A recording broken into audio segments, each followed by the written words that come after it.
Welcome to MINDSHOCK. This is your host, Bruce McGuire. And today we are tackling yet another Austin WITSIT debate. This is the first run through.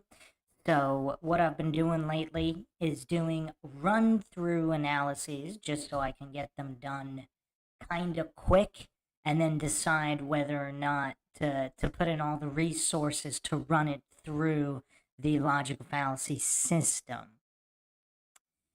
So that's on the agenda now, and obviously I've been setting up a new studio recently, so that explains the lack of live streams. Almost done.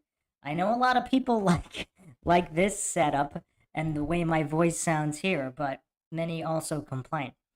So anyway, we will be taking a look at Lord Lodge and what this soy goof charlatan brings to the table regarding flat Earth. Because we examined Soy Lodge, we had to actually break out the censor bar because so many people were complaining in the chat about Soy Lodge's, what should we call them?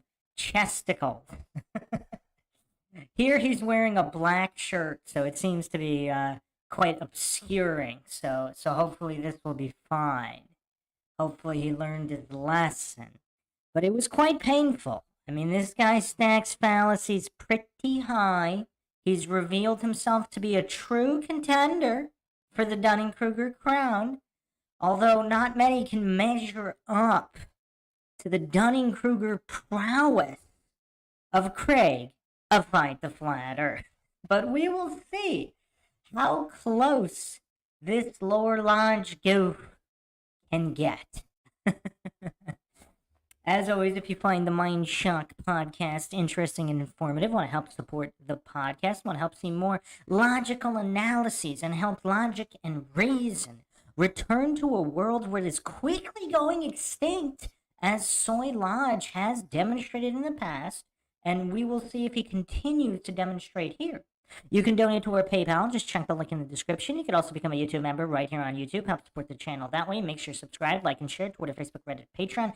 Patrons do get priority for case topic, logical analysis, co-podcaster requests. You could also be a guest in the podcast, depending on your tier. Questions, comments, theories, thoughts, suggestions, rebuttals, debunkings of any kind, leave them in the comment section. Or, if you are here live with us, in the live chat. So, are we just going to jump right in here? Let's jump right in.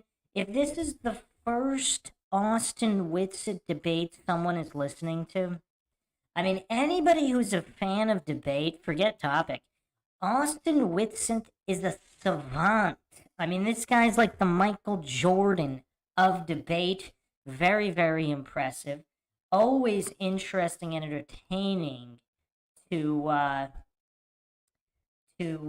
see how Austin handles a lot of these mental midgets. I really feel bad for the guy. I mean, Austin is just craving for at least someone on a basic comprehension level. I don't think he's asking for much. But these goofs out there, they just can't muster even preschool to kindergarten level comprehension of basic English, let alone science.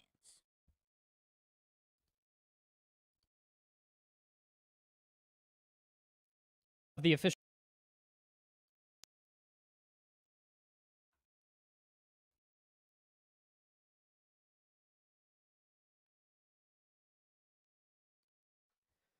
And we are live. Ladies and gentlemen, welcome back to the Lore Lodge. I believe this is our first episode in the new place, right? Of the official podcast. Yeah, of this podcast. Yeah. This is our first episode in the new studio, and it's also our first guest in the new studio in a technical sense. We have Austin WITSIT from WITSIT Gets It. Austin, you want to introduce yourself to the people who don't know you?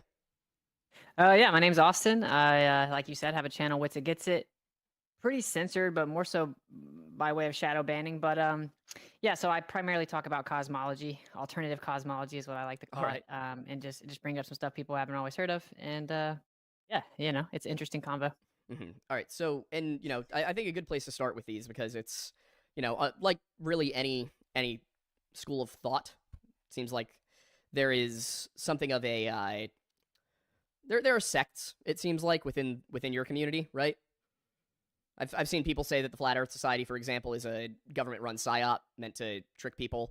I've seen some people who have very biblical opinions, and everything comes from a Bible.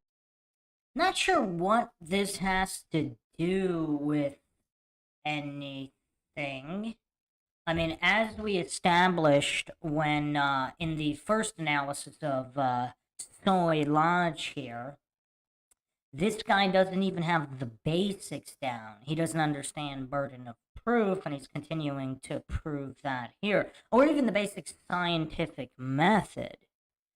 So, I mean, it's almost like he's so try-hard at trying to run some kind of professional podcast where, not that he knows what logic is, but even if he knew what logic was, which he has not demonstrated that he does, it seems like he's more interested in some kind of presentation as he hallucinates is professional in his own deficient mind, more so than actually having any kind of scientific dialogue. But let's see. Perspective. Some people who are atheists, they're coming at everything from a cosmological, physical perspective. So, I mean, where do you fall on the spectrum? What are your beliefs? What about the Earth? Yeah, so I would describe the Earth as a stationary topographical plane, and specifically, I think it's inside of a giant torus field. Okay. I do believe in the scriptures. I think that they're super messed with. I'm not big into like dogma and religion and stuff. I think the truth is in the scriptures, but it's heavily messed with. And we also found out that Soy Lodge here is utterly clueless about even very, very basic biblical representations of cosmology, because he was hallucinating that the Bible wasn't a flat earth book and completely ignored all of these explicit passages clearly showing that the cosmology described in the Bible is a flat earth cosmology. And not only that, but it's not like it's disputed. I mean, look at Old Testament and how many people actually, like, what is actually disputed about biblical cosmology?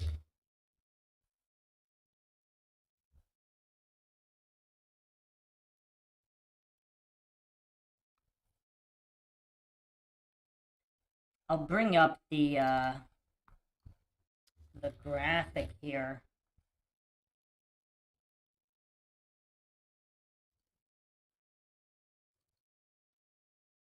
That's so weird. YouTube's getting all glitchy again. Of course, on certain topics, it doesn't seem to want to make it easy to just bring up any kind of graphics or clips on certain topics. Not that anybody would be surprised by that at this point.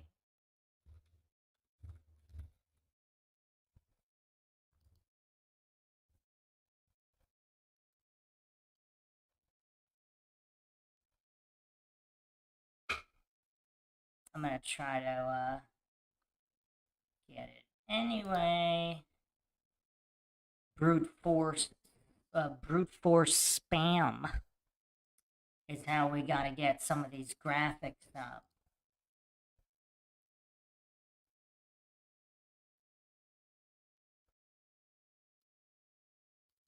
Yeah, this is so weird.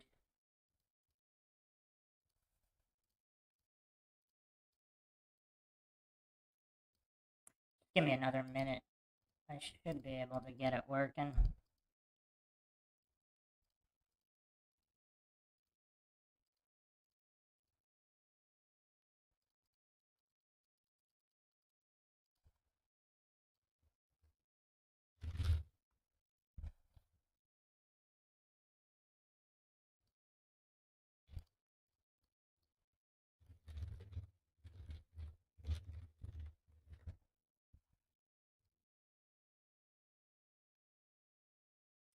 Okay.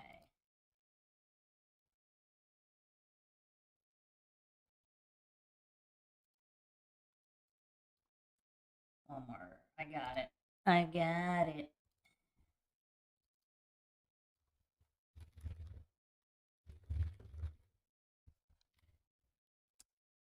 Alright. So, here is the Old Testament depiction of the universe. This isn't something that's disputed, but this soy lodge goof, I mean, he doesn't even have the basics down. And he pretends to be this, what did he call himself?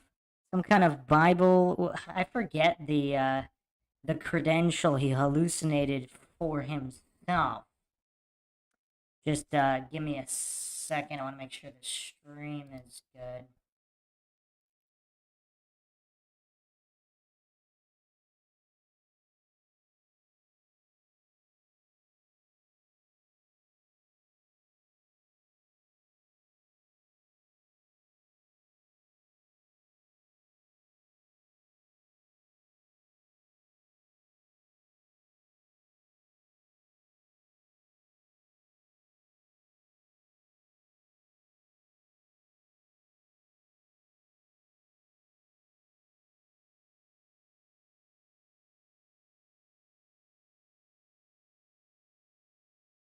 Okay, so yeah, Soy Lodge, quite the goof. I mean, this guy seems utterly clueless about everything, so we're gonna be in for a lot of pain here. We're gonna be in for a lot of pain.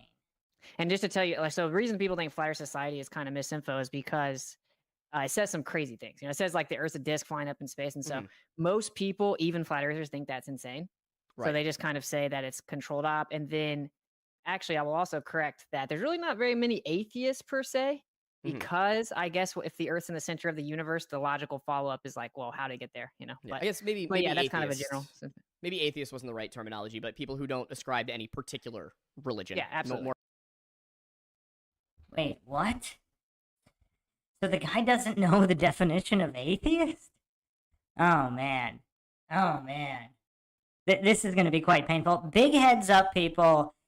I might have to split this up in quite a few parts. I hope you guys can forgive me, but there's no... I mean, this guy's going full soy. I mean, he's going full soy, full Dunning-Kruger, full charlatan.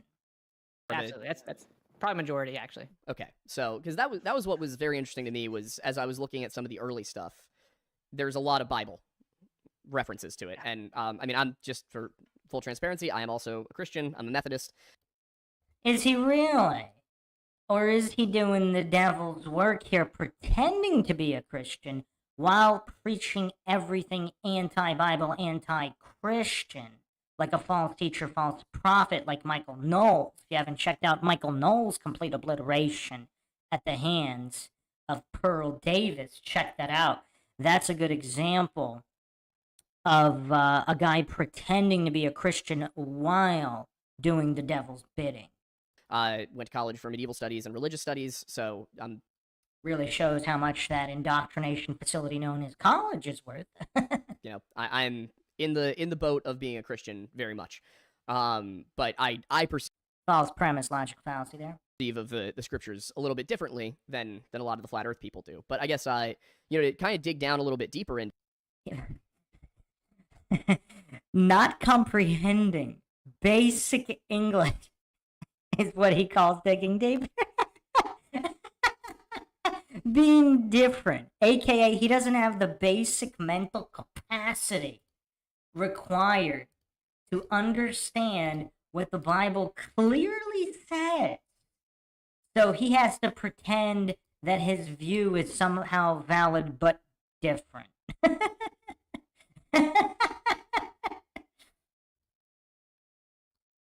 What when you say that we're on a stationary plane, I guess that invites some more questions, which would be what is outside of our perceivable zone of.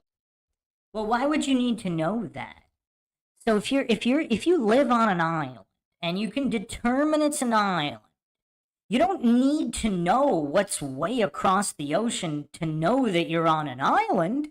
I mean, this is the level of gophery some of these so-called globe earthers bring to the table to flat Earth debates. I mean, this is this is like bringing a squeegee to a tank fight. I mean, and they're so utterly clueless they don't realize that that's what they just did, which is, of course, why they're in the running for Dunning-Kruger championships. What we have, the Earth as we know it, is it an expansive ice field that goes off in every direction? Is it unknown? Is it that we're floating in a void, but there's nothing beneath or above us? Yeah, so the official FE answer would be that we don't know what we don't know, basically, right? I think we've been told That's a huge problem for scientism cultist goofs like Soy Lodge. Because there's a certain collective narcissism in their blind faith in the cult of scientism and the cult of authority worship. So saying things that are unknown, that really triggers the narcissistic goofs. a lot of stuff like how old the universe is and stuff, so people just kind of expect to know things I don't think we can know. But I will say I default to the scriptures in a lot of the I don't know questions. You know, the scriptures say there's waters above us and stuff like that. So there's a container. I will say most flat earthers do say there's some type of container, right? Because of the gas pressure here, there must be something containing it. Obviously, the mainstream model disagrees, but I don't really know, man, to be honest. I would say I do believe in scripture, so I default to them. I would say if you look at a bit Hebrew cosmology, it's a much different take. It's like heaven's literally right there, a creator's literally right there, waters above, waters below, waters all around. So I do lean that way. I definitely don't debate that, though, right? That's not something I can verify. FE officially would say we don't know. All right, so it's kind of we don't think it's this, but we also don't know for sure what it is, I guess. Oh, hang on, we lost your audio. I guess. I mean, this guy just does not seem like he's operating with a full deck. I mean, whether or not he's an intentional deceiver, I mean, clearly the mental disability here is on full display. Is that on our end or his end? It's probably me. Yeah. Okay. I actually coined the term falsification is independent of replacements.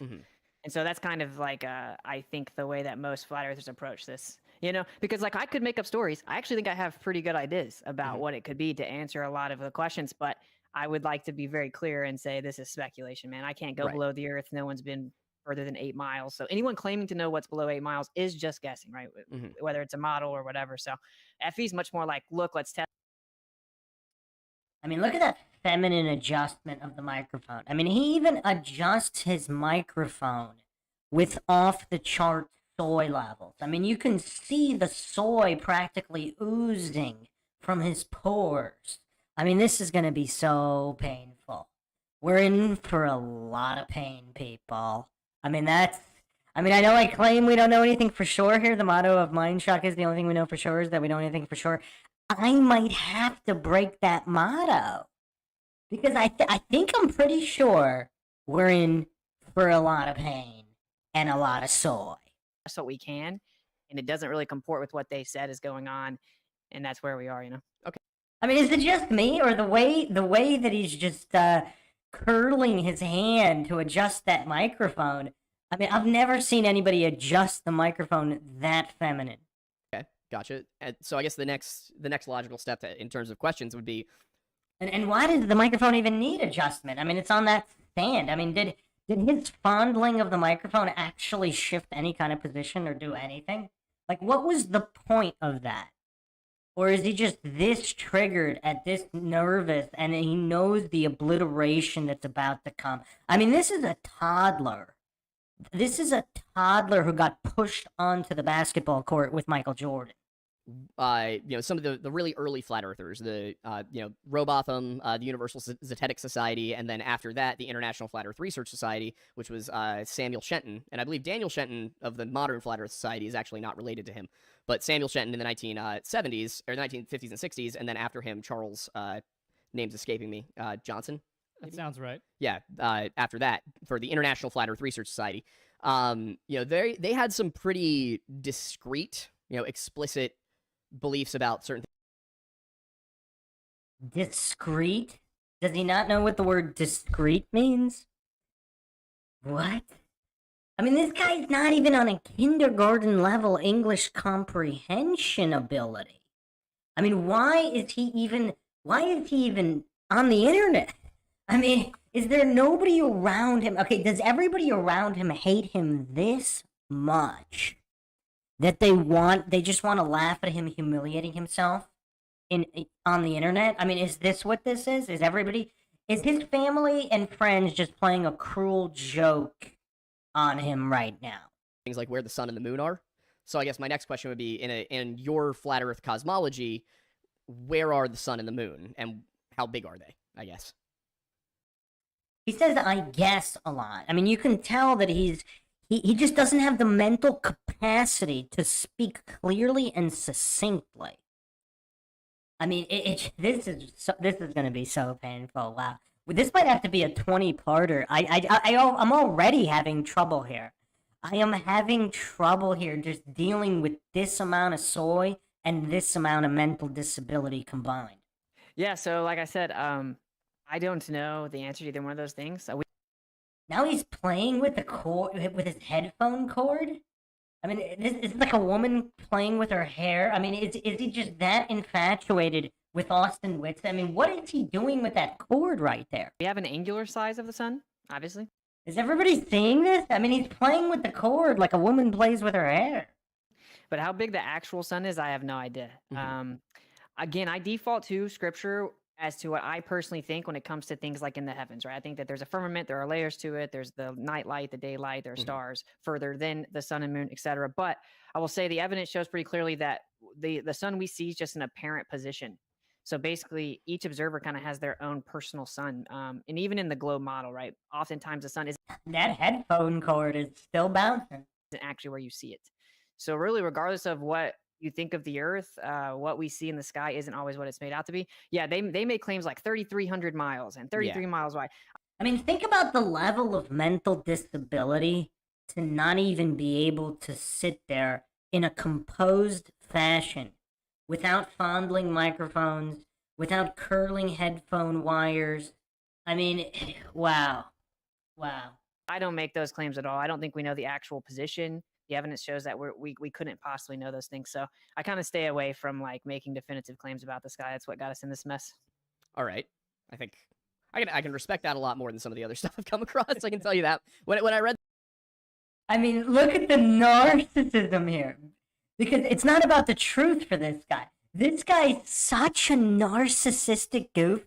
He hallucinates that people care what he respects more or less. As if that has anything to do with the scientific method or reality in any way. But think about the level of delusion this goof has to have to hallucinate that people care about who or what he respects more or less. Oh man, this might be my shortest parter in a logical analysis because, I mean, wow, just look at this goof's face. I mean, this guy's mentally gone.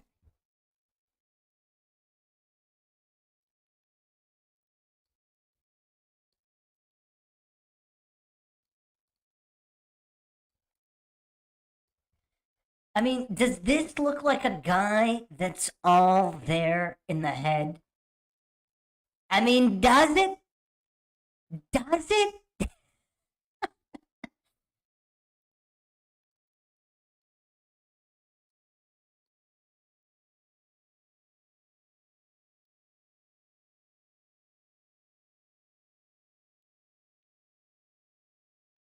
the 3,000 miles and 32 miles wide, I was like, okay, that seems like a lot for somebody to believe based on when they said it and what their reasoning was. But 93 mil, that's no problem for the goof. And he said depending on what the reasoning was, but does he know what the reasoning was? Does he know the reasoning for 93 million? Because if he does, he hasn't stated it. Yeah, also seems oddly specific for, Yeah. you know, the level of instrumentation that they probably used to do that, which is, you know, not to undermine, you know, amateur attempts at, you know, astronomy, but if What's the difference between an amateur attempt and a professional attempt? Is that like a no true Scotsman logical fallacy? You're working with what you have as a non-professional scientist. Your opportunities and resources are only so limited. Yeah. So I guess the next one I would have then is where does the sun, where it, like, as an object, obviously it's producing light. What is its movement pattern? And you can tell just from the line of questioning itself. Like, what is this? What is that? How does this work? You could tell this guy's just a mentally weak, slave-minded bootlicker. Because he can't think for himself, and he doesn't want to.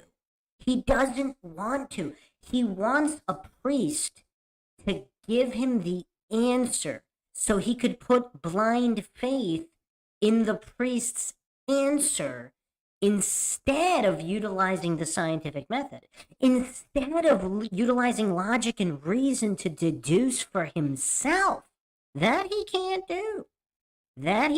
He just needs the answer to put blind faith into. And again, this is something you see with most scientism cultists. They just want to bootleg. They don't want to actually employ anything resembling the thinking process. So it appears to move in a circle over top of the Earth. It just moves in a giant circle. And throughout the year, it moves in and out closer and further away from the center. That's what gives us seasons. That's what gives us the analema. So from a flat Earth position, the sun is just changing its position over the Earth throughout the year at an angle. And the globe model would say, well, it looks like it's doing that because we're tilted. Yeah, he's twitching like crazy. And we're actually flying through space, making the sun look like... And even the way that he's playing with the cord, it's with a very feminine hand motion. Like it's moving throughout the year, whereas the flat Earth would say it just moves out the year. So basically, smaller to bigger circles over top of the Earth. All right, and so I guess the next question I would have then is, given that it is nighttime on essentially half the Earth at once. And again, everything is through a narcissistic lens. He's not asking flat out what it is. The next question I would have, because it's all about him. These egocentric narcissist goofs are so bereft of logic, reason, awareness, basic psychological understanding. They really don't realize how they're coming off here in their narcissistic stupors. At any given time, how is it possible that in Antarctica you can have the midnight sun? Wow, circular reasoning fallacy, begging the question, logical fallacy, all these presuppositions without any kind of understanding of how burden of proof works. Good question. So I openly and readily admit that if you have the midnight sun, the 24-hour, and we have hundreds of individual private amateur videos of that.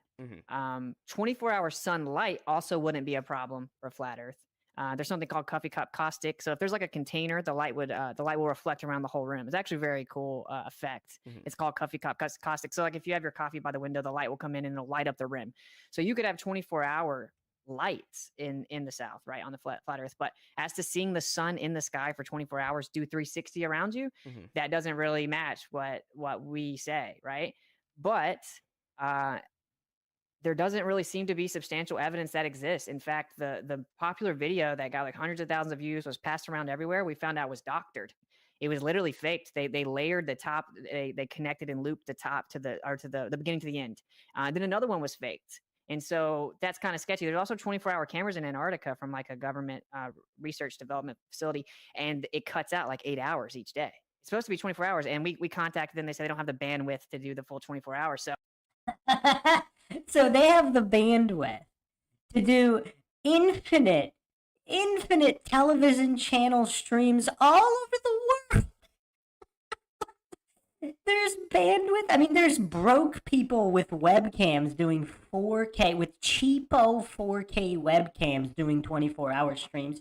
But somehow some of the most well-funded research facilities with hundreds of millions, if not billions of dollars, they just can't manage the 24-hour stream. I mean, is this kind of how NASA couldn't get any kind of stream in 2024 of their alleged moon landing? Whereas back in the 60s, supposedly, I mean, they were sending multiple streams. If you haven't checked out the Apollo mission series on MindShock, check that out. I go over what was alleged. I mean, they were sending streams for each different color for the color broadcast. They were sending it via microwave. They were sending all these different streams, but somehow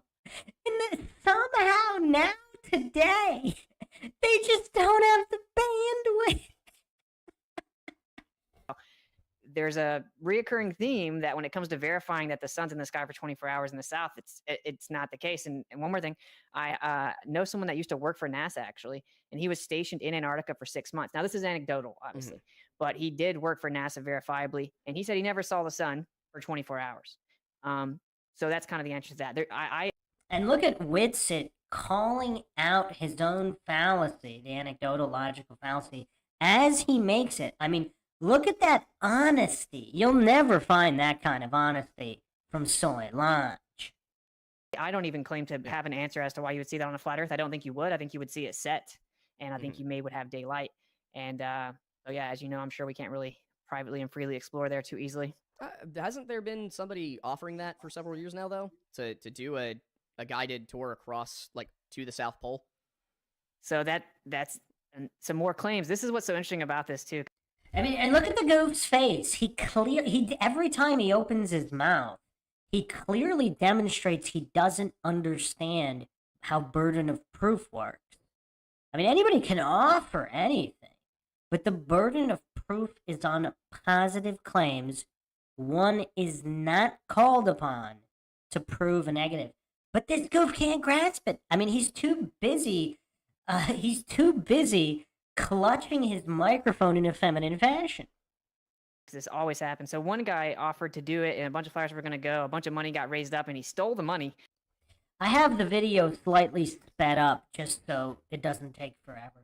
And dipped out. Then another guy claimed that he was a pilot and he would fly flat earthers there. And so we contacted him and was like, let's do it. And he's like, oh, no, I'm not going to tell you the charter. I'm not going to do it. Whatever. He even raised money. But when we contacted him behind the scenes, he's like, no, I'm not actually going to fly it. I'm not going to tell you what plane that I work for or anything like that. So it's kind of like a show. There's someone doing it now again, right? Playing that, acting like they're going to bring us down there and pay for one flat earther. But we've already caught them in like 5 or 6 lies. So long story short, I want to go. I definitely want to go. But I also don't want to go in some like sketchy circumstances or with people that are stealing money from anyone, right? It has to be fully transparent and stuff like that. So long story short, the history of that has been pretty suspect so far. All right. So I do have a couple of questions about some of what was said then, which, again, everything is I. We really do need to add that narcissistic counter. Because instead of just asking the question, like, notice how instead of just asking the question, he has to say, I need to ask the question. I need to do this. I need to do that. I respect this or that. Everything is through a narcissistic lens. That's how far gone these goofs are mentally. I guess the first and foremost would be when you say that the video of the sun never setting in Antarctica, when you say it's doctored, it's looped, what do you mean? Yes. He doesn't know what a loop is? I mean, look at Austin trying to dumb this down. I don't know if he can do it. I don't know if it's possible to dumb this down to a level that Soy Lodge can comprehend. Just give me a second here. I want to make sure the stream stays up because some of these streams, I mean, they get targeted.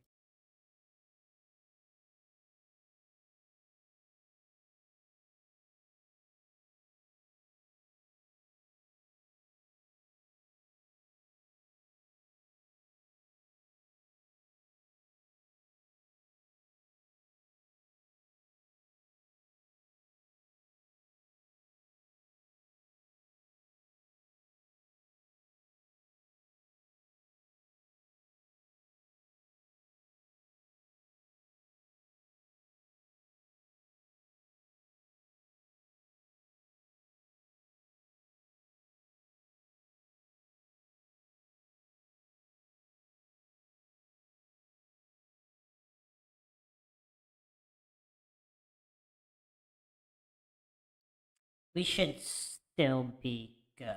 So there's two really popular ones. One has a little watch, so it kind of shows the time, and that's the second one. The other one, it just has mountains with snow, and it shows the sun. You know, it tracks the sun. So at the beginning of the video, you see clouds come over the sun. Then it starts to do a 360. When it comes back, it takes those beginning frames and puts it at the end, as if it was a full 24 hours. And of course, the flat earthers caught that, right? Not anyone that was saying this proves flat Earth. They just blindly believed it. We looked at it a little closer, and it wasn't the case. They since came out and admitted that they did in fact layer the like basically they put the first part of the video at the end to loop it around to complete the 24 hours. They have come out and admitted that, but only after we caught it. And this was the #1 video. And you could see how the goof is struggling.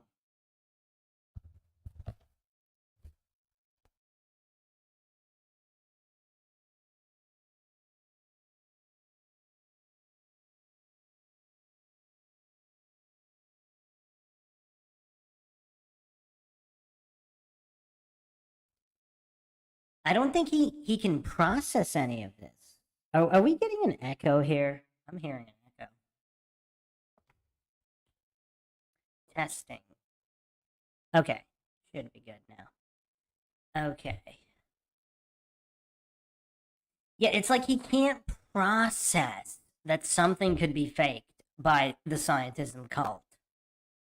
Shared everywhere to disprove flat Earth. There's another one where there's a watch and the sun disappears. The sun actually disappears for quite a bit of the frame. So, well, so I guess I'm still a little confused. Like, he just seems to be a lot of confused about a lot of things, including kindergarten level English. at what point in the video did they layer in? He just explained it. They put the part at the beginning, at the end. I mean, this isn't rocket science. He literally just explained it. The beginning part. Towards the end. So you have the beginning, and then it loops it goes 360 around you, and then as it comes back to where it's going to start, they took the first frames and put it on the end as if it fully connected back around. And you can tell that because you can layer the clouds, and they're identical. The clouds are identical 24 hours apart. Obviously, that's not the case, but they did end up actually admitting that they did that. Well, He didn't really offer a suggestion as to why. He just said the guy did it. Yeah, Aiden's pulling it up right now. I think he's, is it the Frozen South Antarctica 24-hour sun 4K? This is the Maybe so. I don't this know. is the one with the watch. That's the one with the watch? Yep. The watch Alright. is the second one that started coming out. Yeah, and if you look at that, you'll see that you don't actually see the sun in the video the whole time. It's blocked by clouds, and it looks like it could have clearly just set. There was some Right. daylight for sure. Yeah, he's... But you don't even see the sun the whole time in that one, and the sun looks highly suspect. And if you look closely, you see the layer, the words in the video there. You'll see the words are actually behind the mountain, right? Which means the video has to be layered. To have the words actually behind the mountain, you're gonna have to have layers. As far as I know, with video editing, you can't layer the words like that. So. You can. It's Aiden can attest to this. He has a film degree from NYU. But Always appealing to authority. I mean, some kid in their mom's basement, in a middle school dropout, in their mom's basement can do some edits. You don't need a degree to do that. But you could see how far gone mentally these scientism cultist goofs and authority-worshipping cultist bootlickers are. They can only think in terms of degrees and appeals to authorities or credentials logical fallacies. So real quick, I can pull that up in a second. So what's the specific element of the conversation, just so I can properly hear it and respond correctly? Was he not paying attention? So he's just sitting there not paying attention? Yeah, so you see, the last point I made was if you look at the video, you'll see it says north or south or whatever. And if you look at the words, they are layered behind the mountains. So what I was saying is, I don't really know how you could have it partially in front and behind the mountains unless there were layers in the film. Yes. So in a way,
I got you guys. You didn't miss anything. I was just testing the stream. We are back. That might happen a couple times. Yeah, so, okay. Let's continue here. It's called, I don't know if you're familiar with masking at all in video production. So essentially, you can, if you want to have that effect where you have a layer, like a text layer, partially obscured by something that's in I mean, it doesn't really matter because who cares? If they loop the video, what difference does it make about the layers? the footage, you can create what's called a mask layer and set it to transparent, depending on what layer you want it to see through. And so, like, for example, let's say this is the text that I have here. If I create a mask layer here, I can then have it only affect the text layer, so it essentially deletes a portion of that text from that vision perspective. So you And the point here is it's heavily edited. So that's the point here. It's not a raw video feed. I mean, these guys are missing all the points.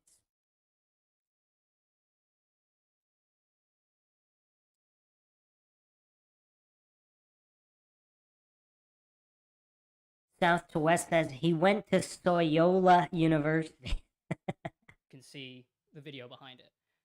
Okay, yeah, cool, that yeah. makes sense. Yeah, so it's just Thank it's you know it's a way to kind of get creative with a buddy of mine who's a graphic designer does Yeah, it's a way to edit and get creative. It's a way to change the reality of what is being recorded. stuff like that all the time with like college sports things and everything because they'll layer text behind athletes as they're like shooting a jump shot in a stadium.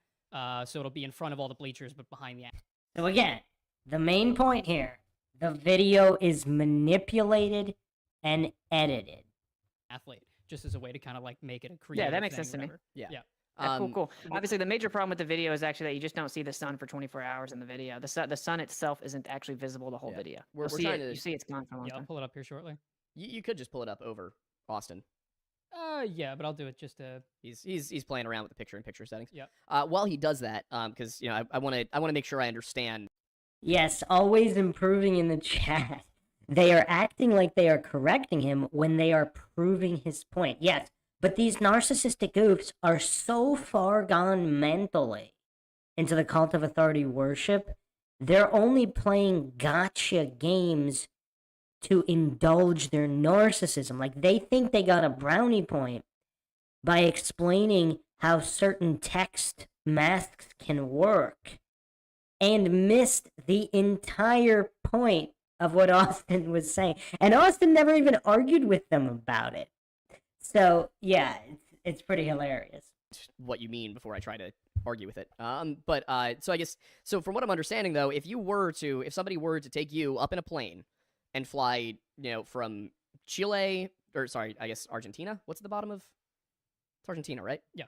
From like Argentina over the South Pole, and you ended up in whatever. I don't have the Southern Hemisphere memorized, so whatever would be opposite of Argentina on the other side of Antarctica on a globe Earth model. If somebody were to fly you over that, you would go, all right, it's round. Yeah, if you can truly verify that you did true north to south circumnavigation over Antarctica and back up, yeah, it's only possible on a globe. I would want to be able to verify where I'm at, of course, but yeah, of course, same thing. If I went and I saw the sun go. See, Austin would like to verify where he was at. But clearly, Soy Lodge doesn't need to verify when he can just put blind faith in the scientism priests and their GPS computer programs.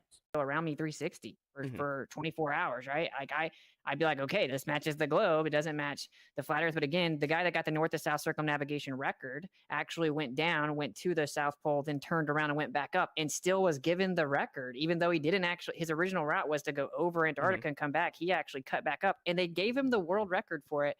So. I mean, yeah, I will say their answers are in Antarctica, but it's super sketchy. Every single thing that's claimed to prove the globe there has been fraudulent. That doesn't prove that the Earth is flat, but it is definitely weird, right? Like it should definitely. I mean, the way you prove the Earth is flat is you test the surface and see if it's curving. Right. Yeah. So we can get to that. We do have the video up here, and yeah, the video is now visible for the audience. I don't know if you can see the stream on your end, but All right. yeah, we definitely see. Right. In just a second, you're going to see where it's starting to go down. You're going to see the clouds block the sun Yeah. for a good portion of time. So watch. Yeah, right here. Yeah, the sun we can just saw him set. block it. The sun can set right here. But you can tell that it Okay. didn't because there's still light from above. Which, again, the goof is so utterly clueless. He didn't listen to anything that Austin said about the what he called the coffee cup caustic, where the light can not to make you don't even need that. Does the goof not understand that light can refract? You don't need to be looking at a direct light source for something to be lit up by a light source elsewhere, refracting light. So this goof is so far gone I mean, when do you learn about refraction? I mean, this is elementary school. I mean, just the basic concept, nothing, advanced about it, but just the basic concept of light being able to reflect. But this guy somehow doesn't get it. And also, look, in his religious fervor, he can't comprehend that the video could be edited. Like, he's so dogmatic in his worship of authorities, even though Austin, now, again, I don't know if Austin provided the proof for the admission that the video was edited, but I mean, clearly it had the text effects on it, so it's clearly not raw video with those edits on it. Even if it's an accurate representation of what happened, it's not raw video, so that much is clear. But this soy lodge goof is hallucinating that light can't bounce and videos can't be edited. Boggin in the chat says astrosoical unit. Like Where? the light, if Aiden, you want to? So Like, I'll, right now, where's the light? Where's the light? Yeah, so the stream is a little bit delayed, so I'm gonna pause here at 1:28 in the stream, so that way it can be caught up and whatnot on your end.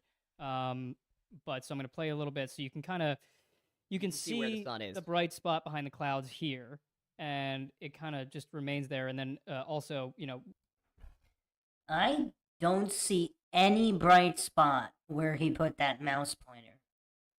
I don't see it. I don't know what he's hallucinating, or maybe he's on a much higher quality monitor, but the way here in a quadruple split screen, I do not see that. it would be important to confirm with those who did this, but Okay, you can the- see it a little bit there, can see it. yeah. But then again, I mean, you can see it on the other side of the sky too, the bright spots as the light refracts. as though the settings on the camera don't particularly change, but with that bright spot even behind the clouds, You can follow it all the way up to where it ends up. yeah, so I'll just keep circling the sun on the screen here and just follow it as it goes. So it's there, and Yeah, this video definitely can't be edited. That's what we know for sure. In this day and age, there's just never any video manipulation that's possible. It's just not possible.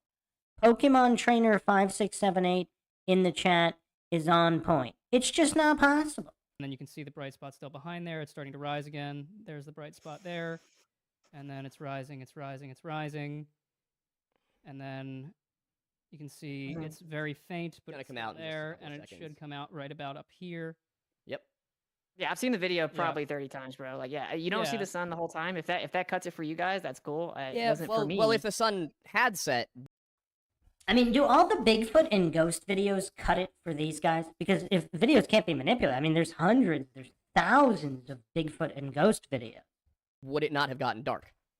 No, that's what I'm saying. We don't have a problem with the 24-hour daylight. It would be seeing the actual sun for 24 hours.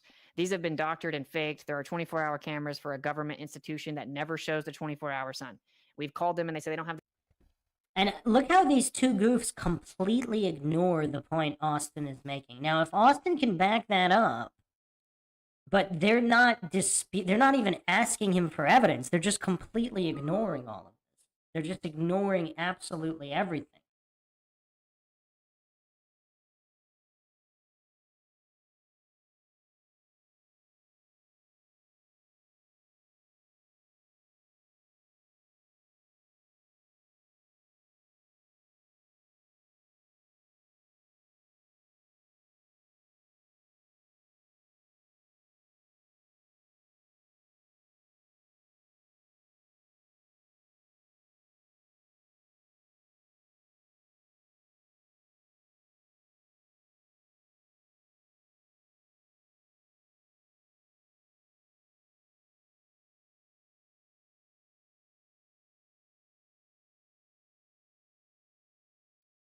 the bandwidth. Like, okay, well then send them the next day and put them together. They don't.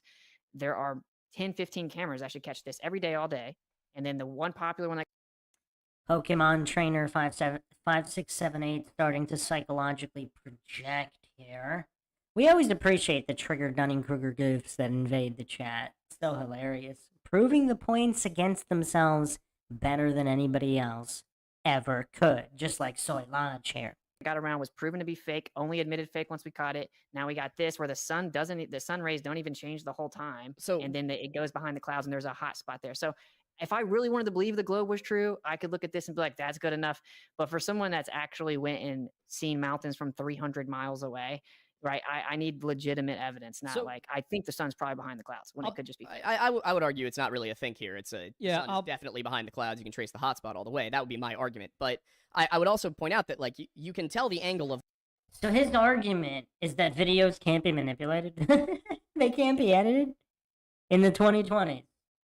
I mean, that's his argument. And no, again, through a narcissistic lens. Instead of just stating it, he has to state that it's his argument. My, I, me.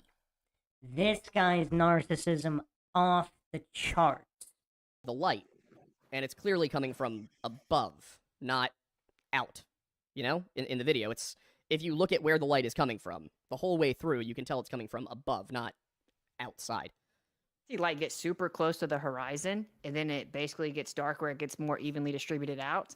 And in our understanding, coffee cup caustic, the light would be reflected around. It would be up above you. The sun's always above you. So, you know, like I said, I'm down to go. If there's independent verification of it, that's cool. This doesn't cut it for me. We've caught them faking it. Everyone knows you can fake that video anyway. Like, if we're going to be honest, everyone knows that you can fake that video. We've already seen them faked. We keep asking the government place, like, just, give us the 24 hours. And they don't. And you have to understand. Pokemon Trainer, if you understood anything about logic, which it seems you don't, burden of proof is on positive claims. So, if you're claiming the globe model is true, you need to back it up. Austin, I mean, I don't know if you've seen Austin Witsit's channel. Austin Witsit put together I forget which video it is. He put together the best video on why, I don't know about flat, but why a stationary Earth, he might have even done flat and stationary on that one, is the default position. Now, my default position, I usually don't take any position and I use that as the default. But Austin put together the best argument I have ever seen regarding flat and stationary being default. Now, that doesn't mean it's true in any way, but that would be default. Understand that from a fighter's position, when we see them faking things, but the Globers would have never said anything about it, right? They took their victory laps. Pokemon Trainer, go watch the logical analysis here between Bryant Myers and Austin Witsit. And then come back if you're hallucinating that you have some kind of proof. Well, if you're, again, Pokemon, I don't know if you have a mental disability, you're just not understanding burden of proof. If you're claiming globe, you have the burden. So you just said you have more proof, so you have the burden. I am not claiming it's flat. Where did I claim it was flat? So Pokemon Trainer is just that mentally disabled and that bereft of basic English comprehension. I do not claim anything is true or untrue about anything. I said Austin put together a good video, not this video here, where he put together really good arguments for flat and stationary being default. Default doesn't mean true. But hey, I mean, if Pokemon Trainer has some kind of fetish for humiliating themselves in internet chats, I mean, let the goof roll. We'll laugh at him. Flat Earth is stupid. It's just we found that they were faking it. And this is similar to we go look at the 24-hour videos and there's 8 hours. Yeah, look at Soy Lodge nervously twisting that cable. I mean, this is sad to watch. I mean, does anybody else feel genuinely bad for Soy Lodge getting humiliated here?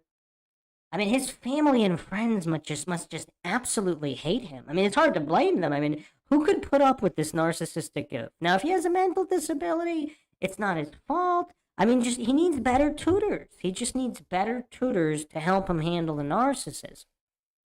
Missing out each one, and it does exactly what's expected on a flat Earth. The shadow goes from one side to the other and then cuts out. Well, that's what we think happens. We think that the sun is going to set. So yeah, I mean, this video doesn't do it. Do you for me, have? I mean, do you yes, know? so. Do you know what the title? Wow, Pokemon Trainer's subconscious is just roasting him. Man. So you have the IQ of a freshly loaded diaper. I mean, that might be generous by your subconscious. That might be generous. I mean, clearly you need mental health help, but that might be generous. I don't know if your IQ is that of a freshly loaded diaper. That might, I don't know. I mean, I don't know. Supposedly your subconscious knows you best. I mean, maybe it is that high, but... Well, the other one was that you mentioned? So I think if you type in 24-hour sun Antarctica, just that, it'll pop up. I can try to find it. Yeah, he's. Oh, wait, are you talking about the one that's been docked, or are you talking about the 24-hour cameras? I'm talking about. Yeah, it is kind of funny. Some goof with the moniker Pokemon Trainer is hallucinating. He knows something about logic. I do appreciate the laughs, though. I hope he sticks around and continues the Dunning-Kruger spiral. The one where you said that they looped. Yeah, 20. I'll look it up. I don't remember the name. We actually looked at it today on Globebusters, though, but I don't remember the name. All right. Maybe someone in the chat will. Yeah. Get bent is all Pokemon Trainer has. I mean, come on, you can do better than that, kid. Aiden's looking for it. Here's one. Let's see. Is there a mountain on the left side and the sun kind of emerges from behind the mountain and goes to the right? There is a mountain. Is it the one you should be able to see it in just a second if you have the stream up? Is it the one that's on the screen right now?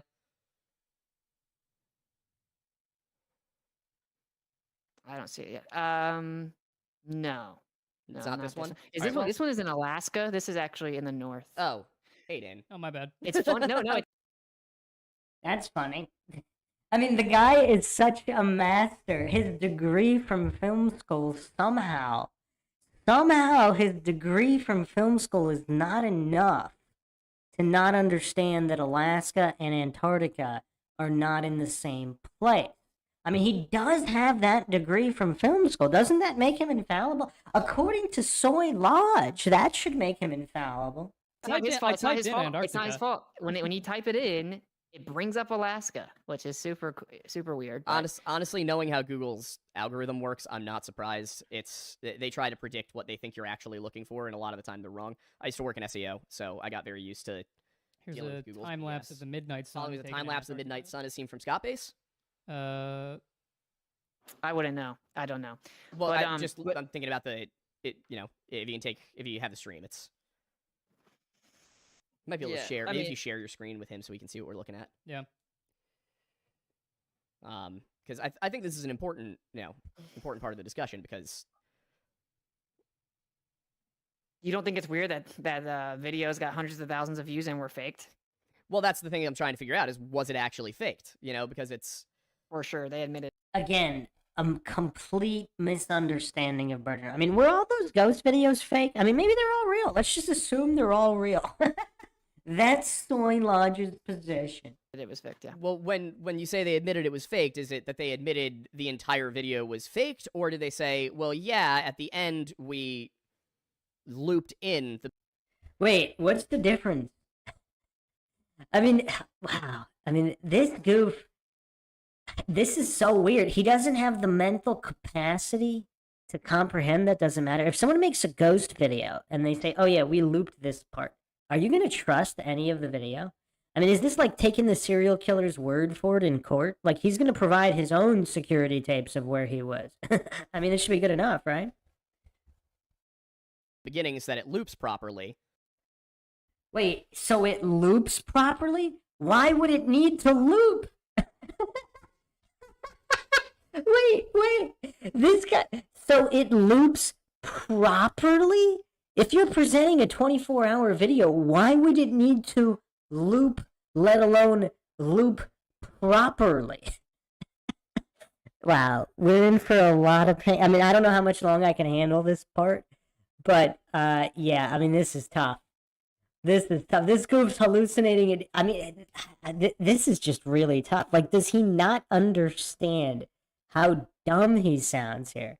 Or is he some kind of operative, and this is all an Illuminati humiliation ritual, where he was ordered to humiliate himself, and he's just this good of an actor that he can go full soy, he can go full retard, he can do all of these things convincingly.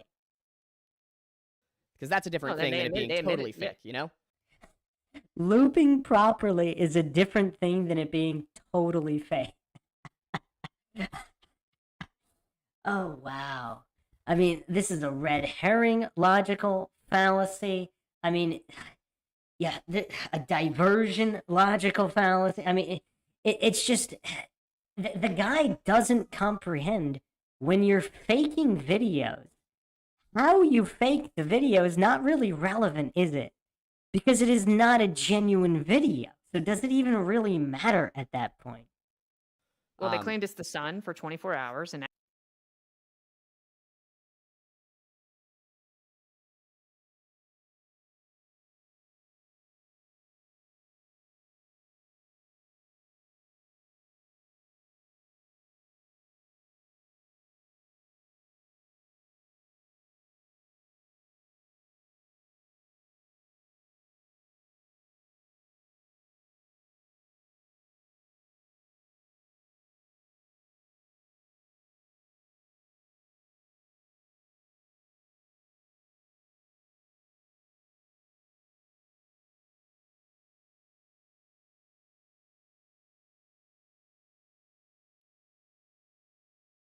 actually it wasn't the sun.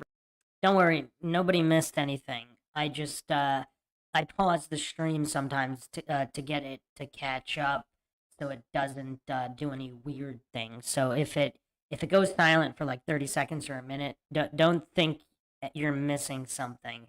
That's just me attempting to keep the signal good. 24 hours. It was the sun for a certain period, and they took the different footage and pretended that it looped around to make it look like they tracked the sun for 24 hours, right? So, Also, just I'll speak for basically every flat earther here, Yeah. okay? They're going to be very frustrated that I'm like even really pretending this would do something because it's been faked. We can't independently verify it, right? The evidence would be test the surface of the earth. Is it curving? Can we prove that the earth is moving? Because of those things, that's why we aren't going to like believe footage that can be doctored. Mhm. Although I am on your side in the sense that some flat earthers, I would go. Yeah. I would go. I'd happily say, look, this is weird. Like I would admit, look, this matches the globe. But unless I can go or someone I truly trust goes, at this point, too much has been doctored and faked. There should be thousands of them. We have government stations down there that have 24-hour cameras. We should be able to just go look at it all the time. Mhm. Shouldn't even be a discussion. We shouldn't be scouring YouTube to find them. They should just Not to mention, if you were a scientist or scientism priest, regardless, wouldn't it be cool to get a 24-hour live stream? I mean, you have all these middle school goofs doing 24-hour streams in their mom's basement. If you were a so-called pro scientist, you can't afford a webcam and a laptop to just set it up outside and just stream it 24 hours.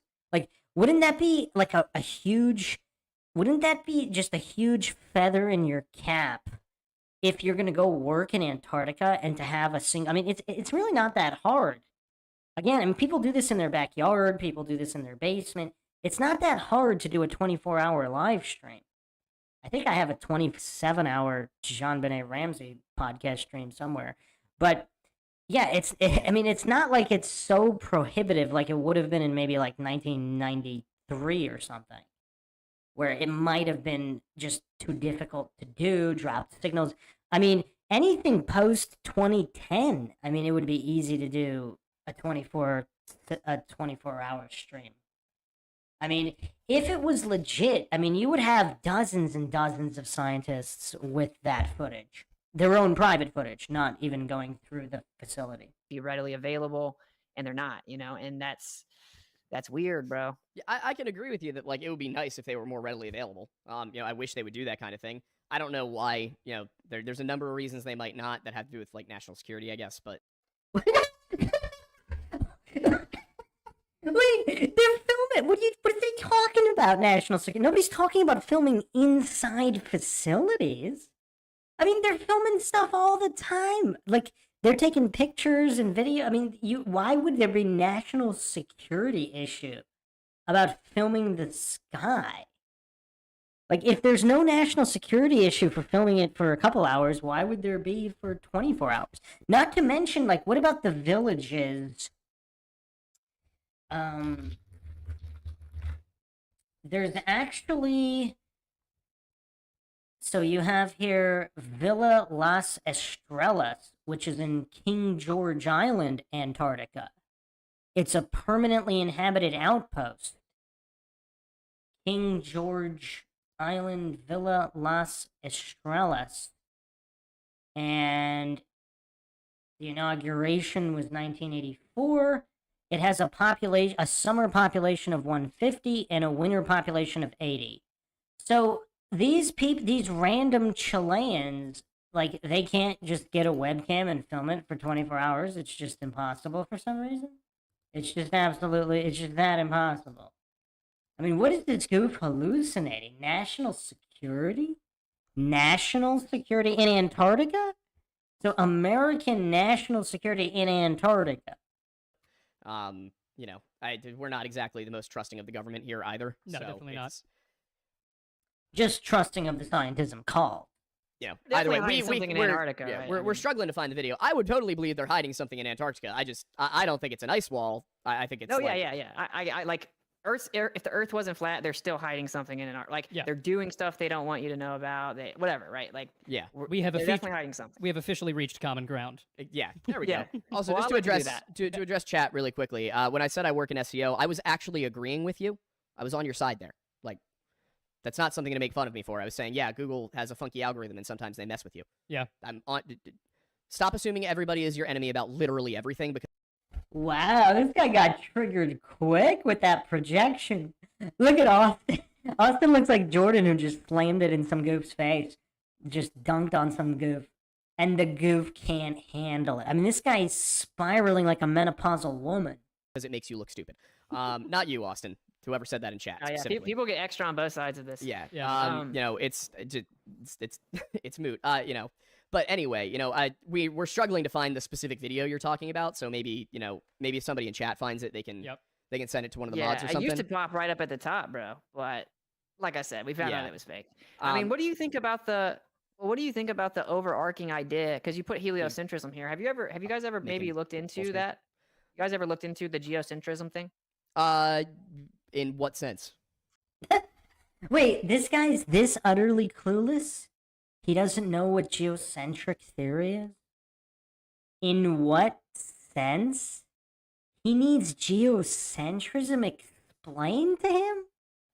He needs his hand held through the definition of geocentrism? Man, again, I don't know how much longer I can handle this. I'm probably only going to be able to do 10 more minutes of this. We're going to have to split this up in many, many parts. Obviously, this doesn't mean the Earth is flat or a globe, right? We're talking about, like, if it's moving or if it's in the center of the universe. Yeah, there's a good documentary called The Principle that breaks it all down, but most people don't know. And this is one of the main reasons I do this, is almost no one knows this, and this is just a fact.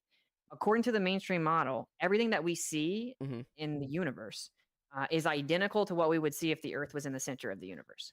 And the model says, but that's because it's an illusion created by the fact that space accelerates and expands in all directions and makes it look like we're in the center. And most people think that it's like a proven fact that we move around the sun. And so, does Austin bring up the cosmic background radiation? Because it's not just an illusion.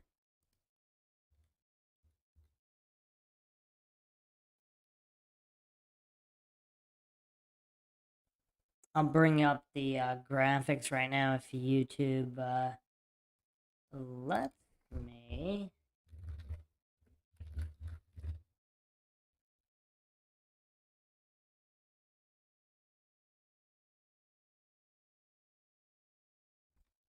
Hold the front 777. I will endure it, but I need to split it into parts. There's only so much I can take here. I mean, how many hours do you think Michael Jordan would actually play it with a toddler, like a serious or semi-serious game?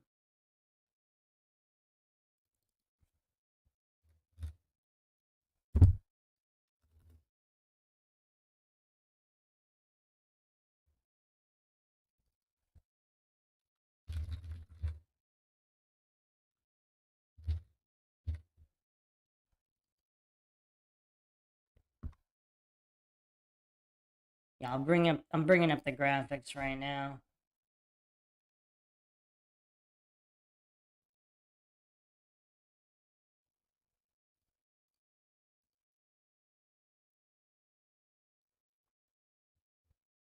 Also, they named it the fingers of God because the Earth is absolutely in the center, according to the Sloan survey data. Now, I'm not claiming the data is true, but the scientism cult puts blind faith in all of these data.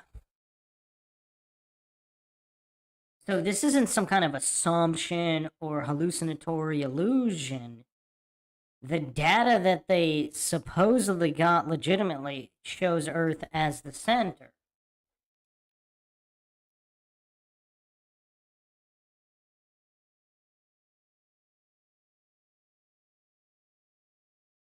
I mean, this is going back to the 70s. So I don't know why more people don't bring it up, but I bring it up all the time. Solar system's real. That isn't true, though. Retrograde, movement of the planets, stellar aberration, everything, there's what's called a kinematic equivalence. So to me, I think that's kind of misleading that they didn't tell us that, right? They told us that it was a scientific fact. You're taught the solar system when you're like 7. And it is not. I mean, you can, Stephen Hawking, Albert Einstein, you name it. They'll tell you, oh, the Earth could be in the center. I philosophically think it's more likely that it's not. And that's fine. But like, they should have told us that, don't you? Because you agree that it, like, even an atheist will step back and be like, wait a minute, maybe there is a creator. If the Earth's in the center of the whole universe, it's kind of hard to say that's random. So I think that's significant part to start at, in my opinion. Okay. Yeah, I can see where you're coming from on that. With, you know, I'm at no point going to argue with you about the quality of modern education. Yeah, no, that's And they are living proof of that issue. These two goofs are living proof. You know, I'm a historian by Again, with the credentials logical fallacy. training and by trade even. You know, I mostly now. 1 second.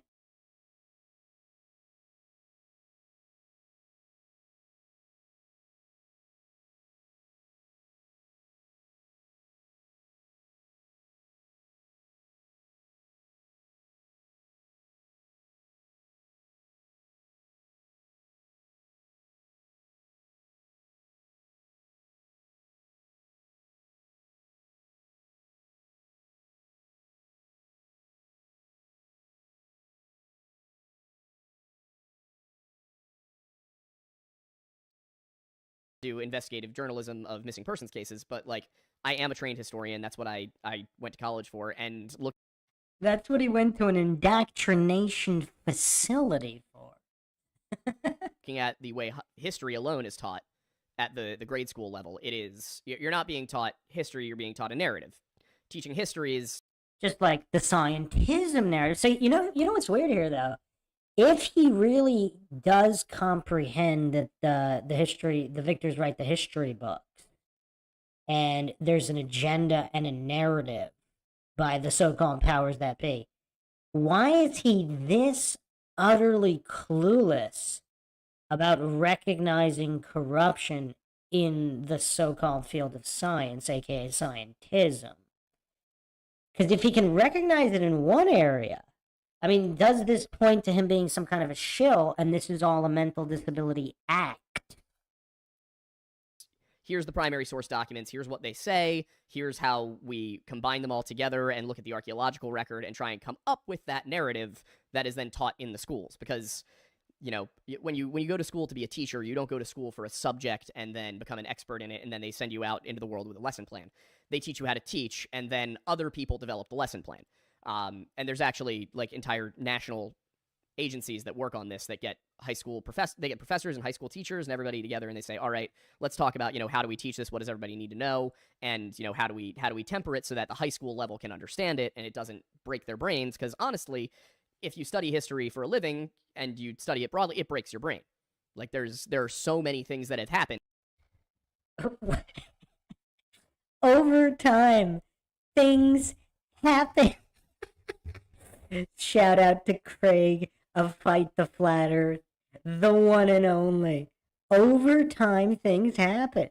And a lot of things have happened. And look at his narcissistic projection here too. It'll break your brain just because his brain is that mentally weak that he can't handle a certain amount of alleged history, a certain amount of data, a certain amount of information being presented. That doesn't mean other people can't handle a lot of data.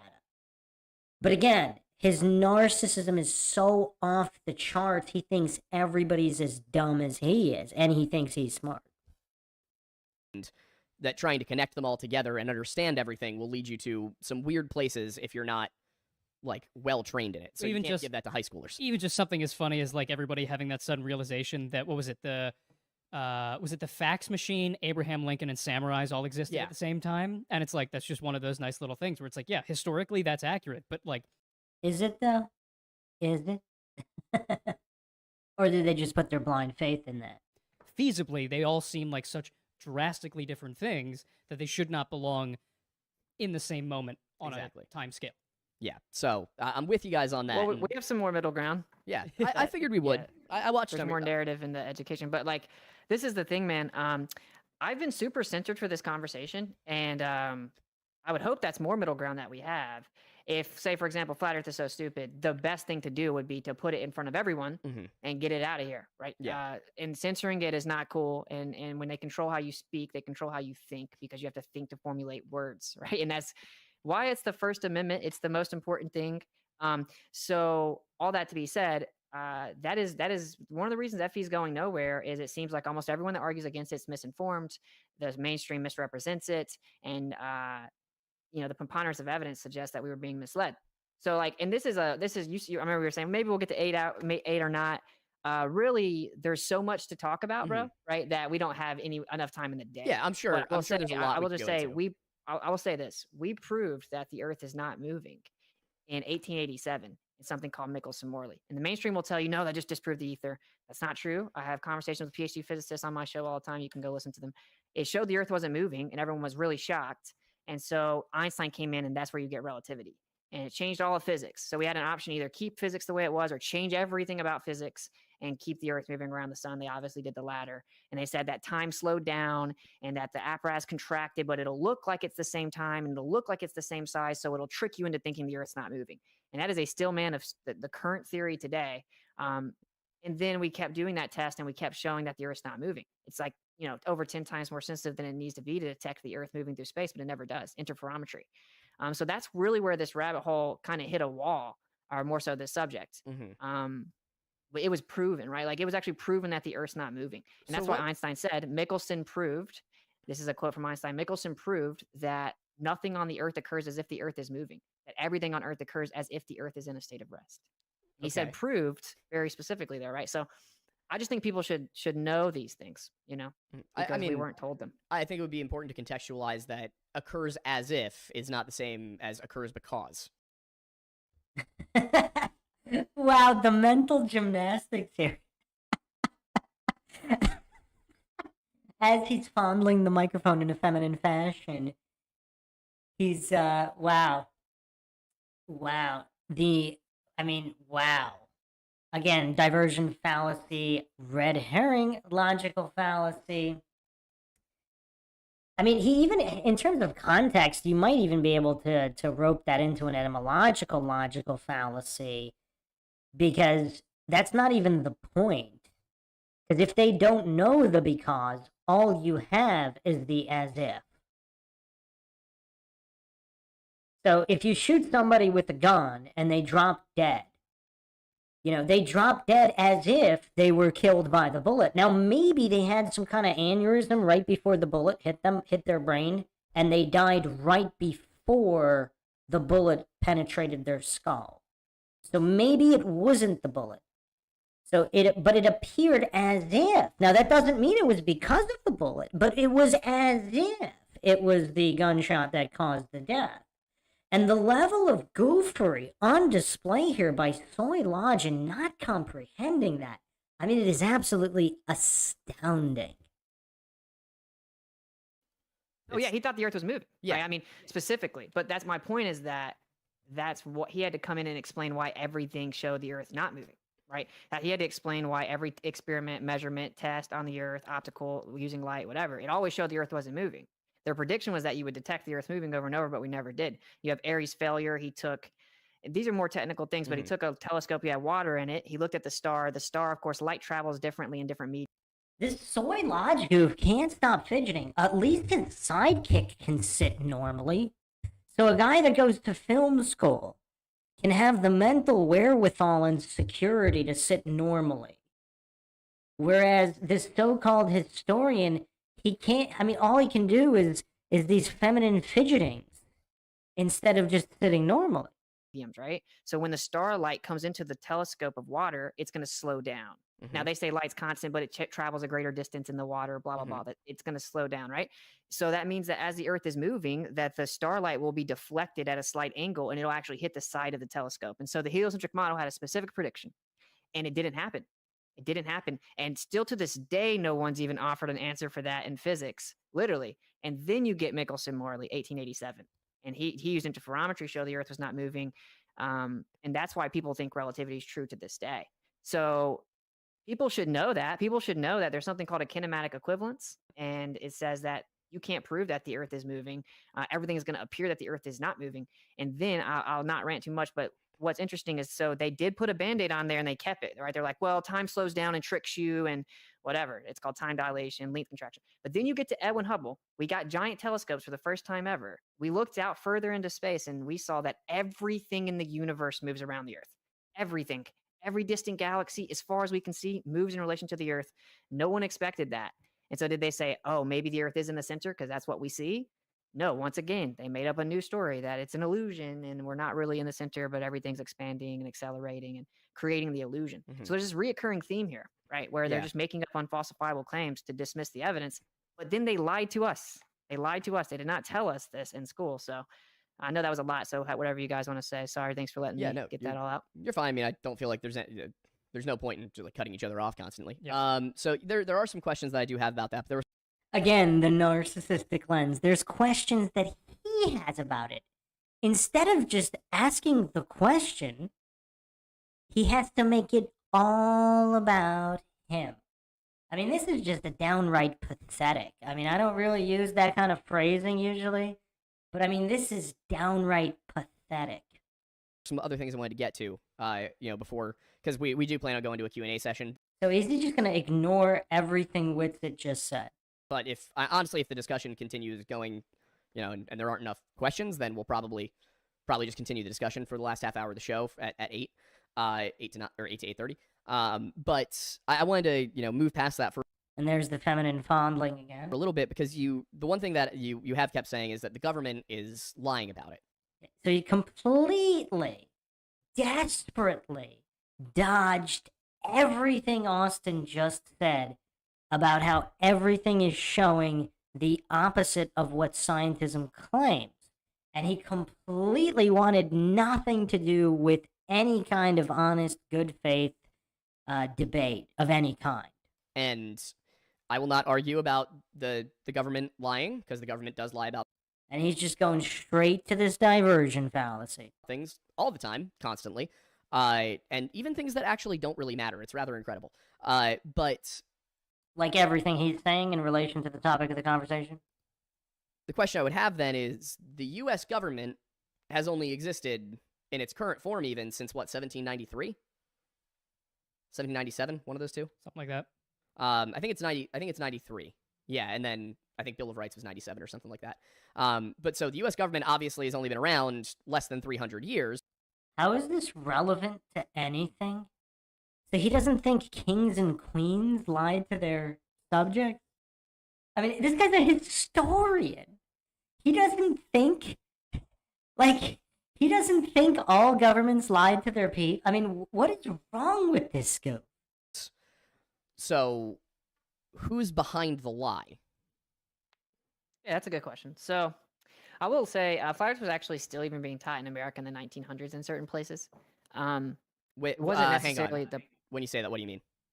There were certain schools. What do you mean?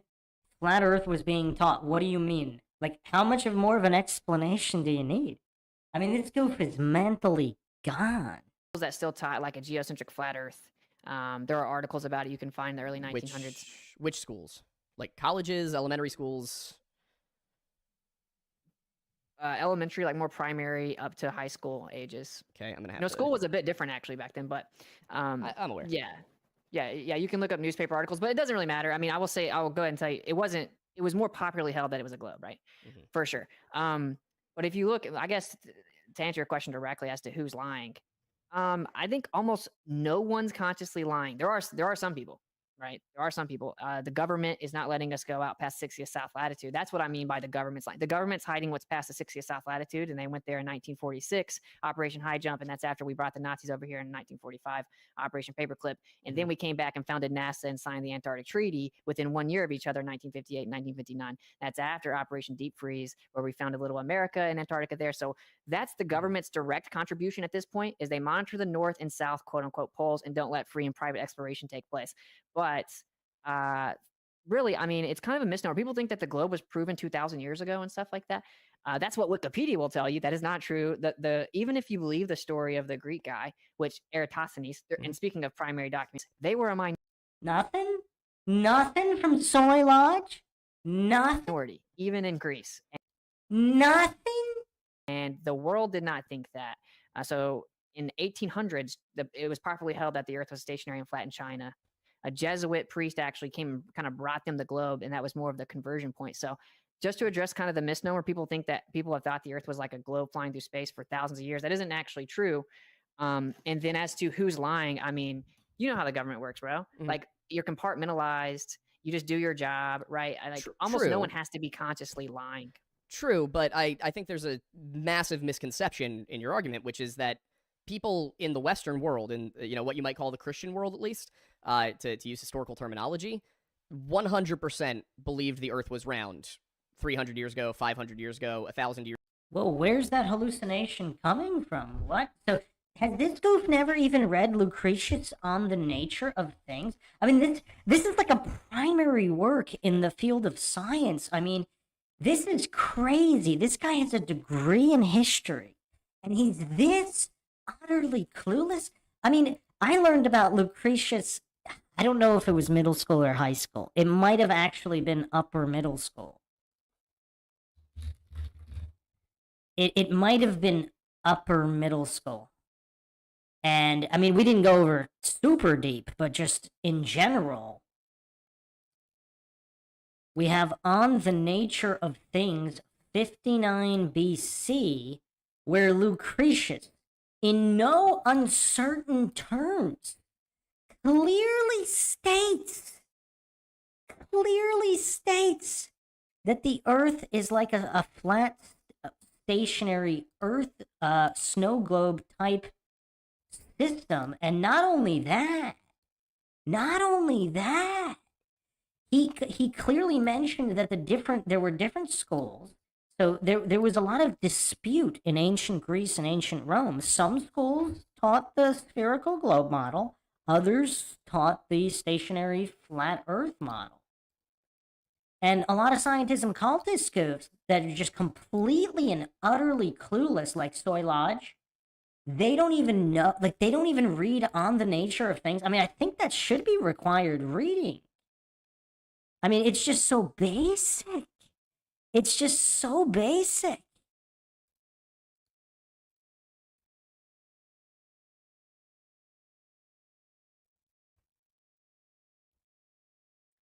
So Epicurus, writing in 300 BC, still a lot of debate.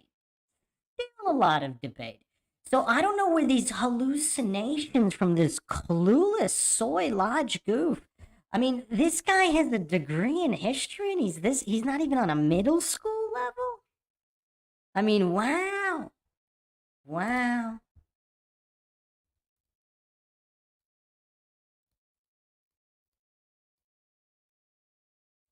Years ago, that's not really up for debate. That's Lucretius begs to differ. well recorded.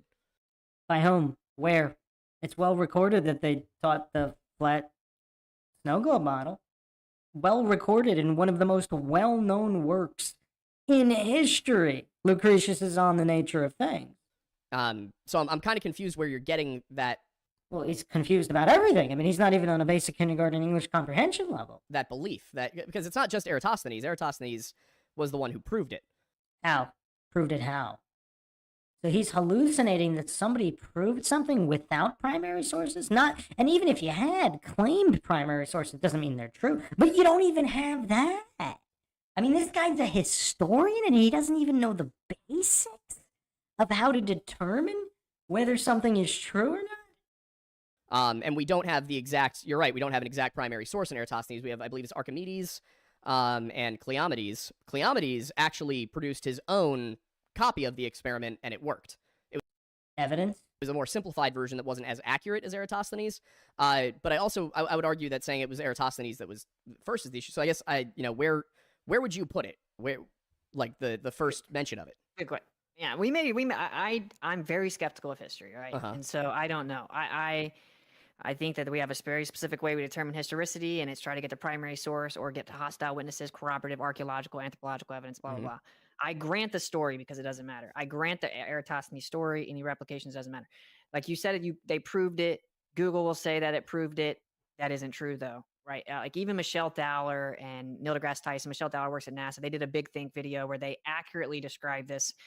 Somewhat accurately. They admit that it wouldn't prove the Earth's a globe by just putting two sticks and looking at the shadows. And the reason is because it's funny that Austin has to explain and handhold Soy Lodge through these preschool kindergarten level concepts. The fact that Austin even has to do this. I mean, why is Soy Lodge even on this? Like, why does this goof even have a YouTube channel? I mean, he should be in some kind of special ed program somewhere with tutors helping him to at least get to a kindergarten level. If the sun is closer, then you're going to get divergent rays that are going to give you different shadow angles. And what they assumed was that the sun's super far away, so you're going to have parallel rays. And so then you get the difference in angles because the Earth is curved, right? And so they had assumed the Earth's a sphere, assumed the sun's super far away with parallel rays, and then he did the math. And so more accurately, he came up with the circumference. So yeah, this is all one giant post hoc logical fallacy, where they just plugged in and hallucinated and assumed variables, and then all these clueless scientists and cultists like Soy Lodge just put blind faith in the religious dogma that is scientism. All right, I've reached my threshold, people. I apologize, but this will be a multi-parter, probably many, many parts.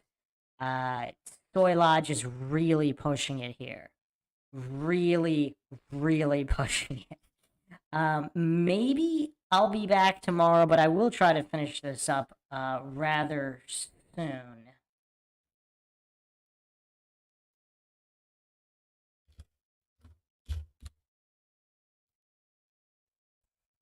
I will try to finish this up rather soon. So thanks again, everybody, for joining us in this barn burner. I mean, it's crazy. It's really, really crazy. Austin WITSIT in the house. Just wait, bro. It gets wild. Yeah, I mean, I'm already having trouble, and I'm just here. So I do need to do this in stages. I have no idea how WITSIT is able to deal with these mental midgets. I just don't know. I really don't know. But all the power to them. I mean... All right, so yeah, thanks again, everybody, for joining us. We'll be back with plenty more. If you want to help support the podcast, you can donate to our PayPal. Just check the link in the description. Make sure to subscribe to the channel. Hit the bell for notifications. Like and share Twitter, Facebook, Reddit, Patreon.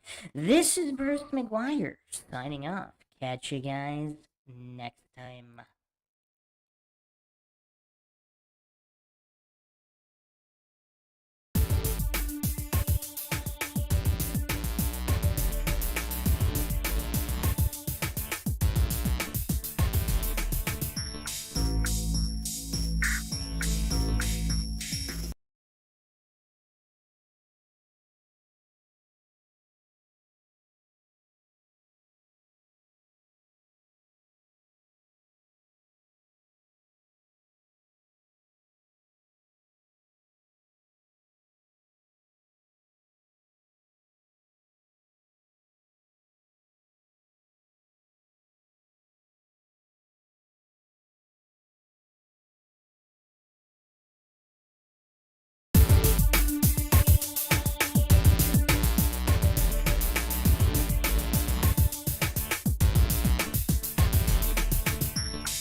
Welcome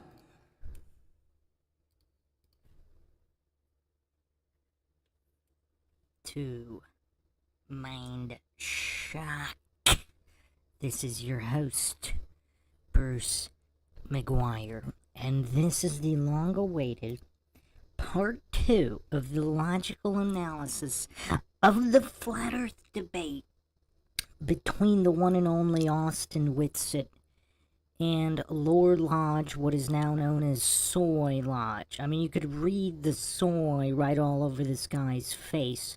You can practically see it oozing through his pores. The very essence of his being seems to emit soy. So it's very difficult to get through these. It's been quite some time since part 1. We will attempt to finish, but I hope nobody will be surprised if we do not get done in part 2 here. I am a mere mortal. There is only so much soy I can handle in one sitting. So, for those that want 12 hours straight, sometimes I can deliver that. Sometimes I can. But most of the time, depending on the soy level, depending on the goofery level, I may need a break and recovery time from the sheer illogicality of the arguments presented by some of these anti-flat earth grifters and soy goofs. Now, I don't know if I would call Soy Lodge an anti-flat earth grifter specifically, because his entire channel wasn't set up specifically to be anti-flat earth.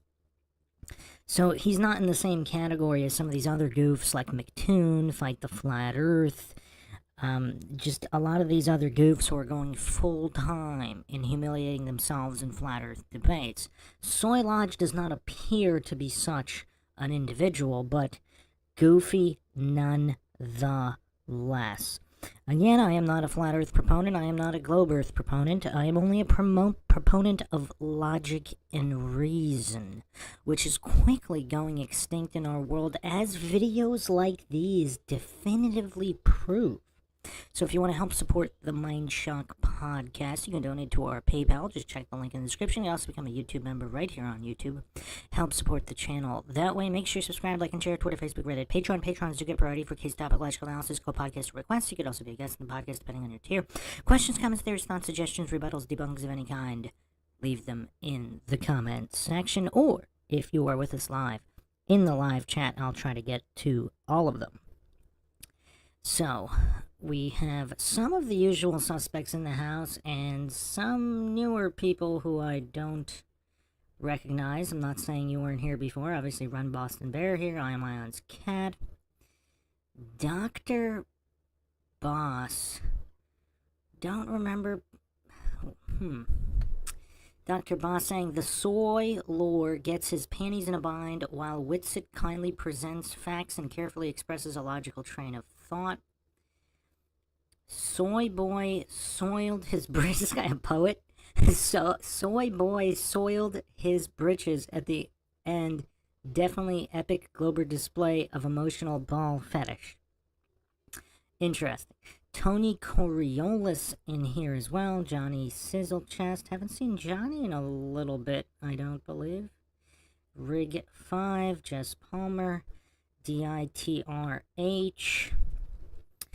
Dave Weiss. I will get that scheduled. Dave Weiss is the next Flat Earth interview on MindShock. If you haven't checked out Mark Sargent, the Mark Sargent interview, you could check that out.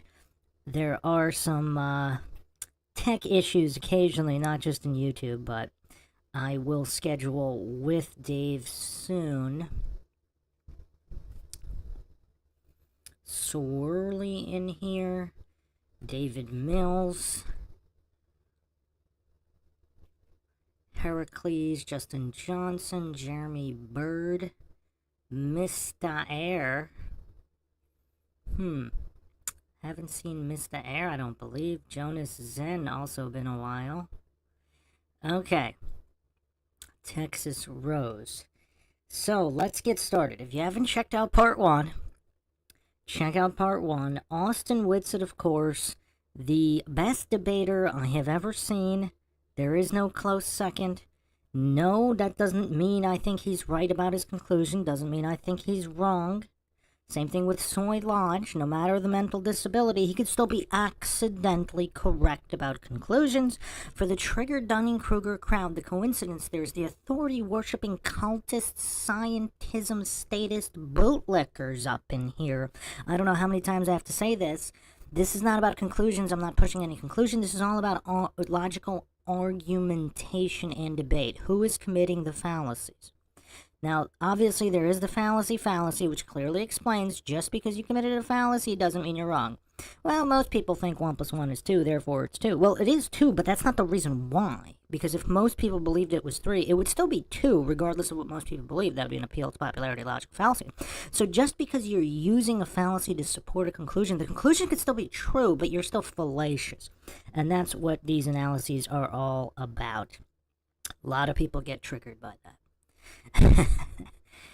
Alright, so let's pick up right around where we left off. I scrubbed it back just a tiny bit so we can make the point about Eratosthenes, because obviously Soy Lodge here, he's so religious in his blind faith of scientism and authority worship. He hallucinates that Eratosthenes' experiment, not only did Eratosthenes definitively exist, but the experiment was done in the manner it was done, even though supposedly the exact details were lost, but somehow it still magically proved the Earth was a globe, stacking all of these assumptions, and obviously we have no idea how they actually did it back then. Or even when they did it, if they did it. But this goof is just, he's such a zealot in his blind faith in scientism. Austin's going to educate him a little bit here. We'll see if this education is able to be processed. Because again, I don't know if Soy Lodge is acting or he has a legitimate mental disability. Obviously his eyes are very close together, as somebody in the chat pointed out.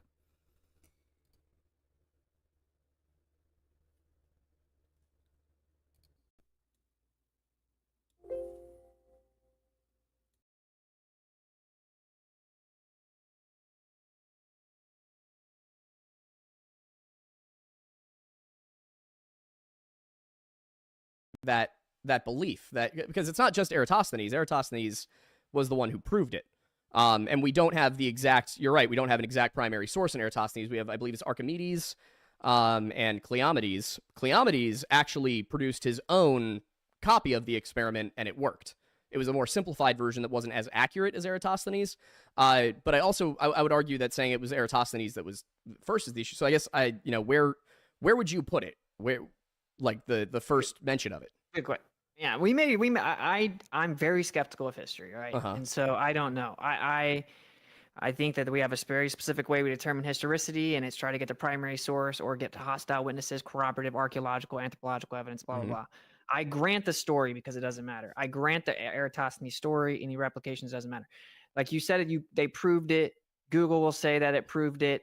That isn't true, though, right? Like even Michelle Thaler and Neil deGrasse Tyson, Michelle Thaler works at NASA. They did a Big Think video where they accurately described this, somewhat accurately. They admit that it wouldn't prove the Earth's a globe by just putting 2 sticks and looking at the shadows. And the reason is because if the sun is closer, then you're going to get divergent rays that are going to give you different shadow angles. And what they assume was that the sun's super far away, so you're going to have parallel rays. And so then you get the difference in angles because the Earth is curving. Right. And so they had assumed the Earth's a sphere, assumed the sun super far away with parallel rays, and then he did the math. And so more accurately, he came up with the circumference of if you assume the Earth's a globe and you assume the sun is super far away. He wasn't correct about the distance as to what they claim now, right? But he assumed it was so far away that the rays were parallel. Well, so if you assume spherical trig, you can get a circumference. He was a little off, but anyway, he didn't prove it. You can do the same thing on a flat Earth, and well, we've shown that. There's a few things that I would want to address there. So I think the first one would be that he's definitely not the first one. It was the implication based on what we do know about this time period is that it was probably Pythagoras or one of his students that first came up with the idea the Earth was a sphere. We know this because it doesn't actually appear in Greece at all as in recorded history until Plato. Plato brings this over from southern Italy after he had studied at a Pythagorean academy. He brings it over from Italy, and then he starts teaching it in his academy. We don't have any record of, what his explanation was, but what we do have is Aristotle, who came to the conclusion that the Earth must be a sphere, because if you are in Greece, if you're in Athens, then there are stars you can see from Athens, or sorry, there are stars you can see in Egypt that you cannot see from Athens.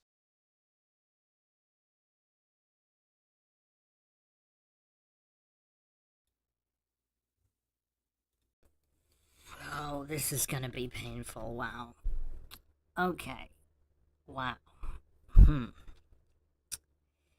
Oh, who's ready for some pain? I mean, look at Austin Whitsit's face here. I mean, how can you not feel bad for Austin here? I mean, he spends so many countless hours with these mental midgets. And the amount of psychological pain here in dealing with this level of mental disability, it's just, I mean, it's just a logical fallacy stack so high, and it just keeps getting stacked higher and higher, and the more Whitsit points it out, the higher he stacks. So the more logic that Whitsit adds, the more illogical Soy Lodge responds. I mean, this is painful. Yeah, DTC in the chat saying dumb but pretty funny. It is hilarious and painful. I mean, it is both for sure. Chronic Pain Gaming, good name there. Gonna laugh myself into oblivion. NPE says he has Ben Affleck outside the door face. I mean, it's almost like a level of disbelief. Has Soy Lodge stumped even Austin Whitsit by delivering the most nonsensical stream of goofery Austin has ever heard? I actually want to ask him, Austin, what is the dumbest string of arguments Austin has heard, just period, any subject, from any person? I mean, because this Soy Lodge goof, I mean, what he just streamed there, okay, just presupposition, assumption, circular reasoning, logical fallacy. I mean, just everything, there's just nothing here begging the question. I mean, it's just all stacking all these fallacies. I might actually get exhausted pointing them out here. It's a good thing we don't have the counter for this one, because it would have broke a long time ago. It would have fried the entire fallacy algorithm. Rig 5 says the fallacious sandwich he just spat out is criminal. Don't be silly. He doesn't look like he spits out that much food. He probably swallows all of it. Quite chunky, quite a lot of soy. I had to censor his chest in the previous analysis. Luckily, he's wearing black here, so it's not as obvious. It didn't bother the listeners as much. But okay. So, I mean, I don't even know where to tackle this. Because Austin is talking about the methodology of Eratosthenes' experiment. Soy Lodge counters with the collective narcissism, the scientism position, what we know about this time period. Well, who's we? I mean, there's dissenting opinions from all sides, from various different historians. There's Anatoly Fomenko questioning basically all of it. Obviously, Fomenko's intelligence absolutely dwarfs this mental midget known as Soy Lodge. Fomenko, the youngest math professor at the University of Moscow. I think he was 21 when he became a professor. Just complete genius, unlike Soy Lodge here, bottom of the barrel, scraping the bottom of the barrel of these mentally disabled mental midgets trying to argue online for clout. I mean, I don't know. Or it's a fetish, it's a humiliation fetish. We've gone over this before with some of these anti-flat earth grifters. They have some kind of fetish for humiliating themselves. Or is his Dunning-Kruger that off the charts? He actually think, in his own feeble mind, does he think he's making good points here by countering the methodology of experiment A with just this hodgepodge, gish gallop, red herring, logical diversion, logical fallacies. I mean, was that 8 logical fallacies? I mean, I usually don't have this much trouble with the fallacy stacks. Even with Craig, I was able to manage. I think his record was an 11 stack.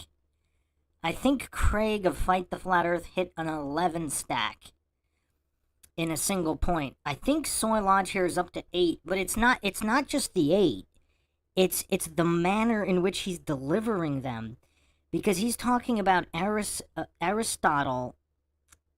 What is Aristotle's alleged assumptions, right? Because we don't really know, A, whether Aristotle ever really existed, and if he did, what he really thought. We only have whatever references, non-primary references, and, mistranslations of texts, etc. And obviously the bedrock of scientism is based on the hallucination and blind faith that none of this could have ever been mistranslated from these previous civilizations, regardless of the years. So just the mental capacity's not there for some of these brain-dead goofs like Soy Lodge to consider that ancient texts in different languages could have been mistranslated. The mental capacity is just not there for that. But let's assume that that was true anyway. So what he thought, why he thought it on some constellations not being visible, I mean, they're not that far apart on most maps. I don't know what he's getting at, or if he's that utterly clueless, he thinks it would be expected to see the same constellations from every point on Earth if it were flat.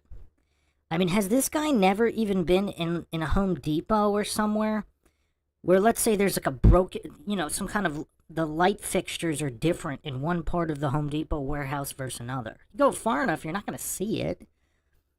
There's nothing to do with the shape of the floor. I mean, just the level of goofery here. Just the absolute basics. I mean, yeah, this is going to be tough. This is going to be tough. Jonas Zen in the chat saying, Soy Boy is twitching throughout the whole debate. Yeah. Justin Johnson says, soy salad.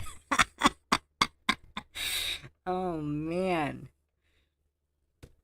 Plotchy podcast saying he was even reading from some kind of a script and lost so hard. That would actually explain a few things, because he's clearly not able to process anything Austin's saying, so he's just reading from his script, pretending it's valid while not even understanding anything Austin's saying. That actually makes sense.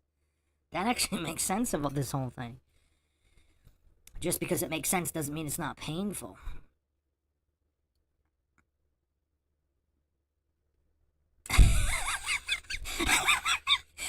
Heracles in the chat saying his emotional support animal co-host is as bad as he...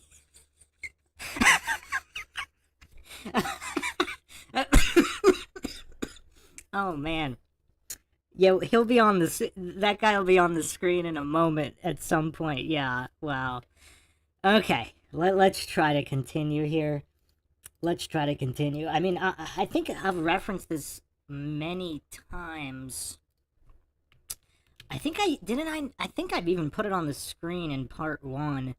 I didn't have the stomach to rewatch part 1 to see what I referenced. But even, again, depending on whether the timeline is true or not, but hundreds and hundreds of years later, you still have Lucretius in his seminal work On the Nature of Things, talking about how the Earth is a flat snow globe, in direct conflict with Aristotle and the others who thought the Earth was a globe. So there was clearly disagreement among the Greeks and Romans, even hundreds, thousands of years later, which this goof was obviously completely, utterly clueless about. So he doesn't even represent his cult of scientism well. If you're a heliocentric glober, how would you not be embarrassed to have somebody this utterly clueless representing your position? I mean, who wouldn't denounce this clueless goof from even entering? Like, he's this ignorant. He doesn't even know about Lucretius. He doesn't even know about all the dissent and conflict. His religious regurgitation is just based on a couple of key points that he saw in the idiot box or he memorized in an indoctrination facility. There's no actual mental capacity to do something called thinking. It's a foreign concept to this guy.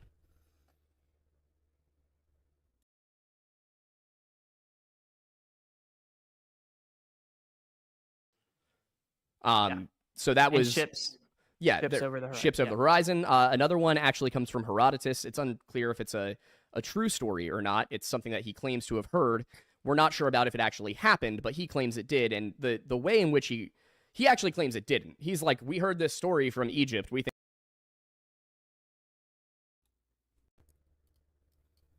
Again, this is all completely irrelevant to the methodology Eratosthenes utilized for the alleged experiment.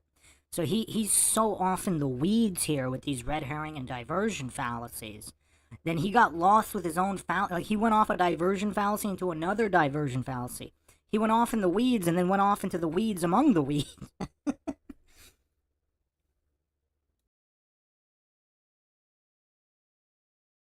Think it's BS because obviously the sun couldn't ever possibly be on your right while you're sailing west. That's impossible.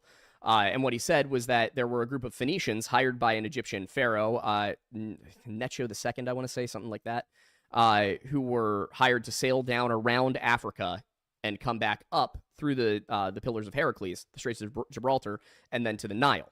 And allegedly, when they came back, what they told everybody was that, in the afternoon, like when the sun was in the sky, that as they were traveling due west, the sun was to their right. And if you're in the northern hemisphere traveling due west, the sun should be at high noon to your left.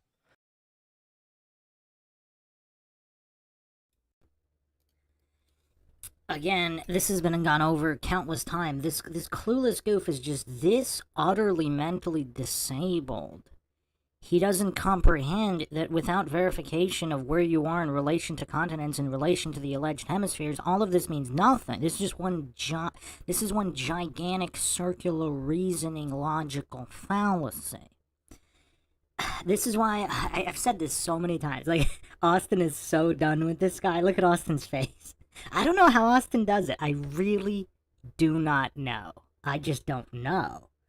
I mean, just the level of goofery he has to deal with day in, day out. And I would like to ask him who has sunk the lowest out of anybody he's engaged with. So, again, it appears, here's the thing, if soy logic, obviously he doesn't comprehend what logic even is, so he wouldn't be able to comprehend any of the logical fallacies if he doesn't even know what general logic is. If he can't comprehend the scientific method, the capacity's just not there. Why are we expecting that of him if the capacity's not there? If it is there and he's just playing stupid, if he's just going full retard like Craig, if Craig is a good actor of Fight the Flat Earth, he might be the greatest actor of all time. He might be the only one who can actually go full retard and pull it off convincingly. With this guy, it doesn't appear that he's acting. It appears that this is just genuine mental disability, and he's just regurgitating things he memorized from his religious cult of scientism without even considering the possibility that it might be inaccurate, or the conclusions might be inaccurate. He's off in the weeds here with this diversion fallacy saying, oh, it's disputed what this guy said about this guy, which has nothing to do with Austin's point about the methodology of Eratosthenes' specific alleged experiment.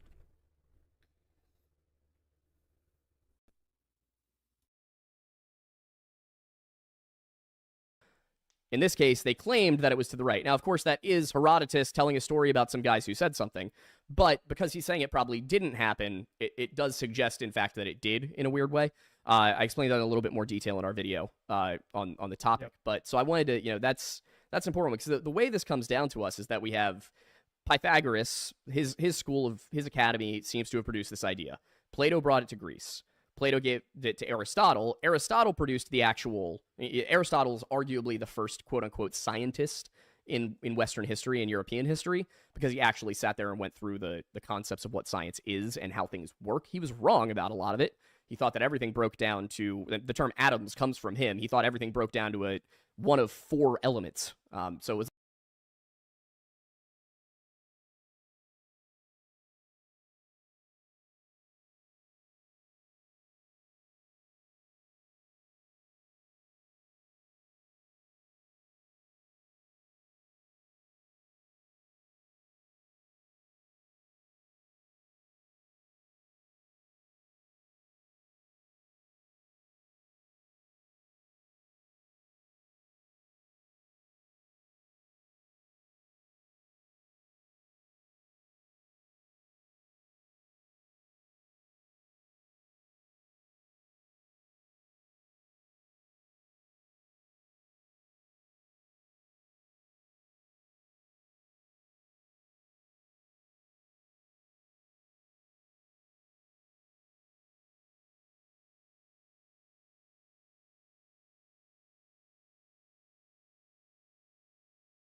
he wasn't quite there. No, he But- also believed in the ether as the fifth quintessential Yes, element, he and did. Democritus seems to come up with Adam before that. But I get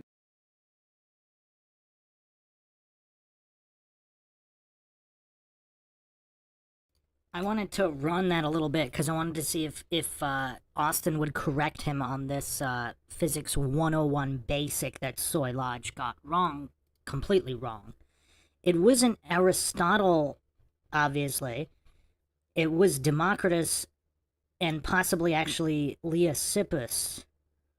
Democritus was his pupil. They proposed that all matter was composed of small indivisible particles, which they called atoms. So again, I mean, just a quick 2-minute, like even Wikipedia, I know people don't like Wikipedia, but you can check the sources at the bottom. This is all 101 stuff that it's taught in the same indoctrination facilities that Soy Lodge claims are legitimate. I mean, this is 101 stuff. This isn't even high school level. It's somewhere in between elementary and middle school. Even in those texts, they clearly talk about Leucippus and Democritus. I mean, maybe just one little byline. We're not talking about, thesis papers. But just the reference to atoms is here. So for him to get such a basic point wrong, I mean, obviously I'm not surprised, but that's the thing with these goofs.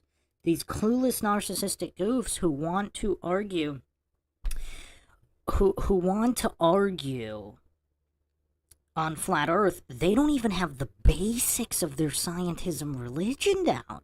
Like goofs like Sartain, so-called Professor Dave, Craig, McToon. I mean, that's why it takes all these countless hours to correct them within scientism, because they don't even have the scientism correct. And this level of goofery here. Yeah, I mean, it is kind of distracting how Soy Lodge keeps fondling that microphone. I mean, this is obvious some kind of trophy generation kid who just he has so much soy, there's no focus ability. And without the ability to focus, you can't really learn anything. Like, you can regurgitate on command like a circus animal to get treats, aka degrees, if you pay enough money for them, like Soy Lodge. But obviously, the focus is just not there. You can tell that the soy goof, he can't focus. He has no focus ability. So the critical thinking will not follow, because in order to think critically, you need to focus. In order to process information instead of regurgitate, you need to be able to focus long enough to think about it. But this guy has the mental capacities not there. So what are we really expecting from this poor goof? Like, if you're engaging with a trying to talk to, a mentally disabled toddler, what is the expectation level? Because that's the mental level Soy Lodge is at.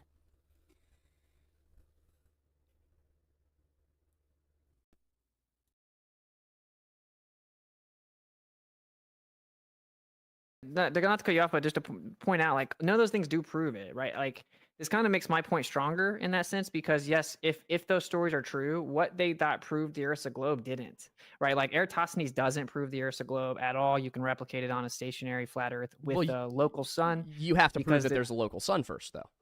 Well, that's what we actually observe, right? The claim is that what we observe is the illusion of divergent rays, and it is true that perspective can cause that, and we do see that there's some perspective effects, but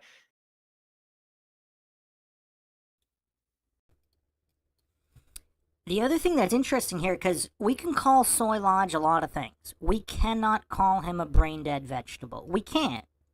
Because clearly he does have the mental wherewithal to comprehend the burden of proof. You would have to prove the sun is local. Now, where the mental disability comes in is where his religious zealotry and blind faith in the corrupt and fallible, he hallucinates that you don't have to prove that the sun is distant. You only have to prove it's local. It's a one-way street with religious zealots. With these clueless zealots, not completely brain dead, because there is the identifier, you have to first prove A. They're just so hopelessly indoctrinated into their cult, they don't believe the same is true. Obviously, it's hypocritical. They don't believe this is true for anything written down in their religious scrolls. The scrolls of scientism, what they memorize and regurgitate at indoctrination facilities. They don't believe the variables have to be proven for anything from their religion, but anything outside of that. That's like heresy to their religion of scientism, and there they start demanding proof. They start demanding proof and evidence. They demand nothing from their religious cult, but anything outside of the religious cult, that's where they start demanding. Which they should. If they had a neutral position, then yes, you would have to, how do you prove where the sun is, how far the sun is? You would kind of need to know that information if you're performing a trig-like experiment where you would need that information.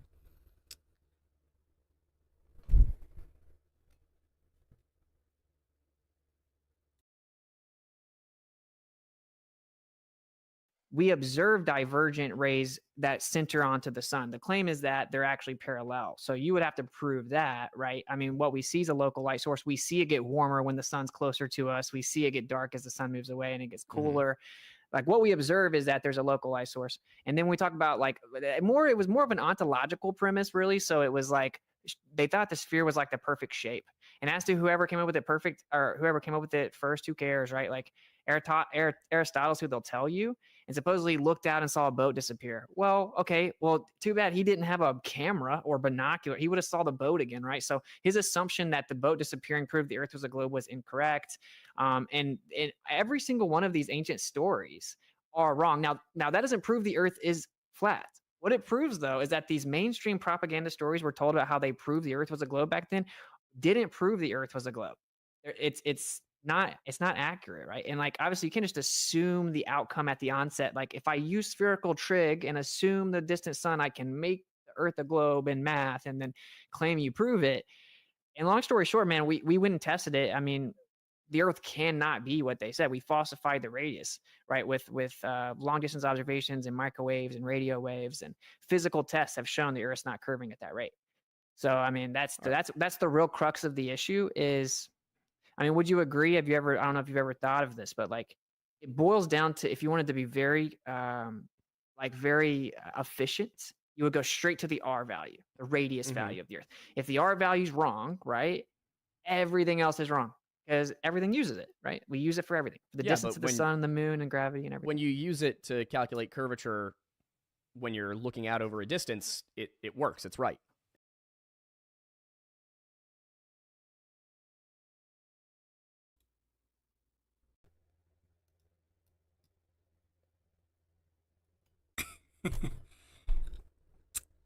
Okay.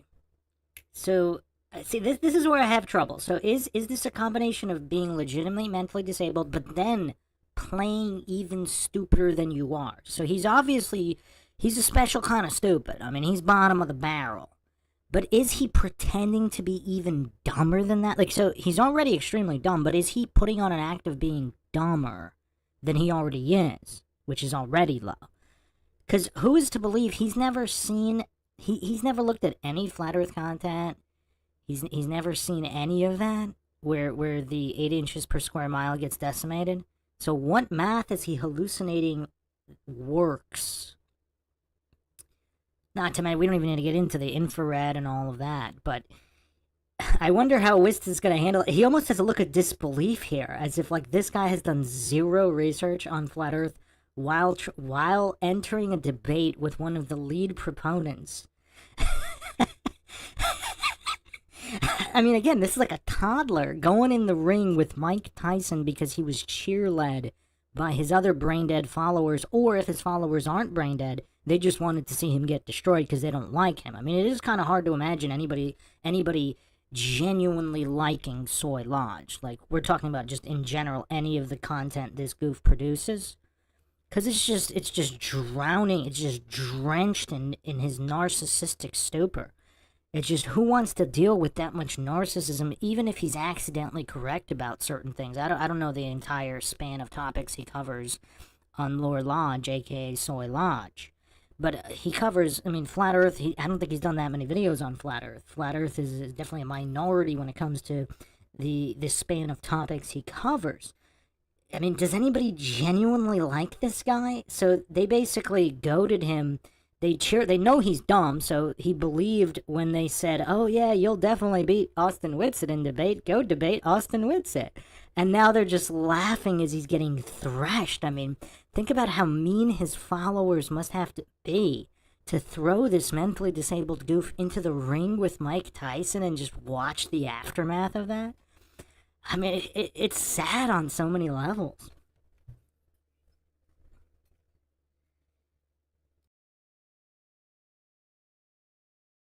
Every time. It's not. It is. As long as you account for atmospheric refraction, it's right every single time. So this is what I'm saying. So think of what you just said. So you said it's right every single time as long as you account for atmospheric refraction. Yeah. Well, atmospheric refraction is basically a bar that you can move wherever it goes. So Well, basically, depending on discrete variables, yeah, it's Yeah, in any given situation, you can take the weather conditions that day and you can calculate what the atmospheric refraction should be. And my point is that when you do that, the measurement works every time. You have to People think deliberately that. not do that. No, we proved it. people think that. We did it in our No, no, video. no. We proved it. You went and measured certain variables, plugged it into a refraction equation, and were able to predict where you're going to see something in the distance? Because I've been asking for someone to do that for 5 years. So we actually didn't even need to go to those lengths.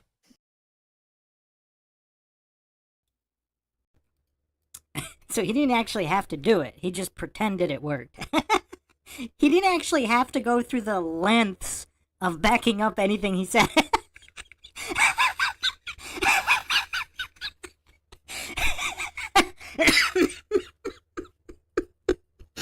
Oh man. Oh man. Wow. I'm not sure.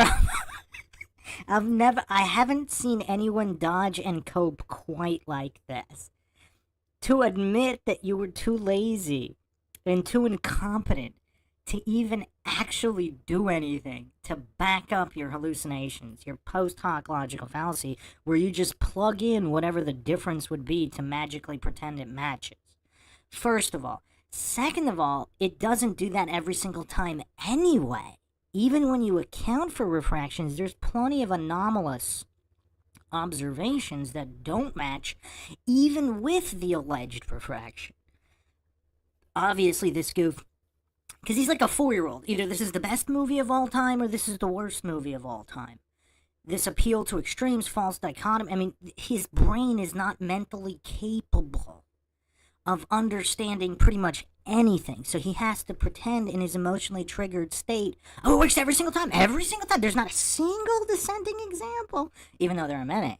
Not to mention his entire false premise of refraction being a factor that magically you plug it in and all of a sudden 8 inches per square mile works every single time, as long as you change the refraction amount to match that. Now, does he not even realize how dumb he sounds? But yes, whoever mentioned that earlier about his co-host here, his co-host is looking at him like, you're a moron. Like, do you not understand how dumb you sound? I mean, look at his co-host's face. Let me zoom in here.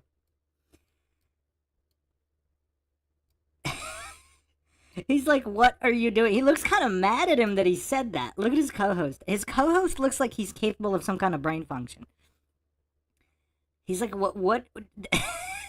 Because and look at Soy Lodge. Soy Lodge genuinely looks oblivious to how dumb he just made himself sound. Well, I guess that's his default state. But still, we didn't even have to go to those lengths. We could just pretend it matches every single time without actually doing any kind of real science or observations. Flatless says his co-host has social awareness. Soy Lodge does not. Yeah, it's kind of crazy. Like, how did this guy get any followers at all? Let's see how many he has.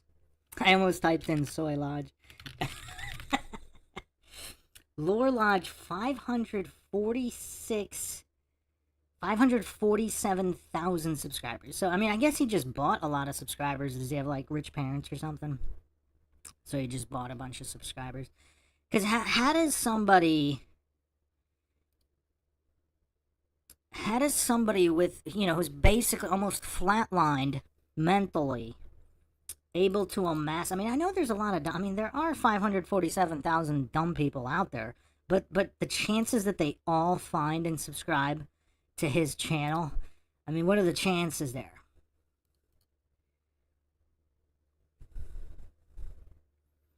The ratio of views definitely seems off too, because his videos are getting a lot of views. He's getting over 100K with 547,000 subs. That's kind of a lot. Even channels with 1 million plus subscribers, in 1 or 2 days, they might not get that many views. So is he paying for subs and views? Wouldn't be surprising, obviously. A lot of YouTubers do that. Or do they just love watching him humiliate himself on all of these topics? I don't know. I don't know. I mean, let's look at some, like, legit popular channels.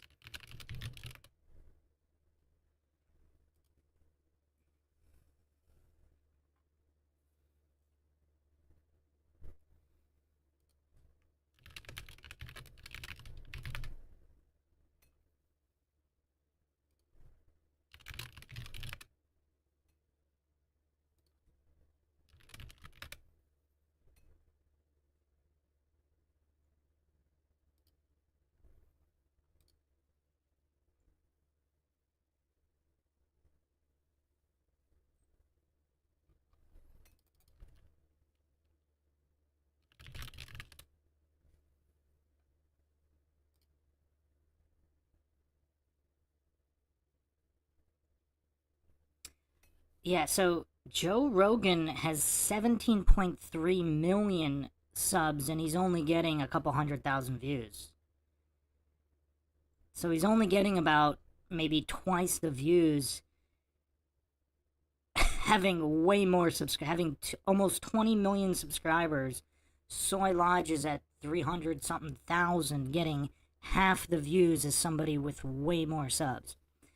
So yeah, definitely some funny business going on with Soy Lodge's YouTube channel.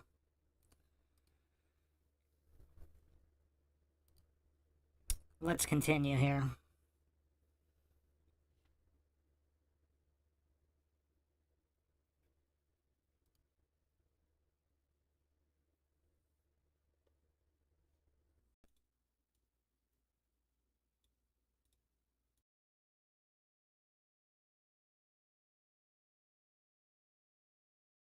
Because what we found is that every single time you look at something, it works out within enough of a margin that you don't need to run the calculation. For example, when we looked at the islands in the not the Adriatic, Mediterranean? the Mediterranean, but I forget what the exact west coast of Italy is called. But you look at the islands between Corsica and Italy, and they end up showing within a matter of 100 meters in either direction. They end up showing what you should expect to see at that distance.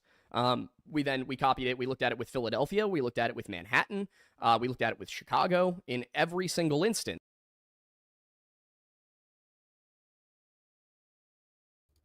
So in 3 anecdotal logical fallacies, in every single instance of 3,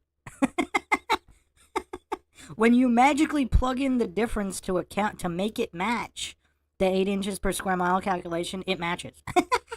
Who would have thunk it that a post hoc logical fallacy is a fallacy for a reason? Who'd have thunk it?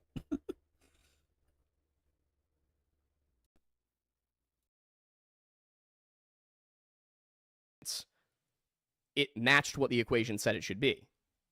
So that's why well, I that's take crazy issue with because that. I've done hundreds of observations, brother, and that's not what happens. I've seen things that should be 2-3 miles below the curve of the Earth. Well, so And you can say atmospheric refraction. Yeah, it's called terrestrial refraction. Standard refraction. It's 7/6R, which means your model says that on average, the Earth looks like it's 15 to 20% bigger than the actual size Okay. of the globe, which is just begging the question. But I've seen it where it needs to be a 280,000 mile radius. And so that's what I mean by you can just move the bar wherever you want, right? So what is that now? That's 64/6R. And like, okay, must be true. Then there's no way to falsify it, right? Well, again, what we're saying is it's a variable by variable basis. So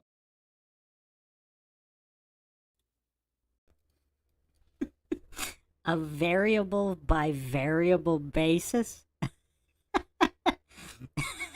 Look at Austin's face. It's like, what is this goof smoke? So, obviously, Soy Lodge didn't comprehend what he just said. So, is Soy Lodge claiming that refraction can vary so greatly that the Earth would appear hundreds of thousands of times larger than it actually is? That's his hallucination? That's how much refraction can vary? What I haven't heard Soy Lodge mention is the difference between true horizon and apparent horizon. Or is he one of these goofs that think train tracks touch in the distance because they look like they touch? So, is Soy Lodge, is the mental capacity not there to process not just Austin's position? He doesn't appear to be able to process his own alleged position. Austin's trying to help him out. He's being nice. He's trying to help him understand his own scientism model, but the goof just doesn't. I mean, the mental disability appears to be too much to overcome to get to this basic children's level.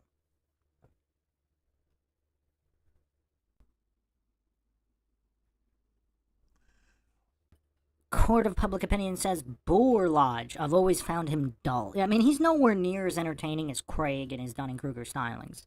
Like, Craig is legitimately entertaining. The lengths Craig is willing to melt down to humiliate himself. I don't know if I've seen anybody like that. Boggin says he's about as exciting as an STD. Let's try to continue.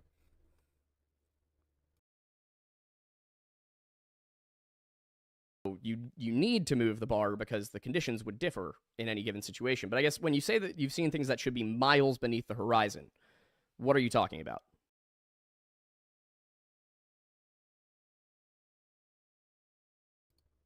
How has Austin not checked out here? Like, Soy doesn't even understand what it means for something to be miles beneath the... He doesn't understand what horizon means, what miles mean, what something means. Like, does he not understand the point of anything? So if he's just reading from the script without actually understanding anything his own script says, that actually does explain what's going on here. Because clearly he doesn't understand anything Austin's saying, but he doesn't comprehend his own script either. He's just regurgitating on command like a circus animal. I don't want to insult circus animals. Their mental capacity might be much more than this poor guy. But I mean, I kind of feel bad for him. Does anybody else feel bad for laughing at him?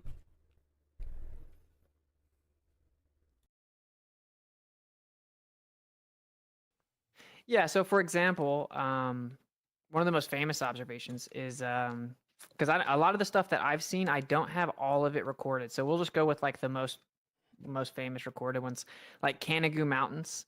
The Canigou Mountains can be seen from 273 miles away. It actually broke the world record photo. 255 miles away with the silhouette, whatever, 153. Now, it's always based on how high you are, right? That's how. So if you look at it from other mountains and say see at 273 or 255, the top of the tallest point of the mountains should be like an additional 2.5 miles. There should be 2.5 miles of curvature up above the top of the mountain. Now, what globe Earth proponents will do is say they will avoid that number because it sounds crazy, and it is crazy. And they'll say, oh, but let's look into it degrees. And if you take it to degrees in relation to this huge Earth, you can make the number smaller and sound like not as big of a deal. You're still claiming that the mountains were lifted optically over 2.5 miles and stopped right where they needed to look like the Earth was flat. And I'll tell you, you should look into this. There's an observation in Canigou, and it happens 2 times a year, right?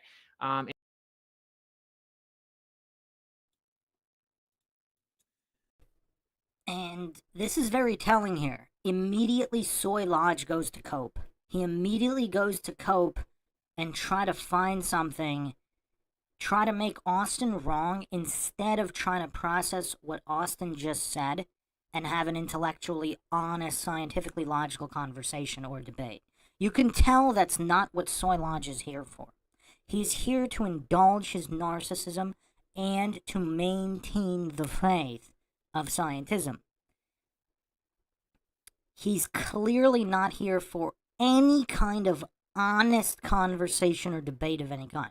Because look how triggered he immediately goes to Cope and try to find something to make Austin wrong. instead of first trying to process the information. Because it does sound kind of silly that you're always going to pretend, no matter what, you're always going to change the amount of refraction to match flat Earth observation. So no matter what, so if it has to be 2.5 miles, you just say refraction is 2.5 miles. If it's a mile off, you just say, oh, well, it's just a mile off in that instance. But no matter what, it always has to magically match flat Earth observation. Magically. That's the scientism position, and it's so silly. Soy Lodge appears to not have any kind of rebuttal here, so his cope is to go, he's either asking somebody or he's looking something up. I mean, where was this energy when he was incorrectly talking about the origin of atoms or any of all the other scientism he got wrong? Where was this energy to even verify his own position of scientism before? I mean, I guess soy prevents you from having a lot of energy in general, but you could tell he's really triggered here because Austin just mopped the floor with him in such a basic point where it really exposes how silly the post-hoc logical fallacy is. The cope of refraction is always whatever the difference in amount is between a flat Earth observation and a globe Earth observation. So you just change the amount of refraction to make it always look like the Earth is a level plane. That's kind of a silly possession. I mean, we didn't get into Horizon and True Horizon because that's not actually what's going on, but according to this goof, like, I'm sinking to Soy Lodge's level. So if he's listening to this, I mean, he probably still won't understand it. But I mean, I tried to dumb it down just like Austin did to see how silly what Soy Lodge is saying is. Because we can get into Horizon and True Horizon, I talk about that all the time. But it still doesn't change the point here.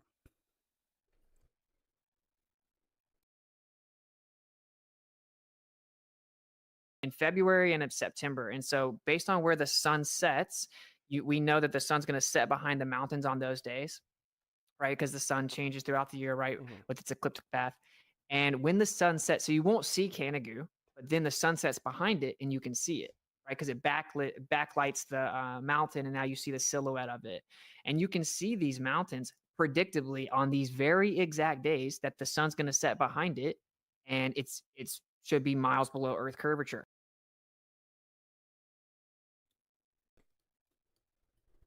So that's a very interesting point there. So would that indicate that it's clearly not refraction because it's only when the sun is in the position to backlight the mountains and it never occurs when the sun is not in that position? So this magic refraction only occurs when, if it wouldn't have been refraction, it would look like that? Is that Soy Lodge's position? I'm just wondering here. I'm just asking. Alien Big Cat 23 getting triggered in the chat here. You call the whole lot of scientism real paranoia. That you're talking to me? Are you pretending understanding what the scientific method is paranoia? So being on a preschool level understanding. Okay, let's bring up the preschool sheets for Alien Big Cat 23. We're bringing up the preschool worksheets. So these are the most dumbed down I was able to find for goofs like Big Cat 23.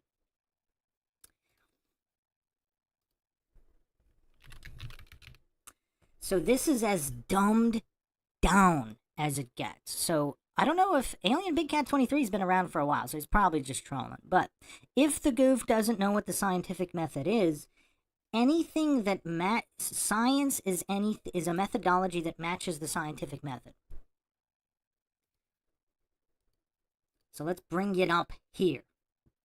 This is earlylearningideas.com, Alien Big Cat.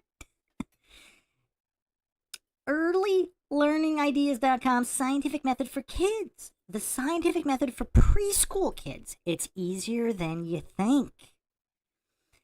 So, here's the worksheet here, or the chart here, rather.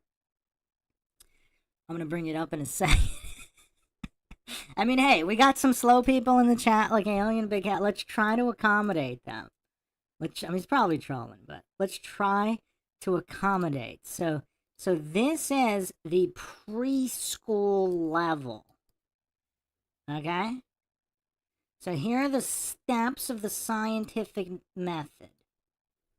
and the variables. Notice Craig never talks about the variables, fight the flat earth.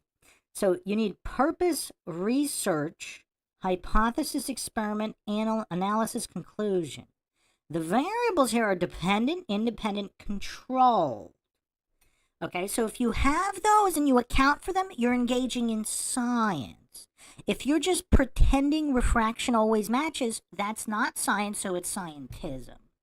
I mean, is that too difficult, Alien Big Cat? I can't dumb it down further than that. I'm sorry, man. I mean, does anybody in the chat know how to dumb that down even further? I mean, I'm not sure it can be. I mean, is it possible to dumb it down further than this? I mean, I don't know. Is it like, I don't know how to dumb it down further. It's quite clear here. I mean, the false cause logical fallacy, that's why it's false cause. It's when you're attributing a cause to something, for example, saying it's a refraction when it's not refraction. If you want to claim that it is refraction, you have to prove it according to the scientific method, not by faith. That would be scientism. So that's the clear difference. I'm obviously pro-science and advocate for the scientific method and logic and reason. That's the whole point of the podcast. Like, why you've been here for a while. Do you not understand that that's been the whole point? Whether it's true crime, paranormal, conspiracy, that's been the whole point this entire time. I mean, obviously Soy Lodge needed this demonstration as well, but I mean, I don't know how to dumb it down further. Is it possible? Is it possible to dumb it down further? Now you got me thinking. Is it possible to dumb this down and make it even simpler?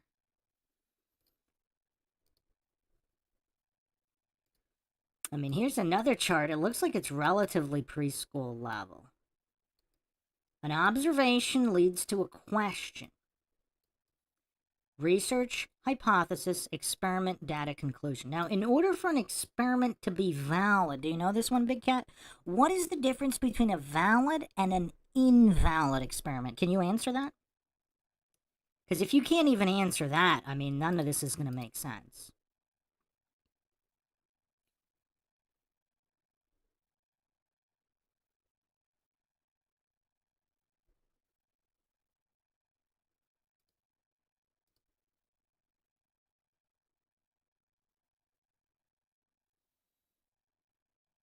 So this is preschool level, but there's plenty of kindergarten material as well. So even kindergartners can learn about the scientific method. Look at all these different materials here for learning the scientific method. So study up. Unless you're just trolling, or you got some kind of fetish for humiliating yourself, like maybe Soy Lodge has, or he doesn't. I don't know. If Soy Lodge is this mentally disabled, he actually thinks he's making points. I mean, who knows?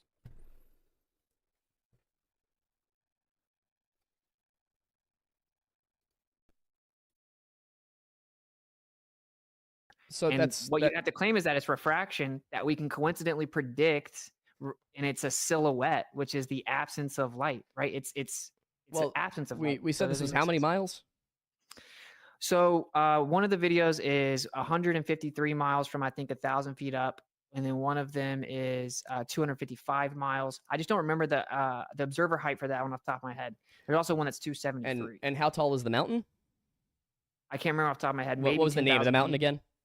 Canigou, Canigou, I believe. Okay, Canigou. So yeah, I mean, and that's pretty crazy to wrap your mind around, right? Yeah, so it has an elevation of 9,136 feet, which means that if I can really quickly do math, because I can't do math, but give me one moment here. 9,136. 9,136. I'll just let you know, I'm not lying to you guys, right? Like, I'm letting you know, like, the globe model, because I talk to like people that are really invested in defending. They'll just tell you it's refraction, right? They're just going to say it's this much refraction. So it is. It's about 430 feet of refraction from the top of the mountain.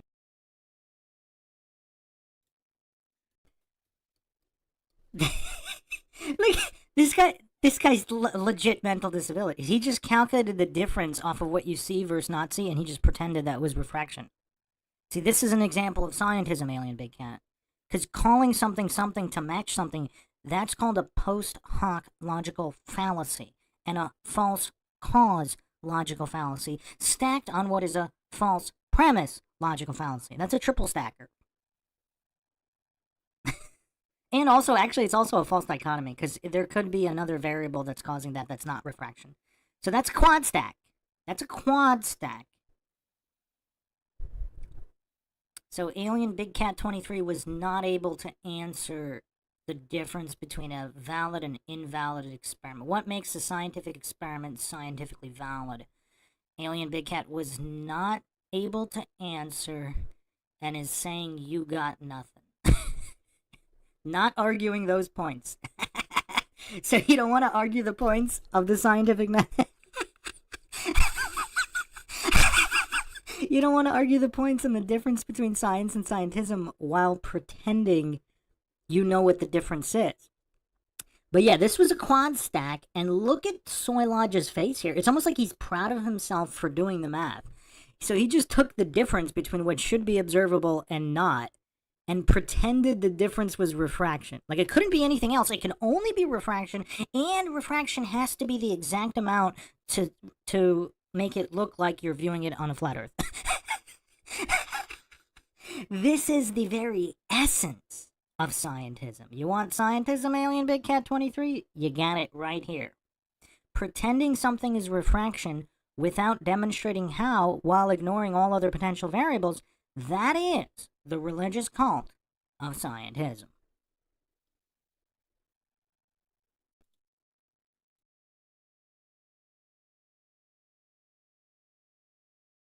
To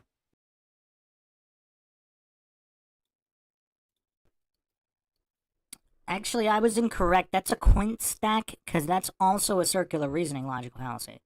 So that was a quintuple stacker, because he also pretended it could only have been, the Earth is already spherical, therefore it has to be refraction, which is still a false dichotomy, because it could be a globe and other variables other than refraction causing that difference. So it was actually a quint stack. So, yeah, let's just make that clear here. Nowhere near close to Craig's 11. Not even close to Craig's 11, but still, a quint stack is good. And this guy had an 8 stack before, right? He had an octuple stack. He had an octo stack. So he actually might have the second place. Soy Lodge might have the record for second place, if I'm not mistaken. Well, no, technically I think Craig had some 9 stacks, too. I think Craig had some 9 stacks. So Craig might have first, second, third, but whatever. The person, the second place as a person might be Soy Lodge. Soy Lodge had that octo stack earlier.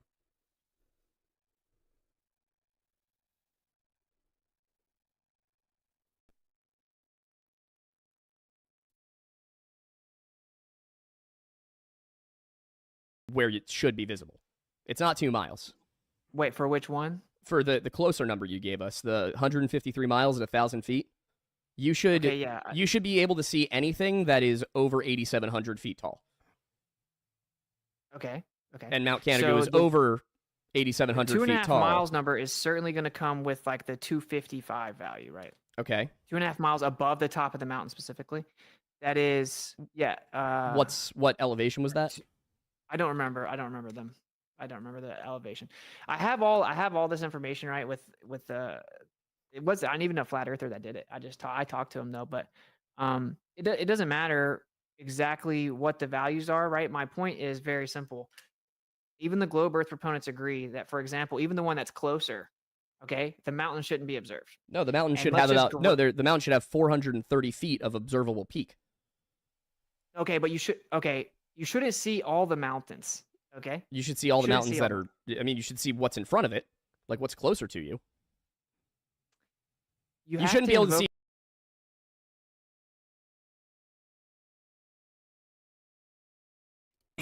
Why is he talking about what you can see in front of the mountain closer to you?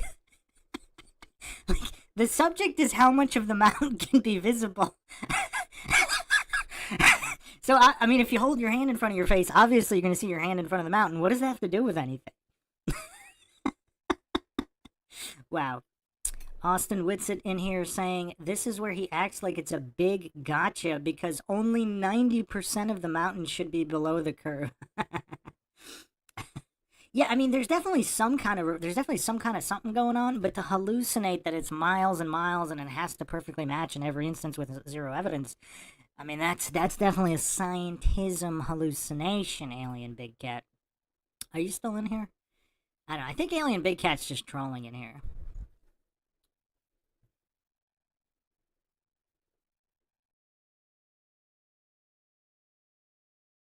You shouldn't be able to see the very base of the mountain. No, not at all. But you should be able to see the top 430 feet. So that's why I'm trying to find this. How tall? And you said the mountain was 9,000 feet. So it's 400 out of 9,000 is you barely see the tip at all. Now I'm actually that's with the no numbers out there off refraction. the top. I'm throwing the numbers out there at the top of my head, right? Because I'm just letting you know with the observation, all the globe Earth proponents ran the math. They let me know what the refraction is, and they're very confident that it's real. They say that the mountains are being refracted up at roughly, a little over standard refraction. And the problem with that is it's the silhouette of the mountains. It's just a shadow. It's like you walk in front of the light and block it. It isn't the light being refracted. It's a shadow. It's a silhouette. And I can predict it a year in advance. I can tell you when it's going to happen. It's going to happen in September.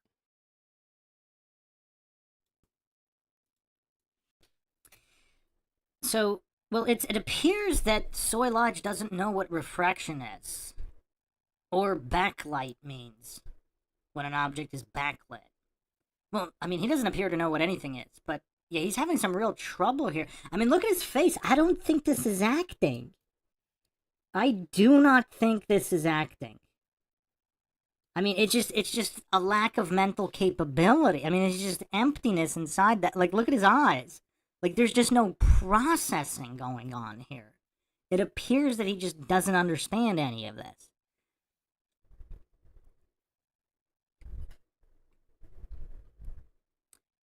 Witsit said, I'm supposed to be boxing this guy in a couple months. I did hear that, but I mean, I'm not going to be holding my breath. Who thinks Soy Lodge is actually going to be brave enough to step into the boxing ring with anybody at all?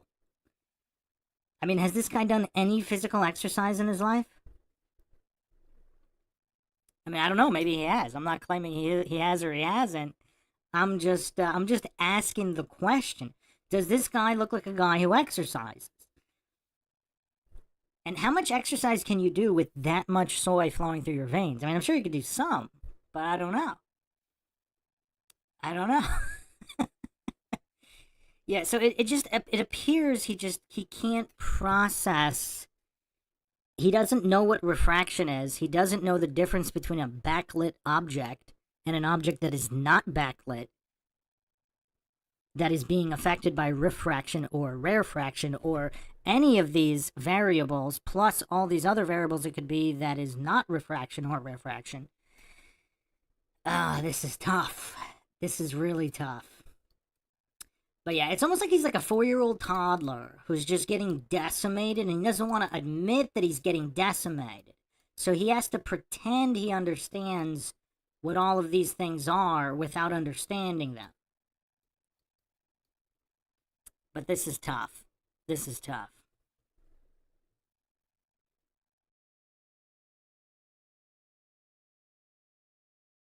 Right? The way I know is because that's when the sun sets behind those mountains and light attenuates so you can't see the mountains, right? But then when the sun gets below it, that's way brighter light. Now you can see it through the mountain, through the air, and you can see the mountains predictably, and coincidentally refraction is just always going to match our predictions. The question I have there is, how are we predicting that it's going to happen on the specific day? Because of the cycle of the sun. So we know that, like the sun will set in a little bit of different portion of the sky each day, right? Throughout year, it kind of progresses, right? You have the analemma or whatever. And so on certain days, the sun sets where it goes right behind those mountains. Right. From a viewing angle of another mountain across.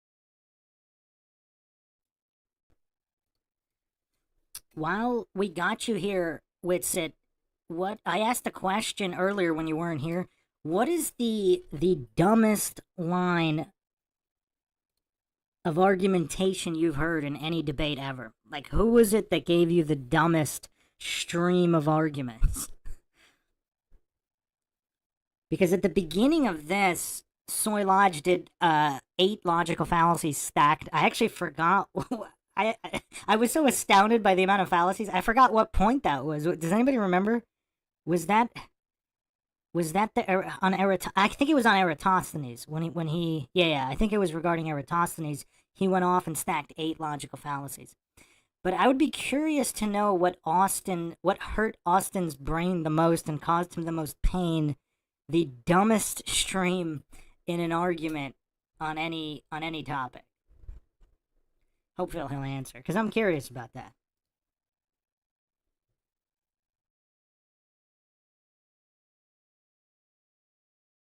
The water. Got it. And people travel all around the world to see it, right? It's very beautiful. Yeah. But my point is, like, if it's refraction, that's very convenient, right? Like the refractive conditions of that day just so happen to consistently make the Earth look like it's flat, predictably in advance, you know? Sure, but from what he was just saying, it's not refraction. It would have to be. But based off the math he just did. Yeah, for the shorter number you gave me, the 155 mile, it should be visible even without the refraction. 430 feet of it. Refraction would add to that, of course. But okay, yeah, the top of the mountain should absolutely be visible. You can see way more than just the top of the mountain. Well, I need to know what the picture is. Like, I didn't know what to look for. Yeah, like I said, I'll send them all to you. They're actually videos. Yeah, if you could give the location and the date and the time of when the videos were taken, because then we can get the atmospheric conditions of it, we should be able to calculate the amount of refraction that would be existing in that, portion. Yeah, let me see if actually my Telegram can help me out here. That'd be great.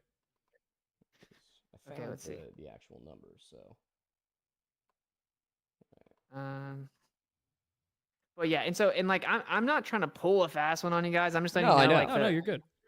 Globe Earth model for sure. I talk to people that are like obsessed with proving the globe. Trust me, and like I think truth doesn't interfere investigation. I try to still man the globe. The still man of the globe in this, whatever the values are exactly, for sure, is that the mountains were refracted around the globe in all 3 of the scenarios. And so one thing you can believe that if you want to. My issue is that the only example you've given us turned out to match what we said. No. You gave us 100. The only numbers you gave us match what we said they would say. You're saying that you'd still see 400 feet of the 430 curve, and I'm feet. just I'm spitballing the numbers. Like, imagine adding like 15 more miles. I'm just kind of guessing the 400 number. feet of the mountain. But it doesn't even matter. Like 400 feet of the mountain of a 9,000 foot mountain is not a large percentage. So you're just going to see like the peak of the tallest part of those mountains. Canigou, the tallest mountain, is around 9,000 feet, right? Which means you're not going to see all the other mountains around them. You're just going to see the top 400 feet of the tallest mountain. That's not what we see in the observation. We see the sunset behind an entire range of mountains, and you see much more than just the peak of it.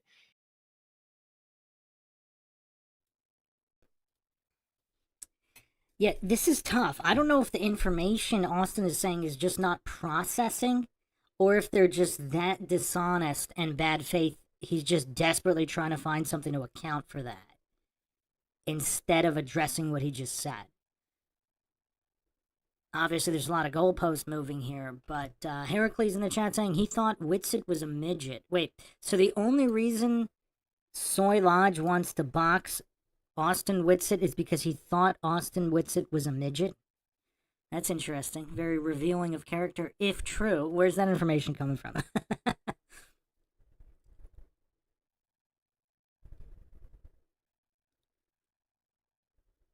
Little Star in the chat saying, Aiden, who's Aiden? Is that Soy Lodge?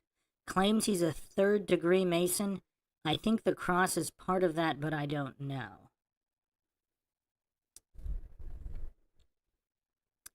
Well, yeah, that's a good point, Lord Zed. Austin could be a midget and still not get... Yeah, I mean, yeah, I don't know if I would bet on Soy Lodge over midgets either. I mean, I guess it depends on soy levels. It's kind of hard to imagine anybody with higher soy levels than Soy Lodge, but who knows?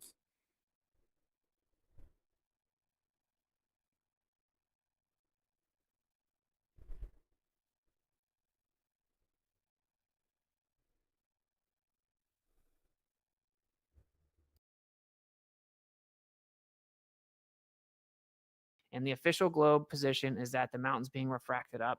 And sometimes it's seen, for sure, sometimes it's seen where the entire mountain should be below the horizon. And like, it's okay. Like I said, they claim it's standard refraction. It bends around the globe and just the rate matches the globe or whatever. But to me, like, let's just use some common sense.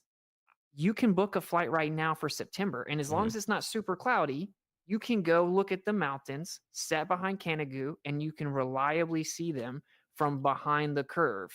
And to me, it's absurd to think that the refraction is just so happened to consistently show us what looks like the Earth is flat, and then lifts the mountains just enough and then stops But if the to Earth, be right in front of us like it's flat. I mean, but if that's the Earth insane to me. was flat, then you would be able to see it, what you're describing, every day of the year.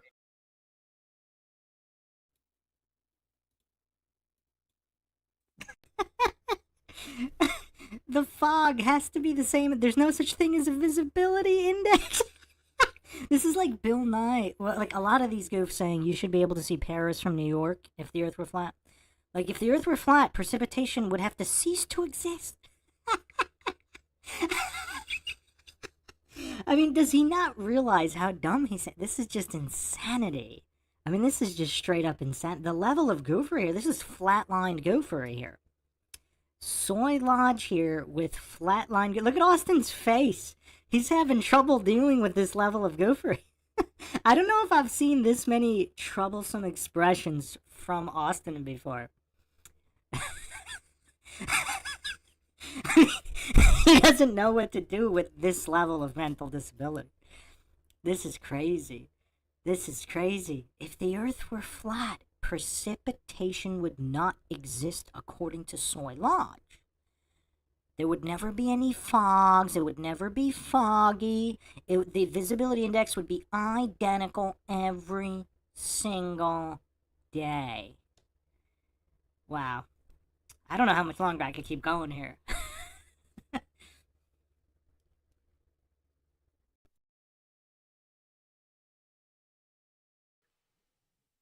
That isn't true, though. So think about this. Think about this. So even in the globe model, right? So if we think about it from a globe paradigm, you can't see the mountains until the sun sets behind them, right? So Wait, what? you can't see the mountains on those. Typically on these days, you can't even see the mountains until the sun gets behind them. Because when the sun creates the silhouette, you can see the mountains. But before that, you can't even see them.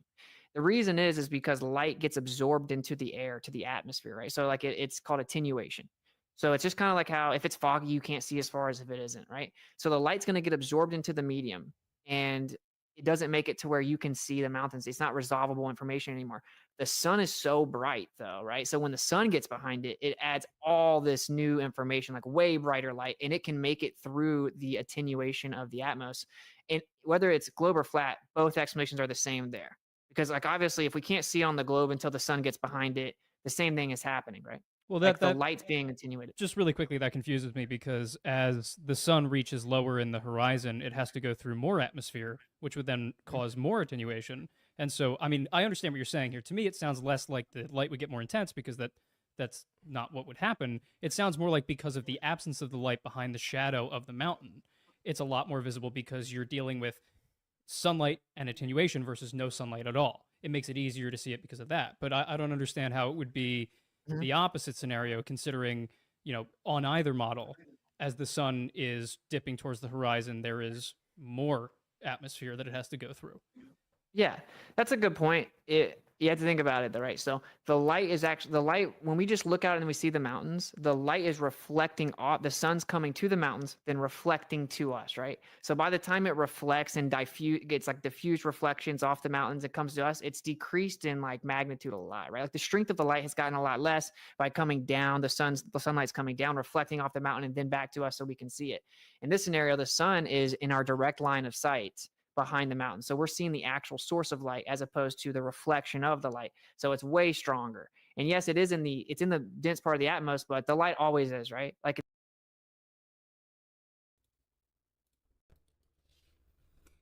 Now, I don't know much about his co-host here, but his co-host appears to be not as triggered, not fondling the microphone every second. And I don't know if he's good faith or not, but it seems like it's possible he might be engaging in good faith here because he's asking legitimate questions and he has the mental wherewithal to understand that certain things might not be dependent on the shape of the Earth. That's a step further than Soy Lodge was, many steps further than what Soy Lodge has been able to muster so far, which is not much.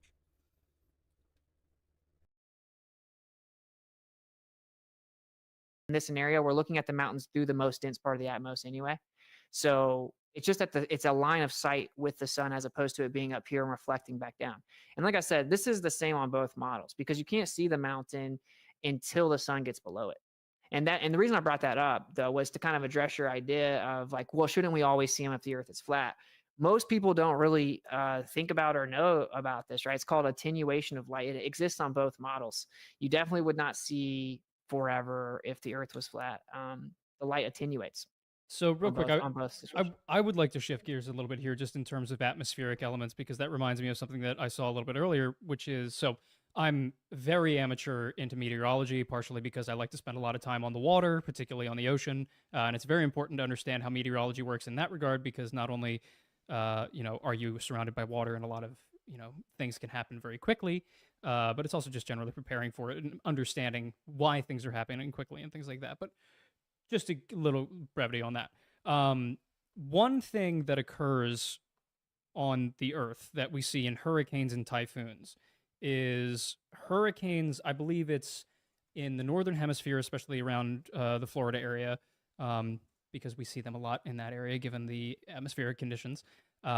They spin, I believe, clockwise in the northern hemisphere.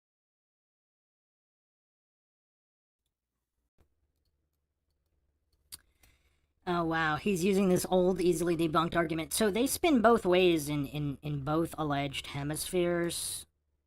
Have these guys just done zero prep work here? I mean, it's tough.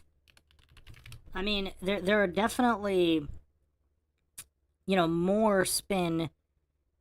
You could say the majority of them spin one way in one alleged hemisphere versus the other.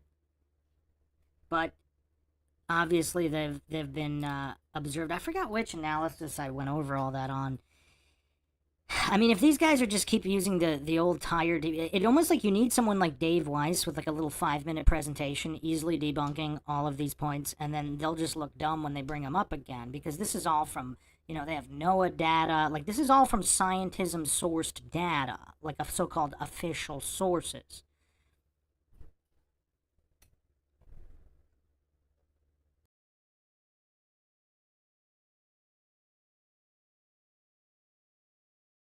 Whereas typhoons in the southern hemisphere, it's another name for the same, weather event, spins counterclockwise.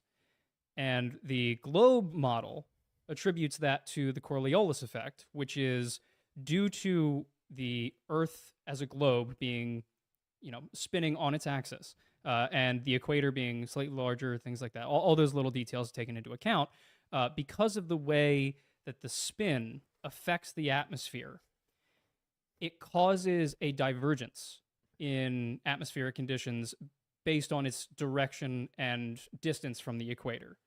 And that causes the varying rotation that is consistent in the northern and southern hemisphere of these large weather systems.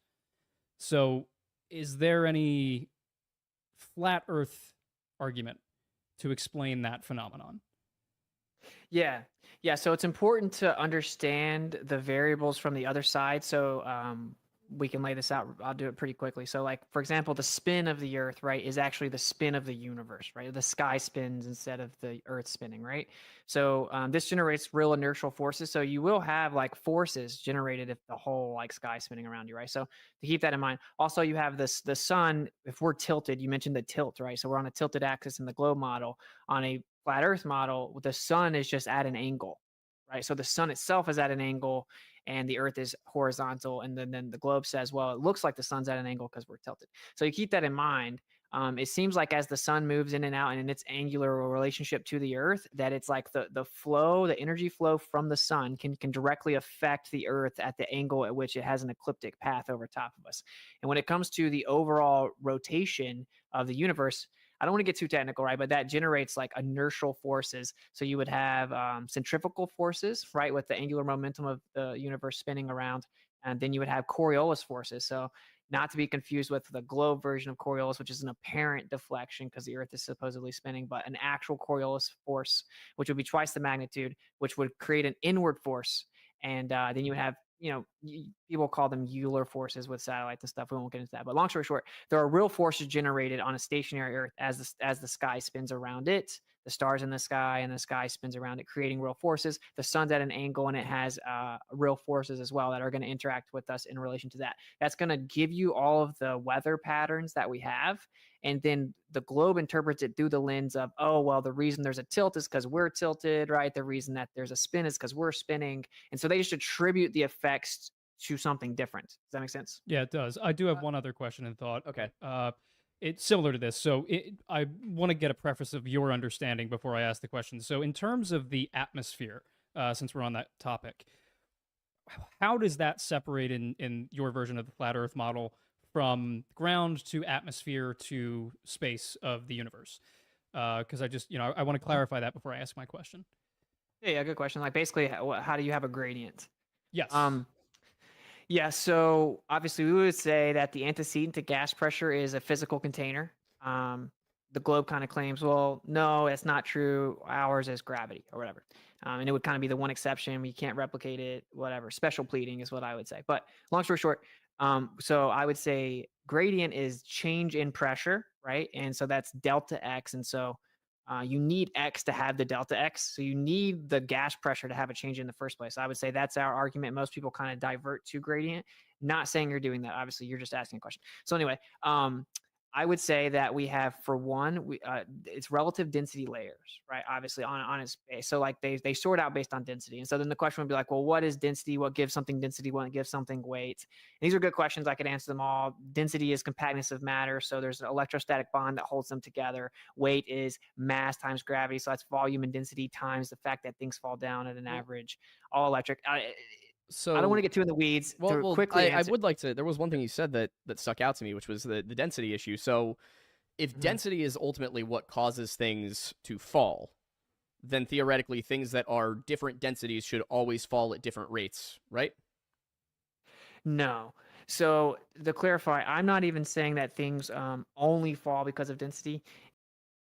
It's just that you have to define each term. I would say that there has to be something that sets the up and down.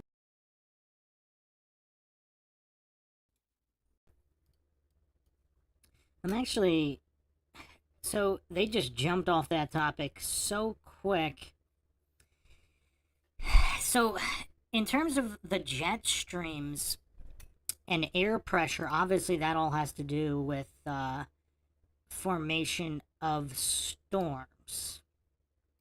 Now, it's kind of weird. I mean, do they not know that? So they're just pretending it's only Coriolis. It can't be anything else. I mean, it's so weird how they don't address all these other variables.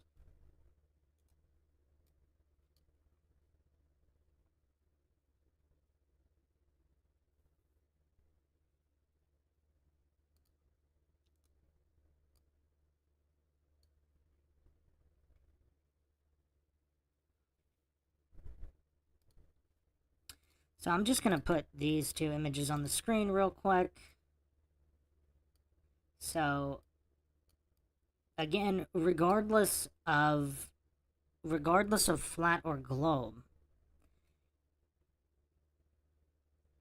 you have these currents of air of varying air pressure. And if there is some kind of electromagnetic force,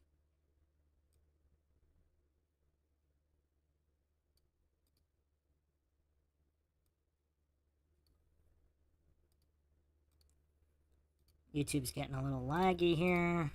If there is some kind of electromagnetic force, and it follows the path of the sun doesn't dart back and forth. So, on a flat plane, obviously,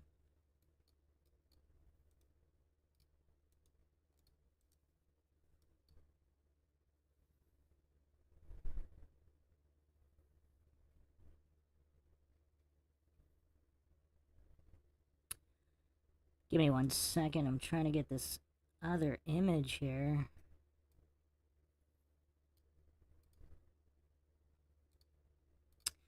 So, depending on the path of the sun, let's say it's a flat plane or whatever, and the path of the sun is going around the center of the plane, you still have all of these different, you have the westerlies, the southeasterly trades, the northeasterly trades, the westerlies, all over. So to hallucinate that none of this and air pressure has any effect on the formation and direction of hurricanes, typhoons, tornadoes. By the way, tornadoes have also been found to spin both directions. It's like just this level of hallucination to pretend, or to just pretend all these variables don't exist. These variables all exist in scientism. Why wouldn't they have these effects? That's why it's important to keep the scientific method in mind. If you don't have the dependent variables, independent variables, and the controls clearly delineated, you don't really know what causes what or how or why. These are just assumptions, the bedrock of scientism.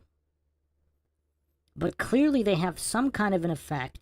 They're going different directions, and if this is also electromagnetically linked to the sun's rotational path over the plane of the Earth, if the Earth is flat, again, I'm not alleging it is, but if it is, why would it, like, these variables could all line up exactly this way also. I mean, obviously, burden of proof is on positive claim. You have to prove that they do. But to hallucinate that they can't, I mean, that's a pretty illogical position.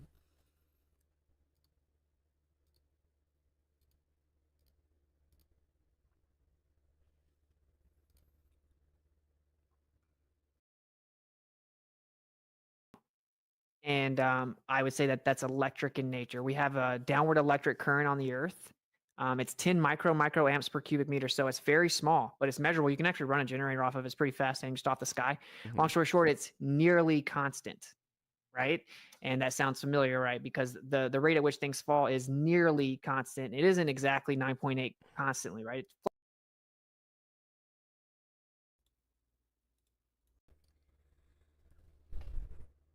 Okay, Austin in the chat says the dumbest argument ever was probably so-called Professor Dave, no surprise there, denying that a spinning object would appear to go opposite directions when viewed from opposite directions.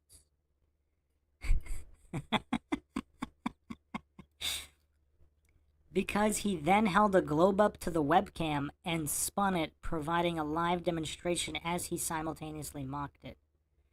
So he wasn't, okay, so he wasn't aware that the webcam was stationary?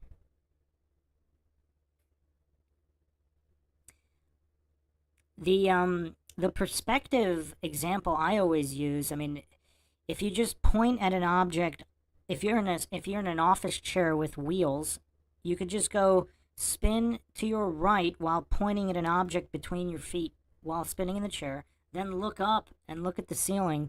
I mean, that's just the orientation of observer relative to floor, ceiling, objects on the floor, objects on the ceiling. Continue spinning to the right the same way and see if it looks like the rotation's the same way. I mean, it's like a this is children's level stuff, but I'm not surprised that Professor Dave can't grasp that.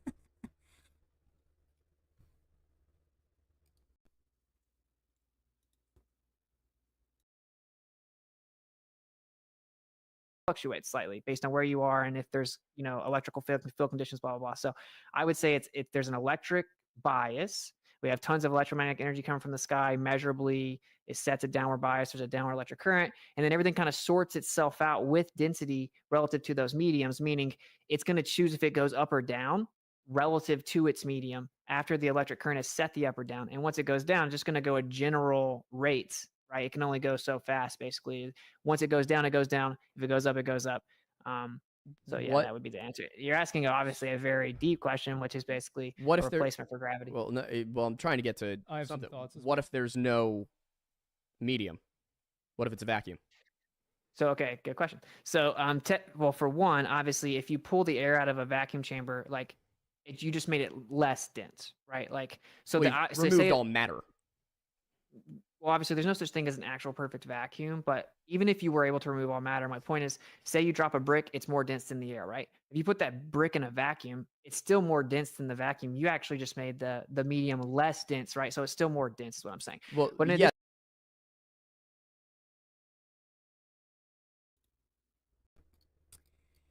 Austin says the audience would see the globe spinning clockwise while he would see it counterclockwise. Well, yeah. The reason I bring up the chair is because a lot of people without the mental capacity to think about other people are seeing. I bring up the chair example because then all the narcissists, they don't have to worry about what someone else is seeing. All the narcissists, because they're in their own head, so they could worry about what they're seeing when they look down at the object while spinning in the chair, and then what they see looking at the ceiling. Because narcissists, I mean, they have trouble thinking about what other people would see because they're narcissists. That's one of the reasons I use that example. But yeah, I mean, obviously, things would, there's a million different ways you could do that too, where things appear to spin different directions from where you are. But for a narcissist in the same moment, like without even having to switch positions or record and watch back recordings, I like the office chair example because it makes it easy because even narcissists can experience that for themselves.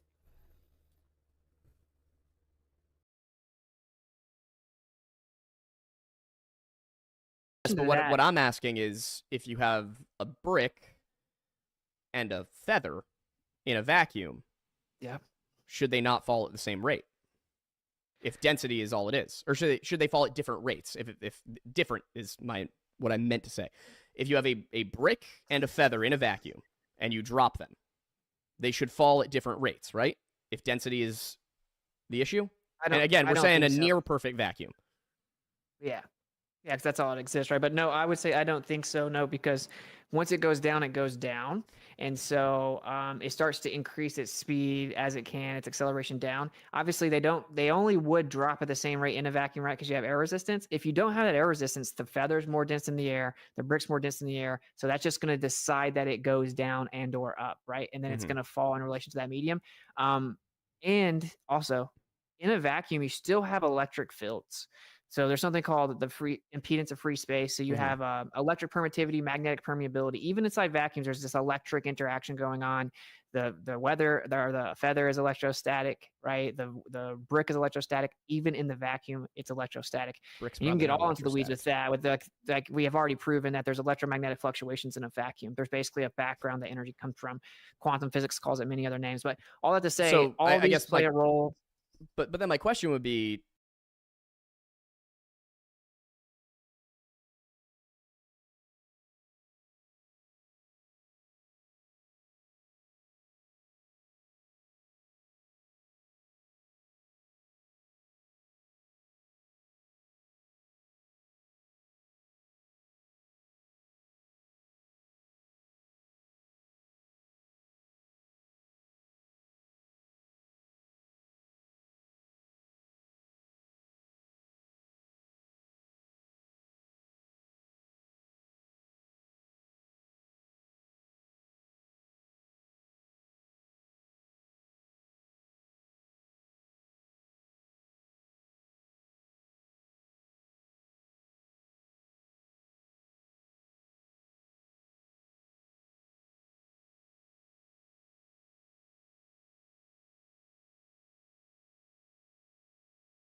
Oh, wow. I've been talking this whole time with a muted mic. Interesting.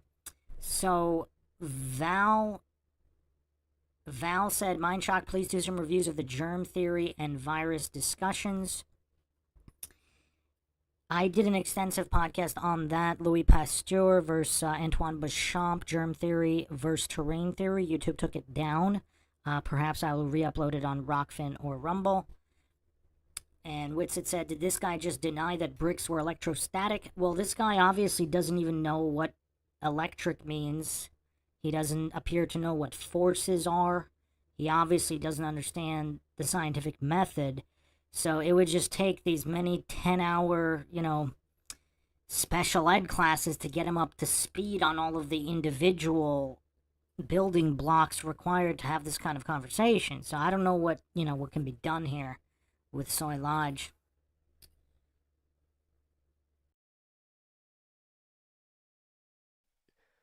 if your argument is that it's not gravity, that it is density, then even with the electromagnetism aspect, you could take a 10-pound bowling ball and an 8-pound bowling ball. Electromagnetism is going to work on them fairly similarly. They should fall at the same rate, right? Or at different rates.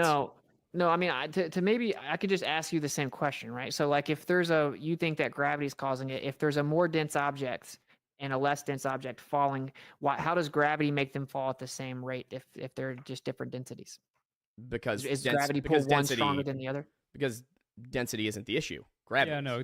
If it's two separate masses that are of different densities and different weights, they'll still fall at the same rate based on the principles of gravity, just purely because the only reason that we see things fall at different rates on Earth is because It's kind of hilarious. Soy Lodge needed to have his partner bail him out here, because Soy Lodge, and look at, he's got his arms crossed. He's so defensive, like this little toddler that got scolded and called out for pretending to know things he doesn't know. Whereas his co-host here, at least he's not on the level of like a mentally disabled toddler. Here, he appears to have some kind of mental capacity. I don't know if he's arguing in good faith or not, but at least it's a possibility, maybe, that he is arguing in good faith, so that's interesting. But it's kind of hilarious he had to bail out Soy Lodge, because Soy Lodge was getting decimated so much, and it's so painful. The co-host had to bail him out here. Let's see where this discussion goes, because if it's going deep in gravity, we went over this so many times. I'm not really going to do another deep dive into gravity. You can check out the other flat earth analyses and, of course, the complete dismantling and debunking of Einstein's relativity by Run Z Cow here on the MindShock channel. and I'm just going to go off the globe model. We're using the globe model, yeah. Yeah, of course, the of course. reason that you see things, fall at different rates on Earth is because of the atmospheric conditions. So if you have a feather and a brick and you drop them in a non-vacuum environment in our atmosphere, the feather, because it has a lower density, will reach terminal velocity faster than the brick. No. By the way, oh, I see what you're saying. Yes. All right. Yeah, I see what you're So saying. therefore, a feather will reach its terminal velocity, which is a lot slower than the brick, so it'll fall a lot slower than the brick. But in a vacuum, as some experiments and I think some of the vacuum chambers, there have been experiments where they've dropped bowling balls and feathers in a vacuum chamber, and they fall at exactly the same rate. Yes, and That's what people think. That's yeah, they fall what's asleep. on video. No, actually, a university has proven that dropping different chemicals fall at different rates. They're literally different chemicals, and a gravimeter has proven objects fall at different rates. Gravimeters are way more precise than that video that supposedly proved In a it, so- vacuum? Yes, gravimeters use a vacuum-sealed chamber. They drop a little BB, and they use interferometry, so cross.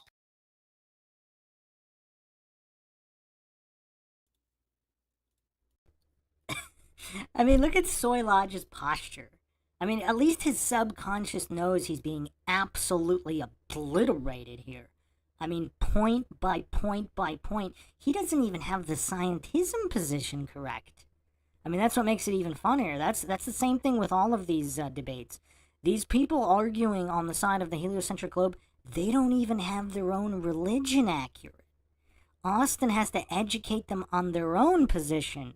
Because, I mean, they don't even have a hope or a prayer understanding the flat earth position, but they don't even understand their own position. So most of these so-called debates with Austin is him just educating them on their own model. And it's tough. It's tough. Because they're obviously extremely ignorant about all of these things. And they also, again, they just keep spamming this false cause logical fallacy, this false dichotomy logic fallacy, circular reasoning logical fallacy. It's just the mental capacity just doesn't appear to be there to understand that there could be different variables at play.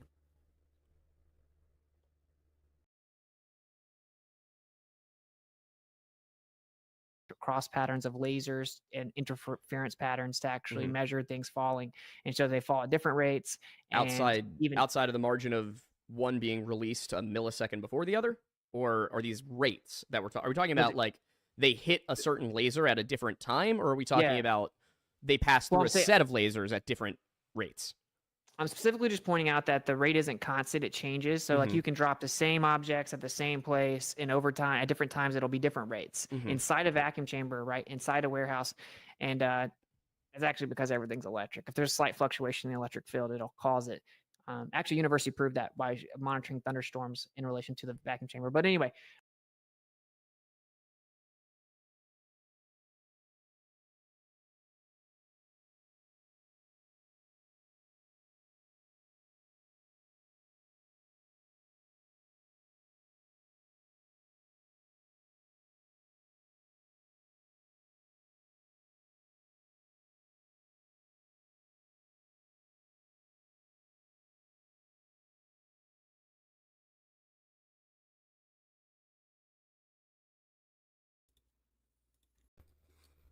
I went over this a lot deeper in Austin Whitsitt versus Bryant Myers in the Bryant Myers episode. It was actually Professor Dave. It was a couple of flat earthers against against Bryant Myers.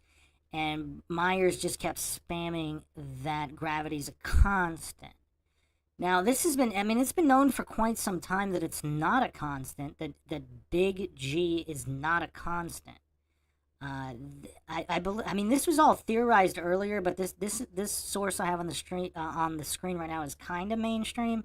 Journal of Modern Physics, Volume 7, Number 6, March 2016. Newton's gravitational constant, big G, is not a constant.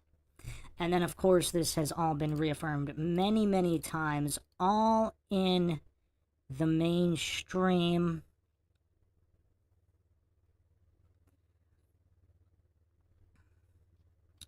Basically, scientism cultists just call them anomalies anytime something doesn't match.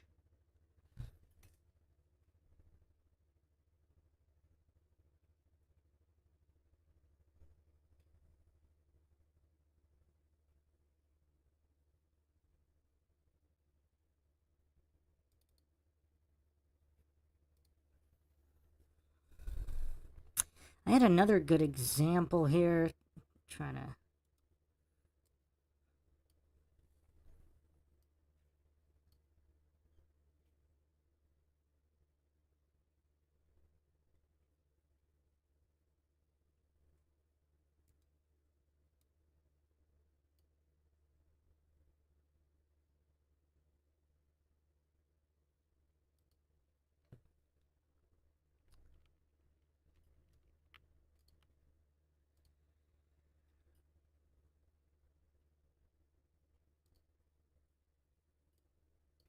Various sources here about gravity not being the same everywhere anyway, for various attributed reasons.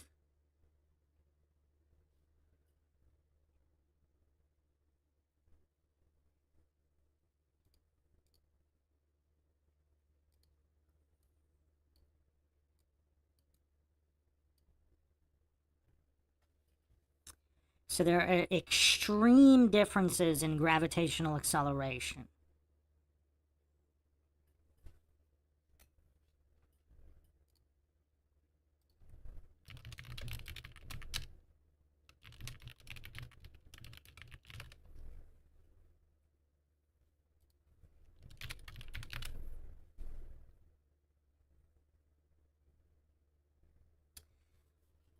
And they just call them, oh, here it is. Gravity map reveals Earth's extremes. I'll put it up on the screen in a second. These are excerpts from this. This is from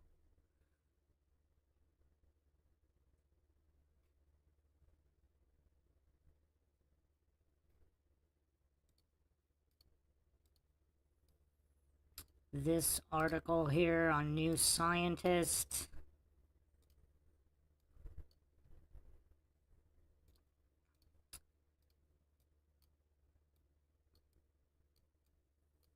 And there are unexpected locations, local anomalies are given. So anyway, so clearly it's not a constant, and this New Scientist article is August 2013 by Jacob Aaron.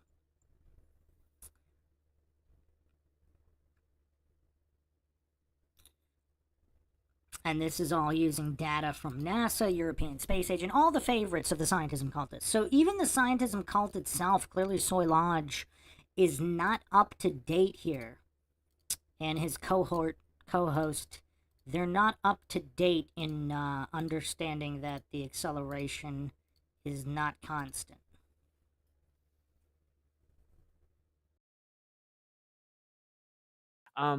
Well, I I think guess what I'm there's trying to point also out to you guys, I just brought up the gravity thing because I wanted to point out to you guys, right?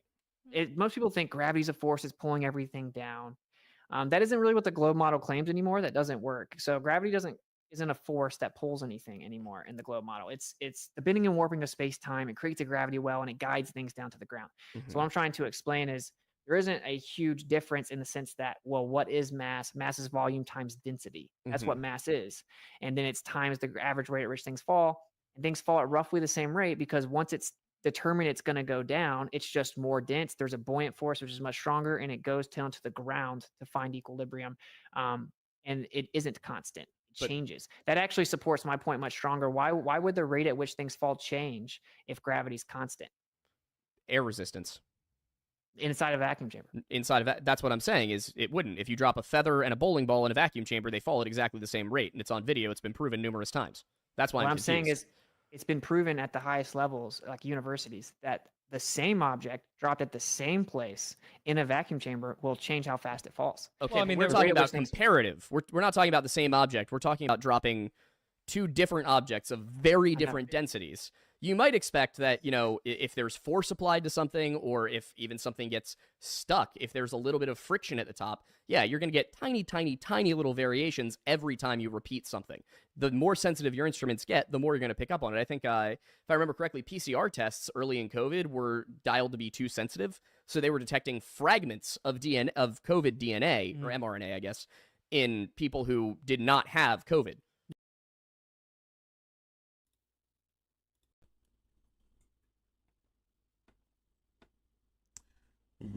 Whoa. Look at Austin's face. This goof's bringing up COVID. Oh man, the logical fallacy stacks here. Oh man, this is so tough. I probably got about 5 minutes left in me on this.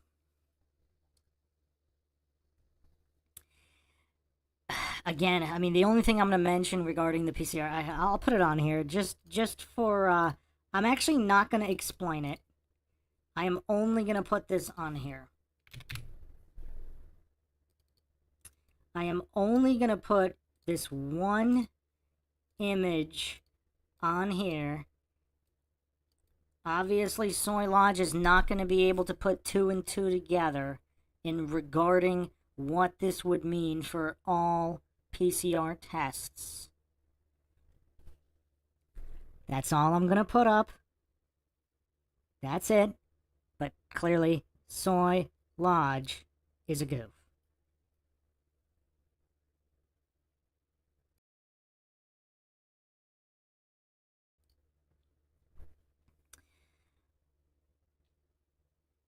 Mr. 8 Rice 7 IMO 7HY 8U cash sign CH says name calling denotes weakness in an argument in my opinion. Does it really though? 1 + 1 = 2, you moron. Is that argument weak or incorrect? If I'm pointing out why it's clueless, like, yeah, here, I mean, the image is the argument.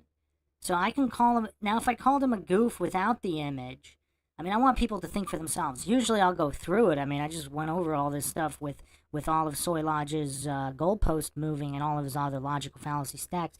An ad hom fallacy is when you're using an attack or so-called name calling in the absence of an argument.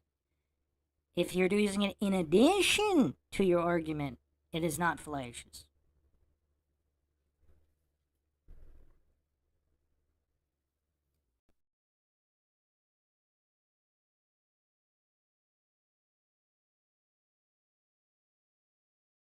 They didn't even have the entirety of the strand.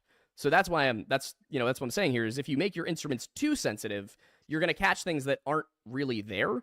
So that's why I keep going back to the bowling ball and the feather in a vacuum, is because if you drop a bowling ball, which is say, 10 pounds of mass, and you drop a feather, which we'll say is an ounce of mass, and there's no air resistance, then if the density is what's causing a difference in the rate of fall, along with the electromagnetic field, they should fall at different rates. But if the issue is gravity and a total lack of air resistance, they should fall at the same rate. And I do have a comment on what you were talking about the comparative thing of the same object at different times. Going back to my history of, being on the water and things like that, that kind of is relevant to, based on the globe model, the effect that the moon has on gravitational pull of the Earth in tides.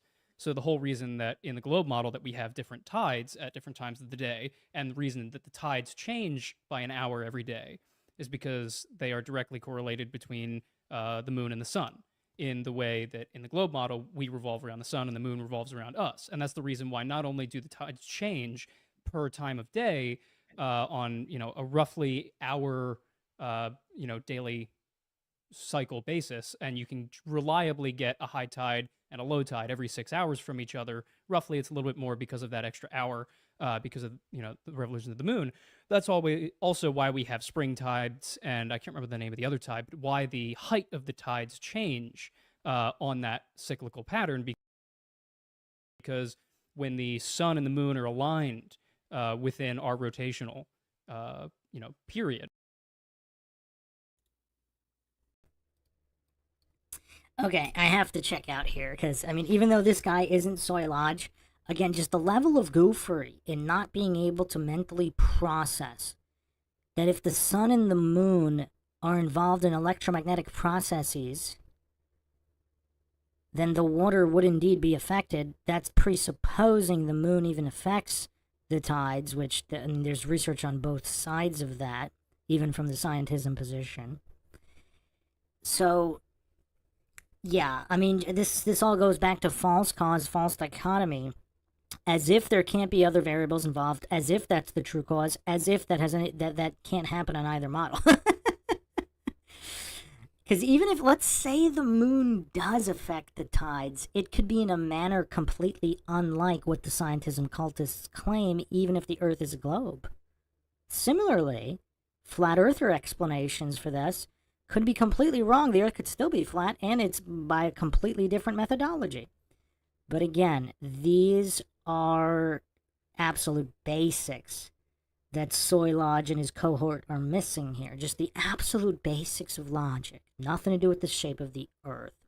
Bogan asks, will you follow up with part 3 soon, Bruce? Yeah, that's why I'm ending it kind of quick here, because then my recovery time won't have to be as much. I'll try to get to it within inside of the next week. And also start Austin WITSIT versus Professor Dave, so-called Professor Dave. I'm not sure I'm going to be able to get to that in a single go, but who knows? If Professor Dave is a little bit more entertaining in his goofery, maybe I will. But Soy Lodge really is Boar Lodge as well. And Alien Big Cat 23, I am going to fire one warning here. If you're just going to be trolling and spamming without actually addressing any of the points being made, I might have to start giving you timeouts, like that Tsutsaka goof. Like, you gotta at least address what's being said instead of cowardly dodge everything. If you're trolling, whatever. If everybody's just having fun laughing at your goofery, then maybe we won't need to put you in timeout. I'll kind of leave it up to everybody else in the chat again. Oh, you think I won't? Okay. Challenge accepted. We got a timeout for Alien Big Cat 23. Sometimes the toddlers need their timeout. I gave the warning. I warned the poor little guy. Now he's been around here for a long time. I really think he's trolling. There's no way he doesn't know the difference between science and scientism. There've actually been quite a few timeouts. Tsutsaka got like 4 timeouts in a single stream. I forget which one that was. Tsutsaka, I think, has the record for most timeouts. I think Fight the Flat Earth, I had to give him a timeout when he was in one of these chats a while ago. There have been a number of timeouts given.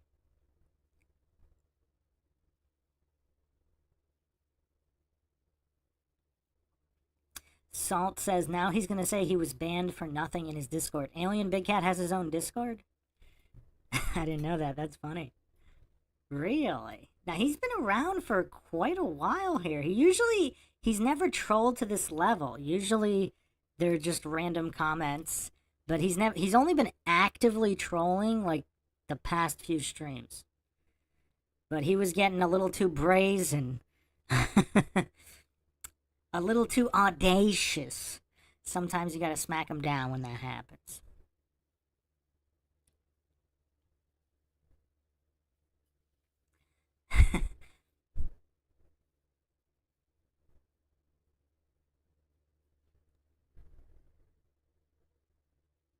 Yeah, Lord Zed, you've been going back and forth with him for a while, though. But let's say a few months ago, he was nowhere near as trollish, right? It was just some random comments here and there. In the past few streams, he's just gotten real weird. Is it like a Tsutsaka altar or something? I don't know if he was acting... He was relatively well-behaved for his entire tenure here in the MindShock chat.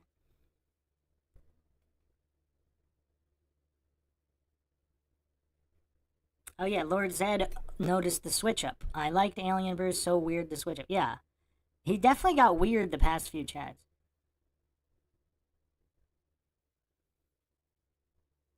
Setter says, last modern day debate with Fight the Flat Earth MindShock was mentioned. Did you see that one? No, I didn't see it.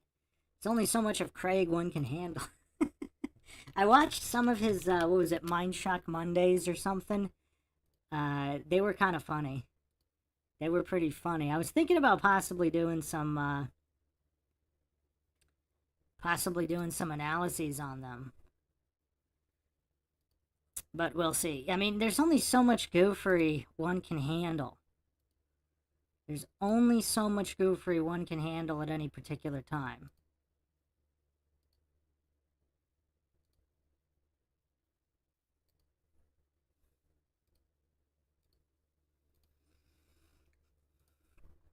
So, that'll be it for now. We will continue.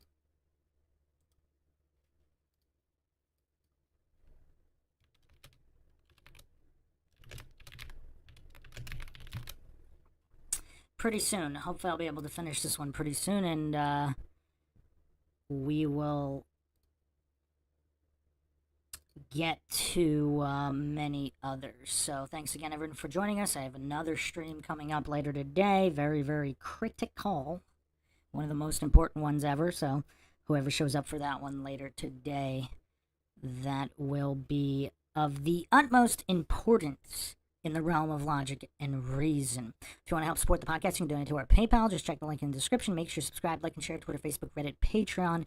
This is Bruce McGuire signing off. Catch you guys next time.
Welcome to MindShock.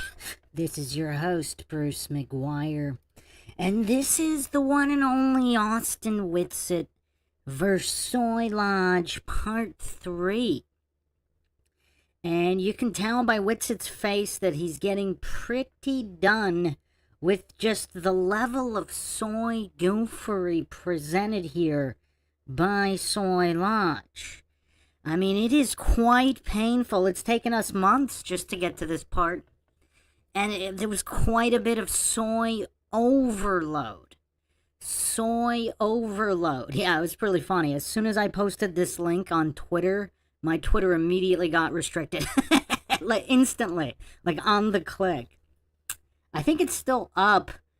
If you're viewing the Twitter, it should say suspended account, but you should be able to click show posts, and this should still show up as the most recent, because it was instantly restricted after that.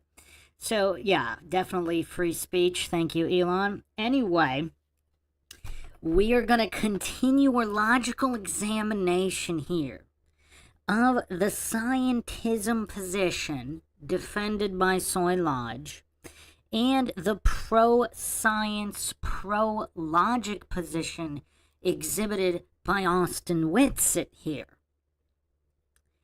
So, quite obvious for anybody who's followed this. Again, I am not claiming that Soy Lodge is wrong about his position. Then calling him Soy Lodge without presenting arguments, that would be an ad hominem logical fallacy if I were doing that, which I am not. Because I am not claiming he's wrong. And I am providing all the receipts for the logical fallacies, empirically verifiable definitions of logical fallacies that anybody can check. Again, there's a lot of Dunning-Kruger goofs that are triggered by this very logical examination. Because here on MINDSHOCK, I do not claim anything is true or untrue. I do not claim a position of the Earth. I do not claim anything. All I do is support logic and reason and examining argumentation to discern whether or not the argumentation itself is logical, regardless of the conclusion. I mean, anybody can randomly pick conclusions that might accidentally be correct. That has nothing to do with logic. Once again, if you want to help support the MINDSHOCK podcast, you can donate to our PayPal. Just check the link in the description. You can also become a YouTube member right here on YouTube. Help support the channel that way. Make sure you're subscribed, like, and share. Twitter, Facebook, Reddit, Patreon. Patrons do get priority for case topic, logical analysis, co-podcaster requests. You can also be a guest on the podcast depending on your tier. Questions, comments, theories, thoughts, suggestions, rebuttals, debunkings of any kind. Leave them in the comment section, or if you are with us live, right here in the live chat. Flat Bob asks, can we get it done this time? I don't know. I mean, this level of soy goofery. I mean, we've seen all types of goofery. We've seen the current reigning, defending Dunning-Kruger champion Michael Sartain stream verbal diarrhea, the likes of which the world has never seen before, other than maybe Destiny. Destiny's got some high-level championship caliber verbal diarrhea streaming of fallacies. But Sartain is up there as well. But just the level of soy. I mean, Soy Lodge breaks all the soy meters. I mean, with this kind of soy goofery, I cannot guarantee I can handle a long period of time examining this level of soy goofery. So apologies ahead of time if we actually don't finish this. But let's pick up where we left off. Soy Lodge's sidekick here, who doesn't appear to be as soy-infused or as triggered as this Soy Lodge goof himself, he was bringing up tides. Now, of course, he hasn't really done any research on any of these subjects. He's just regurgitating what he heard on the Idiot Box, or in mainstream sources, or at his indoctrination facility. Now, a cope that scientism cultists have in whenever something doesn't add up, they just call it phenomena. So,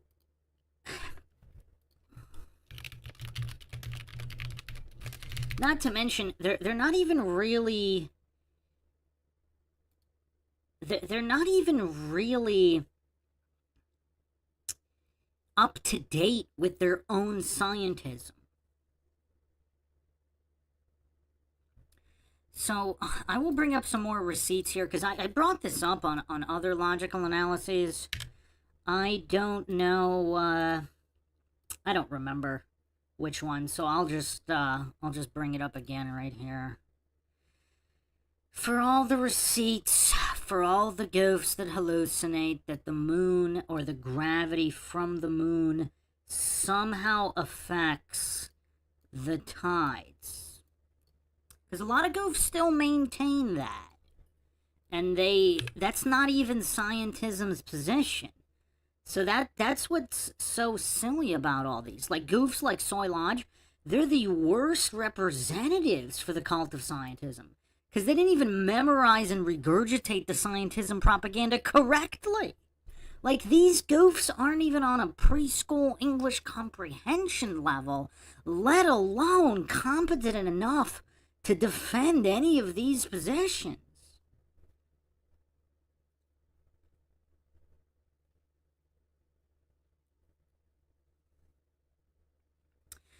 Because, I mean, are there any goofs in the chat that are heliocentric globers who think that the moon or the sun somehow control the tides? Because that's not even the scientism position. That's not the scientism position, which we'll get into. I guess a lot of people don't even know that. But that's what makes all this so hilarious.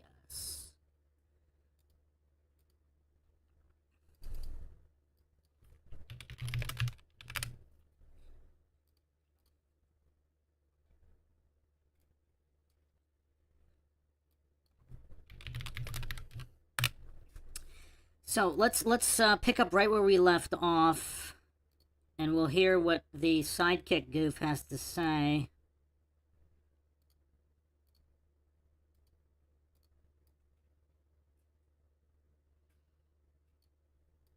And there's no air resistance, then if the density is what's causing a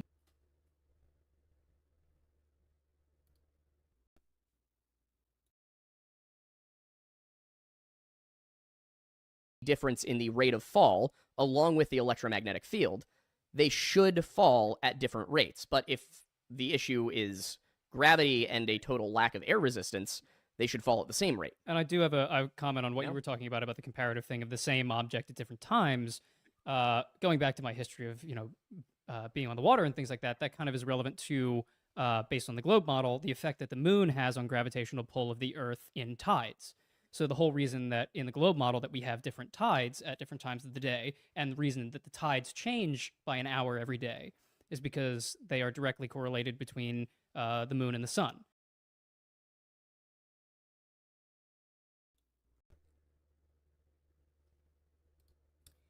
Okay, so let's examine this goof's claim. So this goof claims they're directly correlated to the moon and the sun due to gravity, etc. Thanks, Mike Jones, for the super chat. Bruce, you should analyze the WITSIT versus Sea Lion Mordwand relativity debate. Some new tactics and fallacies on display. That sounds interesting. I need some novelty. Just dealing with the same old goofery, it's getting old. It's getting old. So, yeah, that would be interesting. They came up with new fallacies and new tactics. That would be very interesting to examine. All right, now let's examine this goof's claims here. So this goof is claiming that the position of scientism is, or the heliocentric globe model, is that the moon... Who in the chat, Sutsaka, do you hallucinate that the sun and the moon control the tides? Well, I mean, let's go to the National Ocean Service. So this is oceanservice.noaa.gov. So this is an official source here. Scientism cultists love official. What does the official authority actually state? Because not only do they appeal to authority, but they don't appeal to authority accurately. That's what makes these goofs so clueless. They don't even know what the authority they're appealing to, what the position is. While the moon and sun cause tides, the gravitational pull of these celestial bodies does not dictate when high or low tides occur. Tides originate in the ocean and progress towards the coastlines where they appear as the regular rise and fall of the sea surface. Thanks to Sir Isaac Newton's 1687 discovery, we now know that tides are very long period waves that move through the ocean in response to forces exerted by moon and the sun. However, these gravitational forces do not control when high or low tide events occur. So again, the official mainstream scientism position is that the sun and the moon cause the tides, but that there are other factors which control the timing of the tide. So it's kind of curious, because if the moon really did control them, like look at the headline here, are tides higher when the moon is directly overhead? High tides do not coincide with the location of the moon. That's kind of curious, because if the moon is that powerful, but let's forget about that for a second. Let's just dismantle this soy lodge goof sidekick, his argument here. Because the official scientism position here, other forces more regional than the moon or the sun control the tides. Many of them have to do with the geography and the shape of the Earth. The shape of our planet has a lot to do with the differences in gravitational pull at various locations. Okay, so obviously the scientism position is problematic, because they're saying that the sun and the moon have some kind of an effect, but there's no connection to the location of the moon. Because if it's that powerful, I mean, the location of the moon fluctuates quite substantially according to the scientism numbers. Because according to scientism,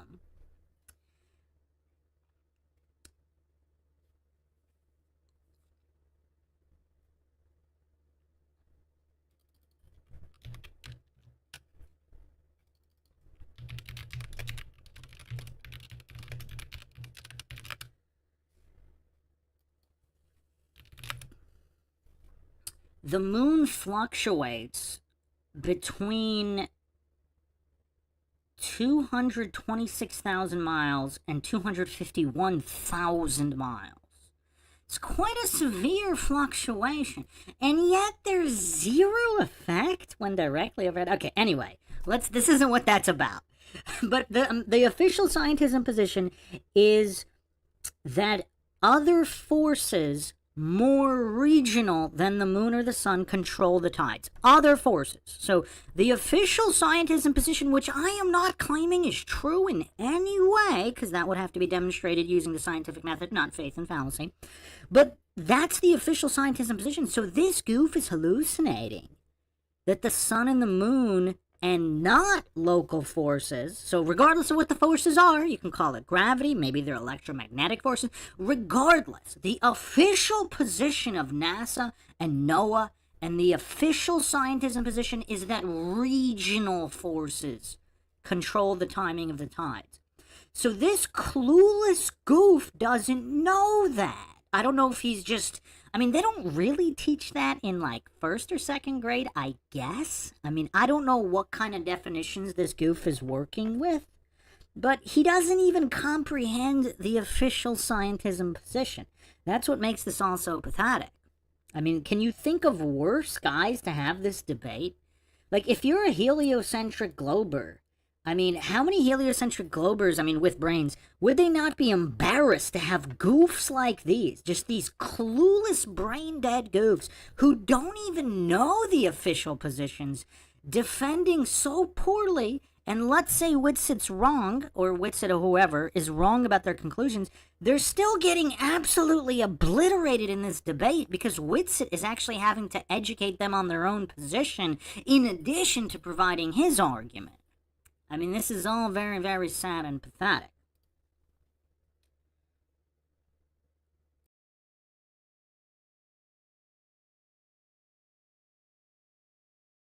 In the way that in the globe model, we revolve around the sun and the moon revolves around us. And that's the reason why not only do the tides change per time of day,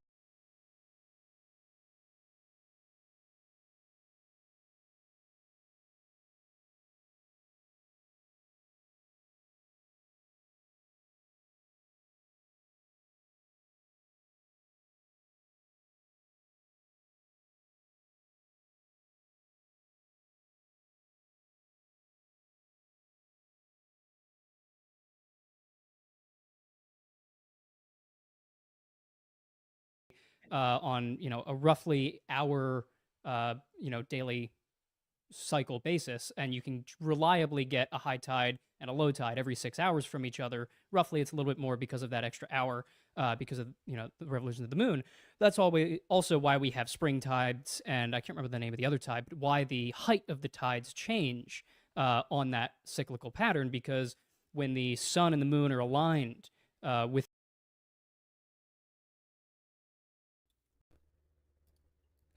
Again, let's reiterate for this clueless goof who's hallucinating that there's some kind of high-low tide correlation with the position of the sun and the moon. I mean, is this goof just that lazy? He can't just go to Noah? I mean, how many times do we have to go over this? High tide does not coincide with the location of the moon. The gravitational forces of the sun and the moon do not control when high or low tides occur. Like, how clueless of a goof do you have to be to not know the basics of the scientism you're purporting to defend?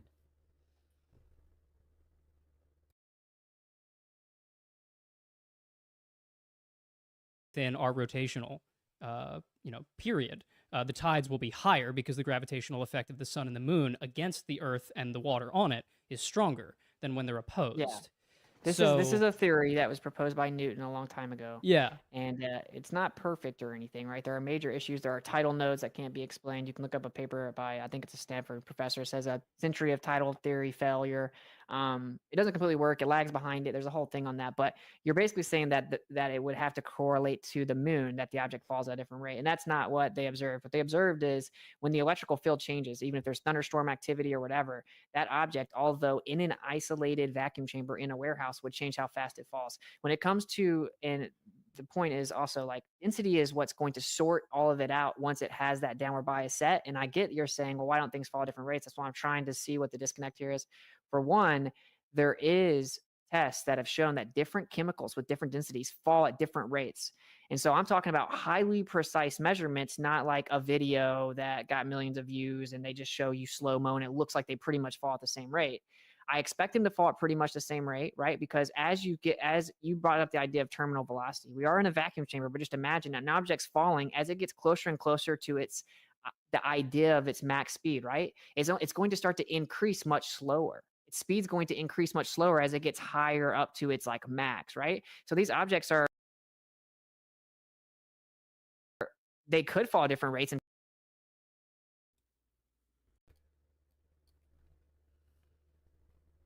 look at these two goofs' faces. Does anybody actually think they followed what WITSIT just said? Like, they're putting on this front like they actually understood what he said to appease their egos. Who wants to guess that their response is going to have nothing to do with what he said? Let's get involved here. Let's get involved. Let's do a poll. Let's do a poll. Are the Soy Lodge goofs going to demonstrate comprehension of what WITSIT just said?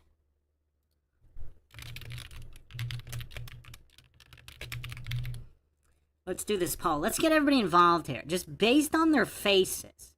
Like, it looks like there was zero comprehension. Now, maybe they're going to prove me wrong. Maybe they're going to prove me wrong and actually give a response that clearly demonstrates that they comprehended what he said. Because in any kind of real debate, step one is comprehension. Like, how do you even jump to either agree or disagree if you don't even comprehend what was presented?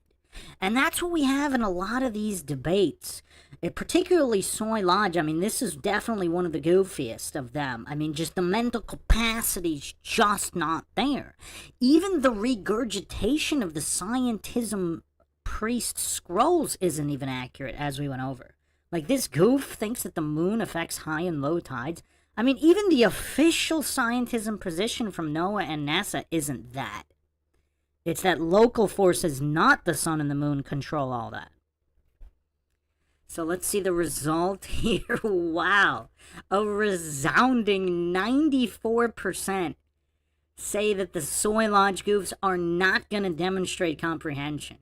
0% yes, 6% too triggered to answer, which is understandable. Was that Tsutsaka too triggered to answer?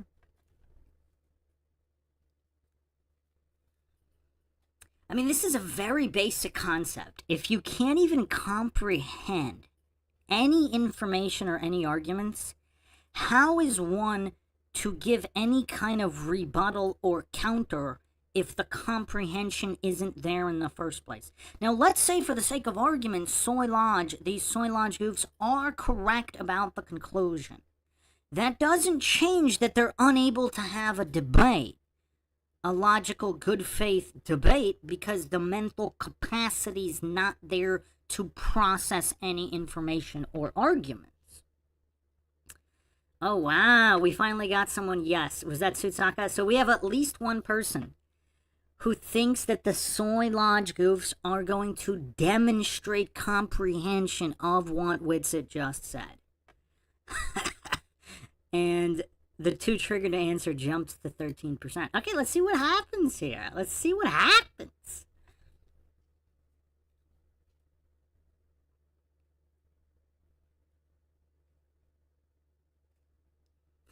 Anthony at ECF says, it's all goofy these days. Anyone still spinning around on a globe are too dizzy to recover from their deception.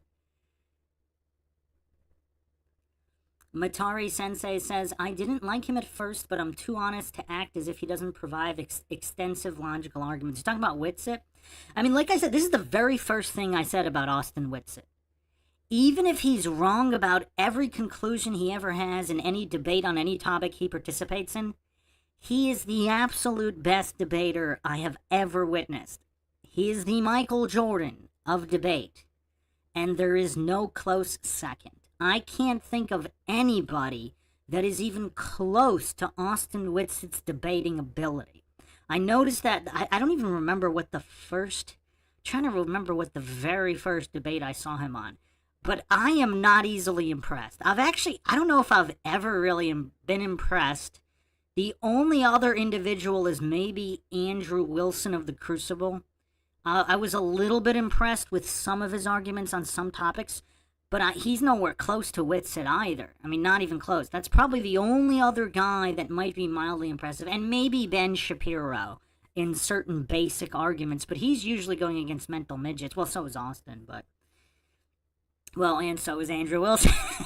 Do we have, it is kind of crazy though.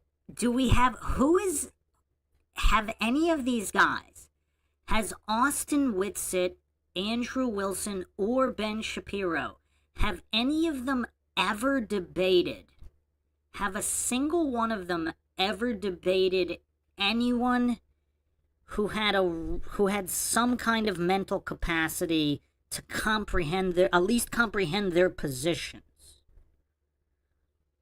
Mike Sears says Nathan Oakley can hold his own in a debate. Mike Sears, have you seen my analysis on Nathan Oakley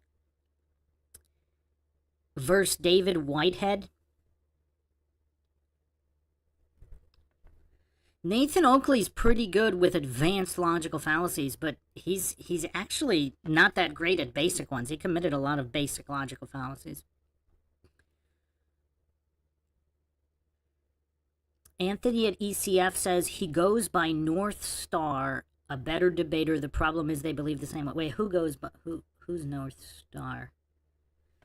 Are you saying there's a good debater, North Star?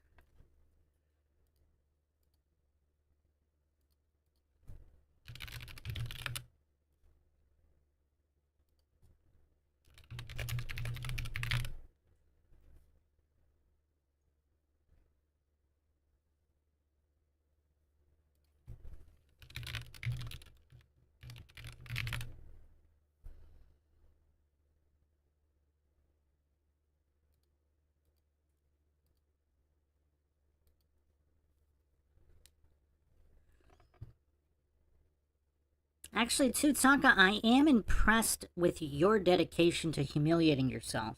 That's pretty impressive. That impressed me a little bit. Like maybe the 10th time You were in chat, clearly demonstrating your lack of mental capacity and your fetish for humiliating yourself. Just the dedication to it, day in, day out. You're in here in the chat. It's kind of impressive.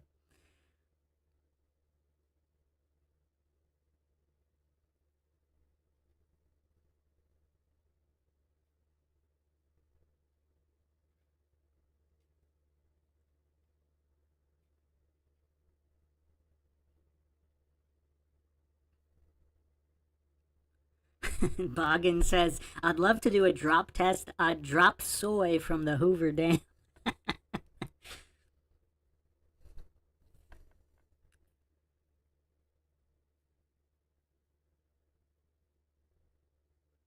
Matari says, Andrew has debated Rob Noer.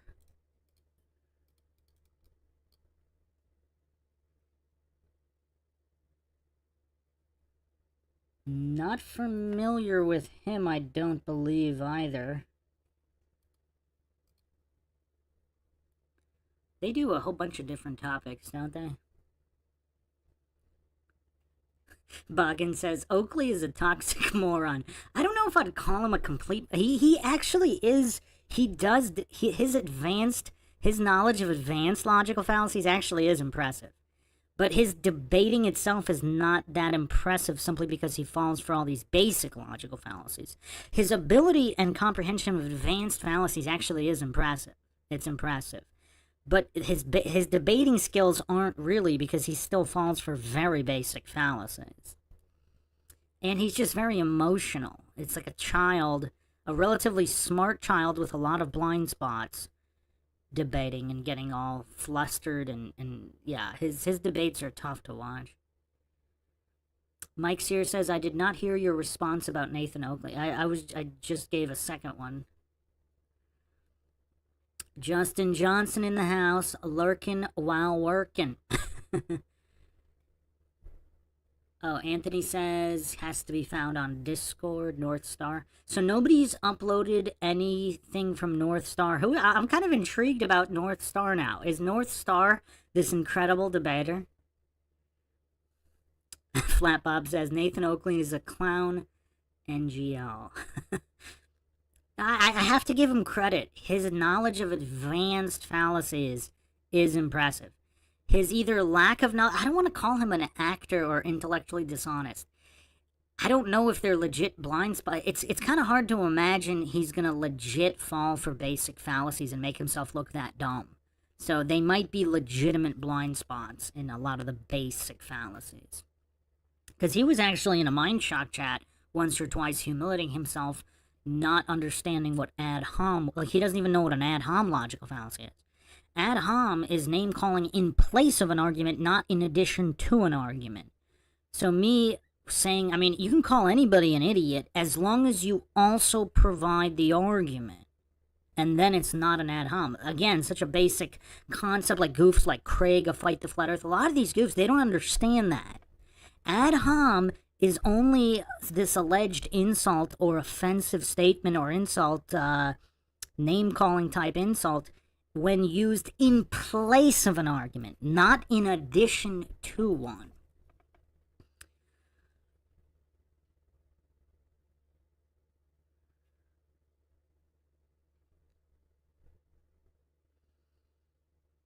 Tsutsaka still quacking and waddling and getting all triggered when people expose that. Get so triggered when you act like a duck and someone calls you a duck. Grunge Truck says, Vegan Gains debates are funny. I vaguely remember. He's been around a long time, right? If he's been around for a really long time, I vaguely remember some from way back. Yeah, I probably should do an analysis on one of them. We got so many to do. Flatless says, Oakley is painful to listen to debate. Yes. Salt says, there isn't a person in this world more butthurt than Tsutsaka. Heracles says, Nathan's debates are unwatchable if he controls the mute button. And he gets all triggered when others control it. Oh, Anthony says he has a few of North Star's debates on his channel. All right, let's check out Anthony. So it's Anthony ATE or AT Enclosed Cosmology is the channel. Oh, wow, you got some David Koresh stuff on here. Waco. Interesting channel. Yeah, I'll check this out later. Okay, so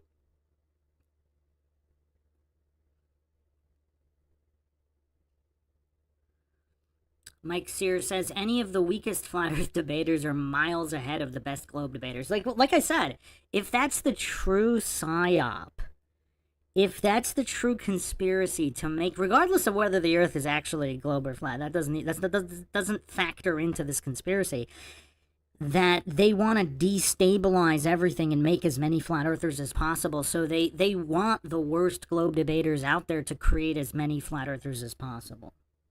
Because no one creates more flat earthers than clueless goofs like Soy Lodge just debating so poorly. Tara Jackson in the chat says, you explain fallacies so much better than my philosophy professor in college. Well, thank you. That's the whole point of this channel, is to spread logic and reason in a world where it is quickly going extinct. And that's what's so great about logic. Because you can apply it to anything, literally anything.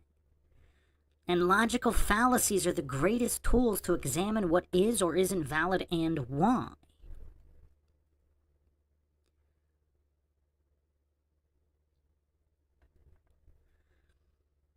Oh, Mark Sargent in the house.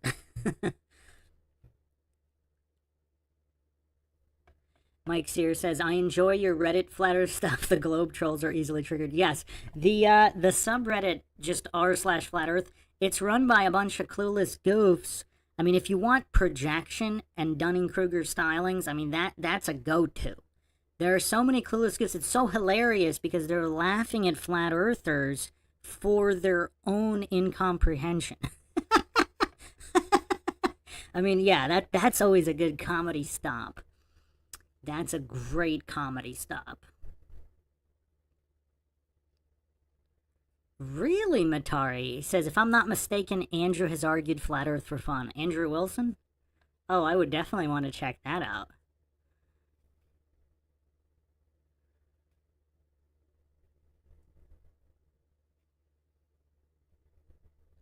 Boggin says, the thing is, we should have had organically good globe earth debaters come forth, but they haven't. See, that's a curiosity.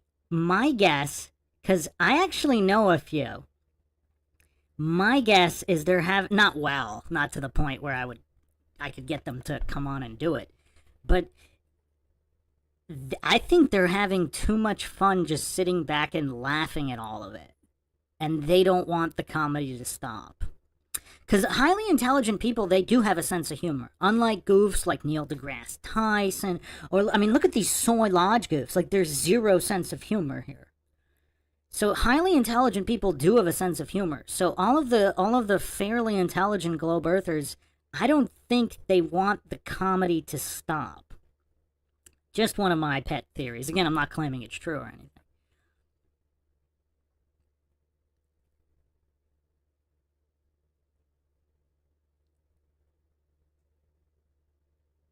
Yeah, Gleam, that's an excellent point, Gleam. Some are so confident in their position, they must lie to support it, anything but admit they don't know. That's an excellent point, because you see this is why I also advocate for studying psychology in addition to logic. Because the psychology expose here, all of these clueless goofs with narcissism, they can't admit they don't know. Even the admission of don't know doesn't mean the earth is flat, but they're so insecure. They're so hopelessly indoctrinated into the religious cult of scientism. That's their safety blanket. Like these coincidence theorists who believe that there's no corruption and scientism knows all. They put their blind faith into it because they're so mentally weak. They can't handle a world where there's too much that's unknown. So they have to pretend to know. That's their safety blanket. They're too mentally weak. It's not just intelligence, it's mental weakness. I did a few podcasts on that as well. Tsutsaka is also a great example of that.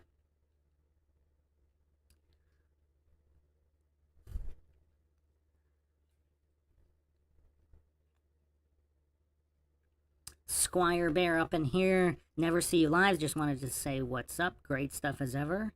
Welcome to live chatting, Squire Bear. I usually go live a couple times a week.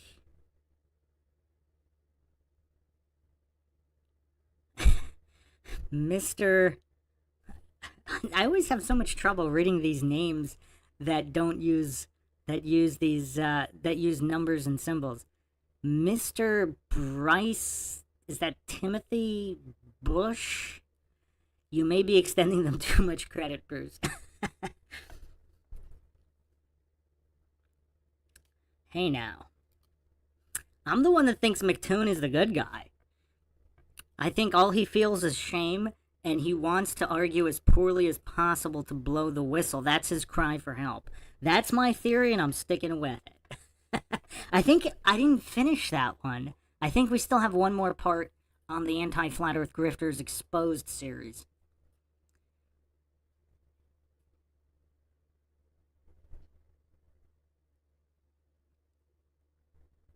All right, let's continue here.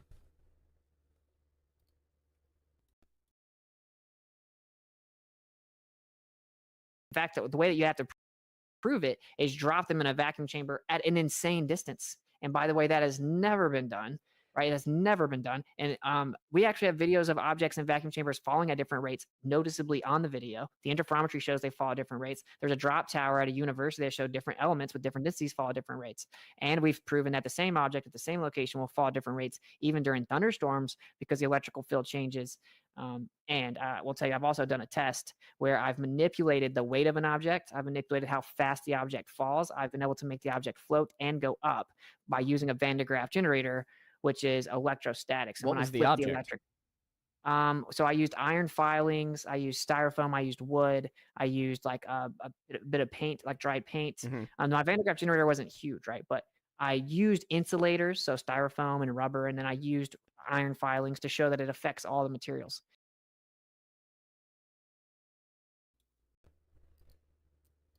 So we're all waiting with bated breath to see if the Soy Lodge goofs are going to demonstrate comprehension. All they've done so far is ask him for details about his particular test. I mean, even a 4-year-old could probably maintain a conversation using that by simply asking a question about something. Here's the main point here. Here's the moment of truth. Are they going to demonstrate comprehension?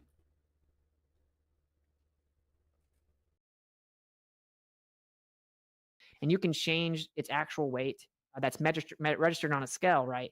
And I made things float and made things go up. So in actual science, what we would have established right there is, okay, the effect is things fall down. What causes it? That's like the question basically on the table right now. It would be like, okay, I'm going to propose that the cause is electric. It's electrostatics. I'm going to test it by manipulating electrostatics. I put 2 metal plates called Gaussian surfaces, connect them to the Van de Graaff generator. I then introduce electrostatics, which flips the polarity of the field. So yeah, fancy way of saying it, just flips the field, and once it flips, now the object has a upward bias. And so what happens is it actually begins to go up. If it's light enough. Now, if it's really heavy, you're going to need a much bigger generator. But anyway, so scientifically, you can prove, look, I'm changing its weight. I'm changing how fast it falls with electrostatics, electric field that's always there. Everything that exists is electrostatic. There's not one thing in all of existence, not one piece of matter in all of existence that isn't electrostatic, literally. Not one thing. And so it would be insane to think that has nothing to do with it, right? So the other really claim is that quickly- space-time bends and warps, and that's never going to be proven, and it was just a theory by Einstein to save the heliocentric model. Really quickly before we go into that, what exactly do you mean by electrostatic?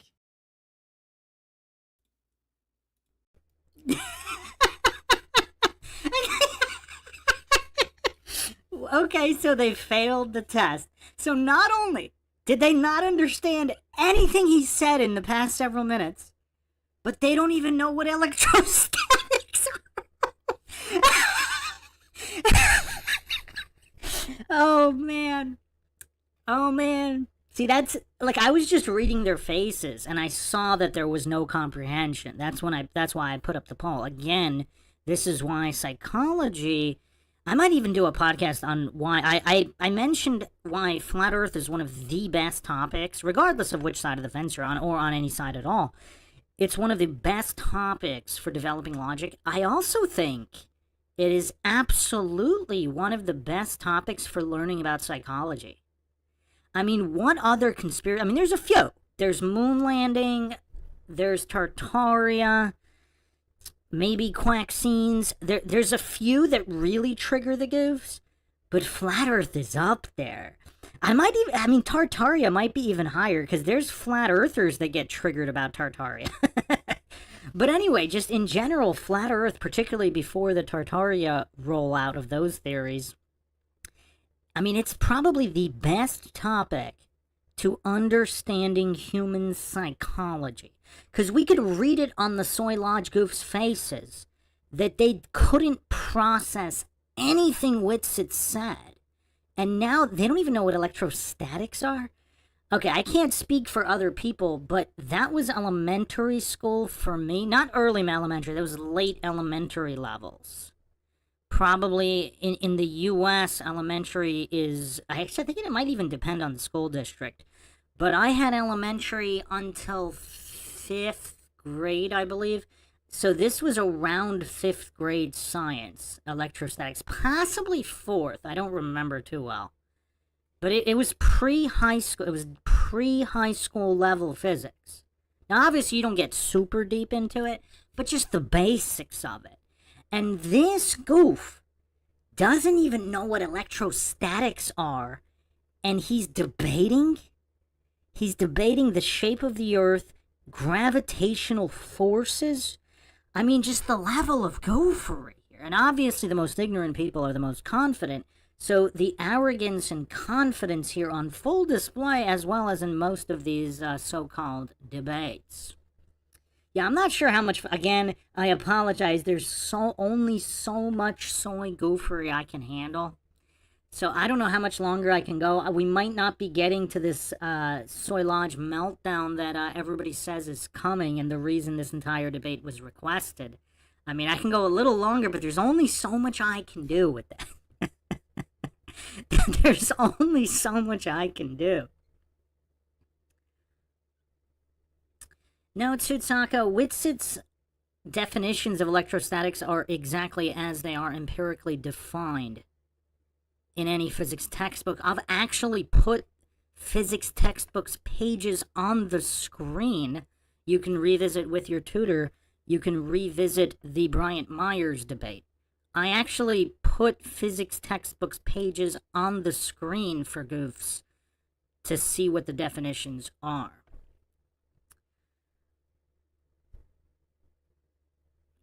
Mark Sargent says, nice to know that round earth trolls are so obsessed with us they join in every flat earth chat room they come across. Well, that goes to show about psychology. See, my theory, and I've mentioned this from the very first podcast I think I did on flat earth, and I mentioned it several times in the Eddie Bravo versus Joe Rogan breakdown. The reason Rogan's getting so triggered is because subconsciously he knows the line of inquiry is valid. Just like Tsutsaka. Tsutsaka wouldn't still be here if he didn't know his subconscious, obviously disconnected from the conscious mind. That's why he's still humiliating himself. But the manner in which Tsutsaka and a lot of these goofs humiliate themselves with, the manner in which they do it betrays the fact that their subconscious has recognized the line of inquiry is valid. It is very valid to question this alleged mass-attracting mass gravity. It's valid to question anything. The line of inquiry is valid, and that's why goofs get so triggered, because on a concept such as flat Earth, if scientism has failed them, has this utterly failed them in providing logical evidence, legitimate, scientifically sound evidence for the shape of the Earth? If it's that much of a failure, again, let's assume for the sake of argument the Earth is a spinning globe. Let's just assume that. Just bear with me. Let's just assume that that is true.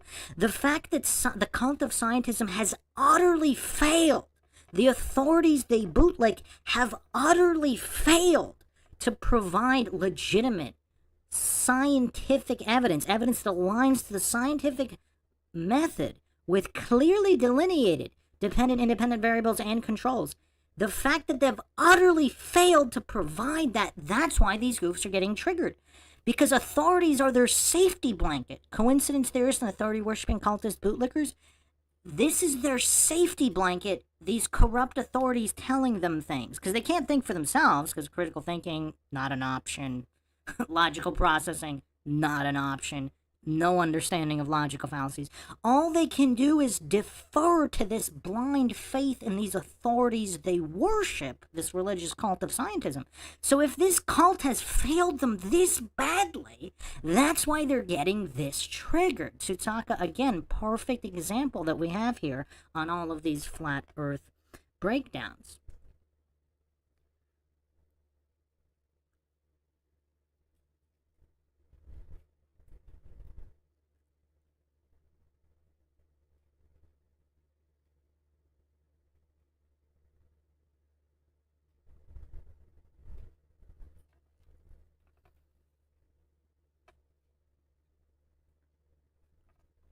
Justin Johnson says, mud floods and resets trigger Karen B.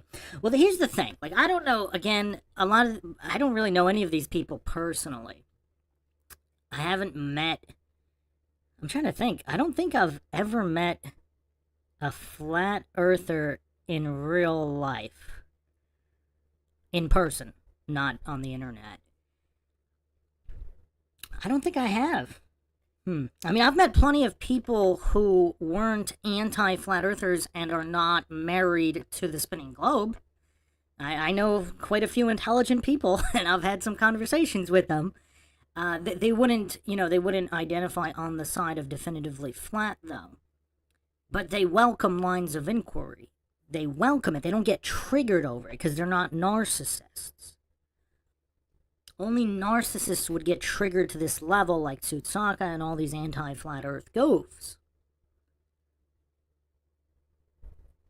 Matari Sensei with an interesting comment here. I was intimidated the first time I found one of your logical analyses because I didn't want to lend credence to ideas I didn't believe in.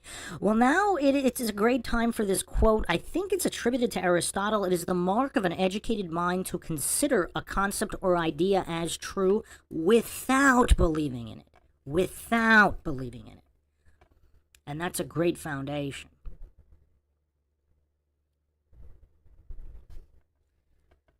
And I think that's also has a lot to do with narcissism and mental weakness. Because if somebody's too mentally weak to consider an idea as true without believing in it, they're never going to logically and objectively and neutrally examine any argument.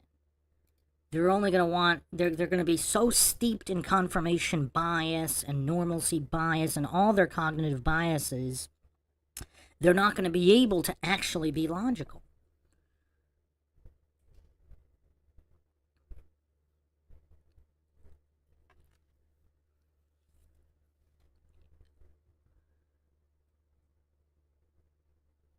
Raised by Gypsy says, Mark Sargent ruined my life. March 2015. I left a message on his phone telling him, and he had the balls to call me back. I want to hear more about this. What is this Raised by Gypsies? How did he ruin your life? And he called you back. What was this? Through flat earth clues, he had you question the shape of the earth you're on. Again, I'm in a unique position because I've mentioned this many times. I was doing some heavy research. Geocentrism was being seriously discussed back in around 2000 on various forums online. I don't save everything. I do have a lot saved from the GeoCities days, from the 90s, from the early 2000s. I didn't save everything, though.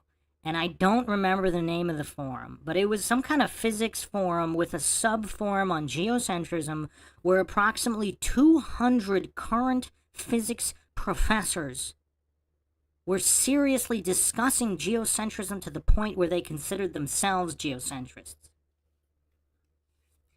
And of course, I was well aware of relativity's debunking and the fraud and corruption of modern physics, going back all the way to Einstein. So I was already aware of all these things, so they don't trigger me. I guess if I wasn't, maybe I would be triggered more.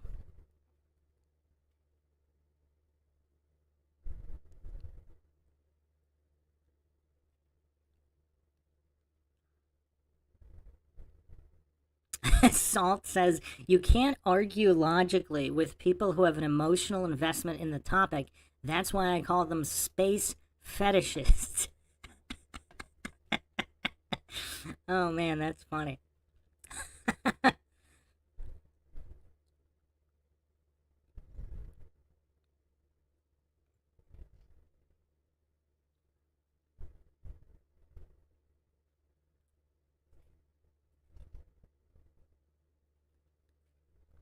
Heracles says it was the CMB, the cosmic. Wait, we're talking about the cosmic background radiation that got me into double checking what was actually provable.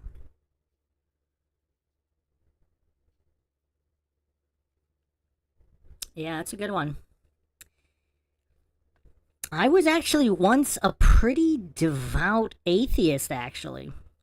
And this was before Flat Earth days, but the cosmic background radiation was what, because back when I didn't understand how extensive the scientism cult was. So I still thought that I didn't, at that point in time, even though I was iffy, I was always iffy on the moon landings. I was always iffy on them. I wasn't like 100% they didn't happen. But even back in the day, I was very iffy on them. But I was not iffy on the moon being a solid object and all these other planets and all these drones or whatever going up there, probes going up there. So I actually thought the cosmic background radiation was legit. I don't know if it's legit now, but that's they call them the fingerprints of God for a reason.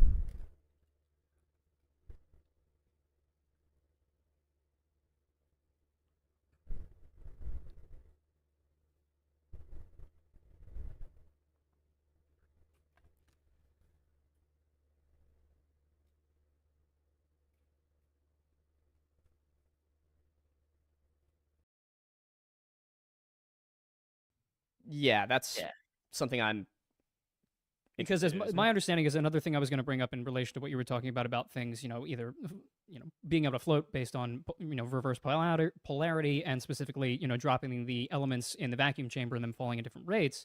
One of the questions was going to be, what were those specific chemicals and how much of it was there? Interesting with the experiment that you were saying that you just ran, that it was a variety of different materials, that some of them were insulators and things like that, because I know even within the atmospheric conditions and the electromagnetic forces that are around us at any given time, because we are innately surrounded by them, those are independent of, based on the globe model, gravity.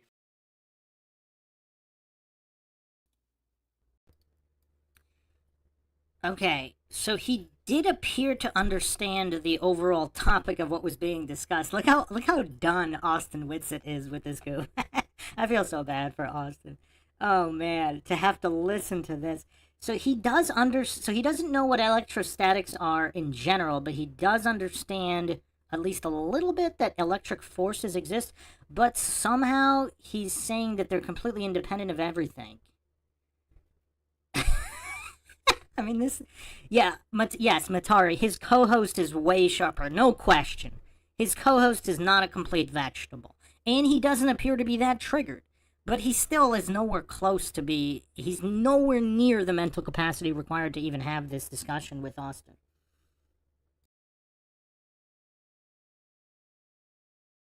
In the sense of, they may have an effect on polar molecules and their, movement through space and time, in particular, their drop speed, if there is a magnetic element of the surroundings that would then apply that force against gravity. It may not be anywhere near enough to prevent it from falling, but it may slow its descent. And what you're saying here is interesting about this experiment that you were running. I'm curious. I also want to know the name of the university that you were saying their universities have proven this. I've been looking for it. I need to know a name. Yeah. I wouldn't know the university.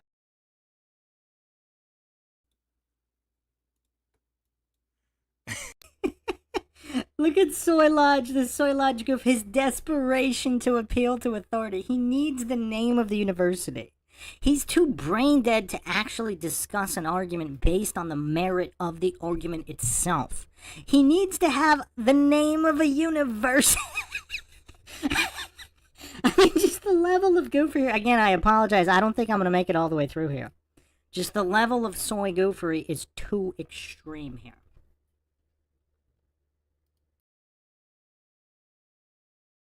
off the top of my head. Just look up gravimeter thunderstorm. It should pop right up. Yeah.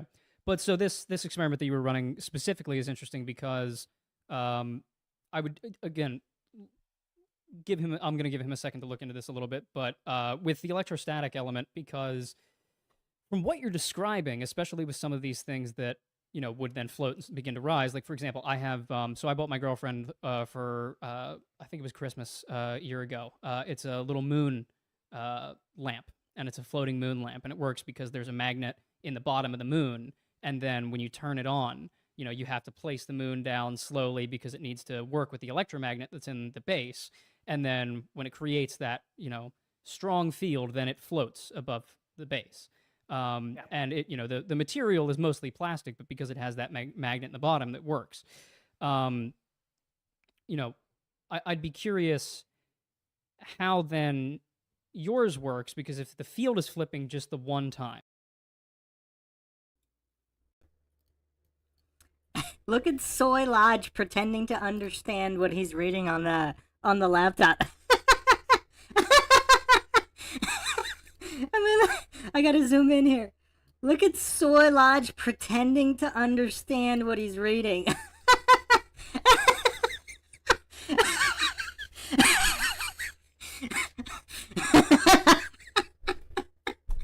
Oh man. This reminds me of in school when kids are like pretending to read or pretending to do homework. They have that exact look on their face where there's like they're pretending to understand. I mean, that is textbook pretending to understand.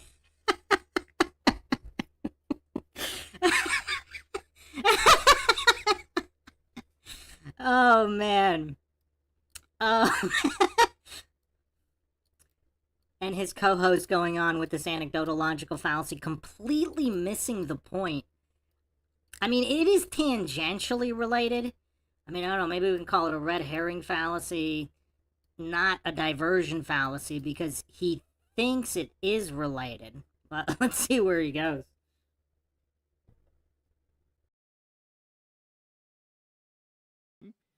Wouldn't the objects, if they are brought off the bottom, continue at a constant rate up until the top? But again, that's with my lack of a fundamental understanding of what you mean.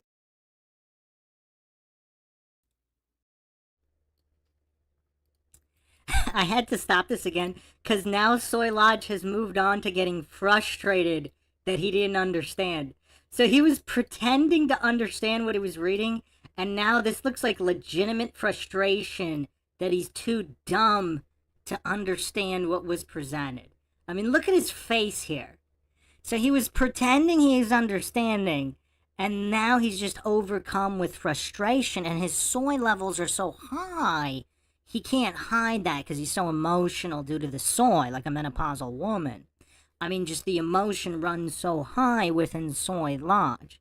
I mean, look at his face here. He seems genuinely frustrated that he's too mentally deficient to even comprehend anything Austin brings up, let alone rebut it.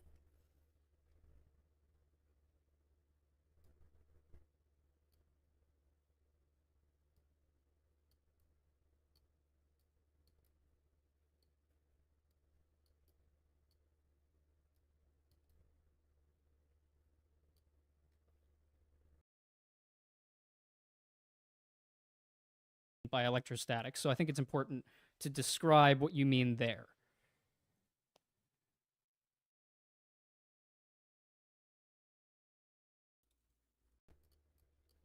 Is he now just picking his nose like a preschooler? Like, what is Soy Lodge even doing here? He was pretending to understand, then he got frustrated that he didn't have the mental capacity. Now he's just picking his nose like a preschooler. What is going on here?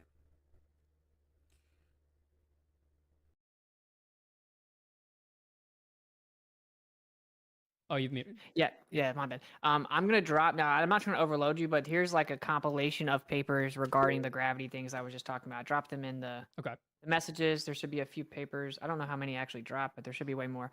But anyway, and just to clarify, I'll send you guys whatever you want. This is obviously a huge conversation. As it pertains to that, electrostatics is just a study of stationary or slowly moving charges, right?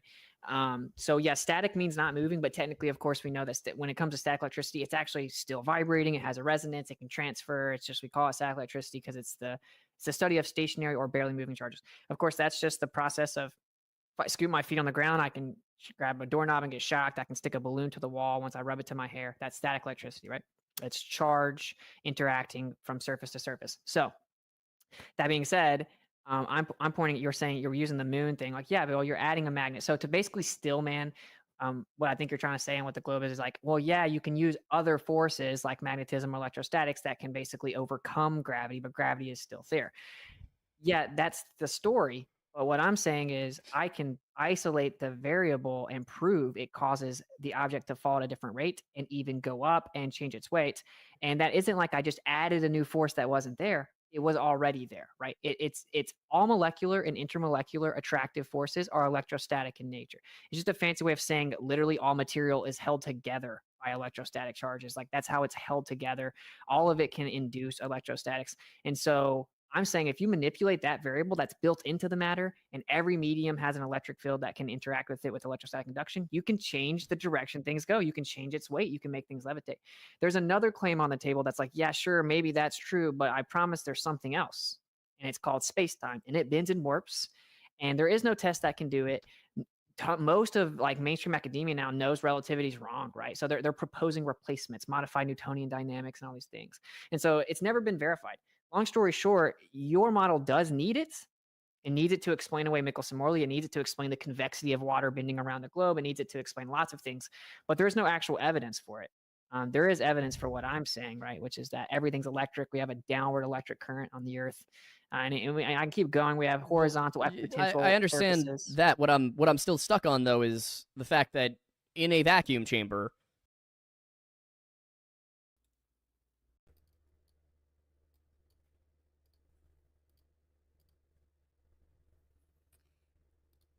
Wait a second. He understands that, and then he goes back to the vacuum chamber because he didn't understand anything.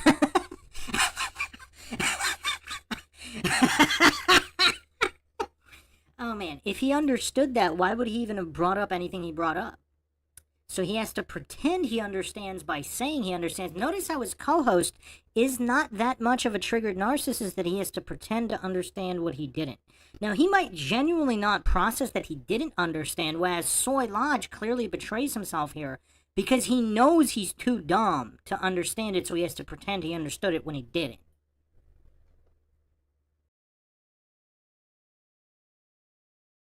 a brick and a feather will fall at the same rate.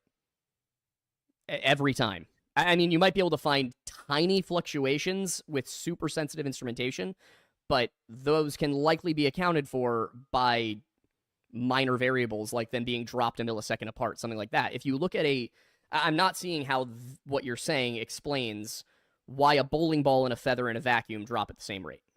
You know? Yeah, so like I tried to explain, it's a claim that they drop at the same rate. I will concede they drop at roughly the same rate, right? And if you were to look at a video and slow it down, like it's going to be really hard to tell that they don't drop at the same rate if they didn't, right? They look like they drop at basically the same rate. That is to be expected as it starts to get up closer to 10 meters per second. For it to really start to separate, you're going to need way greater distances. And there is no drop test that's been done at great distances, right? There's the one famous one that everyone talks about, the bowling ball and the feather. Yeah. It's what everyone talks about, but it's like it's not a very tall test. But when I look at the rest of the evidence, what I see is I've seen many vacuum drop tests where the objects do noticeably and visually drop at different rates. And you can use gravimeters, which is our most precise instrument in the world, right? To drop to measure how fast things fall. It shows that things can drop at different rates, including just different chemicals on the periodic chart, right? They fall at different rates. And this is a drop chart in a drop tower in it's like somewhere in Europe. I think it's a university in Europe. So again, that's all I'm trying to point out is that they technically don't. They drop close to the same rate. But you can understand why, if we're citing a rather famous example from it was Brian Cox, right? I think so. Yeah, it's a rather famous example. Anybody can go and research it. We need more than there's a university in Europe that did it once. If we're gonna, we need to see the evidence. Yeah, that's why I picked something that I know everybody can find and see. But if you can give me a university, I can at the very least go look into it after the show. I dropped some of the papers there, right? I dropped on the influence of intense. All right, yeah, and then These Yeah, are just showing that they fall at different rates. If you're talking about two objects beside each other, I think it's called the Bremen drop tower, but I don't remember the name. That's why I haven't been saying it. And maybe someone can tell me in the chat if they know what the drop tower is called. But Yeah, and I do know also we have a compilation on X of all these different vacuum drop tower tests. You can see them visually. What normally happens is people say, "Oh, they must have done it wrong."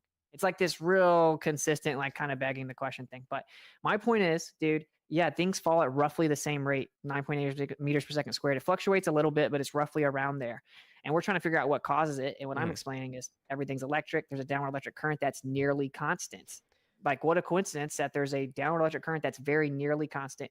Objects fall at roughly the same rate. It's nearly constant. It's not constant.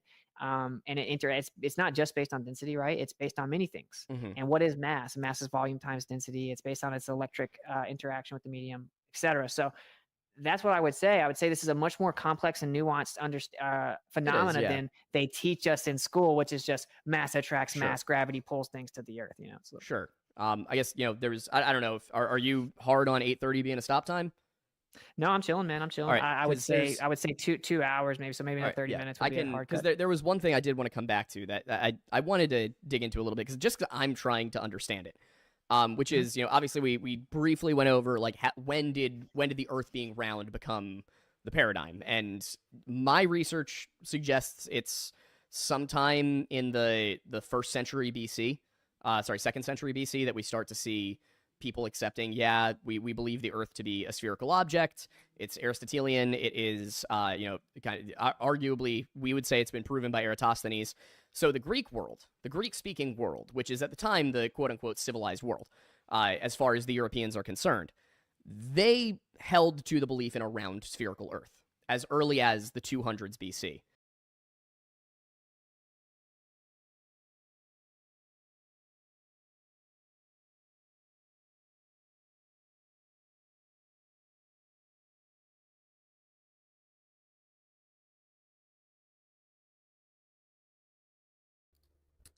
Do we need to go through all this again? I mean, does Soy Lodge actually have just such a great fetish for humiliating himself, particularly demonstrating his incomprehension of basic history?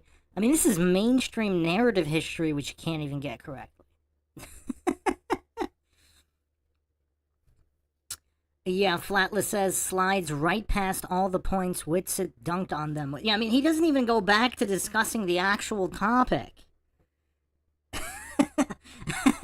Of being able to isolate or not being able to isolate gravity, etc. He goes to, oh, these ancient people allegedly knew the Earth was a globe.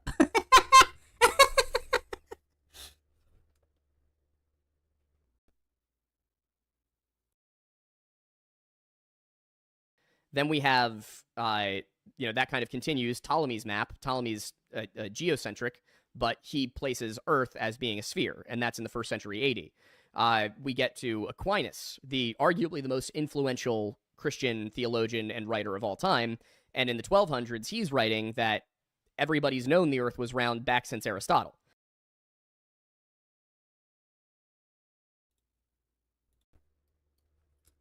What's weird to me, I mean, this clueless goof, is he just this utterly brain dead he doesn't know about Lucretius's On the Nature of Things, literally the most seminal work of that time period on science, completely ignoring it as if it doesn't exist?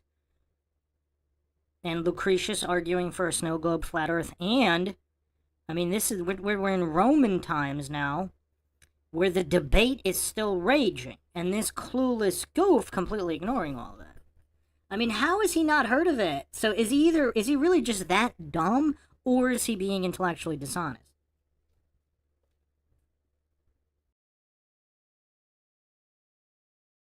So when somebody comes to me and says it wasn't the prevailing viewpoint, amongst the educated, it absolutely was.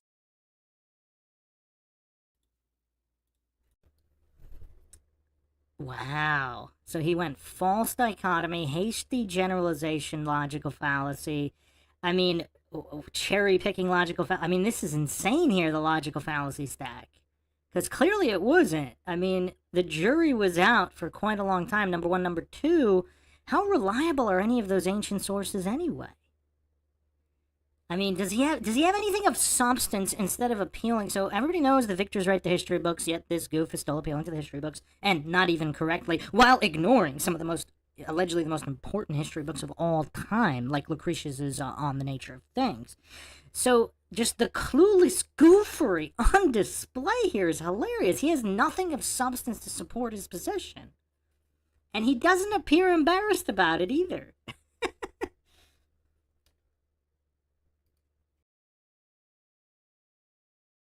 That's not really a thing that, as far as my research suggests, is up for debate. So I would ask you, what is your evidence that shifted in Western thought more recently? Yeah, well, of course, first thing that should be pointed out is it really wouldn't matter if everyone thought it was a globe, right?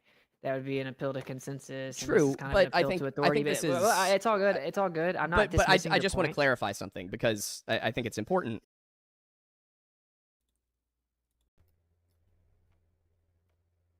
What does he want to clarify? That he doesn't understand what an appeal to popularity logical fallacy is? False dichotomy logical fallacy, hasty generalization logical fallacy, certainly not shifting the burden of proof logical fallacy. I mean, does this goof just simply want to clarify that he doesn't understand Logic 101, that the burden of proof is on positive claims, and this is the goof who just claimed that among the educated, it was the prevailing theory, which he didn't even back that up.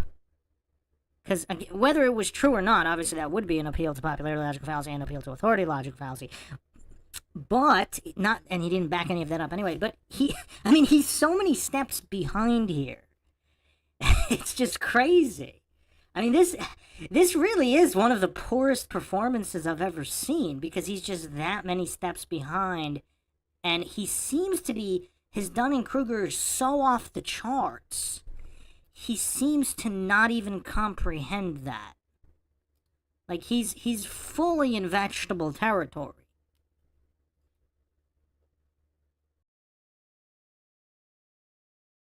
There needs to be a reason they'd be lying about this. Oh man, he's going back-to-back fallacy stacks. I think I might have to run this through the fallacy counter, because he just went back-to-back with 3 fallacy stacks. So he just combo stacked. I mean, we're getting shades of Craig of Fight the Flat Earther now. He's not doing 11 stacks, but he's doing some impressive stack combo stacking here. Because nobody said they were lying. Because first of all, you have to demonstrate, you'd have to prove that really was what they thought, which he hasn't done. Then, even if they really did think that doesn't mean they're lying and deceiving. They might just be simply writing down what they believe to be true, even if it's not. But this clueless goof, the mental capacity is so flatlined here, he doesn't even comprehend that.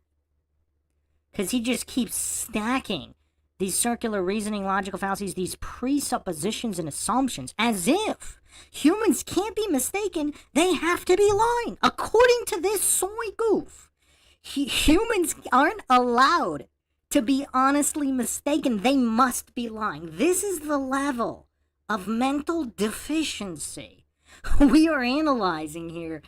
I can't go that much longer. Again, I apologize, but the level of soy goofery, I mean, it's left the building quite a long time ago. We're at stratospheric levels. It's difficult to continue. I'm going to give it a couple more minutes.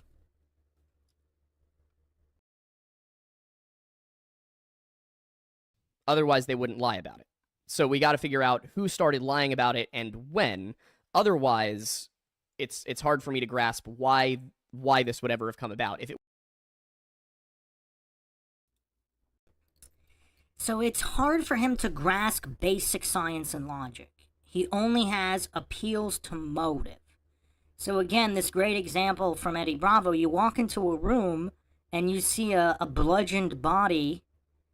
You have a murder weapon on the table. You have a security camera mounted in the room.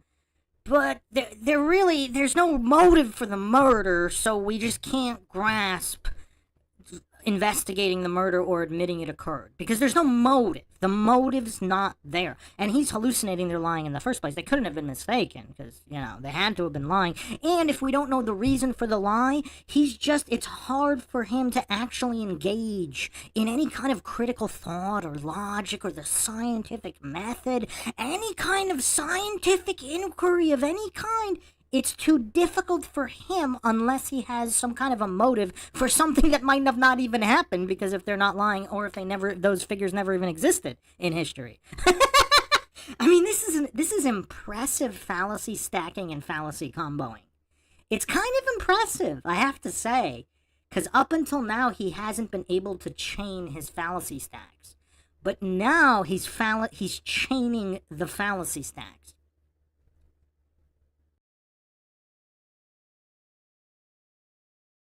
Were so obvious that the Earth is flat, and we have to be tricked into it with all of these complex methods, and with NASA allegedly faking images from space and things like that, then at some point in history, somebody has to have decided to start lying about the Earth being round.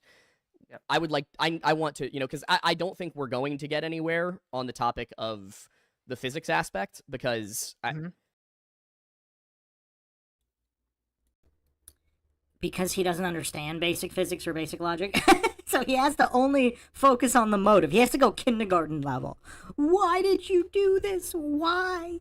We can't discuss the how or the mechanics or the scientific method or anything scientifically or logically. We can only emotionally plea regarding alleged lies. Mistakes not allowed. All those figures had to have existed, and they had to have been intentionally lying. Otherwise, Soy Lodge can't even participate in any kind of discussion.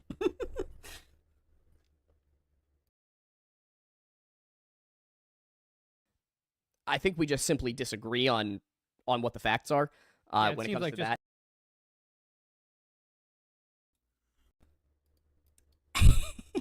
Notice how Soy Lodge couldn't even refute anything WITSIT says. WITSIT's questioning his life choices here.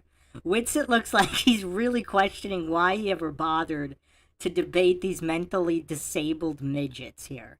These are mental midgets, the mental disability on full display.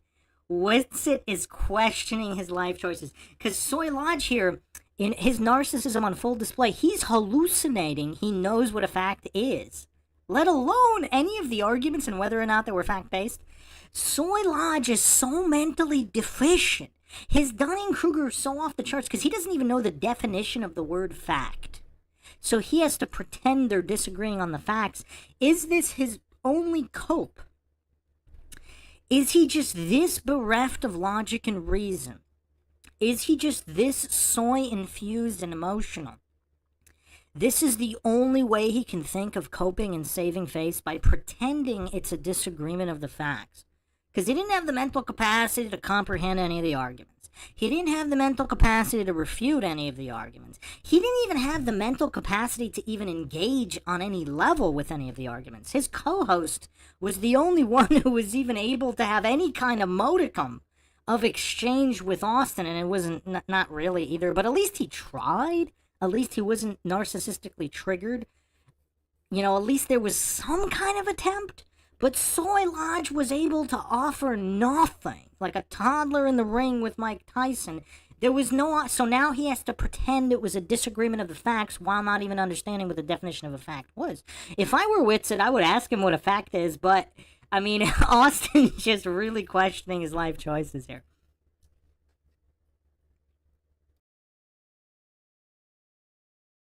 Just to put I think I've researched it a little bit more respectfully. Well, I'm sure that you think you have.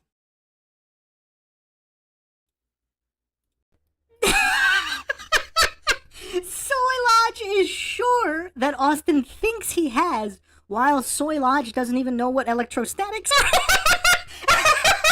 Soy Lodge hasn't even heard of Lucretius. Oh man, that narcissistic cope, that might be the Narcissistic Cope Award. I'm having trouble recalling. Even Sartain, I don't know if he had a narcissistic cope as pathetic as that. Do we give Soy Lodge the Narcissistic Cope Award for that line? I'm sure you think you have.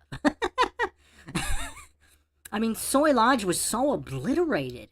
I mean, that's all he could come back with. That might be the Narcissistic Cope Award. It really might be. And look at Austin. He's not even triggered about it, but look at Soy Lodge. I mean, he's lost the plot. Not that he ever had it.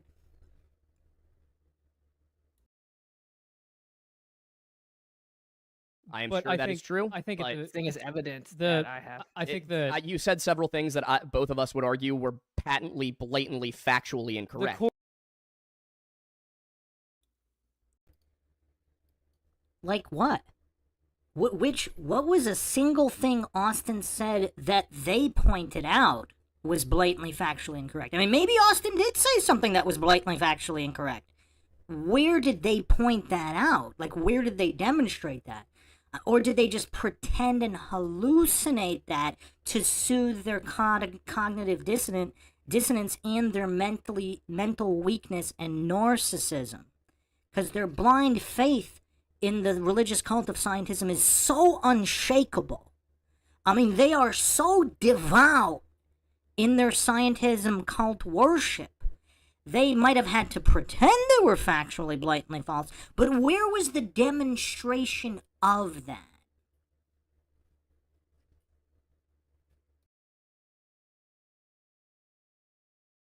of the argument. So that's what we're trying to yeah. get. That's why we're trying Yeah, to yeah. move away from it. Is unless you're gonna produce the studies. And I know you gave Yeah, Aiden just some drop stuff. like 30 or you 30 gave different Aiden a few papers. articles about one specific aspect, in which we obviously don't have time to read through all.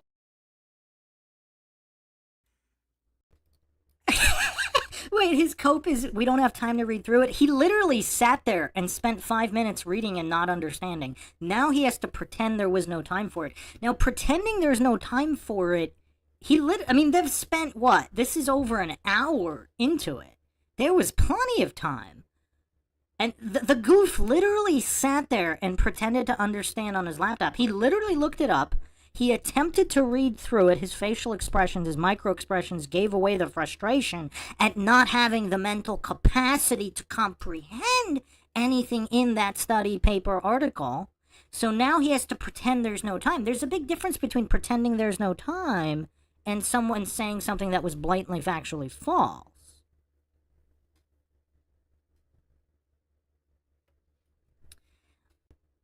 And as I put on the screen, I mean, this is obviously classic psychological projection as well, because his goof sidekick was talking about how the moon and the sun control high and low tide and the timing, which NOAA and NASA clearly state is not the cause of that. So one side, the side of Soy Lodge, they were clearly, and again, Lucretius on the nature of things, where all these Greeks and Romans are divided on whether it's a globe or flat, even according to the historical documents, which may or may not be true. So all the information that was clearly demonstrated to be patently false was on the side of Soy Lodge. I literally put it on the screen.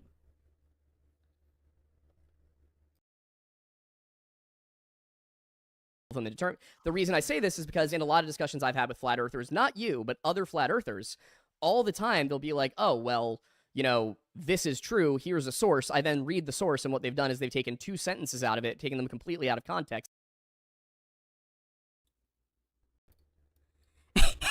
What does that have anything to do with what Austin said?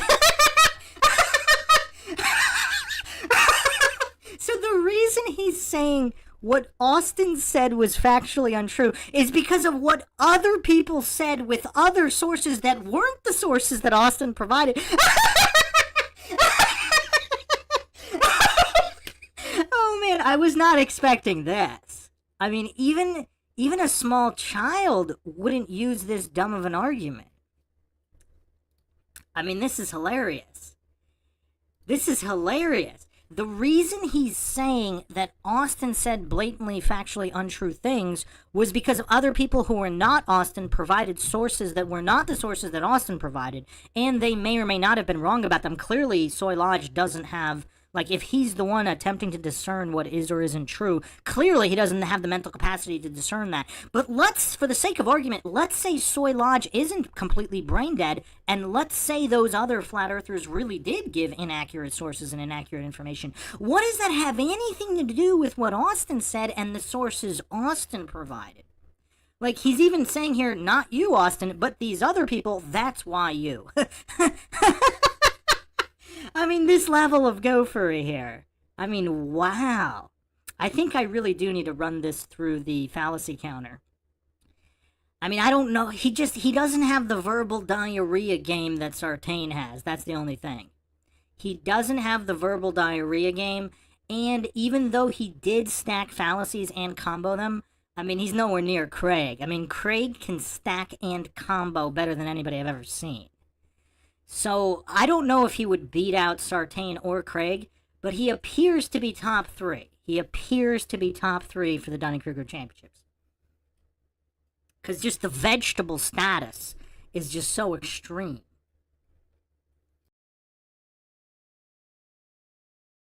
Not read the rest of it and then claimed it supports their argument. So I need to read through those. Oh man. Yeah, okay. This is said a lot. That's said a lot. For example, if I bring up, hey, did you guys know that they're showing that they're like what you call gravity is actually electromagnetic in nature? If I give you the paper, what people will do is they'll go find that this guy believes the Earth's a sphere or believes in the heliocentric model. He's like, oh, this doesn't support your point. He's like, no, it does support my point. I invoked it about electromagnetic gravity, right? Okay, so I don't care what he thinks like about. What you just said was you think you've researched this more than us. But if what you're doing now is you're saying, well, sure. I've read this guy's paper. And I was giving an example. I know, but you understand what I'm saying is if your argument is, well, yeah, they say that we've taken it out of context, but I read it and it supports my argument, but then the person who wrote it doesn't agree with you.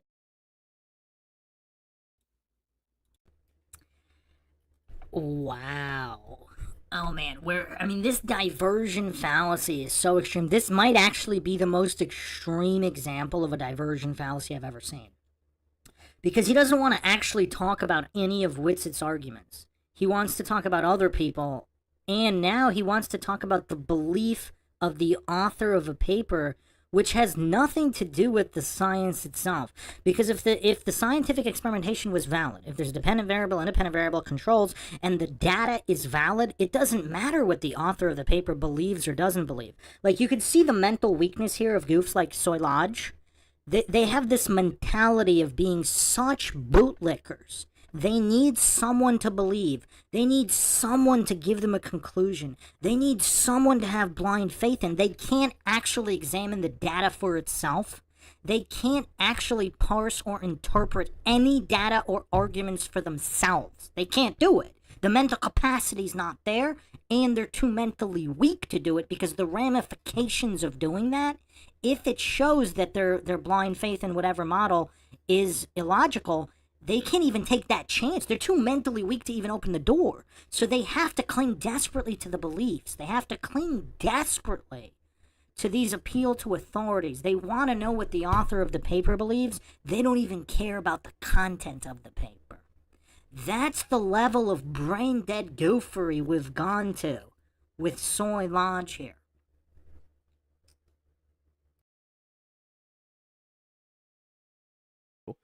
It would doesn't suggest it does matter. That would be like saying no, someone cannot invoke Isaac Newton unless they believe that gravity is a direct act of God. Or it's even worse than that. It's like saying you can't believe in Newtonian gravity from the Principia if you're an atheist, because he believed in a God. And he actually said that gravity was a direct act of God, and it's the only way he could even explain it because it's impossible. But you see how that's insane? His idea about gravity has nothing to do with if he believes in God. It has nothing to do with the fact he thought the sun was in the center of the entire universe.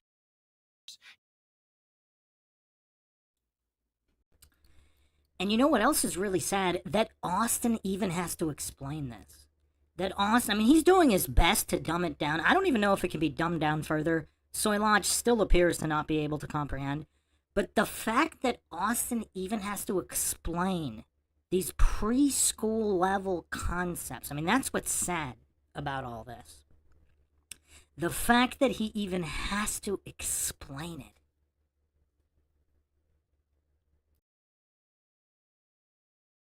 Just like Kepler, who thought it was literally a god, that the sun was a god, and sang a heavenly song. It doesn't. We use Kepler's kinematics to map out the planets. It doesn't matter that he thought the sun was a god, right? Right. So that's the.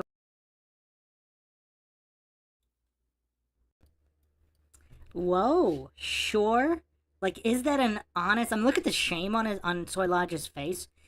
Did he understand that he just got decimated like a preschool. That he is so illogical.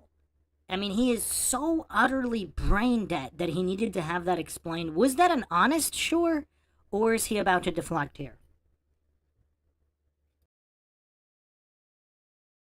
Point I'm making. That's my point I'm making. You have to invoke it with specifics, like, oh, I mean, look, I'm supporting this point or this point. And normally, when I start mainstream academia, I'm kind of correcting people on their misunderstanding of the globe model, right? And that's what I mean by I maybe looked into it more. I'm not trying to be disrespectful or anything or be like rude. I'm just saying, like, I know a lot about the mainstream model, and that is why I don't believe in it, right? I can still man it with the best of them, and that's all I was saying. But I want to address the thing real fast about, like, how would they lie, why would they lie? That is a meta thing, and I'm having it's meta. I get that's a question. It's kind of like, it would be like, oh, here's a video of your girlfriend cheating, and you're like, no, she wouldn't do that, you know, she loves me, she's met my family. I'm like, dude, I don't know why she did it, bro, but like, here's a video. You would obviously look at the video first, but I do get it's probably a good faith question. So they were a minority, even if you believe in the story. So you kind of shifted it over to like more of like a Greek centric, they were the smartest people type of thing. But that can be debated and argued, of course. I think that they were crazy and oftentimes into pedophilia, right? So I don't put them above anyone else or anything. I think their arguments were actually fundamentally fallacious, right? Aristotle thought that since the moon looks like it's a sphere, the earth must be one. He said, oh, since ships disappear, the earth must be a sphere. These are terrible arguments.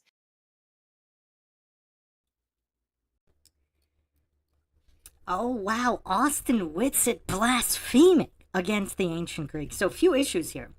One, we don't really know that they really said that. Like, where are the primary sources for their justifications on that, first of all? Second of all, even, we're talking about centuries later.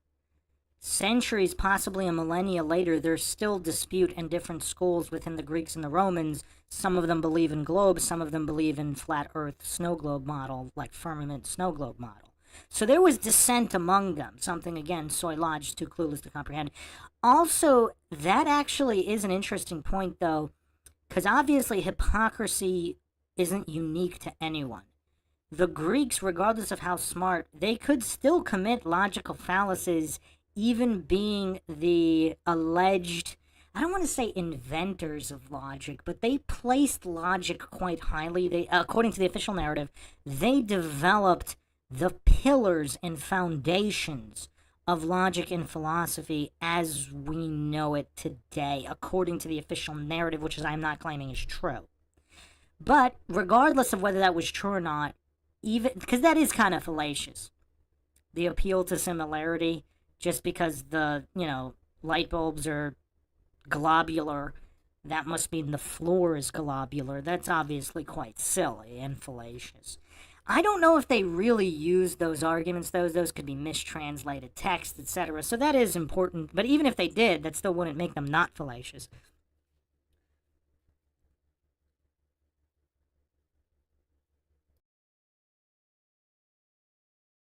That like a child could disprove now with binoculars, right? So well, how? Because ships do disappear over the horizon.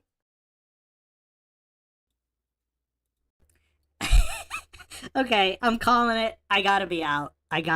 Now, before I go out on this, I know his meltdown's coming. I just can't handle it. Like, how are you gonna enter a flat earth debate and be that utterly clueless you don't know about the existence of waves? I'll put up some graphics just for anybody new here. I know we get new people all the time, and they might not have seen all of this before.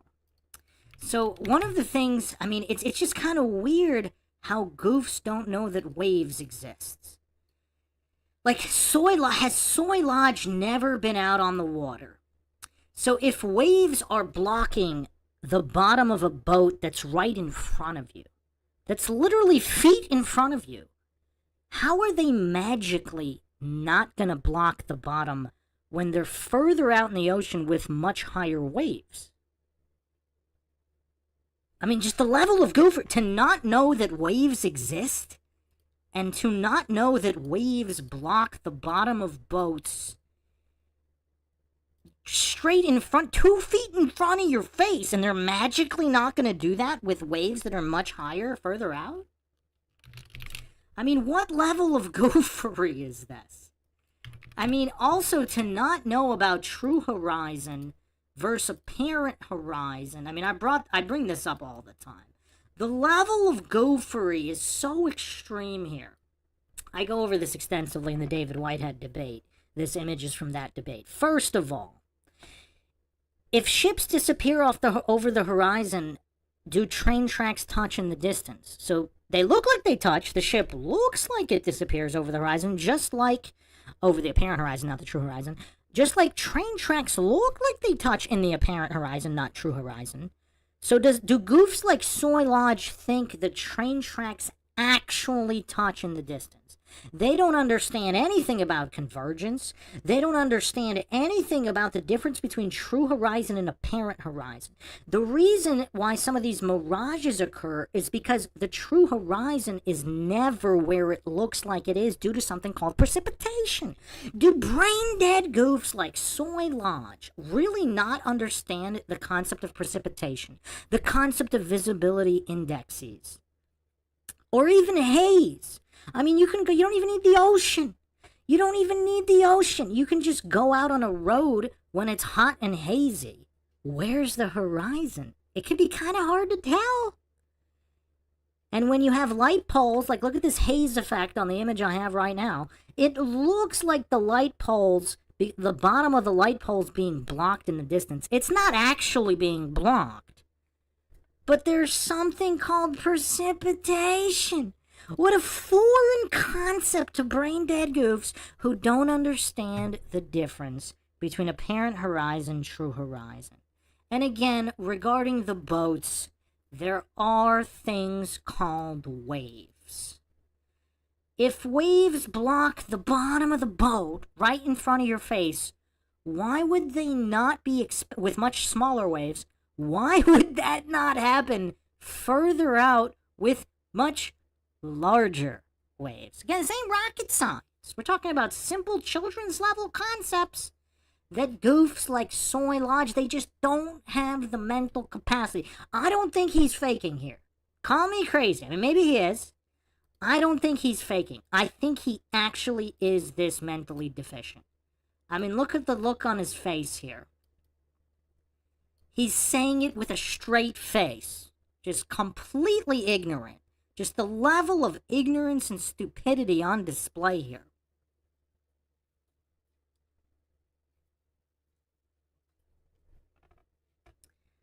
I mean, wow. To be this utterly clueless about the existence of waves, precipitation, convergence, basic perspective.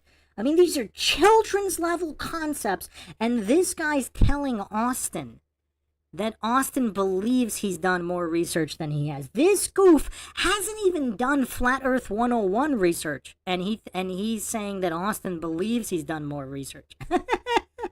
The level of goofery on display here, I mean, this is tough. This is really, really tough. I'm going to have to stop here because I can't handle this amount of soy goofery and we've reached a point of sheer stupidity. I mean, how do you not understand how waves work? I mean, really? I mean, a small child can draw a picture of a boat in front of them and they can accurately depict the waves blocking the bottom of the boat. And yet, Soy Lodge, he just can't grasp these basic concepts. I mean, is his narcissism that extreme that he just thought he didn't have to do any research? I mean, think about how clueless of a narcissist one has to be to think that you could destroy literally the best flat earth debater without doing any research. Regardless of who's correct or not about conclusions, just the argumentation of the debate. I mean, is his narcissism really that off the charts? Harrison Smith from InfoWars, I mean, he's definitely, I think he's the narcissist champ so far, but Soy Lodge is giving him a run for his money. He really is.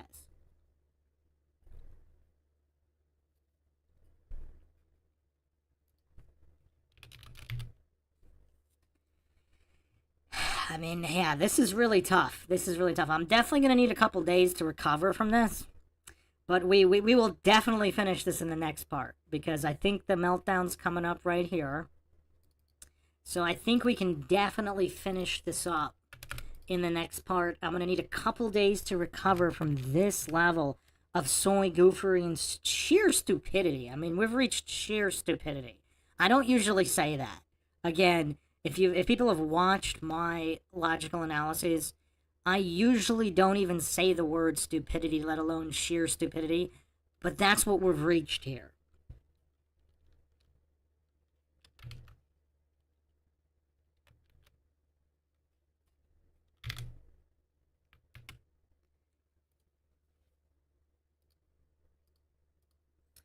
So hopefully everybody enjoyed another edition of the MindShock podcast and breaking down these flat earth debates.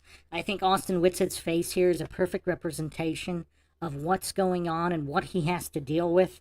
I mean, how does anybody not feel bad for Austin Whitsit having to endure through this? Because he doesn't get these breaks like I do. He had to endure this in real time.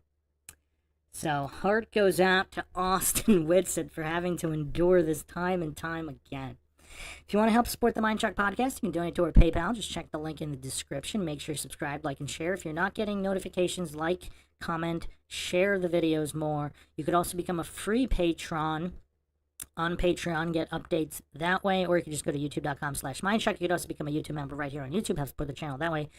You could also check us out, Twitter, Facebook, Reddit, Patreon. Patrons do get priority for case topic, logical analysis, co-podcast, or requests. You could also be a guest in the podcast, depending on your tier. Questions, comments, theories, thoughts, suggestions, rebuttals, debunkings of any kind, leave them in the comments section. This is Bruce McGuire signing off. Catch you guys next time.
Welcome to MindShock.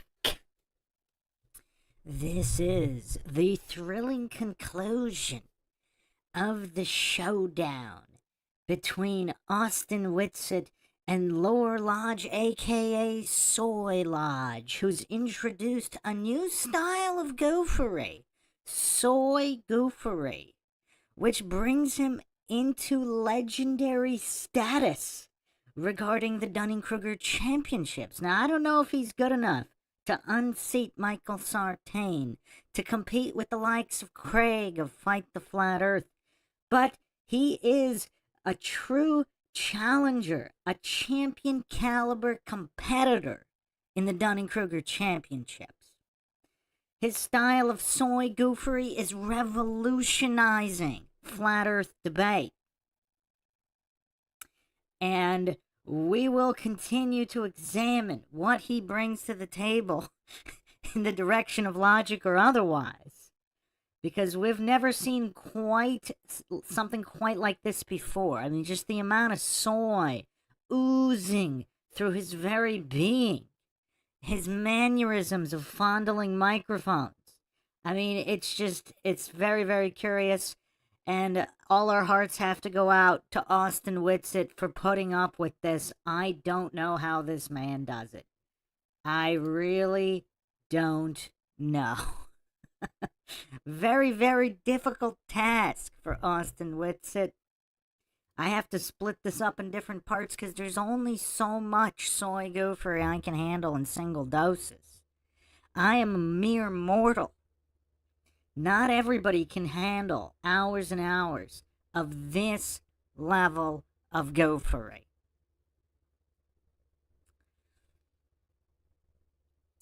Okay, we got some of the usual suspects in the chat. Run Boston Bear.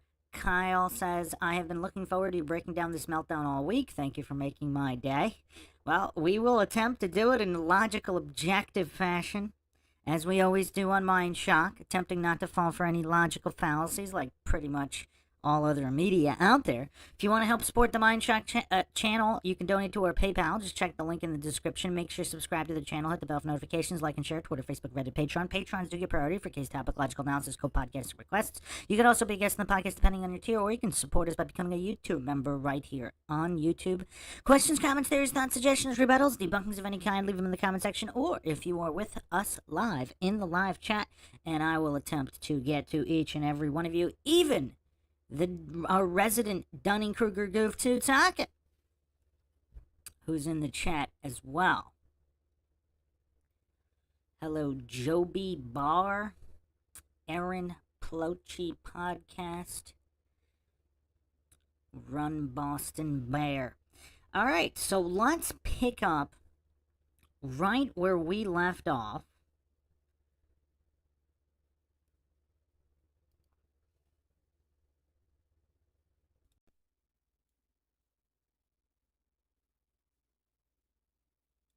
The globe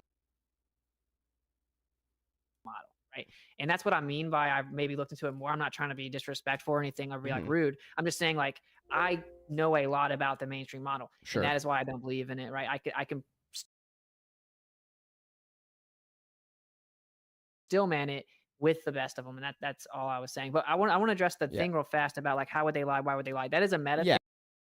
Yeah, it's meta. I get that's a question. It's kind of like it would be like, oh, here's a video of your girlfriend cheating, and you're like, no, she wouldn't do that. You know, she loves me. She's met my family. I'm like, dude, I don't know why she did it, bro, but like, here's a video. You would obviously look at the video first, but I do get it's probably a good faith question. So, they were a minority, even if you believe in the story. And so you kind of shifted it over to like more of like a Greek centric. They were the smartest people type of thing, but that can be debated and argued. Of course, I think that they were crazy and oftentimes into pedophilia, right? So I don't put them above anyone else.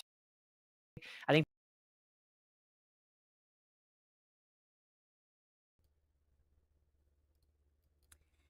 Look at Soy Lodge clutching that microphone, holding on for dear life as Austin gives him the verbal thrashing he so deserves. And again, it's very interesting to look at the contrast between Soy Lodge and his co-host. Now, his co-host is quite clueless as well, but at least he doesn't appear triggered. At least he doesn't have all these soy mannerisms, all these soy idiosyncrasies like Soy Lodge does. I mean, this guy looks like a 3-year-old in just a much bigger body. I mean, both in mental capacity, behavior, maturity level. And as we went over in the previous podcast and many others, the Greeks were actually divided on the shape of the earth. I went over all of this in the previous part as well as other debates.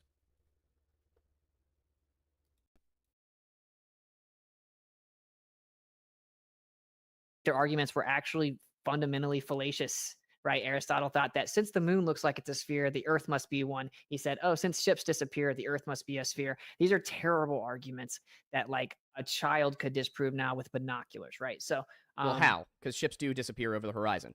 Yeah, but they disappeared to the naked eye, which is that's all Aristotle would have had, right? Well, yeah, so but then he went and there was more to it. He looked at the stars and he said, well, there's stars I can see from Alexandria that I can't see from Athens. Sorry, not Alexandria. It would have been too early. But there's stars I can see from Egypt that I can't see from Athens. Therefore, the Earth must be round. I have also you're brought diverting. That's called a red herring. Well, I have also used. Not, I mean, what I was trying to get to the bottom of was really quickly, when really did the quickly. lie start? Also,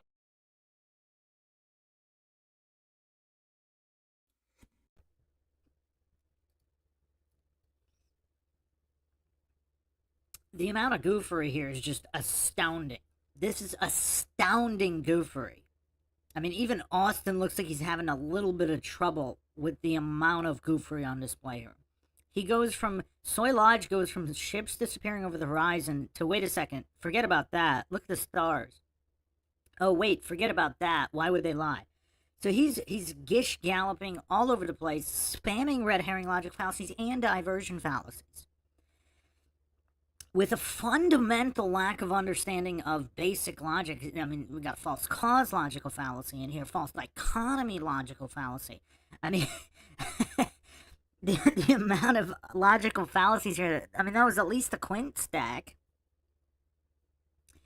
And he appears to be this utterly clueless, he doesn't realize, I mean, I guess, the Dunning-Kruger is so off the charts. I mean, he broke the Dunning-Kruger meter, if we had one, completely. So, I mean, how do you just go across all of that, ignore everything WITSIT just said, and then jump straight back to motive? I mean, this is just like, it's almost like a waste of time, because instead of going point by point and addressing the points, he just keeps jumping around and then ignoring everything WITSIT is saying, while not having the mental capacity to not only process what WITSIT said anyway, which I guess his only cope is ignoring, but at the same time, does he really, I mean, I wonder what Soy Lodge thinks watching this back, if he actually watched it back. I mean, regardless, like, again, I'm not even saying Soy Lodge is incorrect about his conclusions. Let's say he's correct about the shape of the Earth. But watching this video back, I mean, how are any heliocentric globe earthers not completely embarrassed and ashamed? I mean, is it possible to do a poor job here? Now, there's different styles of debating horribly. Soy Lodge here, mastering the soy goofery style. Then you have Sartain with the verbal diarrhea style. You have Craig with just the fallacy spamming and the fallacy stacking, the likes of which we have never seen before. We might never see ever again. I mean, Craig might be, at fallacy stacking and comboing, Craig might be the best there ever was, the best there is, and the best there ever will be.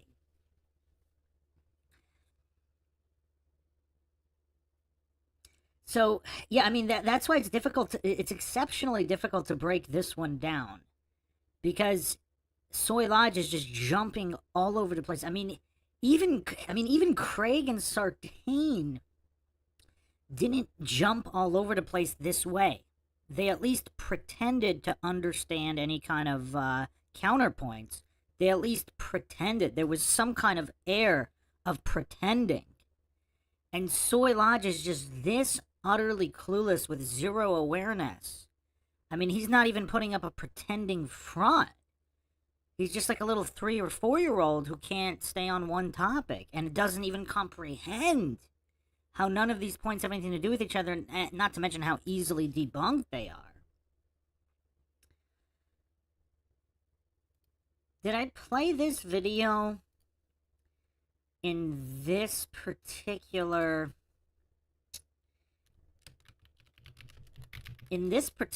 breakdown? I'm not sure if I played the video of the Southern Cross being visible well above the equator. So you could actually see it from the Cayman Islands. And again, this is not a Flat Earth YouTube. This has nothing to do with Flat Earth. It was uploaded years and years ago, and it's kind of common knowledge that you can see the Southern Cross. The Southern Cross. We're not talking about just a little bit above the equator. We're talking about way above, over 1,000 miles above the equator. So just the level of goofy, not to mention, even if you couldn't see it, if you're in a big warehouse, why would you expect to see, like if you're in a warehouse tens of thousands of miles wide, why would you expect to see a particular light fixture thousands of miles away on the ceiling? Obviously, you wouldn't see it. So just the level of goofery here is just so off the charts. But once again, I mean, it's kind of common knowledge in astronomy that you can see the Southern Cross above the equator.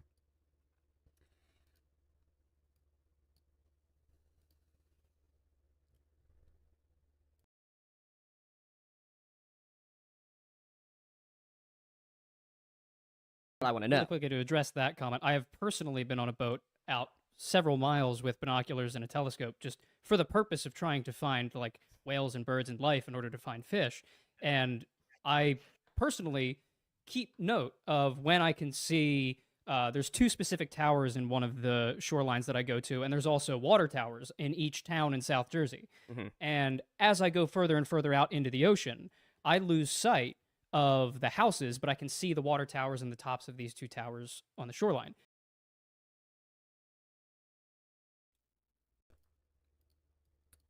So is Soy Lodge's co-host here just discovering the existence of waves?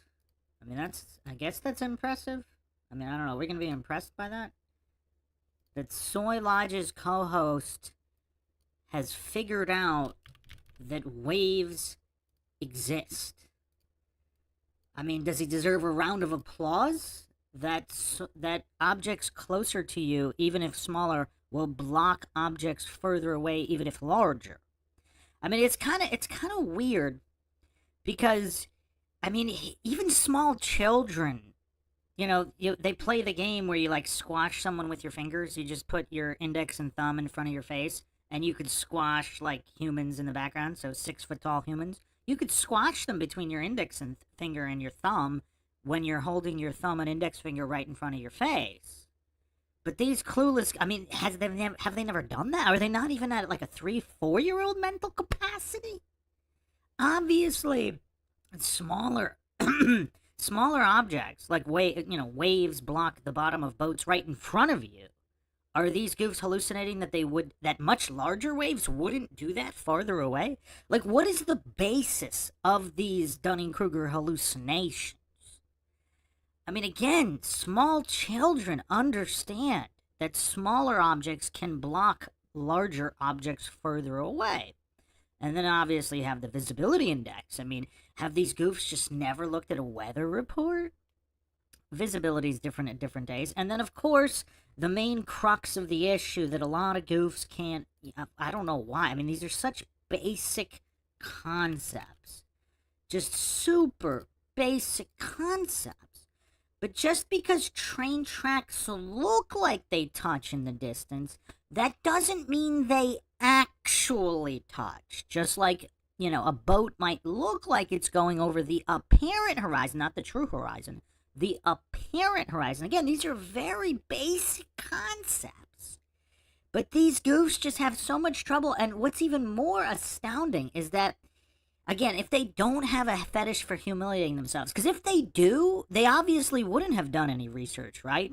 Because if their goal was to humiliate themselves, if the goal of all these globe Earth debaters is, there's just this fetish for humiliation, and their goal is to humiliate themselves as much as possible, then it would make perfect sense not to do any research. It would make perfect sense not to understand basic arguments, because then they could achieve that goal of humiliation easier. But if this is not their goal, again, I don't claim to know whether it is or it isn't. This is MINDSHOCK. I do not claim anything is true or untrue, other than what can be verified empirically and empirically verifiable definitions in the dictionary and any kind of scientific experiments actually adhering to the scientific method. That's the only thing I deal in. So I don't really know their motivations, but obviously... I mean, anybody who spends 5 minutes researching this stuff, it's nothing to do with flat Earth. It has absolutely nothing to do with flat Earth. The apparent horizon is not the true horizon. Precipitation exists, and smaller objects block larger objects in the distance.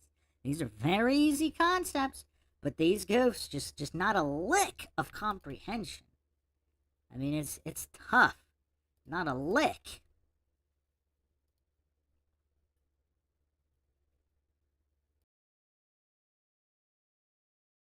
And when I take the binoculars up to my face, I can read I can read the letters on the water towers. I can read the names of the towns, but I can't see the houses beneath them because of that curvature.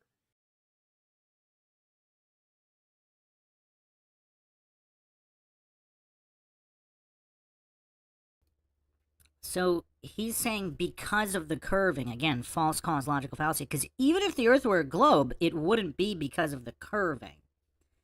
It would be because of things called waves. waves. I mean, I know it's out there. I mean, waves are rough.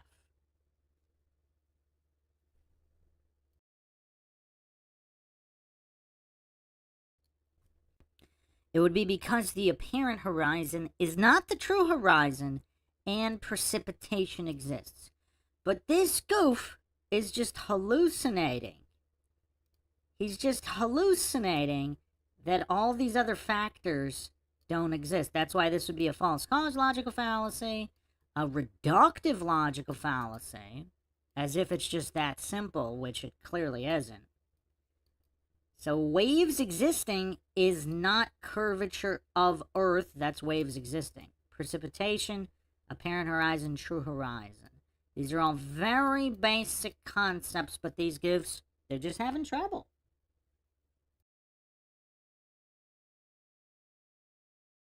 At least That's what you from think a it global is. model. Yeah, That's but what would it be otherwise? Because that's a direct, comparison. It's like I've used telescoping and binocular instruments on the ocean, utilizing directional sources to guide myself home, so that way I know the correct inlet I need to go in home when I can't see the islands, but I can see the structures on the islands that stand taller than the majority of those structures. Yeah, you can see things from further away when they're taller on a flat Earth as well, and you can see further when you get higher on a flat Earth because of your angle of view changing. As But I'm to only why 6 is miles why is the away. bottom, as to specifically why is the bottom of the object sometimes obstructed? Well, you would have to get into what's obstructing it. It's typically the horizon, right? You think the horizon is the curvature of the Earth, but the horizon is not the curvature of the Earth, and we know it's not the actual location of any type of curvature because it changes. It goes up and down. You can't go stand on it. It moves throughout the day. I can pull out infrared, and all of a sudden it changes. I pull out infrared, and all of a sudden the horizon is in a different location. I can see further. I can see more things at the bottom. That's because the most dense part of the atmosphere is at the bottom. We lose most of the information at the bottom because it's more dense. It's hiding the light, and the horizon's an apparent location. The ground ramps up, begins to converge to the sky that ramps down. If something's higher up beyond that convergence point, that is the horizon, you can still.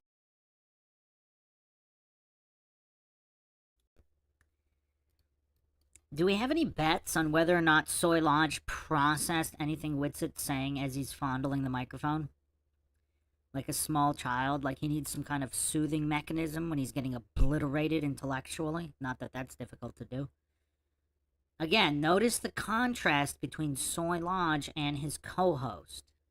His co-host might be dumb as a brick and not comprehend that smaller objects block larger objects in distance. He might not know that waves exist, and that waves block objects right in front of you, like the bottom of boats.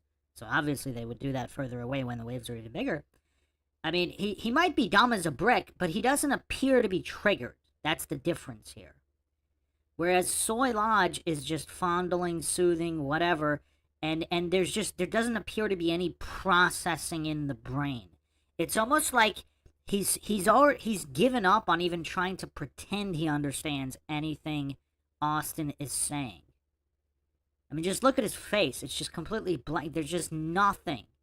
There's just nothing. The mental capacity is just not there.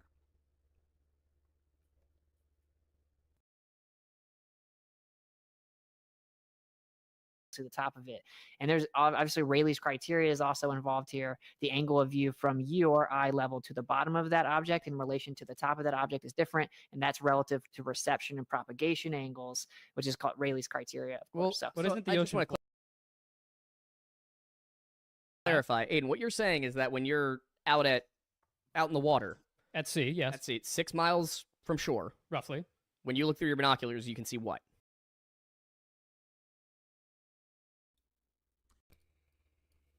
So Soy Lodge completely ignored everything WITSIT said, and then I guess he didn't even understand what his co-host said about the binoculars, so he's just asking his co-host to clarify what he just said, completely ignoring everything WITSIT said.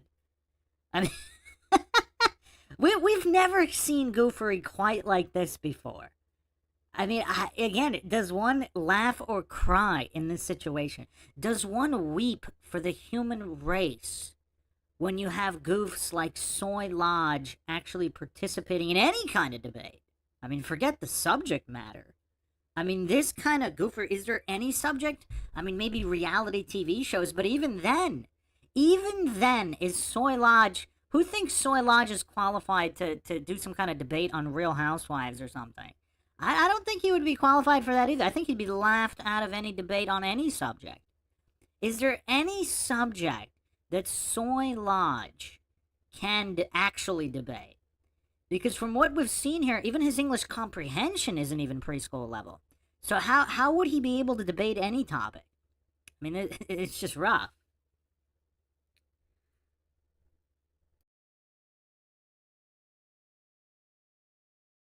I can see it was 6 to 8. I can see the water towers, the bulbs of the water towers, and I can see the top, maybe, depending on exactly how far out I am, the top 3 to 5 floors of like a one of the big hotels. Yeah, one of the big hotels. Yeah. All right, so that I would argue at that distance, he should be able to see everything if it's flat, right?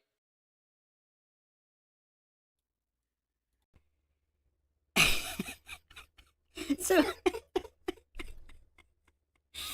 oh man, I mean, this is just I mean, he's going full vegetable here. Austin just clearly explained why you wouldn't see and you don't see anything that bleeds into the horizon in the distance on any model, globe or flat. And Soy Lodge, I guess, just nothing processed. So now he's saying you would argue you still wouldn't see the bottom. Wow. Again, like, this goof doesn't know about the existence of waves, so he thinks waves wouldn't exist on a flat Earth. Precipitation wouldn't exist on a flat Earth. Train tracks wouldn't look like they touch on a flat Earth. Like, what? What?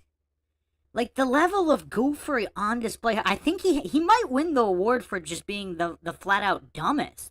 Because even okay, we have to give Sartain and Craig credit here. Because even those Dunning-Kruger champs, they didn't sink this low to just basically repeating a preschool question. They at least pretended to understand. They at least utilized all these logical fallacies to try to make some kind of points, instead of simply ignoring everything that was said and responding like a 2-year-old who didn't hear something. Like, this is rough. I mean, Soy Lodge might win the award for just being the absolute most brain dead. I mean, this is vegetable goofery. I mean, he's moved from soy goofery to vegetable goofery.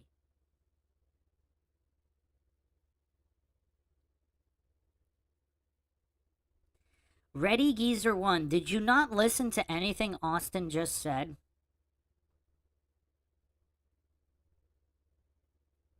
I guess you didn't. I mean, this is a cope of clueless goofs, like, that don't have the mental capacity and their narcissism is extreme.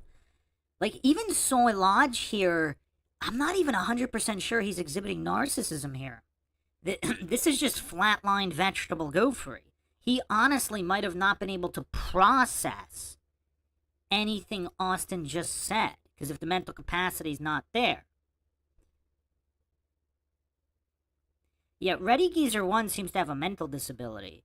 Are you comparing stars in the sky to ships on the same... Stars in the sky not on the same level you're standing on, to ships on the horizon at sea level if you're standing at sea level? Really? So if you're that mentally disabled, why would you expect Austin to debate you?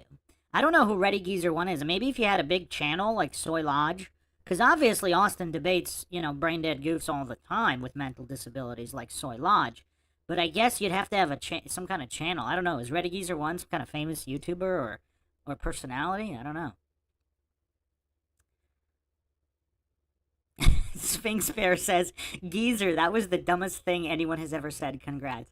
Come on, Sphinx Bear. I'm gonna argue Soy Lodge just said something dumber.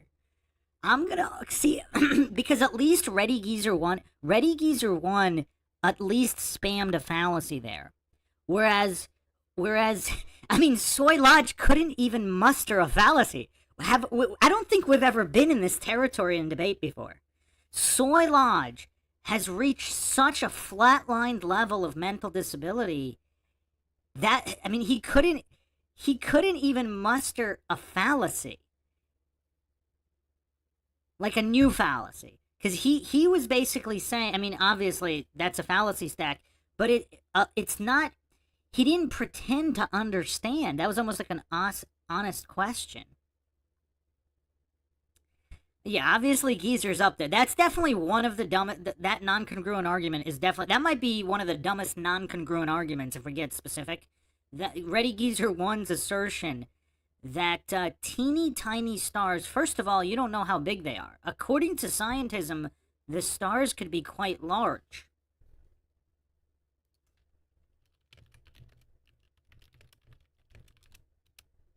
According to scientism, the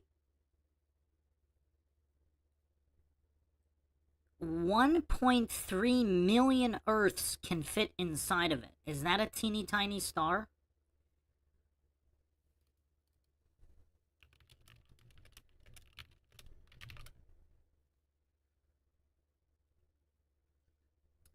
And the North Star Polaris is supposedly 45 million kilometers in diameter. 45 million!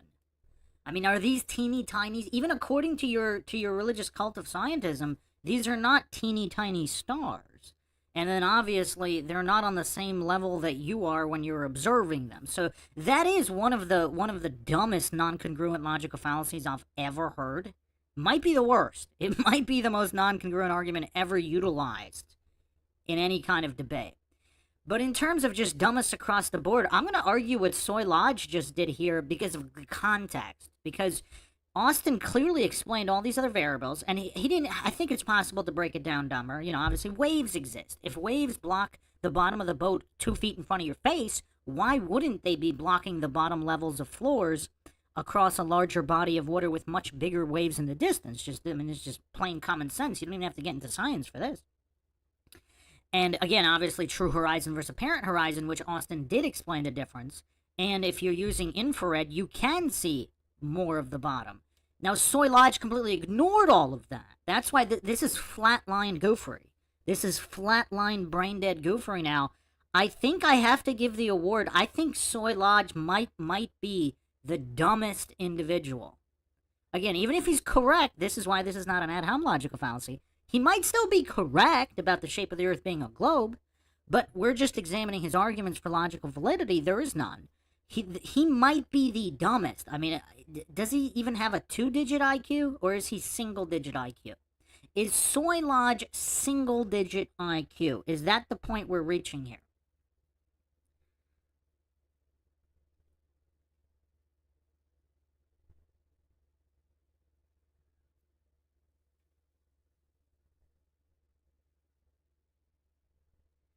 Ready Geezer 1 proving his disability, asking how a flat plane can obstruct anything above it.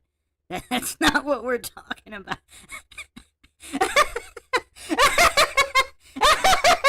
We're not talking about anything obstructing the stars. What are you talking? Who's talking about obstructions in the sky? What? What? Oh, man. I feel so bad for Ready Geezer 1. I mean, is he trolling or is he really this dumb? If he's really this dumb, I mean, he's going to be in competition with Soy Lodge. I'm postulating here. Let's do a poll. I think Soy Lodge might be the dumbest individual to ever debate on any subject, but let's keep it flat Earth here. Let's do a poll.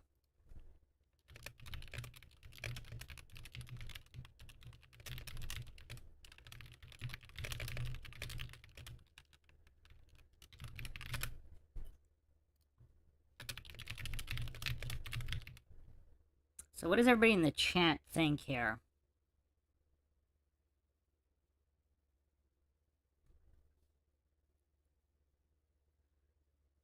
Ready Geezer 1, no one was talking about the bottom of a ship in infrared.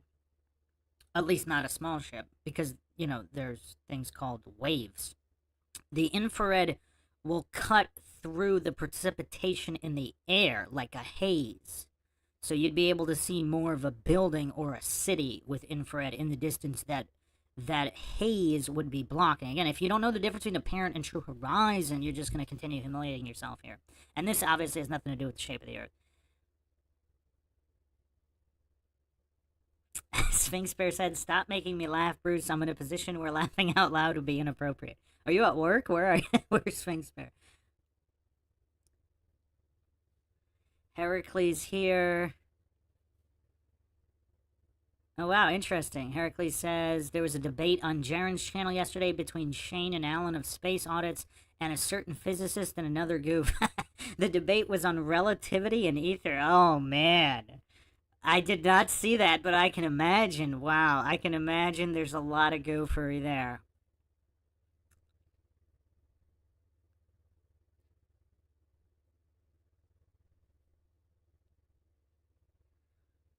Ready Geezer 1, are you blind?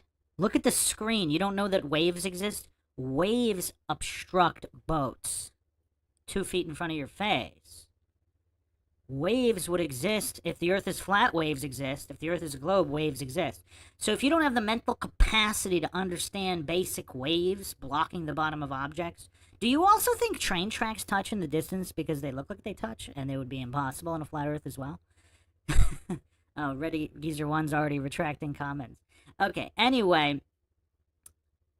So let's look at the results here. These are interesting results. 80% say Soy Lodge is actually the dumbest individual to ever participate in a flat Earth debate. I think this question that he just asked here, I'm not sure he intentionally ignored anything WITSIT said. I'm really not sure. Soy Lodge might be intellectually honest here. I think he might be. He just can't process any information mentally. I mean, he's just so mentally deficient. The mental disability is so extreme that he can't process any of the information Austin is giving him. He might actually be intellectually honest, which would make him the dumbest individual to participate in a flat Earth debate. 76% say yes, 18% say no, 6% too triggered to answer. Now, I totally understand the 6% being too triggered to answer, but the people who say no, who is a dumber participant than Soy Lodge?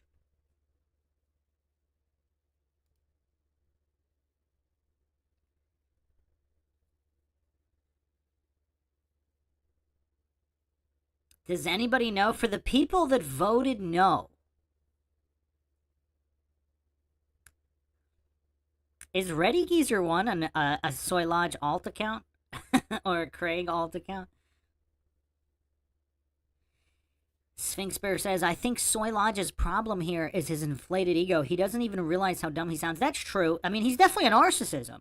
He's definitely a narcissist. That doesn't mean he's intellectually dishonest, though. Because if the intellectual capacity's not there, he actually could be engaging in good faith debate here.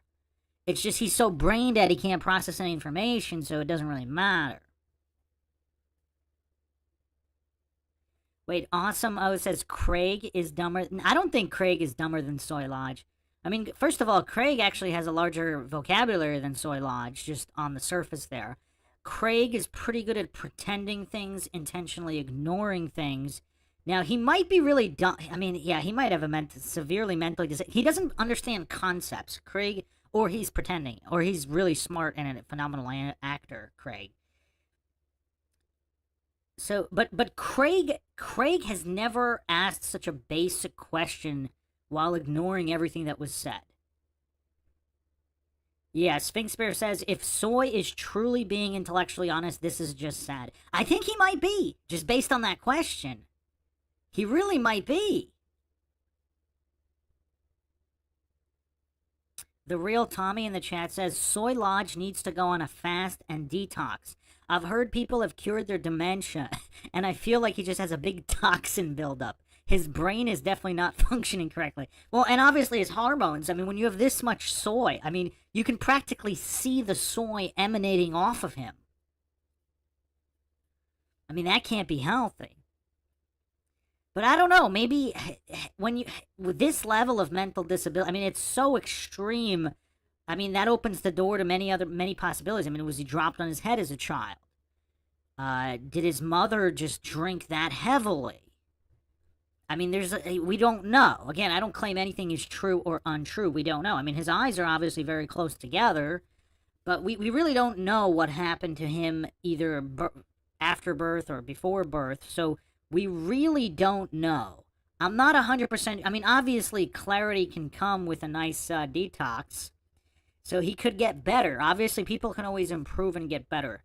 I mean, is it insurmountable, though? I don't know. I really don't know. But I think he might be the dumbest individual. Because who else has ever asked that dumb of a basic question? Because we laugh at Craig and some of these other goofs all for different reasons, but usually more advanced concepts are being discussed. Like larger vocabulary is being used. I mean, it's not quite as brain dead flatlined as this, and there's a high possibility Craig might not be intellectually honest, in which case he's not as dumb as this. He's intentionally doing all those things, which would make him not as dumb as Soy Lodge.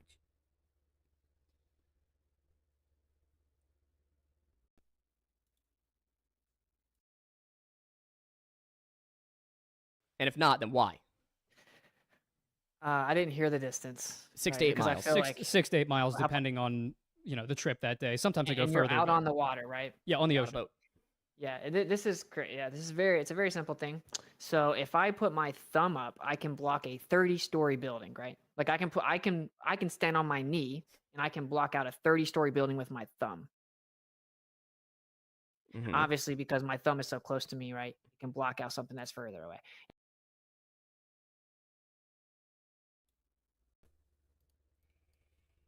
Soy Lodge's face just twitched there. I think it's possible he might have comprehended that. I think it's possible. It's possible. But the fact that WITSIT has to dumb this down to this level, I mean, that's so sad. Dopeman in the chat says doubt it. Well, I'm not sure. I'm not saying he did. I'm saying it's a possibility because before his face was just blank. It was just zero processing. Here, like the thumb that blocks a larger object in the distance, there was some kind of response. There was a response to stimuli. Unless he just got an itch from all the soy oozing through his veins. I don't know.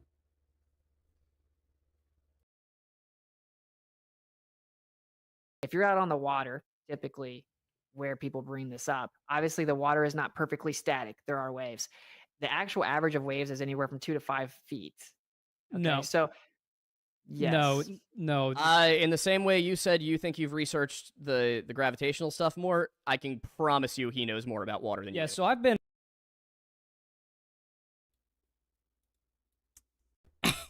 Soy Lodge promises. Was it a pinky promise, though? Because if it's not a pinky promise.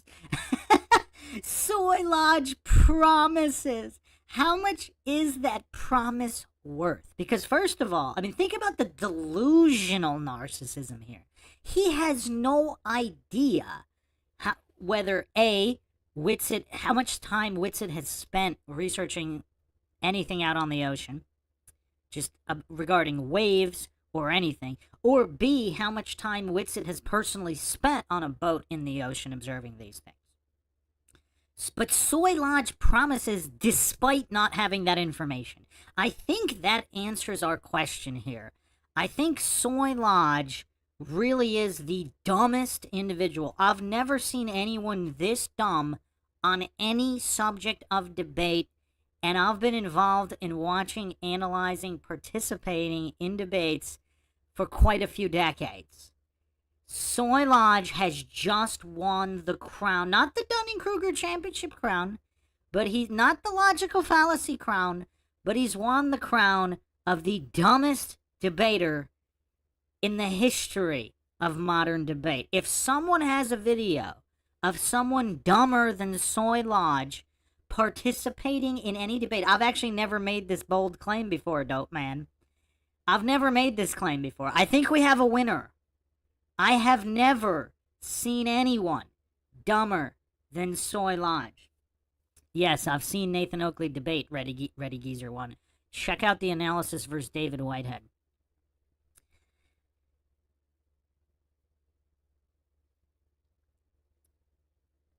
Sphinx Bear says, "Congrats, Mr. Soy, you did it.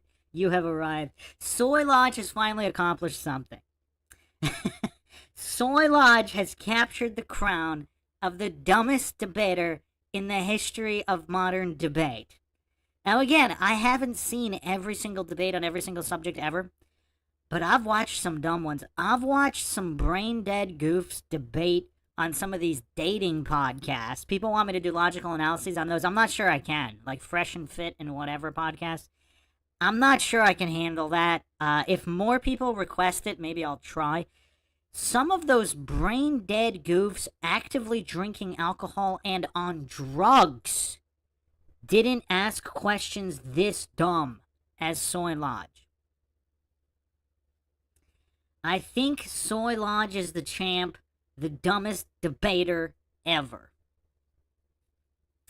So I think we need a new scoreboard. So as for the Dunning-Kruger Championships, Michael Sartain has the record for most fallacies, although we didn't finish with Craig. Craig of Fight the Flat Earth was so fallacious we had to create a whole new comprehensive fallacy counter system incorporating fallacy stacking in single statements and fallacy comboing and super combos with fallacy stacks in combination. We had to create that for Craig of Fight the Flat Earth. Now again, that could be because he's a genius and the greatest actor ever intentionally doing that, because, I mean, it is difficult for someone to do. I mean, that is difficult. Awesome says, "I think Craig would beat Sartain on the new system." Yeah, I think he would. Because even though Sartain's better at the verbal diarrhea, Sartain can spew out more fallacies faster, but he doesn't have 11 stack fallacies like Craig. Craig can stack 11 fallacies in a single statement, and he can combo that back to back with additional fallacy stacks. I've never seen anybody do that before. I mean, Craig is in a class of his own. I mean, even McToon can kind of do that, but nowhere near the level of Craig. Craig is one of a kind. So, Sartain has the fastest delivery of, 1 or 2 or 3 fallacies and in rapid succession. Now, Soy Lodge here, I mean, he's too mentally slow to even be able to utilize verbal diarrhea. Like, he's not even smart enough to be able to do verbal diarrhea debating. He can't even do that. He can't process any points. He can't, it seems like he can't even be intellectually dishonest. He might be too dumb to even be intellectually dishonest. So people in the chat that have seen this whole thing, they're saying he hasn't even had his meltdown yet. So maybe I should reserve judgment, but these, just in the last few minutes, Soy Lodge has risen to the level of just, I mean, I don't know a different way to say this. He's just that dumb. Because I'm really thinking hard if I've ever seen any debater on any subject appear dumber than Soy Lodge here is. I can't think of anyone on any subject. I mean, I remember debate club in elementary school. We had this debate club. I mean, there were small children who didn't ask questions that dumb that were clearly answered a second prior. I really can't think of anybody dumber. Now, in the poll that I just had earlier, there were people saying there are dumber debaters. Who? And please send me the video. Because we have a new crown here. We have a new crown.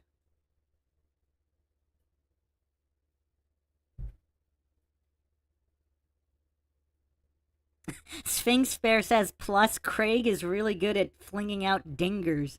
Yeah, Craig's dingers are next level as well. Like, Soy Lodge is, I mean, he's just dumb. Like, he can't even come up with creative dingers. Like, he's just that dumb. There's really nowhere to go from here. Grant's Pants says, life is hard. It's a lot harder when you're stupid. In certain ways. In other ways, it can be easier. Ignorance is bliss. It can be easier. There's plenty of, I mean, not this dumb, but, well, even him, because as dumb as he is, even if he's got a bunch of fake subscribers and fake views on YouTube, that might be translating into a certain amount of capital where, I mean, it has to do with morality too, because if you're dumb and immoral, you can still have success in the world, because there's plenty of intelligent people who are moral that don't really have success. Got to factor that in as well. Plochi Podcast says PhD Myers was insane as well. Yeah, he's nowhere near this dumb though. I mean, he at least was able to regurgitate certain, I mean, his math is actually not bad. Now, he doesn't understand that, counting unicorns correctly, correctly doing unicorn equations doesn't prove that unicorns exist, but you do need a certain mental capacity to even do the equations. Maybe Soy Lodge is a math genius as well. I doubt it, but we'll see. I just can't think of anybody dumber on any subject. I mean, I just can't.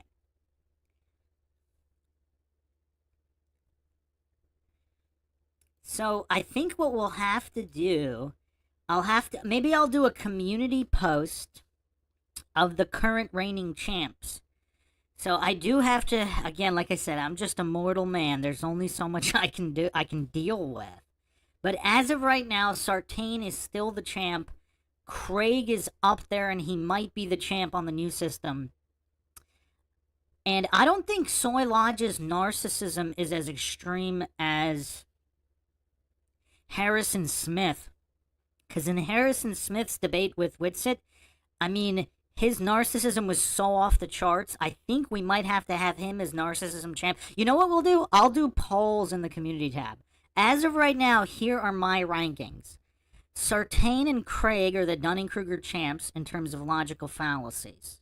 Sartain on the old system, Craig on the new system. We still have to finish and verify that. But just based on Craig's fallacy stacking, I mean, nobody can hold a candle to that kind of stacking and comboing. Not even Sartain. And then we have Harrison Smith of InfoWars with the narcissism crown. And then here we have Soy Lodge as just the dumbest. So let's, Flochi Podcast, do an episode and chart. Oh, you want actual charts with all this stuff? Yeah. Alien Big Cat 23 says, we'll see who's dumb by NU year. Are you saying you want to get in on some of these debates, Big Cat? Are you saying you want to go for Soy Lodge's crown? You want to challenge Soy Lodge for the dumbest, for being the dumbest debater? You want that crown?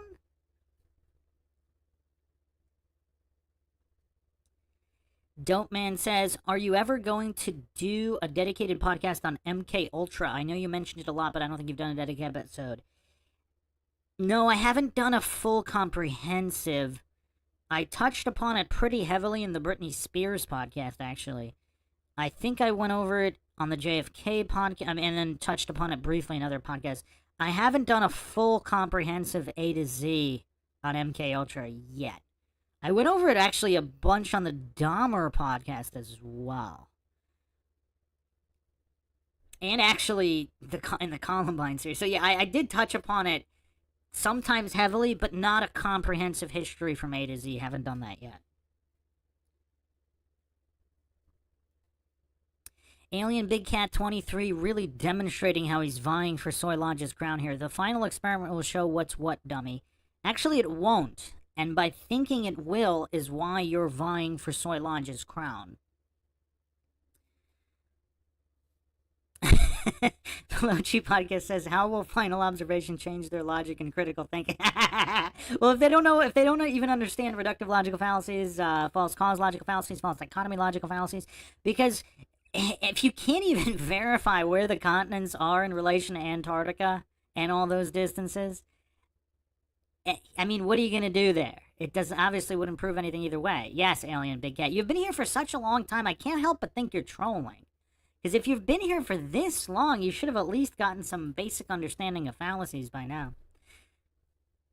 Don't Shoot the Messenger says, the Craig Pot fallacy stack counter. Craig Pot. Alright, let's try to continue going through this. But as of this moment, I have to crown Soy Lodge as the dumbest debater in the known history of debate.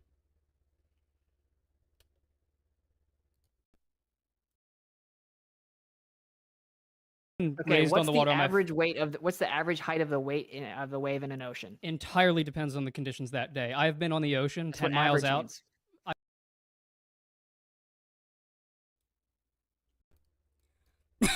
Okay, we got a new contender here. Soy Lodge's co-host here doesn't know what the word average means. He says it depends on the conditions. I mean, look at this. There does not appear to be any processing going on here now. And Soy Lodge's co-host here, I mean, he's eons ahead of Soy Lodge. But I mean, look at this. Average depends on conditions. Does he not understand what the word average means? Average means the average. So whether there's a tsunami going on or whether it's almost completely flat, the average of everything is the average. He doesn't appear to, if he doesn't know what the word average is, how can there be any kind of logical discussion of any kind? Grant's Pants says that dude was born with a suspended driver's license. Soy Lodge. Oh, man. Alien Big Cat says, not trolling. I don't agree. You ain't smart, Bruce. So, you're here spending countless hours to listen to me not being smart, and I never said I was smart. Let's say I'm basic. If I understand the basics, that doesn't make me smart. Although, I mean, we're talking about averages, maybe it does. But you've been here for this long, so you want to be here with a channel with a guy who's not smart talking about a subject you hate. What does that say about you, Alien Big Cat? Are you like Tsutsaka? You also have some kind of weird... Just some kind of, I mean, I don't know what is with these fetishes. Like, there's a lot of mental illness going around these days. So, I mean, this is tough. I mean, should Soy Lodge podcast just be called Dumb and Dumber? Because, I mean, we have to applaud his co-host here. He still doesn't appear triggered. But, I mean, this is Dumb and Dumber here. He doesn't know what average means? The average wave height on any given day? Like, it's just, this is so painful. I know we really got to get on this because is it possible we're not even going to make it all the way through just because of the level of goofery here?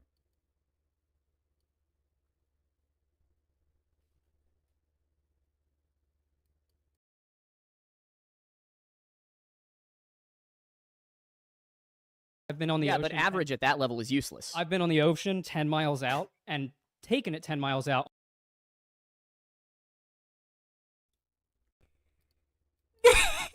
Look at Austin. I've never seen Austin facepalm like this. These guys. So Austin, who's basically been going full time debating mental midgets and the dumbest of the dumb, these guys made Austin facepalm. Austin WITSIT, with legendary patience for mental midgets, they made Austin WITSIT facepalm.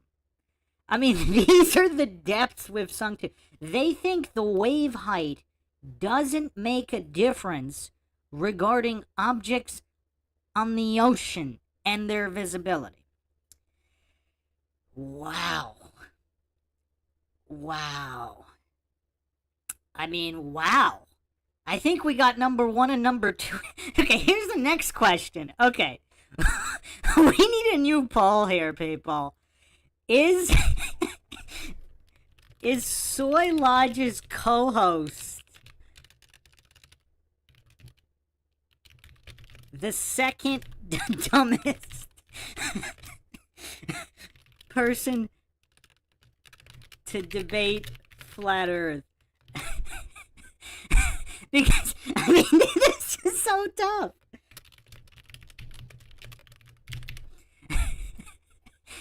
Because, I mean, did Craig ever say waves don't matter? Because I don't even think Craig or Bryant Meyer, I don't think they said waves don't matter. I don't think they went that flatlined. Now, they might not have thought it mattered much, but to deny that waves existing would have any kind of effect on anything, I think these two goofs might be the first to deny that waves would impact visibility in any way. Wow, Soy Lodge's co-host not getting a lot of love here. 85, this is more definitive.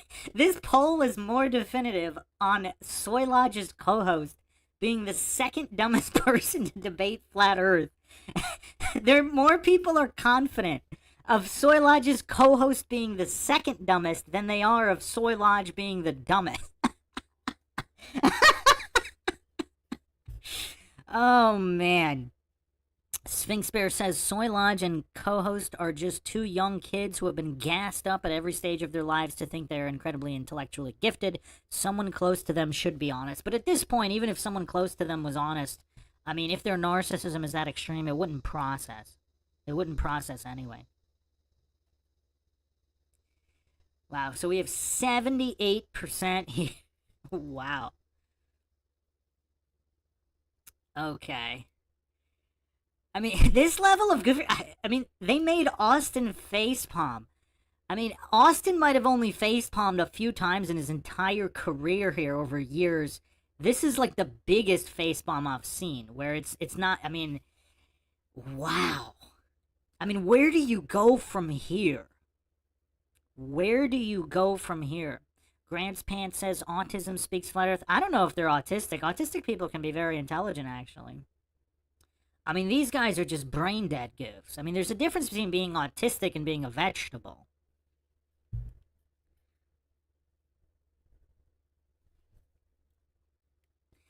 Grant's Pants says Soy Lodge was conceived on Gilligan's Island. Oh, man. Okay. Okay. I mean, this is tough. This is tough. I mean, I'm gonna do my best here. I really want to finish this because I don't think I could stomach a part 5. So we're gonna have to try to finish this.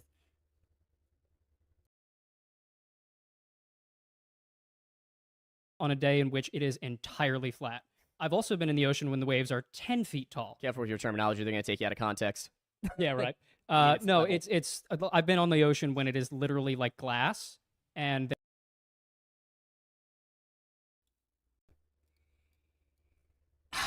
So this guy doesn't know what the word literally means. This guy's competing with Soy Lodge now. I mean, I still don't think he's dumber than Soy Lodge. What is Soy Lodge's name? Because they're both Soy Lodge, right? Is his co-host always on the show? Does anybody know anything about his show? I don't know anything about his show. I don't really want to know at this point, but is he a permanent co-host? Did the two of them make the entire podcast? But anyway, Soy Lodge's co-host here, it almost seems like he's trying to compete with Soy Lodge. Literally glass. He's been on the ocean when it was literally glass. I've been on the ocean quite a bit. I don't recall a day when where it was absolute zero. I mean, even on a large lake, I mean, it could be close to zero waves, but it's not going to be absolute zero. He's saying the ocean. He's been on the ocean when it was literally glass. I mean, the level of mental disability to make that kind of statement, literally. He said literally glass. Wow. And again, if the disability is that severe, because even if it appears to be relatively flat in the area that you're on, that doesn't mean the entire ocean has zero waves in the distance. Obviously, the waves fluctuate depending, oceans are big. I mean, I can't even believe I have to explain it. I mean, I can't believe I even need to get it into this. Like, this is kind of crazy. Like, it needs to be explained to him that even if the waves are really small in the area that you're in, like if, let's say, I don't know if he meant the Atlantic that he was in, that doesn't mean the entire Atlantic Ocean has the same amount of low wave height as the area that you're in. The ocean is quite large. Are we really at the point where we have to be talking about the ocean actually being big and that wave conditions are not uniform across an entire ocean? Is that really the point we've gotten to? I mean, this really cements, like, I was a little iffy on whether or not Soy Lodge deserves the dumbest crown. Like, before I said it, when I stopped it, before I gave him the crown, a few minutes before that, I was already kind of thinking, is anybody this dumb? Like, when he made the statement prior, asking Wits, basically arguing that on a flat Earth, nothing would be obscure. That's when I was like, okay, that's so dumb. And then when he just continued on and on, I was like, okay, this guy deserves the crown. But now, I mean, this has really left no doubt. These two goofs don't know that wave conditions vary across an entire ocean. I mean, is that really where we are? I'm not sure I would have even started this podcast if I knew we would be getting to the point where we have to talk about waves being different sizes in an ocean. If we had to talk about the fact that he said it was literally glass, not glass-ish, glass-like, relatively flat, because yeah, sometimes in certain areas of an ocean, it's relatively flat. It's not absolute zero. There aren't absolute zero waves. Even in a lake where it would appear to be like glass, it's not actually, if the lake is big enough. Like, you'd have to talk tiny puddle. Like, you'd basically have to do just a really tiny pond or puddle in order to have absolutely no water fluctuation. But in any kind of lake or ocean, you're gonna get some fluctuation. Wow, I mean, this is tough. This is tough. We might be, I mean, should the Soy Lodge podcast just be called Dumb and Dumber at this point? Or Dumber and Dumbest? Sigil in the chat saying, Soy Lodge showing how well the indoctrination system breeds parrots. Yeah, but even parrots aren't this dumb. Who thinks oceans are, an entire ocean can be glass? And even if it were, even if we're talking about a lake, a small pond, a relatively small pond or a smaller lake, that still doesn't change that the true horizon and the parent horizon are two different levels, and it doesn't change the existence of precipitation.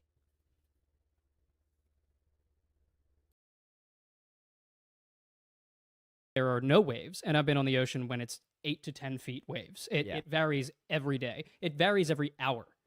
If you've ever been surfing, it varies. Yeah, very so 20 minutes at a time. It depends very much on the day. So assuming that we have 2 to 5 foot waves. You know what's absolutely crazy? Now, we gave the co-host a little bit of bonus points in having some kind of social awareness. It appears that has dissipated. They're talking to Austin as if not only has Austin never been to the beach, but he's never seen any videos of surfing. He's never seen any videos of the ocean. I don't know. I think it's possible they're being intellectually honest here. I think it's possible.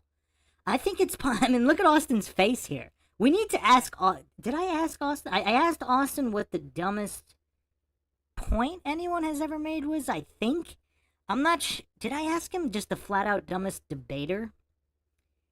I've never seen Austin facepalm and rub his temple like this as many times in such a short period of time as here right now with these two goofs. Because they're talking to him as if he doesn't know that wave heights fluctuate and change. They just spent almost a minute it appears to be intellectually honestly explaining to Austin that waves can change height.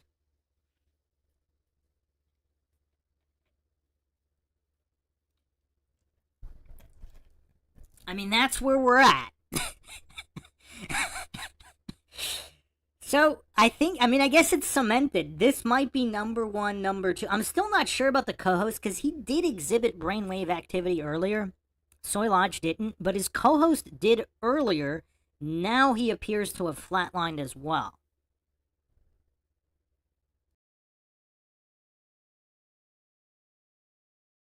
If I'm standing on a boat, I'm in those 2 to 5 foot waves, so the boat is rising and falling those 2 to 5 feet.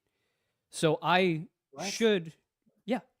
The ocean doesn't move in unison, right? Like you have waves Yeah, but by you, there are waves if out I'm there. Yeah. on a boat, He's on the that boat, the boat is moving up rising and down. on top of the waves. But not in unison with the whole ocean. It doesn't really matter though. But wait, The point is that a small object in the foreground can block a big object in the background. He's using We binoculars. have waves.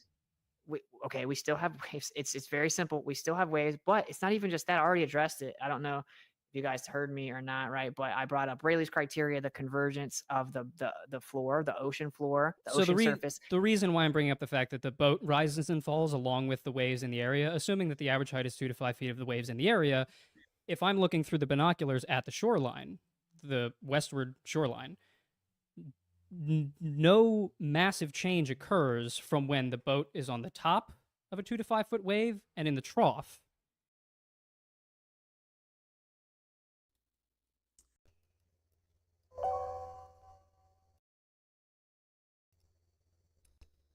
Okay, so I mean, he just moved to classic strawman. Austin didn't. Who said that a massive change occurs? Who? Where are they hallucinating this from? That because the boat is going up and down slightly or a lot if the waves are big, that's gonna change the visibility on the shoreline? That's going to make buildings go up and down in the... What is he smoking? How much drugs did these guys do? What? What is going on here? I mean, this level of strawmanning... I mean, we might be just dealing with straight-up hallucinations. What? Who said... that some kind of skyline or cityscape or whatever on the horizon is going to be moving up and down because your boat is moving up and down? What? This is crazy. I mean, these two might be the dumbest. I mean, I don't know. I can't think of anybody dumber.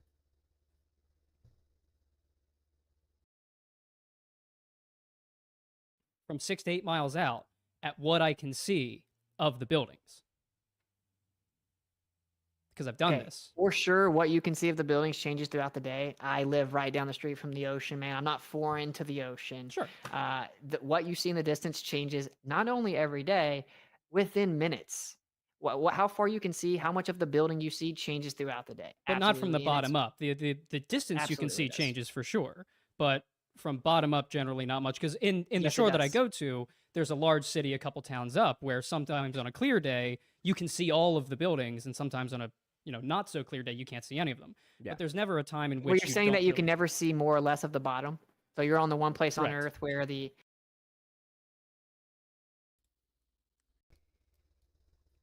Okay, we're in a predicament here.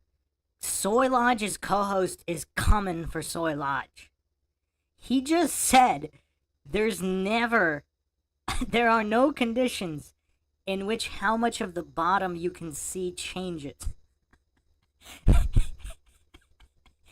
Man, he's coming for Soy Lodge. Like, the distance between the number 1 and number 2 dumbest, this distance is closing rapidly. I mean, even Soy Lodge is looking at him. I mean, this is kind of crazy. Look at Soy Lodge. Even Soy Lodge is giving him a weird look here. He's like, what did you just say? I wonder if Soy Lodge is going to agree with him or not. Even Soy Lodge gave him a little bit of a look when this goof just said there's never a change in the amount of the bottom of a building you can see. Is anybody else as in disbelief as I am? Because, I mean, they're the two dumbest, and they're just continuing to plummet. I mean, at this point, the gap between number 1 and number 2 here, and number 2 and number 3, I don't know if that gap can be closed at this point, because I really can't think who's the third dumbest. I don't know, because the distance between the third, fourth, fifth, sixth, seventh, eighth dumbest, they might be kind of close together. These two have pulled away from the pack. And Soy Lodge's co-host is gaining on Soy Lodge. He just said correct. The visibility, the amount of the bottom you can see never changes. So no matter how high or small the waves get, no matter the visibility index, no matter how much precipitation is in the air, either you can see it or you can't see it. Can we stay on topic in the chat, please? In the chat, can we stay on topic, please? We are dealing with unprecedented levels of sheer stupidity in this so-called debate. I mean, how many of these have we done now? These two might be the two dumbest guys. I mean, even Craig's Bigfoot mailbox fallacy still requires more mental processing. Because for the Bigfoot mailbox fallacy, since Craig doesn't know what the scientific method is, he thinks if you simply make a prediction and it comes true, that means that that's valid science and it proves your theory true. But that still involves the mental capacity required to make a prediction, to see if the prediction came true. I mean, there's a little bit of cognitive function there, little bit. But to hallucinate that the visibility of the bottom of buildings never changes. I mean, this kind of just, I mean, we've moved beyond goofery to sheer stupidity. I mean, this is sheer stupidity. Lou M in the chat, are you listening to these guys? This guy just said that the visibility of the bottom of buildings on a skyline never change, regardless of conditions, regardless of wave size. Am I the only one who's hearing this? People in the chat are having all these off-topics conversations.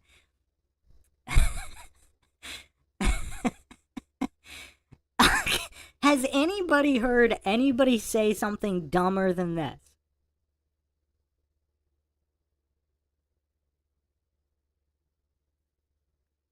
Sphinx Bear says, oh, I'm hearing this just as shocked as you. I mean, I've done, not only have I watched countless debates, I've done analyses on quite a few debates now, not just Flat Earth. I can't, Craig's Bigfoot mailbox fallacy sounds intelligent next to this guy. I mean, this is so insane. What is going on here? Oh, Merman84, you missed a few doozies here. Soy Lodge's co-host just claimed with a straight face that the visibility of the bottom of buildings across an ocean never changes. So you would either see the skyline or you wouldn't see the skyline, depending. He never actually clarified whether it was precipitation or whatever it's dependent on. But on days that you can see the skyline, it's always the exact amount. So if it's a 10-floor building and you could see the top 5, it would always be 5. This goof just claimed that. Heracles says, but the mail was there, bro.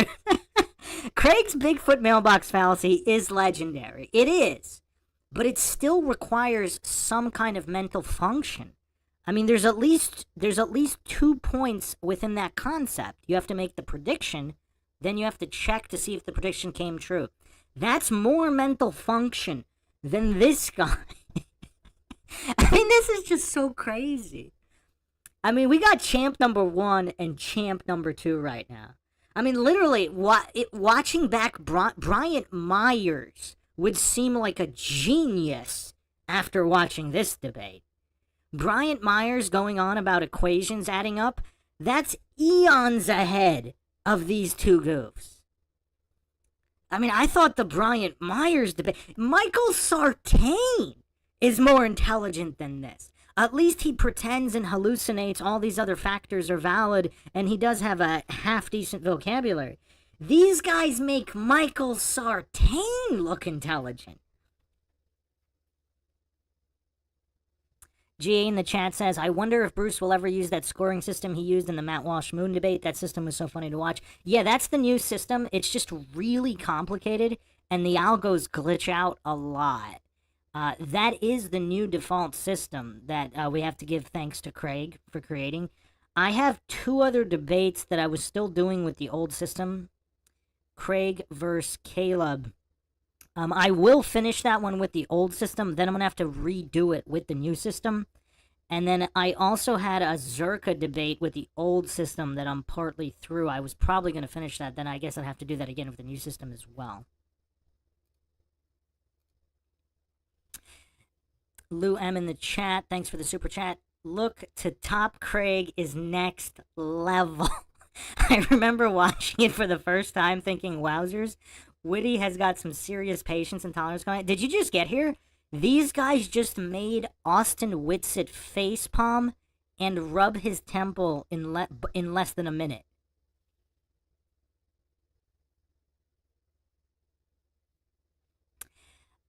Lou M, we'll see how far I can get with this.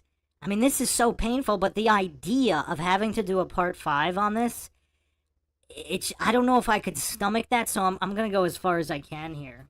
But we got so I was doubtful about Soy Lodge's co-host being the number 2 dumbest, but because his first statement, he's saying he was on the ocean when it was literally glass. Not glass-ish, not relatively flat. He's saying he's been on the ocean when it was literally glass. So that got him in the running. Now he's now stating that the conditions, regardless of conditions, if you can see a building on a skyline, you will always be able to see the same amount of floors. So that puts him firmly in number 2, and he's gaining. He's gaining on Soy Lodge. I mean, he's going for that top spot now.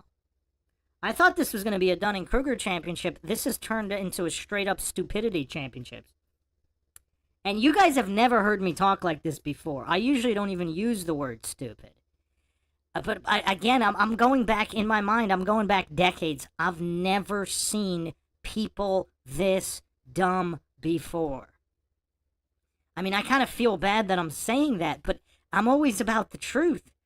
I mean, you guys can go watch all my other analyses. I rarely ever call anybody stupid. I mean, I feel bad for these guys, too.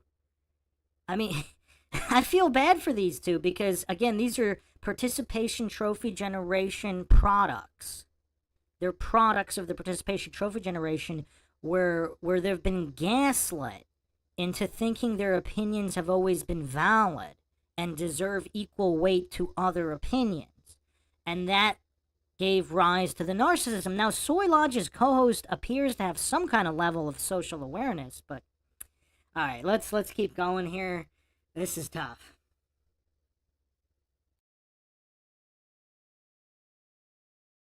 Atmospheric conditions don't attenuate light at the bottom greater than other days because the horizon moves Not up as and not down. not The as hori- much well, of a that's- severity can as we when define I'm taking horizon? the boat out into the ocean. Yeah. Can we yeah. define And horizon where here? the sky, Yeah, yeah. where the sky appears.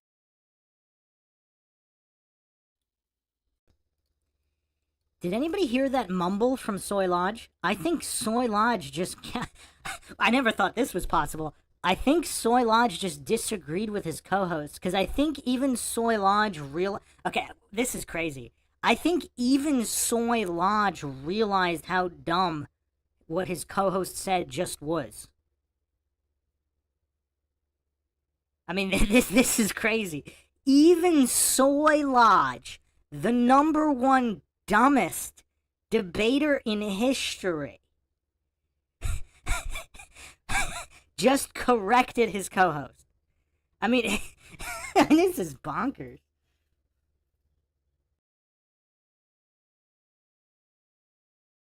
To meet the ground. Okay, so it's entirely The based. actual So definition. we're in agreement that it's entirely based upon your perspective. There's no physical horizon. It's not a Yeah, but in the an globe, there object. is a real physical one there. It's just that we never see it because there's an atmosphere.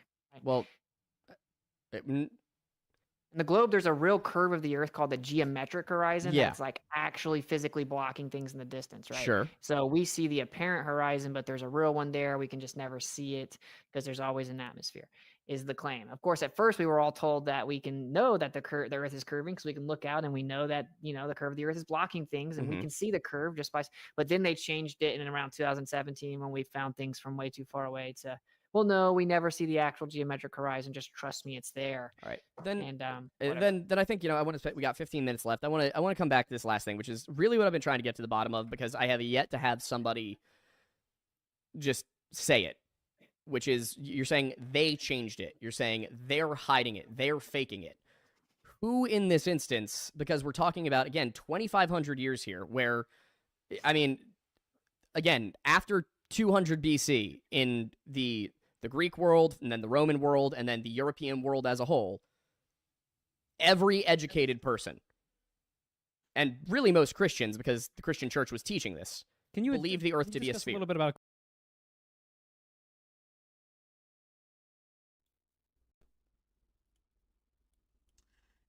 You know what's kind of crazy? After that train wreck we just witnessed, even this doesn't sound as dumb as what we just went through with literally glass on the ocean. But obviously this new fallacy stack, so he just went circular reasoning, logical fallacy, false dichotomy, logical fallacy, false premise, logical fallacy, because that's all a false premise. Because I mean, just the level of hallucination here, and he also went no true Scotsman and hasty generalization. So that was a quint stack. That was a quintuple logical fallacy stack. But notice how he didn't spit it out as fast as Craig or a Sartain could, because he's obviously very slow. So even if it's fallacies, he can't even quickly spew fallacies. But he just keeps going back to these same points because I guess the mental capacity's not there. So it's like a 4-year-old just repeating the same thing. Because again, Lucretius is on the nature of things going all the way into the Roman world past the Greeks. They were divided on the shape of the earth. And so he's talking about 2,500 years, which is all demonstrably false. Because the idea, I mean, all of these systems, I mean, if we want to go into exact dates, are people interested in this fact check? Because I actually went over all this on the Sartain podcast. But it's kind of annoying having this goof just spew, like, because he's not representing scientism well. Because even if his cult of authority worship, the so-called educated world does not claim what he just said.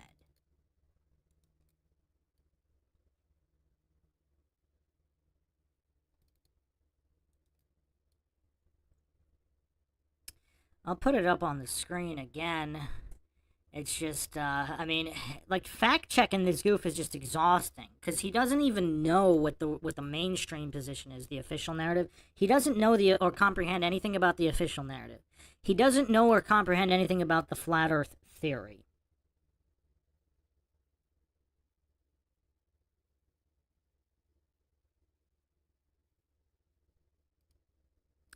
Then he hallucinates that the educated world thought this? What?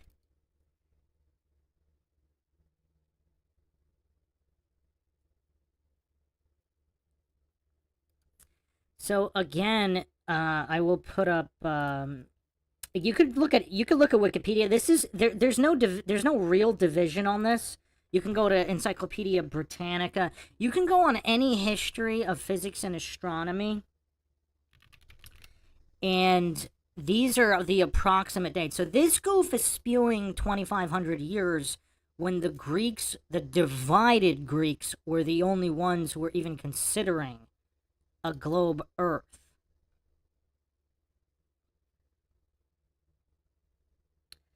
So the rest of the world, just give me a second, I'll put it on the screen. Again, you can verify this. I mean, all the encyclopedias say roughly the same thing.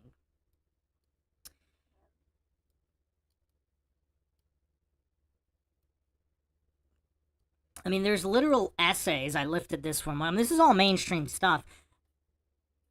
Spherical Earth is counterintuitive. It's such a radical idea that it has been discovered only once in Athens after 400 BC.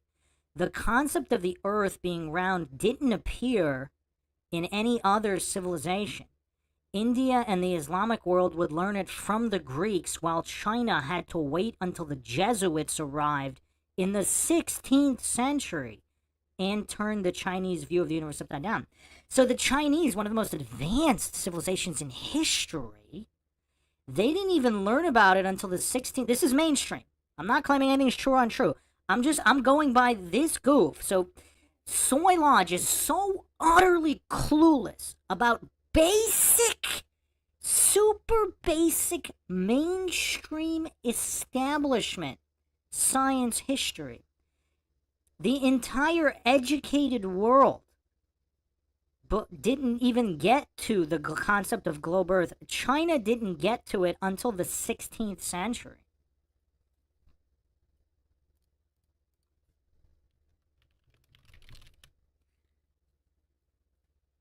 So the 1500s, so that's a mere 500 years ago.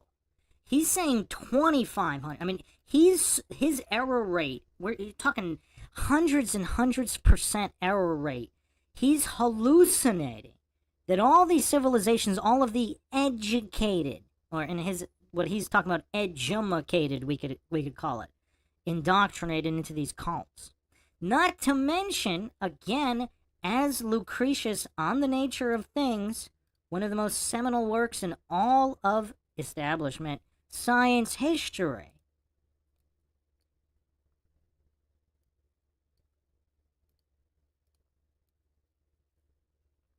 So, when Epicurus was writing in 300 BC, the shape of the Earth was still up for debate. From his surviving letters, he also thought the sun and the moon are small and nearby. Lucretius follows Epicurus. No surprise to find that in the book 5 of On the Nature of Things, he also tries to convince... So this is actually a critical work of Lucretius, but it just goes to show that even in the mainstream narrative, what Soy Lodge is hallucinating is patently false. Soy Lodge is so utterly clueless, he doesn't even know the establishment narrative that anybody can verify it in any encyclopedia. You can go to Britannica, you can go to Wikipedia, you can go anywhere, and everything matches up to this. He proposes the world is rather like a snow globe. We are all living on a flat surface covered by a rounded vault within which the stars and planets move around like the flakes of white when the globe is shaken. So this is, I mean, this is crazy. This is hundreds and hundreds of years after the original Greek propositions about the shape of the Earth. I went over this even more deeply in the Sartain analysis, but it's just kind of crazy because Lucretius' On the Nature of Things is considered like a seminal work in science and physics. It's not some obscure text. And the fact that this goof doesn't know about it, it's kind of crazy. I mean, this is elementary stuff.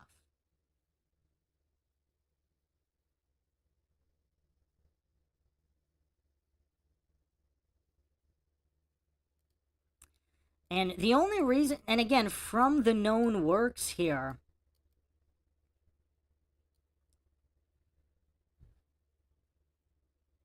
and what's also kind of curious too is Lucretius, who thinks the Earth is flat snow globe, he thought that it was an error to think the Earth is at the center of the universe. Aristotle thought it was the center and spherical. But anyway, it just goes to show the disagreement within the so-called educated world. There was no consensus. Not that the consensus would prove anything, because obviously Soy Lodge is that dumb. He thinks a consensus would prove something, but there's not even the consensus. That's the thing about how dumb Soy Lodge is. He's so utterly clueless, his stacked hallucinations aren't even valid because he appears to have this just severe allergy to logic.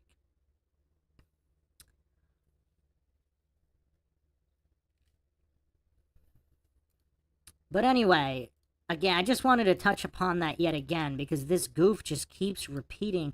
I mean, the Chinese who invented so many things, according to the official historical narrative, the Chinese civilization was so advanced. I mean, they're developing gunpowder.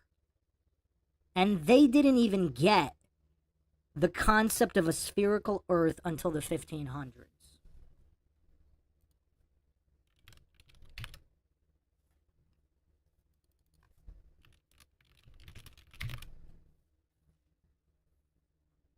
According to the official narrative,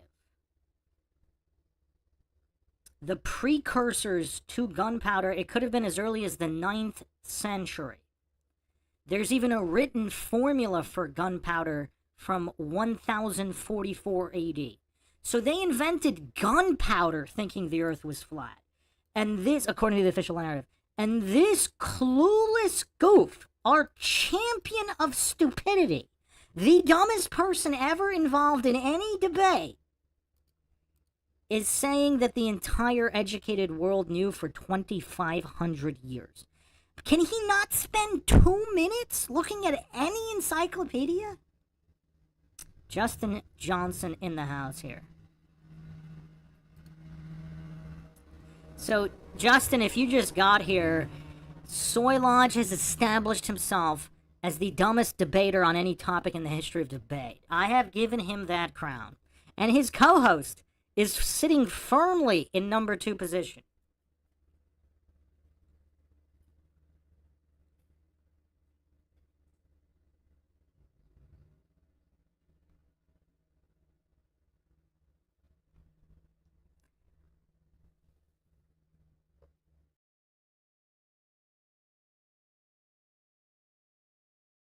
Aquinas' element on that, just before. Well, Aquinas went back and was like, we know this through natural law, we know this through Aristotle, we know this. It was in his commentaries on Aristotle that he said it. It's not in Summa Theologica, but Aquinas is saying the Earth is round. The Earth is a sphere. It's a ball. And for those who may not know, and Aquinas is the 1200s. Who is Aquinas? Thomas Aquinas is, you could really call him the father of modern theology in the Christian sense. He was a priest. He's a saint now. Wrote extensively some of the most very dense Christian philosophy texts and theology texts that you could possibly read. Reading Aquinas is a slog. It is a chore. I recommend it to people who are genuinely interested in theology, but oh boy, does he say a lot. But my point in saying that is, the breadcrumbs leading back suggest that the educated world, and particularly the Christian world, have believed the earth to be round back to ancient Greece.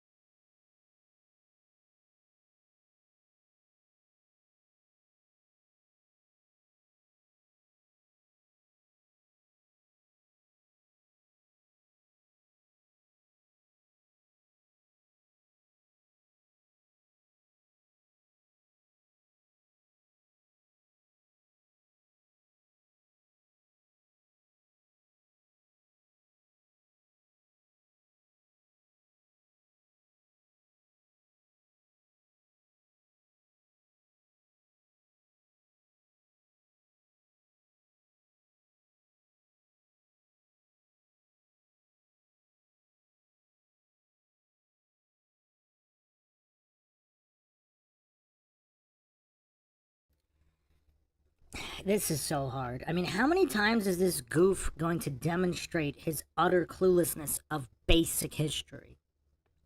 It wasn't muted. I was just taking a couple seconds to to try to handle this. I mean, this is so tough. Can you blame me? Sometimes I just need a couple of seconds to compose myself dealing with just this amount of mental deficit. I mean, I'm not prepared. I don't even know if this guy has a 2-digit IQ.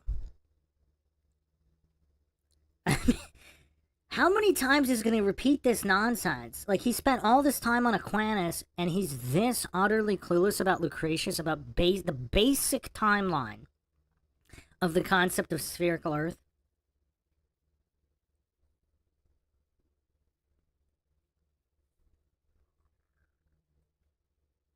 Grant's Pants in the chat saying, after seeing Soy Lodge's performance, I'm just gonna say no to drugs. Hey, look, I've seen drugged up people debate, and they're eons ahead of this goof. I mean, this is just a level of goofery we haven't seen before. Not only is it soy-flavored goofery, his brand of soy goofery, but just the level of stupidity here is unprecedented.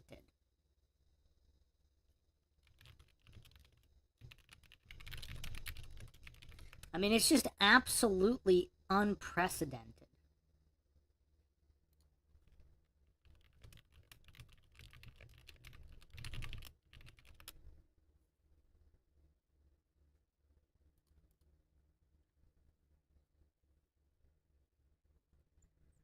I mean, it's just really hard. I mean, this might be the toughest analysis I've ever had to do.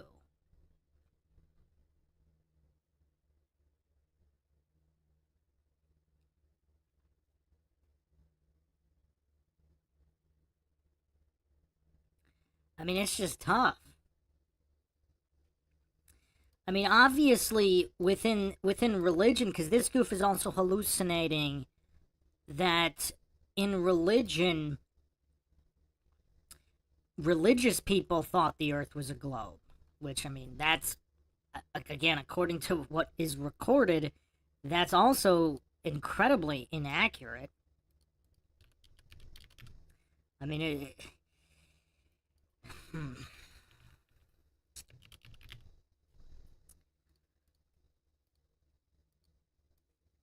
I mean, obviously, the Old Testament description of the Earth is quite clear, and I mean, some of it's still taught today. I mean, in the Islamic world, I mean, there's a lot of flat Earth belief. I mean, it's crazy how utterly clueless this goof is.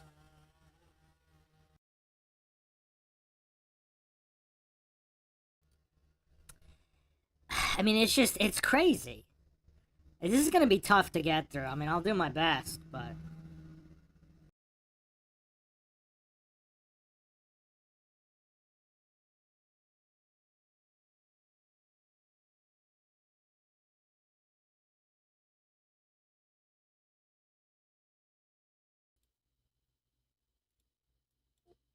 And so with the Christians, the Christian church obviously starts 33 AD. The entire time, the majority opinion within Christian scripture, within Christian, not scripture, I shouldn't say, but within Christian commentary, within Christian writing, the church fathers, all of these people, the general consensus amongst all of them, but with the exception of like half a dozen, is that the Earth is a sphere. So I'm asking, where did the lie start and who started the lie?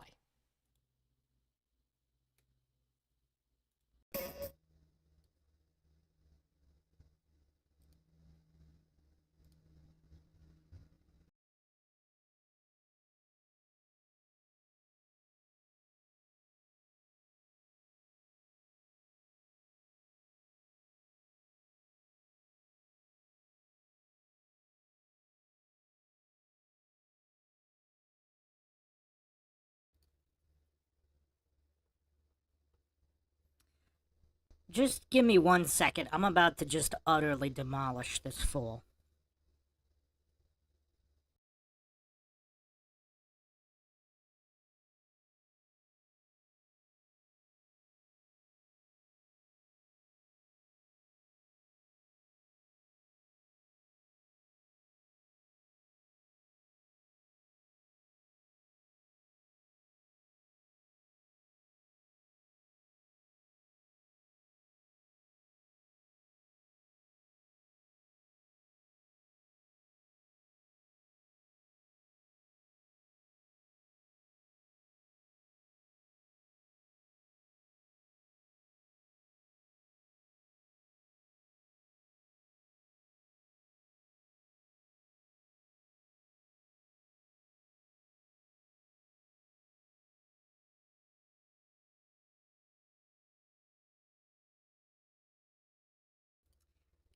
Just bear with me. I'm gonna put something really interesting on the screen. Again, this is all common knowledge, but Soy Lodge is just so utterly clueless and wrong about literally every point he makes that I just want to put it on the screen.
So, there's no consensus. There's not even a consensus about a consensus. So, and again, this is not the only work. I mean, there's been a lot written here, but this is pretty good. This is Sage Publications, Volume 1, Number 4, October 94. Flat Earth or Round Sphere, Leslie B. Cormack. For 150 years, historians have battled over the question of whether or not people in the Middle Ages and the Renaissance, the years before Columbus set sail, believed the Earth was flat.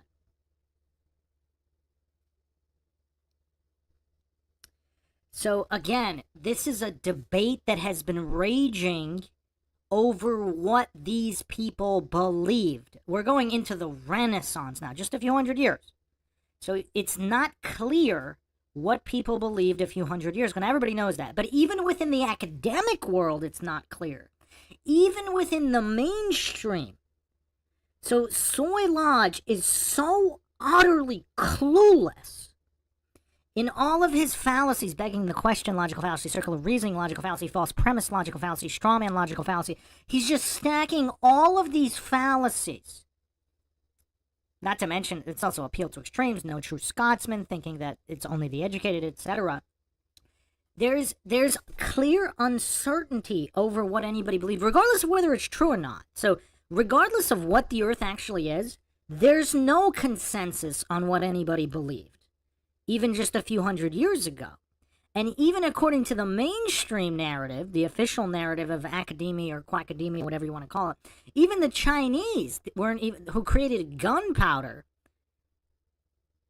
between 900 and 1,000, the year 900 and 1,000, over 1,000 years ago, they created gunpowder, and supposedly the spherical Earth idea didn't get there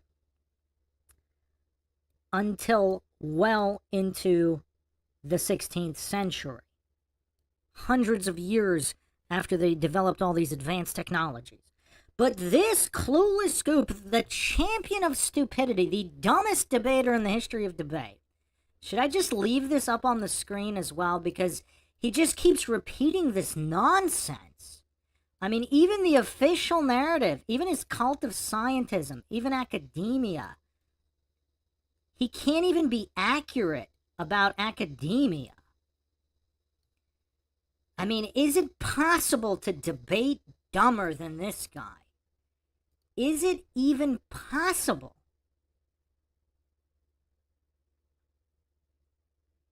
Is it possible?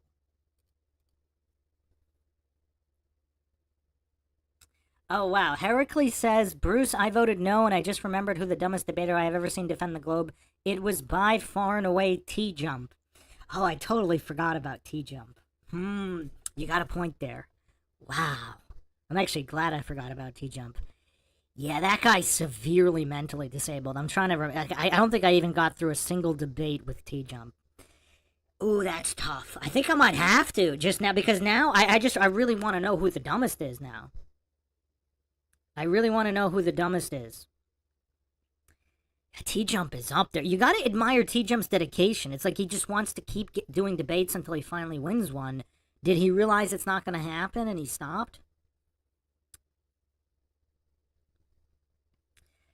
Yeah, T-Jump. Wow. Yeah, if there's somebody else in the conversation, it's probably T-Jump. I can't recall him ever making a coherent point. Now, to be fair, I haven't seen every single one of his debates, and I haven't seen them in their entirety. I've probably made it through 20 minutes of a few of his so-called debates.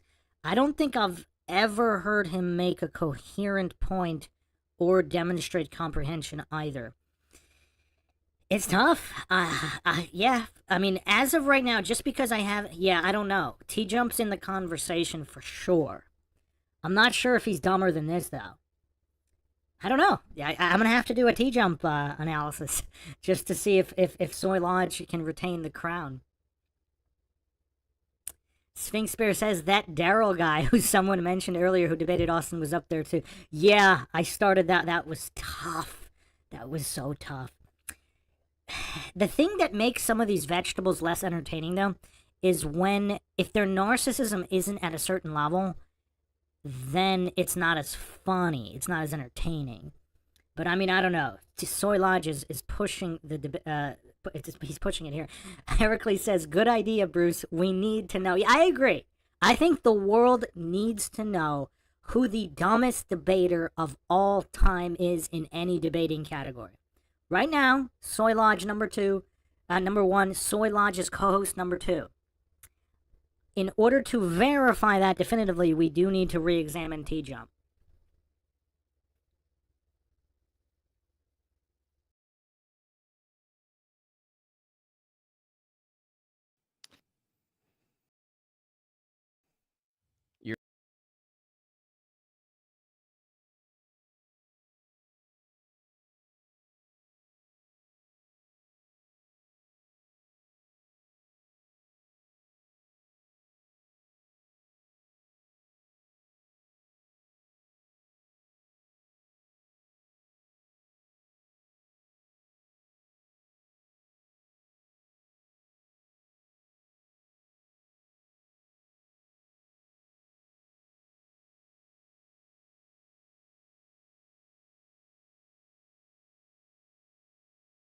You're muted. Sorry, I locally mute. With early church fathers, that isn't true. Yes, it Most is. early church Augustine, Tertullian, Eusebius. I mean, it. Yeah. It, There are many writings that they very specifically describe Hebrew cosmology and firmaments. There are some people that think the Earth's a globe. We don't have to get into all that though, because it doesn't really matter. It doesn't. If you're appealing to the philosophy of a theologian in the 1200s saying that the Earth's a ball, and then you're saying, Austin, some of the early Christian. Austin, you're running away from the question. You are running away from the question.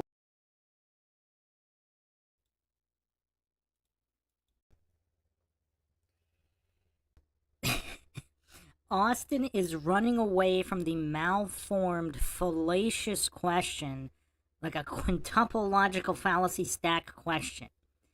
So Soy Lodge can't handle Austin pointing out that his very question is a fallacy stack.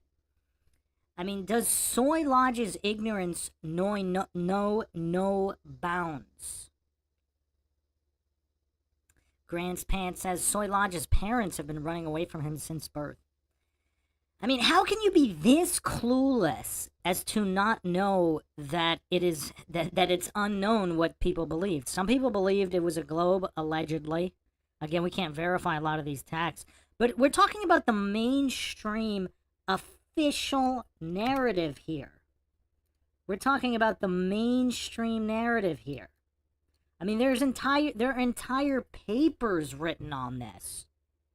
Peer-reviewed papers on clearly talking about the debate, because there's so much uncertainty regarding what anybody believed when.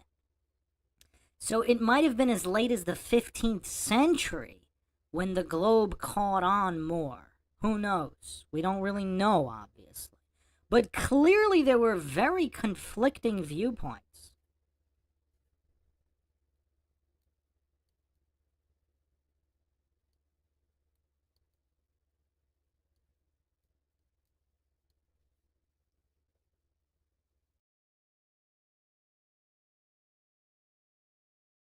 letting me Austin, answer the I've let question. you talk at length this entire time. You have said a number of things that I know are patently incorrect.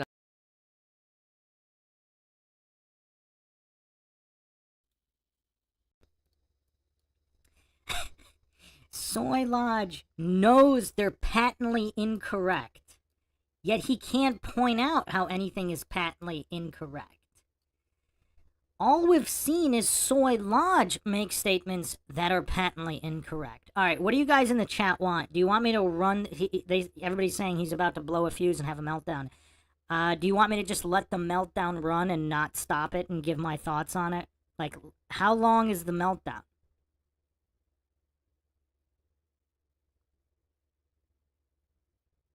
Dr. Boss says yes. Okay, so I'll run it. How about I run it through, and then maybe I'll play it back to dissect it so we get the full impression of the meltdown.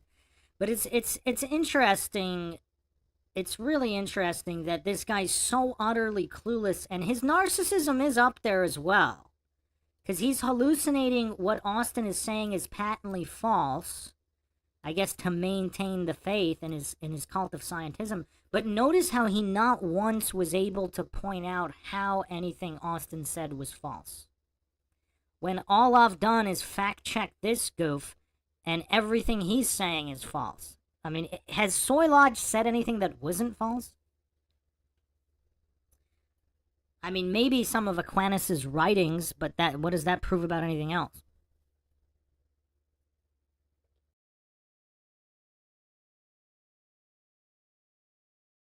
I've let you say because I wanted to let you get your opinion out. No, I can. The point is, I wanted to let you say them. I wanted to get to the bottom of the belief here. But what I want to know, being as I'm a historian, I'm not a physicist. We've made our argument. We have an hour-long video on it going through the proof that the Earth is round. We have done that. We have discussed it here. You and I and Aiden we've butted heads on a few disagreements over what the facts you claim are. Aristophanes proves the Earth's a sphere. You guys are grossly uninformed. Because Eratosthenes does prove the Earth is a sphere. You yourself at the beginning of the show... You don't understand basic logic. The Greeks did logic. I thought they were a bunch of useless pedophiles, Austin. Anyway, moving back to what I actually asked you. That's what you just said 5 minutes ago.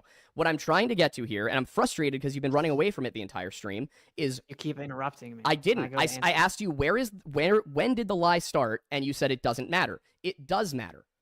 That's not what I said. You said it doesn't matter. What I was actually saying was that what certain people thought doesn't matter, okay? And that's just a fact. If you want to talk about logic, it's called an appeal to consensus. You're appealing to consensus over and over and over, appealing to the authority of the philosophers. Now, as to where it started, we've already addressed that. Supposedly, according to the mainstream history, is that some Greek guys proposed it. They were not even the majority in Greece, okay? That's what is your evidence for that? The entire writings of leading up to that, most of the philosophers in Greece, when the first spherical writings were introduced, the other philosophers that were with them didn't agree with them on the idea the Earth is a sphere. I don't remember all their names, but I guarantee you I've read all about it. And if every single Greek philosopher believed the Earth was a sphere, it wouldn't prove the Earth's a sphere. And this is one of the craziest tactics I've heard. Majority of the world thought the Earth was flat. And what you did to bring up history is say, but Greek were the ones that were really educated, so they're the only ones. No, that's not what I said. I said the first people to say it were the Greeks. But you said it as if that holds more weight than all the other civilizations, but then you're trying to tie it into a consensus in Western fallacy at thinking, the same time, which is in Western European thinking. Who cares? I do, because we're talking about this right now. It's my show. So what I'm asking you is, when did the lie start, and who is lying, and why? Well, for one, the Greeks specifically didn't believe in the Bible, and so they had there was no Bible yet. They had much different. No. Like even in the Torah, there absolutely was a Torah. There was a Tanakh, actually, is the title of the work. But there's Torah and Tanakh. No, yes, Torah is in the Tanakh. It's what the TA are for. What I'm asking you, because now you're diverting yet again, the Jewish cosmology was not well known within the Greek world of the 4th century. I'm telling you that. You said you've studied physics more, and you use that as your appeal to authority.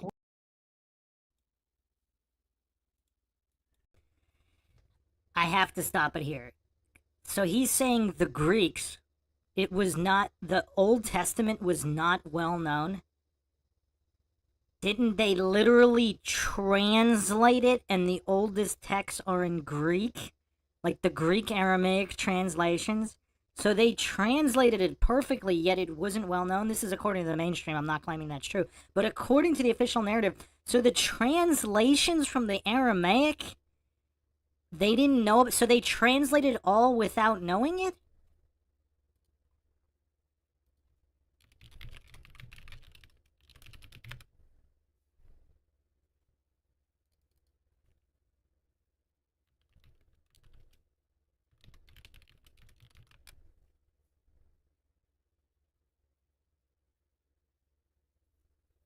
I mean, this level of goof. This guy's a historian, and he knows less than children who just can watch some documentaries or go on Wikipedia. So this goof is claiming the Greeks, it wasn't well known.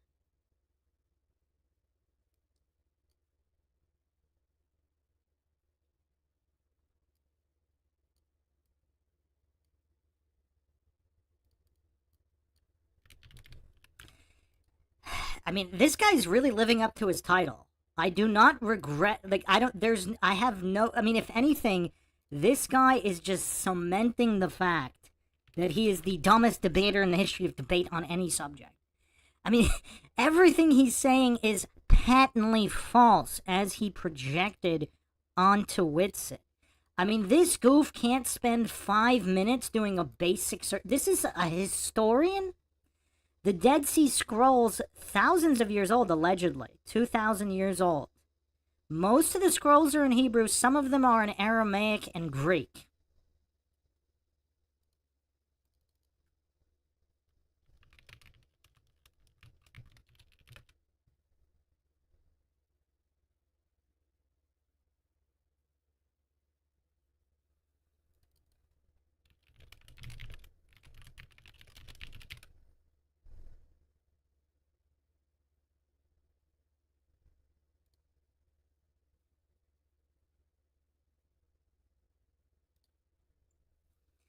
I mean, this is so tough.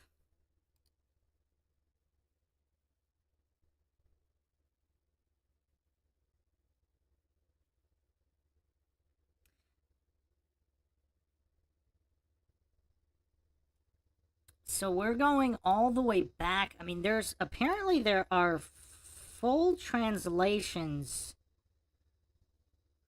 of the Old Testament.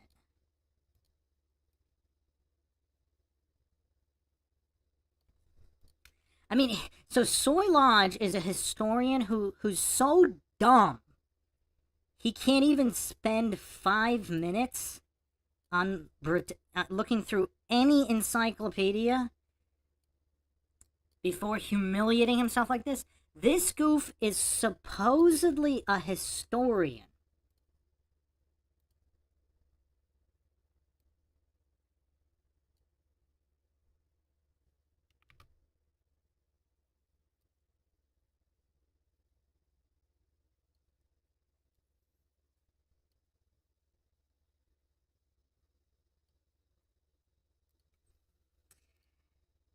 I mean, I don't know.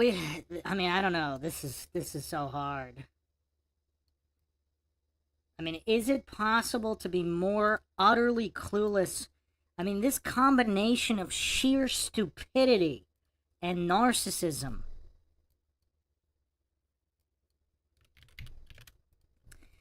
I mean, small children know how to use the internet, or look through any encyclopedia. I mean, this is Britannica here.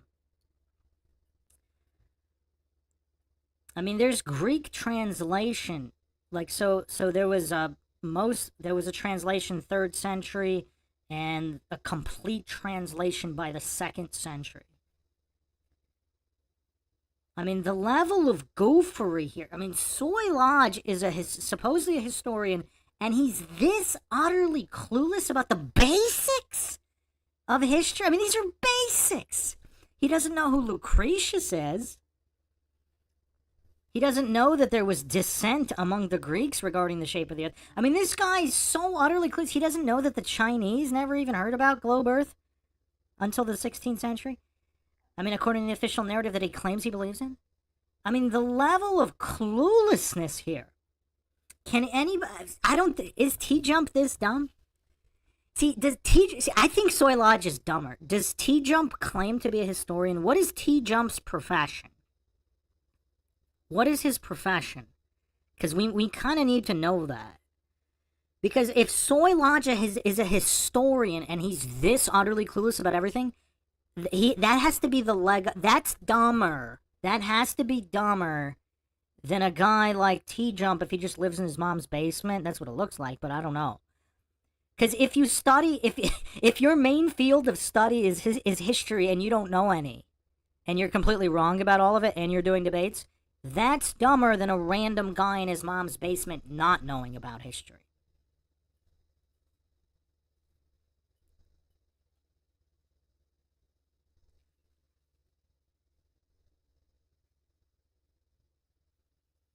I mean, this is just a level of cluelessness we haven't seen before.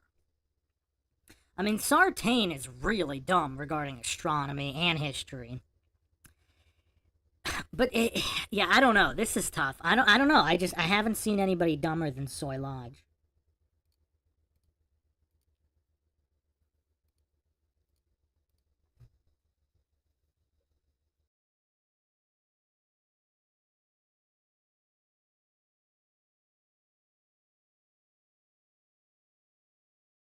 You're not making a point, Austin. I'm asking you, when did the lie start? Who started the lie?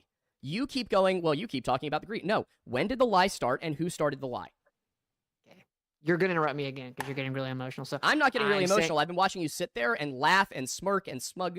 You've been doing it for 45 minutes. Because the stuff you're saying is... No, I have been very kind and polite up until the last 7 minutes when I finally said, I've been trying to get to the bottom of this for an hour and a half. I would like to know who started the lie and when did it start? But then you guys take 2v1 red herring fallacies, and then you act like I'm running from a question. There's no 2v1 red herring fallacy. You want to take a poll on that? You want to take a poll on did I run from any questions? I will happily take a poll on whether... I've been really respectful. What I would like to do... You haven't. For the last 45 minutes, you've been smirking and looking over to the side. We know the whole thing. Looking over to the side.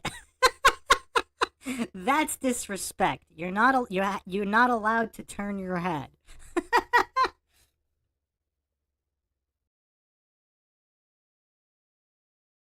I've dealt with it before. I've been on Flat Earth shows. I know the way you guys operate. I've asked you a very simple question. Stereotype fallacy. Not poison the well fallacy. Okay, you real quick, should never speak about logic. You don't understand. I understand logic perfectly fine, Austin. What I'm asking you...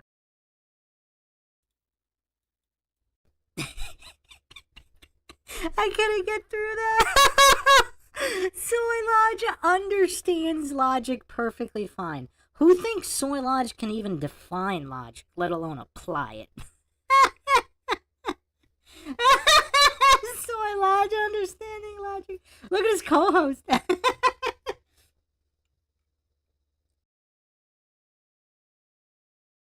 Is when did the lie start and who started it? I'm asking you to supply evidence for your point, not, well, some university said, not, well, some scholars said, not, well, it doesn't matter what anybody thought, because it does matter.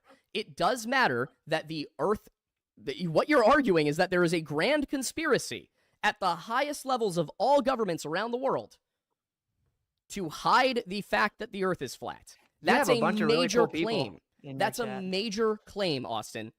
Imagine claiming I'm avoiding the question. I've tried to start to answer the question 5 consecutive times. You haven't. You've diverted to something. All right, fine. I won't talk. I will give you 5 minutes. Talk. Wow. Go ahead. Check it out. Yeah. So I already answered this maybe in the first couple minutes of the first time you brought it up, which is I said that the vast majority of people aren't lying. I didn't choose a certain group of people that intentionally crafted a lie. So I've already addressed that. I said that some people had philosophical motivation, specifically that the perfect shape is a sphere. When you keep bringing up the Greeks with their Greek-centric philosophical argument, what about the Romans? They believe the perfect shape was a sphere. They believe the perfect shape was a sphere. They had a philosophical reasoning for why they thought that the Earth would be a sphere. Okay. I don't care though. And my point is that it doesn't matter. I didn't say there was one specific group of people that did it at a specific time. The majority of the world did not think that the Earth was a spinning sphere. Even when they believed it was a sphere, they did not think that it was spinning until many, many, many hundreds of years after that. Okay. And all of that doesn't matter because it doesn't matter what the consensus is. Okay. You're asking me who lied. there are people that are propagating the lie now, and I addressed that, like the government hiding the 60 South latitude. It just was an idea that spread across, and you have Jesuits infiltrating many different institutions and coming into China and pushing it. That's a very complex and nuanced question. You're trying to pigeonhole me into, I don't understand that this would be such a big lie. Someone would have to keep secrets and all that. No, it's a straw man. Who would have to know that your girlfriend? Who would have to know that my parents were actually adopted parents? Are the church in on it? Is everyone in the house in on it? Is everyone in the town in on it? No, they believe they're my parents. Most people think the Earth's a globe. There are powerful governmental entities that are monitoring above the 60th north latitude and below the 60th south latitude. That's just a fact. So that's why the conversation is frustrating. I try to answer in good faith, bro. I think it's a misguided question. I think I've already addressed it. Okay, but that's the problem. You keep saying you think you've already addressed it, but you haven't. Because, first of all, you then continue to make more claims, and you say things like, well, the government's monitoring these parallels. Why?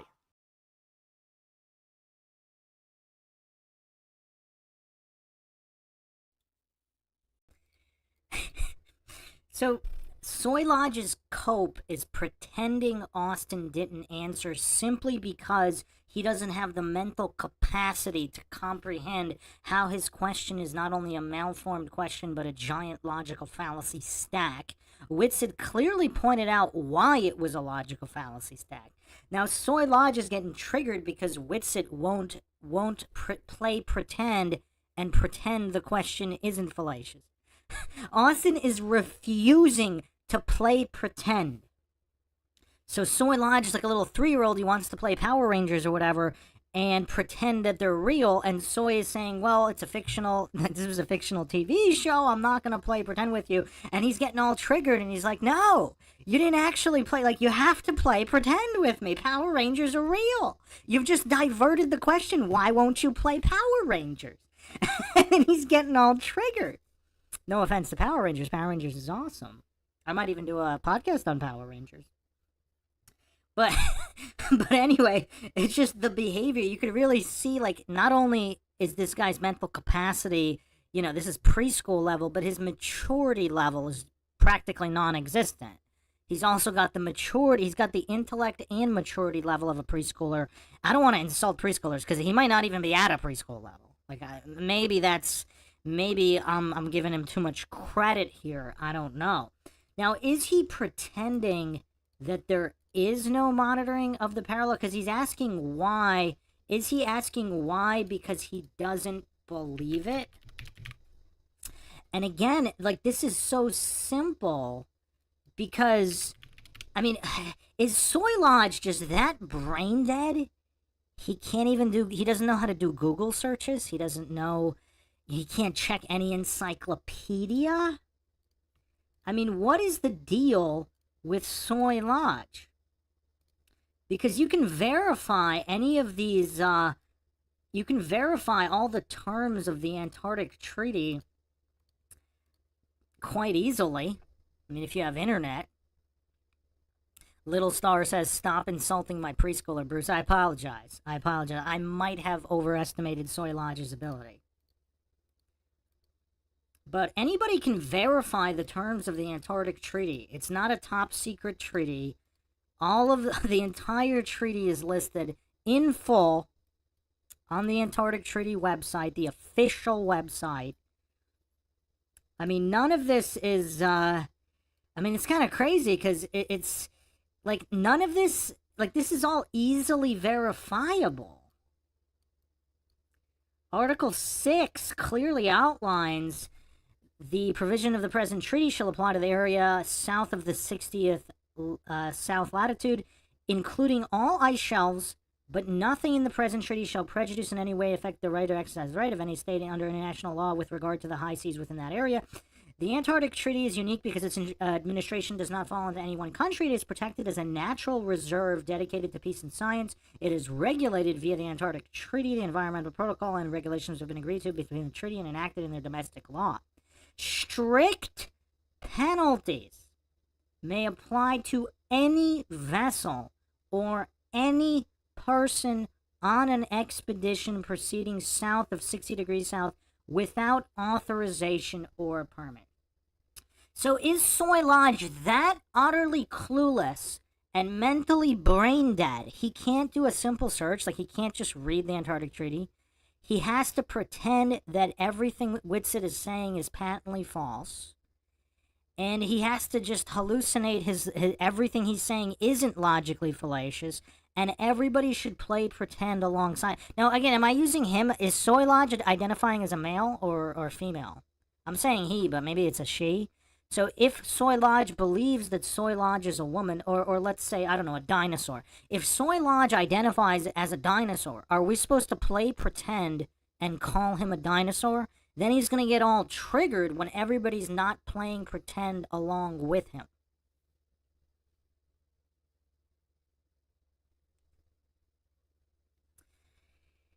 I mean, this is tough. And that's without even getting into the human rights violations that the treaty represents, because humans have the right to travel. So this is a violation of human rights to impede their right to travel and pretend they have to get authorization or permit. But anyway, again, all of this is easily verifiable. But is Soy Lodge just that dumb he doesn't know how to use the internet?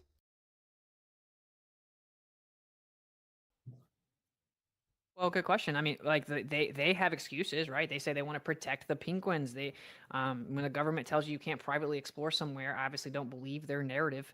They brought the Nazis over here who were obsessed with Antarctica. The very next year, we went to Antarctica, and then they came back and said we can't go there privately and freely. And then they also monitor the North Pole and the International Geophysical Year and the Distant Early Warning System and the Northern Warning System, which is still in place today. Which anyone that goes above 65 degrees north, they get monitored and go through trip lines. And so why are they? I don't know, brother. I can't go there, right? I just know that you can't freely and privately go there. You can just go on an approved guided tour to one little bitty, a couple islands, and they're hiding something there. So, like, I don't know why. I would say, obviously, I think they're hiding the nature of the Earth. I think a lot of evidence suggests that the South is not the same as the North on the globe. It should be symmetrical. But why do ships take so much longer to travel in the North, in the South? Why aren't there? What do you mean? Why do ships take so much longer to hang on, travel in the South? Real quick. I have a specific question I Okay. want to ask. So, I genuinely good faith here, and I know things have gotten heated, and I fully understand why. But I want to try and bring it back a little bit. When you're saying that it appears that people are, and you acknowledge that you don't really have a good understanding as to why they would be doing that. I want to understand why you think they are. Not necessarily based in fact, but considering there are so many different experiments that are saying that the Earth is round.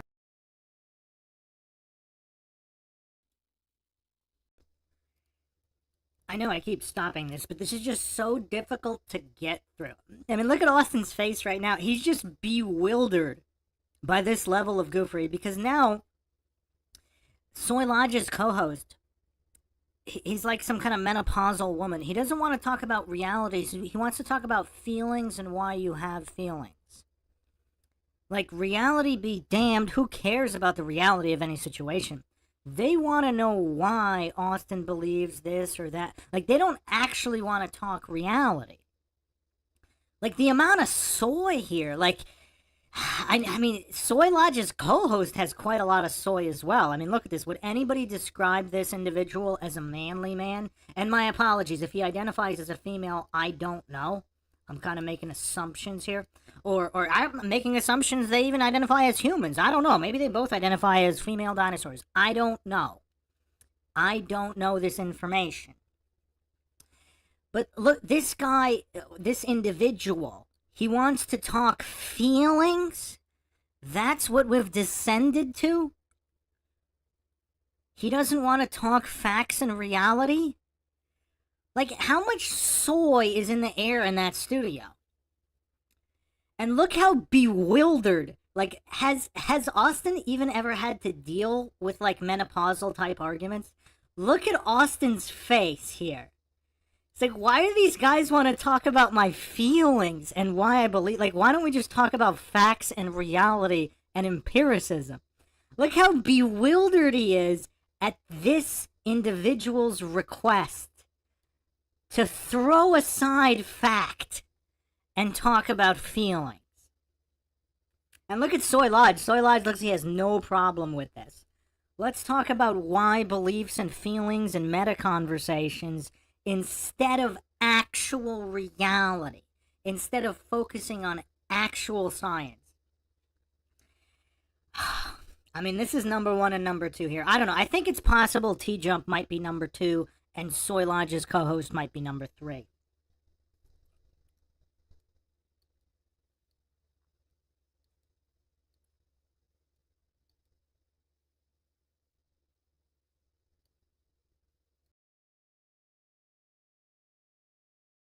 There's so many different, elements of society that are built around Earth. For example, we in our one video.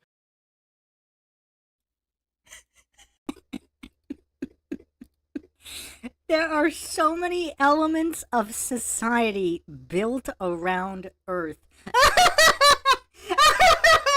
Okay, I don't know. Does T-Jump stand a chance at that? I just said T-Jump might be number 2, but I don't know. Soy Lodge's co-host might still be vying for number 2 position. There are so many elements of society built around Earth. Oh, this is unique goofery. We've sunk to the depths here. I didn't even think it would be this bad. I really didn't.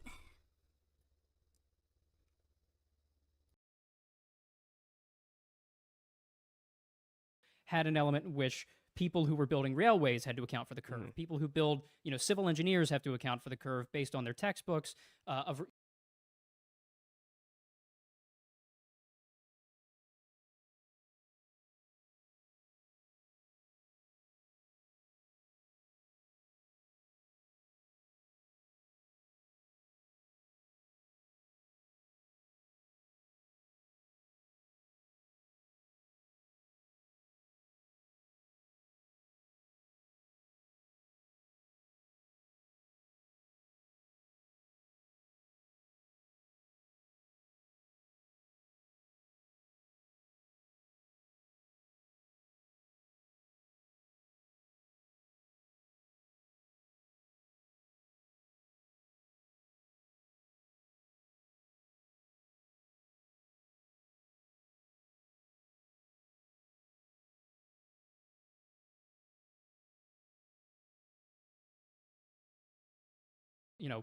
Airplane pilots have to account for the curve in the way they plot out their. Which, by the way, this is planes. where I was trying to get to. Yes. Is where does the lie all start? Of that is patently incorrect. No, it's not patently incorrect that railway handbooks from the 1800s say you have to account for the curvature of the Earth. John Hanks' Field Book for Railroad Engineers, 1854. Go read it. It's not the only one. It's just one of many. What about the government handbook from 5 years ago that say you use plane survey for up to 100 square miles for runways, railways, and all civil engineering? I guess we'll go to the 1800s. What's the name of it? Guy said something about. What's the name of it? What's the name of the document? I'll send it to you. I don't know off the top of my head. You brought up something from the 1800s. Yeah, my guy. Isn't that interesting? Hey, do you think there was any civil engineering books in the 1800s that said that you treat the Earth like it's flat?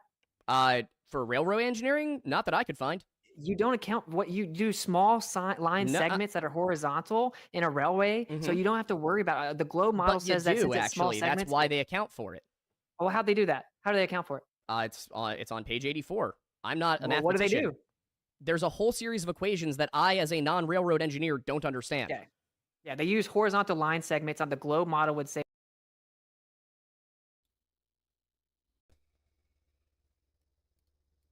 You know what's tough? So Soy Lodge admits he doesn't understand any of it. So it's just an appeal to authority fallacy. It's just, I mean, Austin has to explain to him how it's even done because he doesn't even know. So Soy Lodge here admits his deficiency. What is this guy doing? Is he admiring the size or lack thereof of his bicep? Is he getting easily distracted? Look at Soy Lodge's face here. How much mental processing does everybody think is going on in this individual's head? I mean, Austin, it's not about the exact equations because obviously the level of goofery here. When you're railing, who thinks a railway line is a single piece across hundreds of miles? Like, where would they store that piece? Is that what Soy Lodge thinks? That a railroad consists of single pieces of steel beams that are hundreds or thousands of miles long? Is that what the goof thinks? First of all. Second of all, in that exact field book, I don't know if it was the first edition, it clearly says you have to account for variations in terrain. I mean, not rocket science. You know, some places are hilly. The Earth is not perfectly, it's not a perfect 180-degree level plane, regardless of whether it's a globe or a plane. The Earth is uneven. Everybody knows that. How would you calculate the curvature into small, short beams that are laid over uneven terrain? And even when they level the terrain and make it relatively even,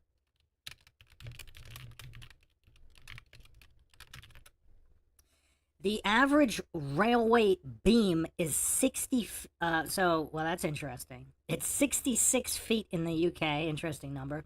It's there, and they have both 39 and 78 feet variations in North America that are bolted together. So if you have a 40 to 80 foot beam, how much curvature is there 40 to 80 feet in front of you? I mean, the level of goofery, I mean, look at this individual's face here. How much mental processing is actually going on here to think that tiny pieces of railways have to account for the curvature of the Earth while they have to be run over uneven terrain, regardless of the shape of the Earth?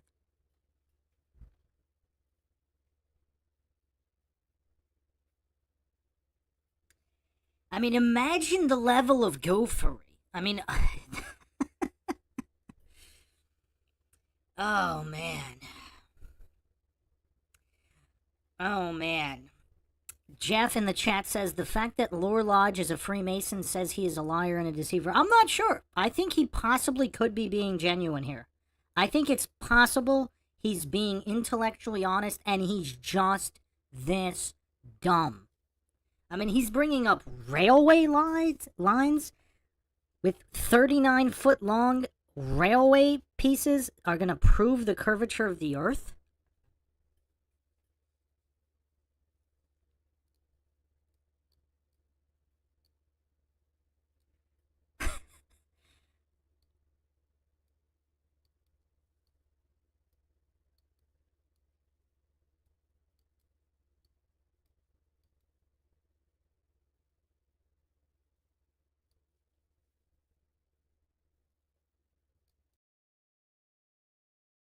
That it would automatically account for it over time because it's small segments. You didn't know the book existed 3 minutes ago, and you're telling me what it says. Also, I do want to... Because this is how railroads are built in reality. I don't need to know about your cherry-picked. I do want to acknowledge something. It's not cherry-picked. It's all of them, just like the entire Western world for the last 2,000 years. If your audience believing you, then they can do that. My audience is very intelligent, so I very much think they will. Also, I guess they should be able to Google civil engineering plane survey and see the government say that for all civil engineering up to 100 square miles, we use plane survey and completely neglect the notion of curvature. Or they could just believe you making stuff up. I will also acknowledge that railway rails are not perfectly horizontal in the slightest. They're not at all.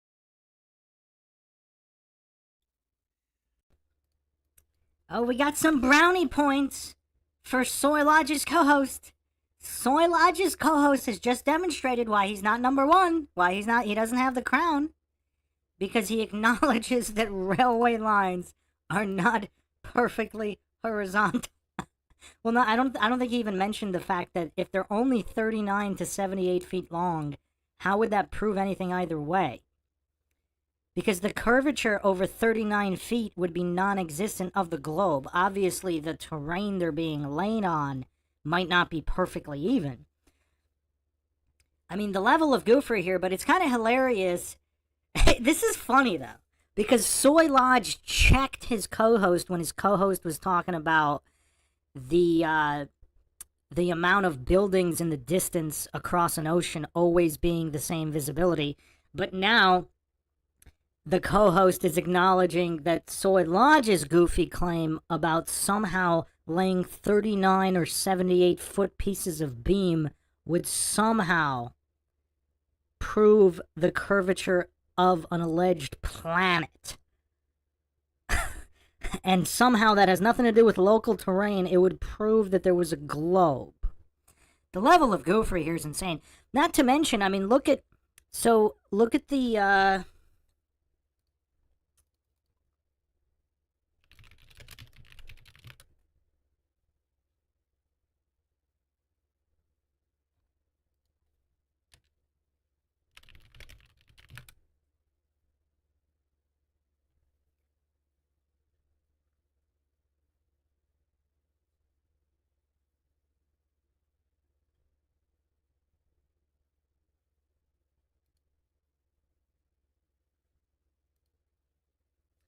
YouTube's being really glitchy right now. I was trying to put something else up.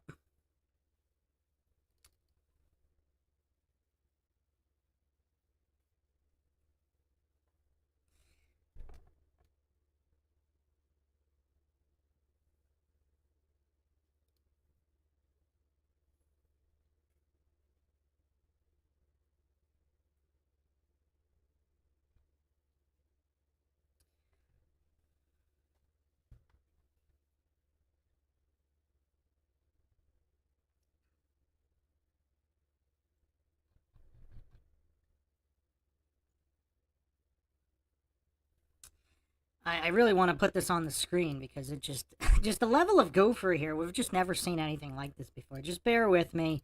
YouTube's getting a little glitchy, but I think I should get it to work.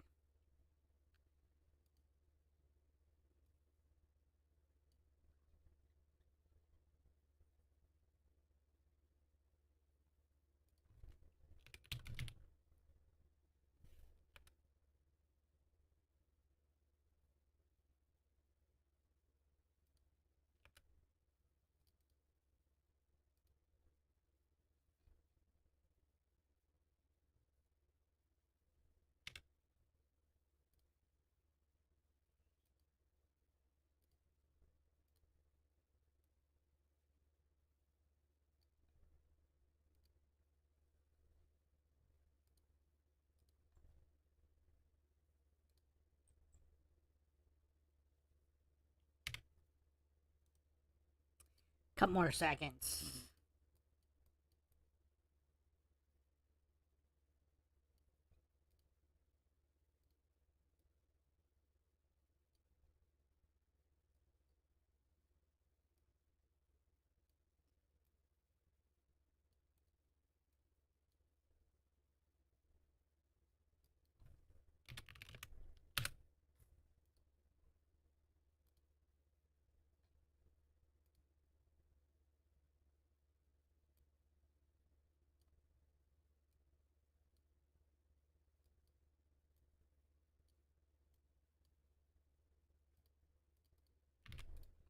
So Iowa State University is the source here, but obviously trains and ramways or whatever, carriage lines, whatever you want to call them, they had horses pulling coal. I mean, way back in the 1500s or even earlier.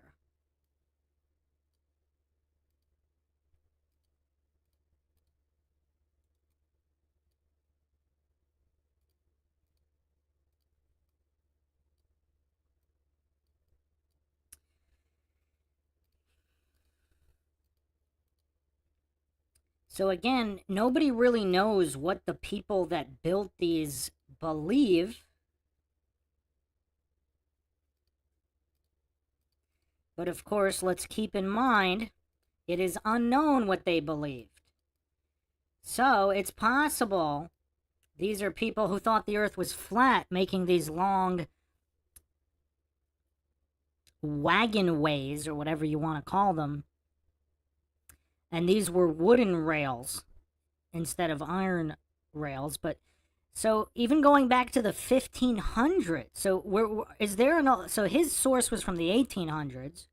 Now going back to the 1500s, they had these long wagon lines for transport. Is Soy Lodge alleging they also had to factor in the curvature of the earth for them? What makes an iron beam you magically have to calculate the curvature when you don't have to calculate the curvature for wooden lines? Again, brain dead people might have trouble with this, but this is fairly basic stuff. I mean, I can't even believe we have to go over this, but this is fairly basic stuff that these wooden railways existed hundreds of years ago. Now, maybe the civilization believed in flat earth, maybe it didn't. That's unknown.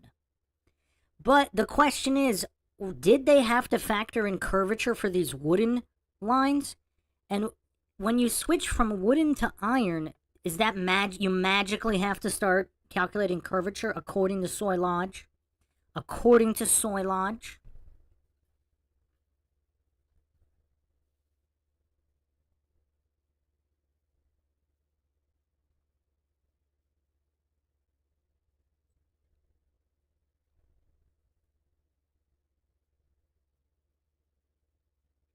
We got Tsutsaka and Alien Big Cat humiliating themselves in the chat here.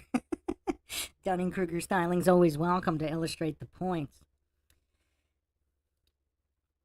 So, yeah, no, I think it's very interesting, some of these wagon lines. But what's... I wonder what Soy Lodge would allege here. Because he's admitting he's too brain-dead to understand any of the calculations, but you don't need to understand the calculations to know whether or not you even need calculations. So, in 1500s Germany, are they factoring in the curvature of the Earth for these wagon lines made out of wooden rails? Now, if they use an iron rail instead of a wooden rail, does they magically have to start factoring curvature? I mean, just the level of goofery here. I mean, can anybody defend the goofery? I noticed Alien Big Cat and Tsutsaka, they're not able to defend any of Soy Lodge's points. I'm assuming you're on Soy Lodge's side here?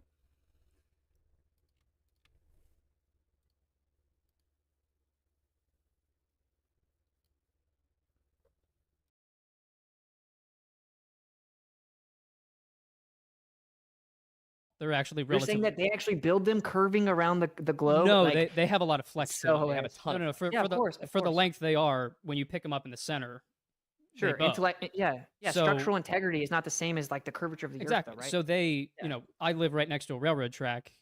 Those segments are not perfectly straight. They do curve slightly in a variety of different ways. They build them with that in mind. So when they're working up a grade or around a curve, they don't need to cut these perfectly rigid things, whatever, like you said.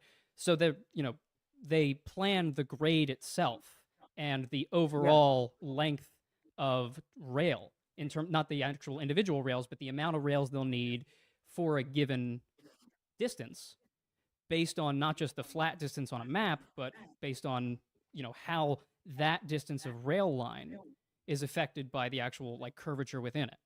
So they have to calculate. Grading is a slope deviation from horizontal, right? That's what grading is. So Yes, like civil engineering uses plane survey. I can assure you the globe model says, well, sure, on small scales you can use it because you wouldn't really be able to see a difference. And we do like small line segments that are horizontal for runways, bridges, railways, whatever. I can show you many things from 1800s up to now, right? That talks about that. I just gave you guys the Stillman for the globe. The Stillman for the globe is, yeah, but on small segments, you wouldn't really be able to tell. Level is equal distance above the curvature of the Earth.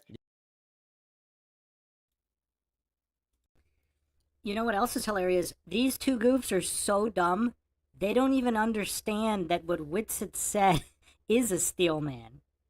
Because not only are there no calculations for the globe integrated, but they wouldn't have to be even if the Earth were a globe. But they're so dumb they don't even understand that. I mean, just look at these blank stares. Do they even know what a Steelman is? I mean, look at these two goofs. Look at these two goofs. We got number 1 and number 2. I don't know. T-Jump maybe can vie for the stupidity championships. Maybe. I don't know. We have to do another review of T-Jump.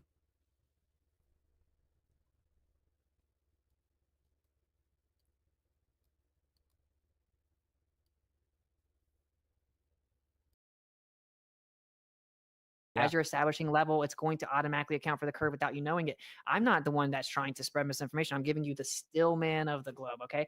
But that's just a cool story, bro. Like you're saying, yeah, you said something about a plane. Maybe when you map it out on a coordinate system, assuming the Earth's a globe, but you fly the plane like the Earth is flat and stationary, the gyroscope is operated as if the Earth is flat and stationary. And this is in the very engineering for all of those things. And if you believe the Earth's a globe, you shouldn't have to misrepresent stuff like this. I'm not misrepresenting anything. I told you that railway engineers account for the curvature of the Earth. Maybe they don't do it anymore, but 150 years ago, they were sure doing it. So maybe they decided that now they don't actually need to. That's fine. Science changes over time as people figure out new and better ways of doing things. The fact that I was trying to establish, however, is that the idea that the Earth is flat in Western thinking is extremely new.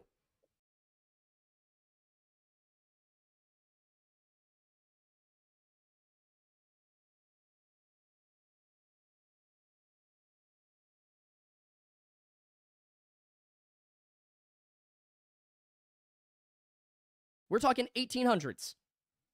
So that's what I was trying to get to, is because I wanted to go to, all right, well, we have all of these things of them accounting for the curvature. So clearly people have believed the Earth is curved for a very long time. Now the question is, why?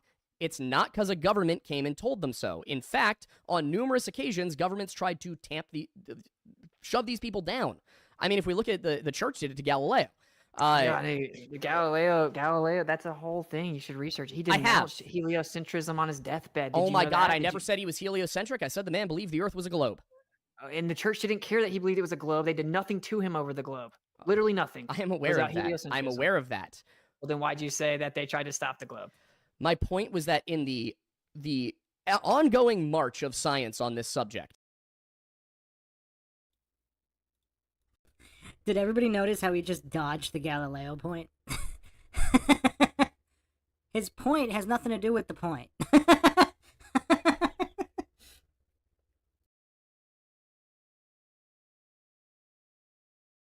There have been battles at every step of the way. Heliocentrism was just an evolution of a globe Earth.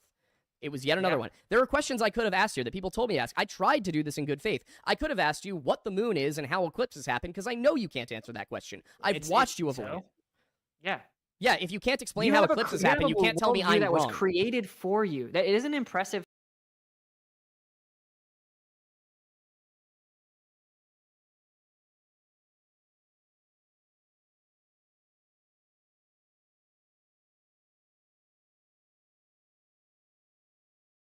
Because, first of all, you then continue to make more claims. Value star. It looks like it's what we call planet. That I understand better. Why do It doesn't matter what anybody thought, because it does matter. doesn't matter? Couple towns up, where sometimes on a clear day, As if that holds more weight than all the other civilizations and freely, and then they also monitor the North Pole. Like the notion of curvature, or they could just believe you making stuff up. I will also acknowledge that railway rails are. And the church didn't care that he believed it was a globe. They did nothing to him over the globe. Literally nothing. I am aware of that. I'm aware of that. Well, then why'd you say that they tried to stop the globe?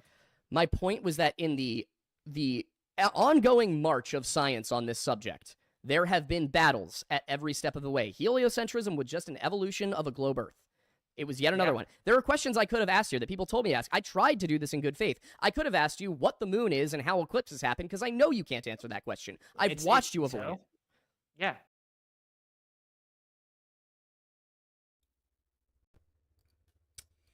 So Soy Lodge is so dumb.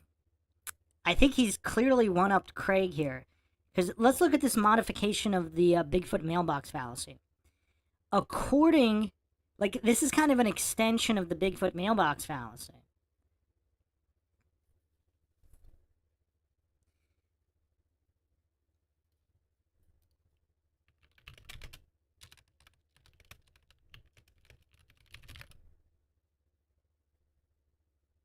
So, I mean, this is a classic appeal to ignorance logical fallacy by Soy Lodge, because he's so utterly clueless, he doesn't know what logic is, although it's kind of hilarious how he thinks he does. And even stated such. So because someone can't counter a claim, because again, also shifting the burden of proof. So if the mail is in the, so not only does the mail being in the mailbox at the time predicted prove that Bigfoot delivered it, but if Austin can't prove that it wasn't Bigfoot, then it has to have been Bigfoot. So it's not just about the prediction. We have the extension here with Soy Lodge adding appeal to ignorance and shifting the burden of proof logical fallacies to the Bigfoot mailbox fallacy. Because you have to be able to prove it wasn't Bigfoot, otherwise it was Bigfoot. So if you don't have a video of the mailman delivering it, of Mothman, of a ghost if you don't have proof that it wasn't Bigfoot, it has to be Bigfoot. Soy Lodge has managed to say something dumber than Craig on several occasions now.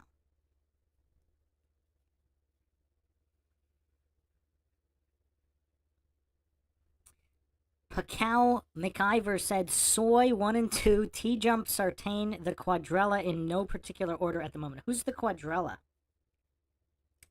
Now, I think the order is quite established. Soy Lodge is number 1. Now, it's unclear. I don't know if T-jump is dumber than Soy Lodge's co-host or not. That's the question.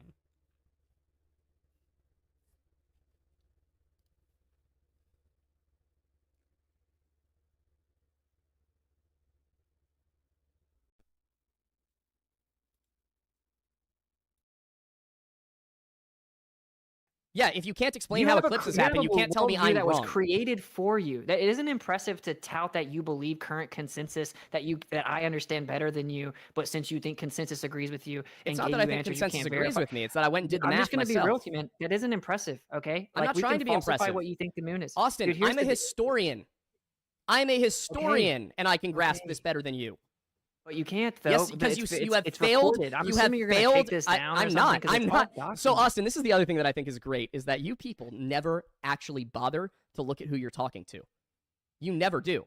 You have no idea who we are, what we believe, what we do. You're just assuming things. No, we're not going to take this down. I saw your Austin, tweets, I've man. watched I you don't embarrass have to yourself look at for 2 hours straight tonight, okay? I was trying to be nice about it, and then you decided to be a dick around, I would say, 8:24.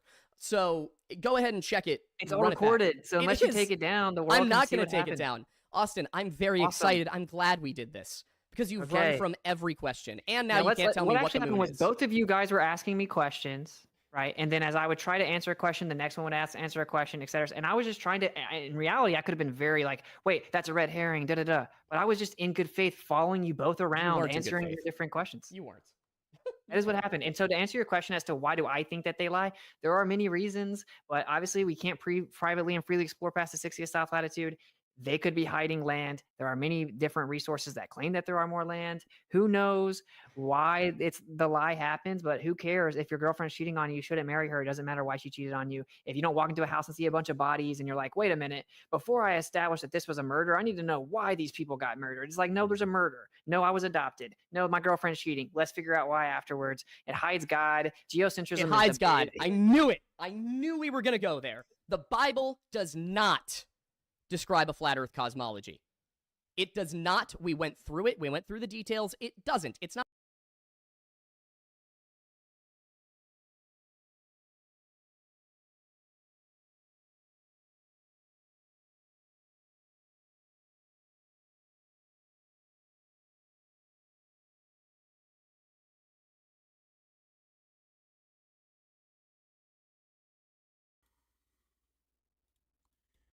I know he's in the middle of his narcissistic projection Dunning-Kruger spiral. But, yeah, it appears he's not even on a preschool English comprehension level. I mean, the Bible could not be more clear about the cosmology. So this guy claims to be some kind of biblical scholar and historian. I mean, this level of fail, I don't think we've witnessed this level of fail before. Because he doesn't even know, like, the basic mainstream history. I mean, it's crazy. It's crazy. This is what gives him his crown. Because if these are his main fields of study, and he's this clueless about them, this is why he has to be above T-jump. Because if T-jump is just some nobody in his mom's basement, or his field is something completely different, but when you've dedicated your whole life to two fields, and you can't even get to a preschool level at either one of them, I mean, this guy's the champ. I mean, how are you not the dumbest debater in the history of debate if you fail this hard at the two fields you've spent all your time on?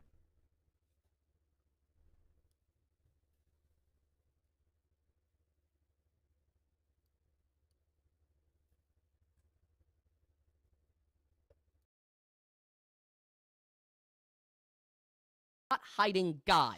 Because I know, Austin, you and I both know who you think is hiding it. We both know that. What? So I'm sick of the Dude, it's game. crazy that if someone votes I'm for you, sick like, of the game. All right. what? That's what's got Like, me you tired. don't know That's me, why I'm bro. exasperated. That's why I'm frustrated right now.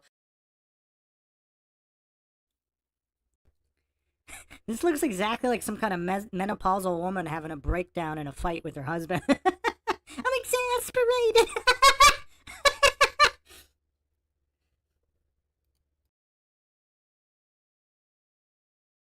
Like, You think the Bible teaches a heliocentric I model? think the Bible doesn't say what shape the Earth is or where it fits into the cosmos.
Does it say the Earth is stationary? Who has the religious studies degree here? Obviously.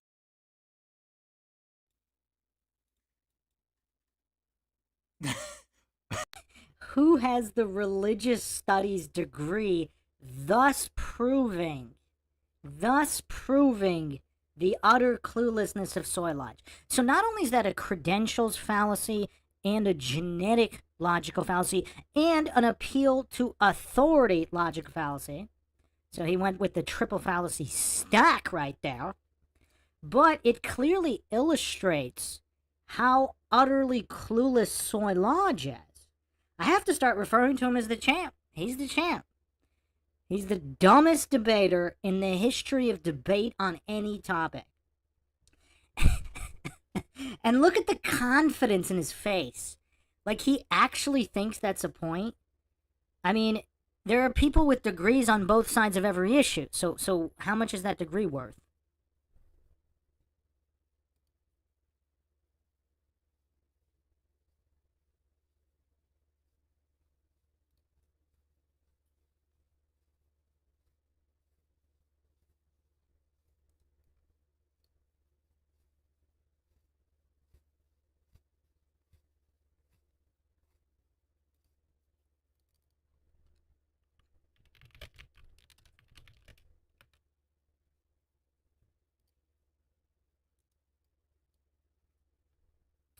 So the Bible is very, very clear on the shape of the earth. Obviously, it shall not move. So a non-moving earth, very, very clear.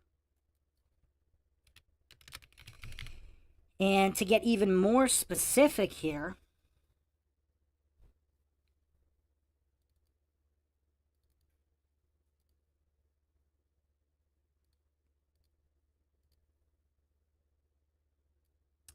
like clay under a seal. So are clay seals, like seals on parchment or documents, are they spherical?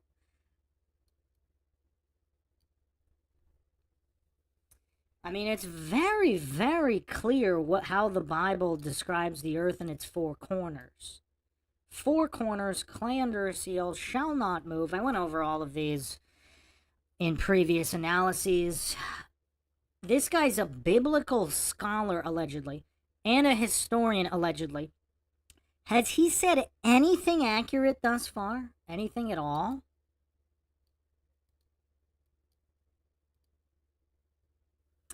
And then, of course, obviously, the word sphere, globe, ball exists, but they use the two-dimensional circle.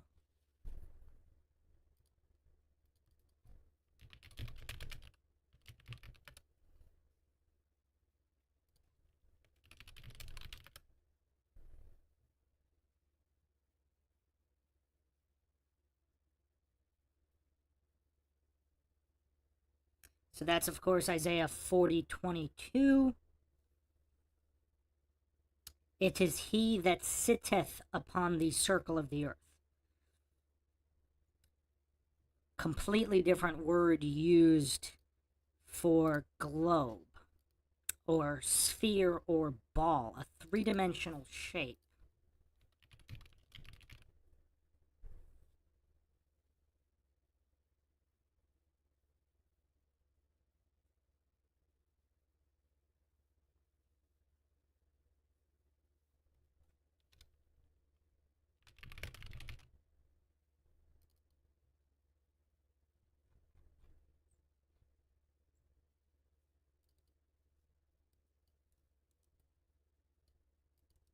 There's actually a bunch more, too. I don't know if I want to go through all of them now. But it's just... I mean, this guy's title, I think his title, he's got a firm grasp on the title.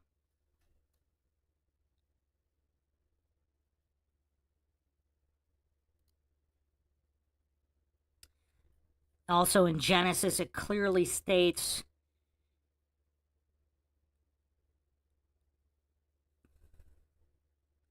Obviously, the dome in the middle of the waters, dividing the waters above from below.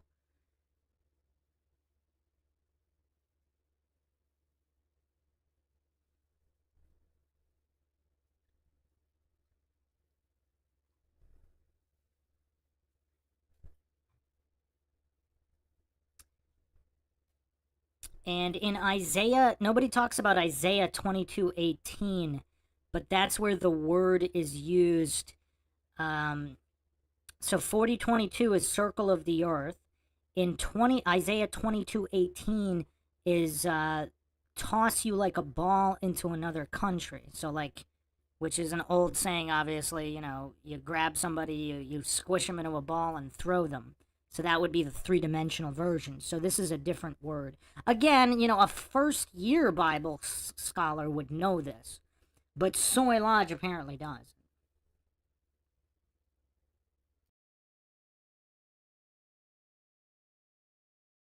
So you don't know what the word rakia means? Obviously, or what... you don't, because it means expanse. No, it doesn't. It does. Stereoma is the word that was translated as firmament, because stereoma can carry a connotation of firmness. Rakia on means the other beating hand, out strong as bronze in Hebrew. no, objectively. it means objectively. no.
Yeah, I was on mute. So I'll go through that again. So Soy Lodge is so utterly clueless, he obviously doesn't understand what basic definitions of anything are. So straight from the Hebrew, rakia could mean an expanse or a firmament. It simply means extended surface. It means extended surface, a surface. Is a surface made of air? Like a surface could be made out of anything, right? Like a table surface can be made out of anything. But a specific definition of Bible usage here, particularly referring to the King James Bible, is firmament. A vault of heaven supporting waters. Because you have to use context, too. I mean, obviously, Soy Lodge is so utterly clueless, he doesn't understand context. Because the context can give you a clue to the definition. So if it's an expanse or a surface separating waters, would that surface be solid? I mean, I guess it could be some kind of an energy, but it's some kind of barrier, solid or otherwise. And it's specifically listed here, considered by Hebrews as solid and supporting waters above. The vault of heaven. A vault.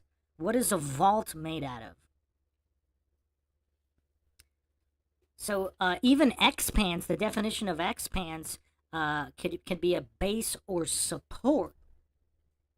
So this clueless goof doesn't even know the basic definitions of words or how to utilize context in ascertaining what the shade of meaning can be for a word. So there's really no argument here, because the Hebrew cosmology is quite clear.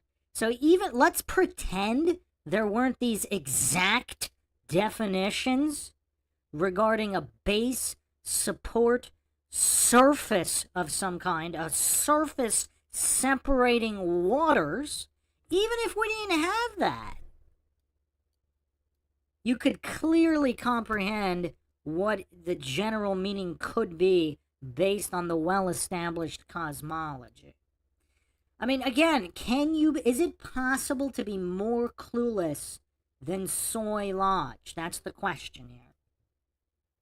This guy's allegedly a biblical scholar and a historian, and he's not even preschool level.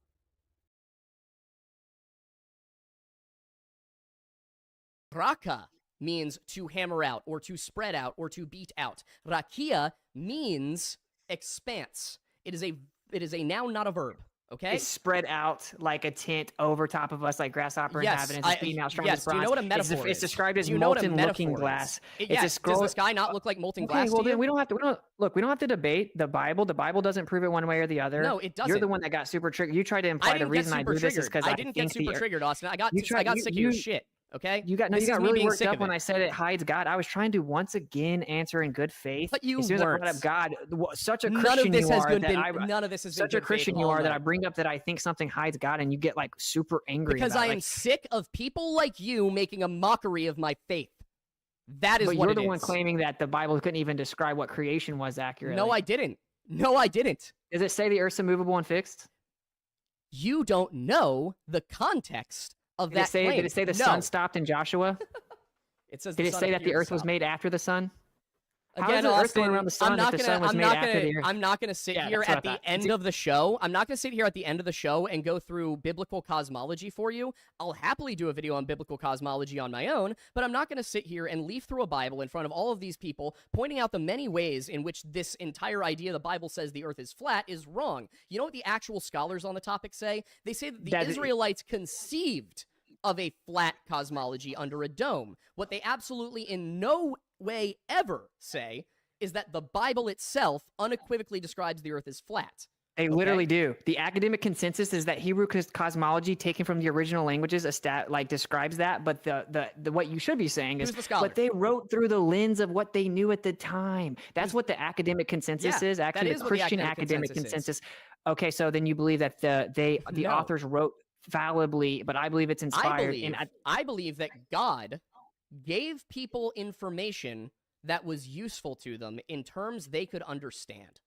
Okay, but do you know I don't think the Earth's flat because of people I know. claiming it in I the know. Bible? You haven't explained once why you think the Earth is flat. We You've given a falsified whole... the radius value. What I does did. that mean? We falsified the radius value? Because I Yeah. could have opened this entire discussion with the fact that we have film reels from space depicting the Earth as round, not edited film reels.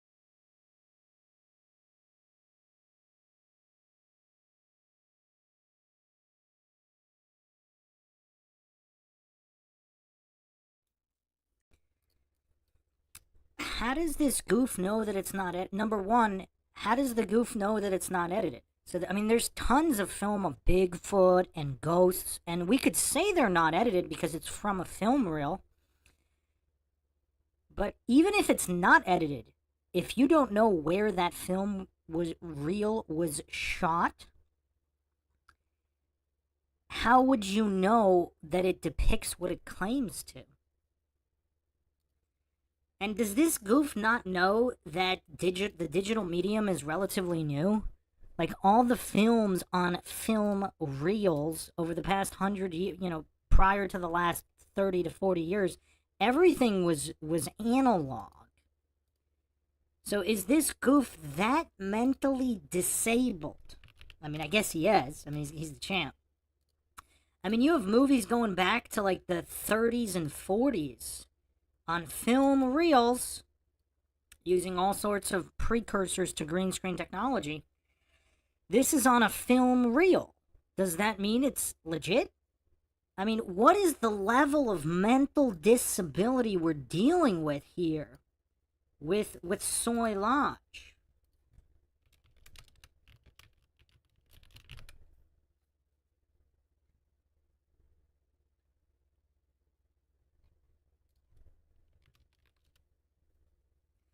This screenshot is from The Thief of Baghdad, released in 1940. But they actually had all sorts of projector technology even in the late 1890s. Late 1890s, and it was all on film reel. It was all film.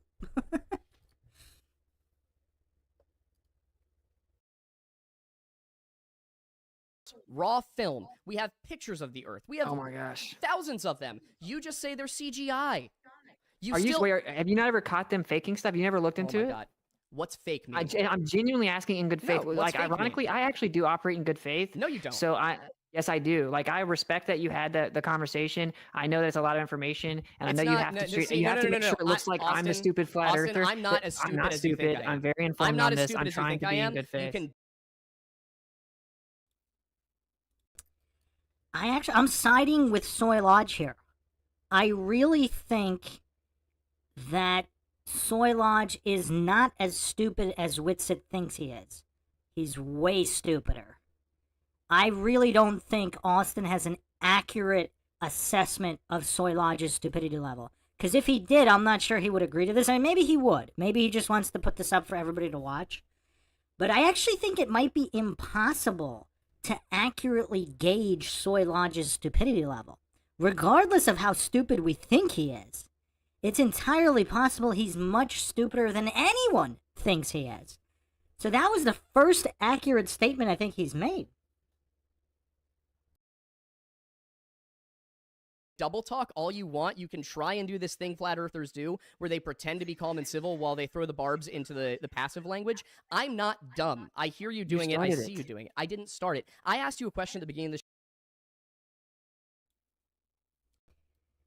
Here's another question. How many not stupid, not dumb people spend all this time claiming that they're not stupid or not dumb?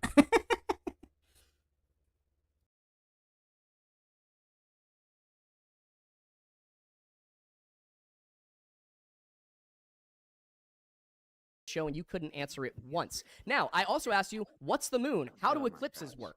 That's one that you should be ready and willing with an answer, right? How is it that the moon goes in front of the sun? How is it that the moon goes in front of the sun? Why would that be a problem? On the flat Earth model. How's it goes in front of the sun? It just goes in front of it. When? How? What? What's the moon? You didn't think this one out. What's the moon? What's the dude? moon? The solar eclipse isn't a problem for the flat Earth if it's the moon. Yes, it is. First of all, you're if one you of the don't few understand people... basic geometry. I guess. No, I do understand basic geometry. Actually, what I'm asking you is, what's the moon? Oh, so you're diverting to No. not the eclipse. No. See, You said what Austin, causes this the is called a eclipse. Socratic dialogue. This is called the Socratic. I know. I don't This is all always get to. recorded. You I asked me don't what always causes get to the introduce eclipse. these concepts to grown adults, so this is fun for me. This is called a Socratic dialogue. It's where we start in one place and we I know work what the Socratic towards method the answer. I is. don't That's think not you what do you're doing. because again, you seem to think that the only thing the Greeks ever brought to the table was pedophilia. I don't know where you didn't got say that. that. Concept. I didn't You- say You that. said you don't think the Greeks were all that smart. Not No, I said 30 I minutes don't ago. put them. I don't like separate them from everyone else as like they must have. Nobody. I'm going to let this run for a little bit, but just the last point here, just another illustration of just how mentally disabled Soy Lodge is. Like, the strawmanning's out of control, but it actually might be good faith strawmanning, though. Like, Austin saying that they brought the, X issue, and Soy Lodge hallucinating that means that's the only thing they brought to the table. The only thing. Where did WITSIT say it was the only thing? He just said he doesn't hold them in the highest regards because they were into some shady stuff. That doesn't mean the shady stuff is the only thing they ever brought to any table, but Soy Lodge actually thinks that's a good argument. Like, who with a functioning brain wouldn't be embarrassed to even say something that dumb, or literally anything Soy Lodge has said this entire so-called debate? You did that. You did. No, I didn't. You called them the edge. Listen to me this entire time. You came in here What's with that? preconceived notions. You came here thinking I that you didn't were even gonna be look right into you. about I came in here everything. completely open-minded and good faith. I was Sure you did. super open-minded Sure you and good did. faith. Dude, I don't know anything about your positions on anything. The only thing I've seen is you kind of talk reckless on X. You messaged me and said, I'm just trying to, get people interested in it. I said, no worries. And I was Yes. super chill. I came in here super chill and good So faith. did I. I'm telling jokes. I'm laughing. I'm letting you guys guide the conversation. If I was super cutthroat, I'd say we falsify the radius value, line of sight, microwave that mean? transmissions far over the frequency that can be reflected off the This is ionosphere why that people refutes the call you radius word value. refutes salad all my- WITSIT. You'll never rebut that. You can't take me There's like going nothing to full rebut, force. Austin. You didn't say anything. You didn't say anything. You said electrostatic earlier, and you didn't know what you were talking about. You didn't know I what it did. meant. Yeah, and you still never explained how it is that in a vacuum, two things Oh, of man, this is- wildly differing density can fall at the same rate. You didn't explain it. You said a whole bunch of stuff you thought made sense because you live in an echo chamber where people are gassing you up constantly. And sorry, but I'm done being nice about this. I I'm live in an sick echo of chamber. it. That's why I've debated 1,000 people. And you've Like, learned what are you nothing. talking about? Like, dude, I'll be real with you, man. I think it's very obvious you don't know as much about this. I I'm know trying to be more cool about about this it. than you do. Okay, you can know you a bunch of prove- nonsense. Can you word provide one salad. piece of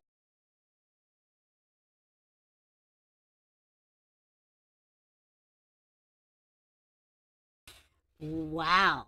So the psychological projection on point. Soy Lodge hadn't been projecting that much until now. Now he's stepping up his psychological projection game. And you could see it all over his face. Like, look at that. Like, his subconscious is so ashamed of his own performance and that he was only able to bring word salad to the table. The only thing he remembered about anything WITSIT said was electrostatics.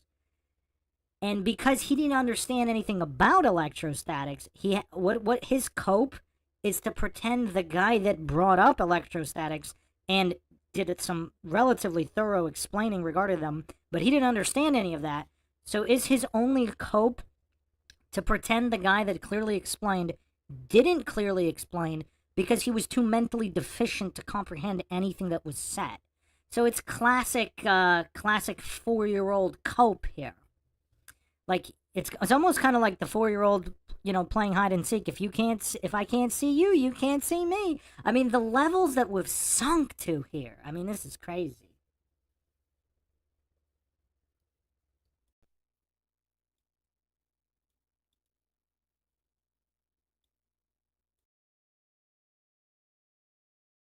empirical evidence the Earth flies around the sun? All right, sure. Name Here we one. go. Okay, well, this is hard because You know you're- so much more than I do, man.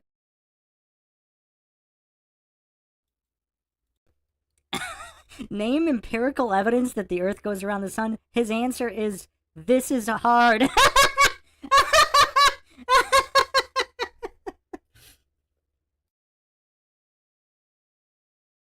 Man. This is hard because anything I say, you're gonna point to, some bullshit experiment that you can't actually cite from 40.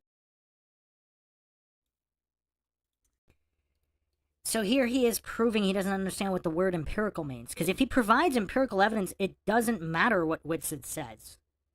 If it's empirical.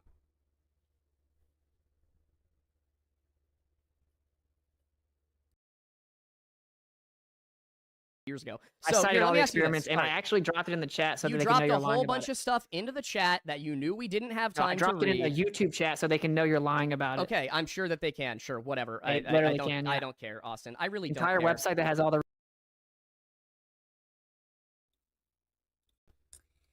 This is an interesting admission because he's saying he doesn't care if all the evidence is provided that he's lying. Interesting. That's interesting.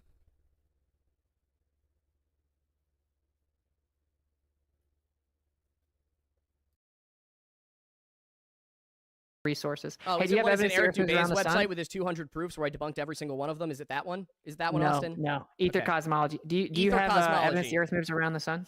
I do. All right. Or is it here. just a blind belief that you have because you appeal to the authority of What's scientism Mercury? and What's the planet consensus? Mercury? What's the planet Mercury? What's the planet I asked Mercury? You, do you have? I asked you for evidence that the Earth moves around the sun. and you Socratic said, what's dialogue, the- Austin. Come on, bud. Come on. You can do it. I know you can do it. You asked What's me Mercury? what is the planet? What's Yes, the planet? I Mercury? I know that for people at a certain intelligence level, Oh, it's hard to man. conceive of hypotheticals. This is bad. It is bad, Austin. It's really bad. Okay, you look dumb. I'm asking you a very simple question. What's Mercury? Well, I'll happily answer your question. Do it. It's a wandering star. It looks Okay. like it's what we call planets. It's called Mercury. What you did was completely avoid and try to get away from the fact that you have no evidence at all. Nope. Still going here. What You do we obfuscated see the question. when Mercury goes across the sun?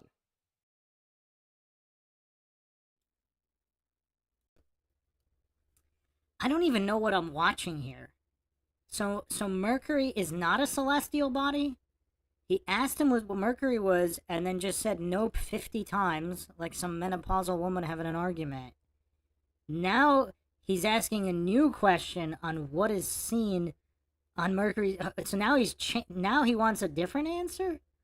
I mean, look at Austin's face. Even Austin didn't know that he was going to have to deal with this level of mental disability.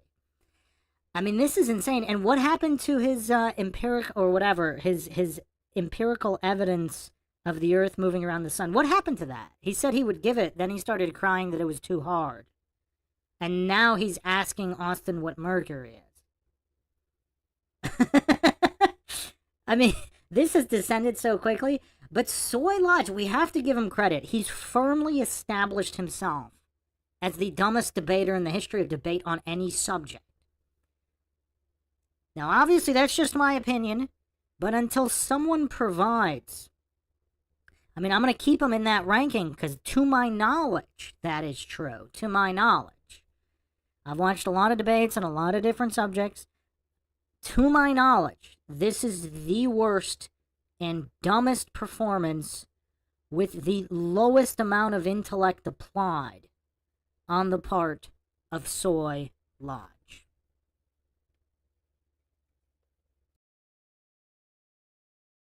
What is that? What do you mean? What do we see? It's When called a Merc- transit. It's called a transit, right? What's Mercury doing? What it goes in front of the sun. Why? Why? Yeah, it never Because goes the that's other the way way. the creator made it. It has a It never cyclical goes the other pattern. way. So Mercury's It's called orbiting the sun. retrograde. I know more about It's- every part of this. No, than you don't. You're an arrogant, sick son of a bitch, and I'm tired Okay, of well, it. And I'm sick explain of treating Mercury. you like a Explain human Mercury's being, honestly. perihelion shift. Explain What? Mercury's No, perihelion shift. You are avoiding the question yet again. Answer the question. Why does Mercury traverse the sun? You know what's kind of hilarious in this meltdown? His psychological projection is so on point. Because he was the goof that dodged the question about empirical evidence. He was asked if he could provide empirical evidence of the Earth moving around the sun. He said sure. Then he cried about how hard it was. And then he deflected to Austin. And and his ad hom attacks here are kind of hilarious because the projection is so on point. He called Austin a sick SOB. Who's the sick SOB? I mean, It's kind of funny though, because that's more of an old school insult. You actually don't really hear that too much on like modern podcasts or anywhere. Now it's all with like the F bombs and all that stuff. That's kind of an old school insult. I'm like semi impressed at that. It's kind of funny.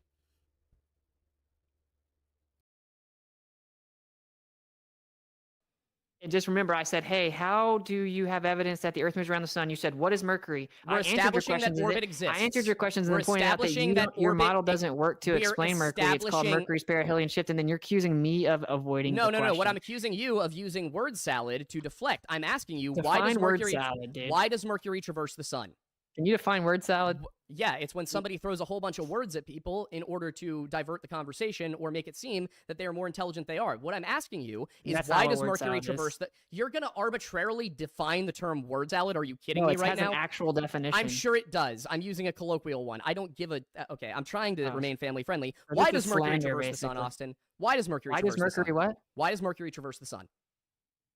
Well, that's a good question. I mean, there are planets that have a cycle. They seem to take a flower of life pattern from a geocentric position. They fit within a torus field. So I would say it's you can all be mapped out with a Lorentz magnetic force. What's that? So Lorentz magnetic force can explain all the motion of the planets, but you were What's supposed to that? be giving us evidence that the Earth moves around I'm the working sun. on it. I'm working on it. You're doing what I said and throwing word salad on the table. What is that? What did you just explain?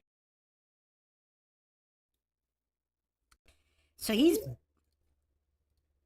begging WITSIT to handhold him through basic definitions that he's calling word salad because that's his only cope at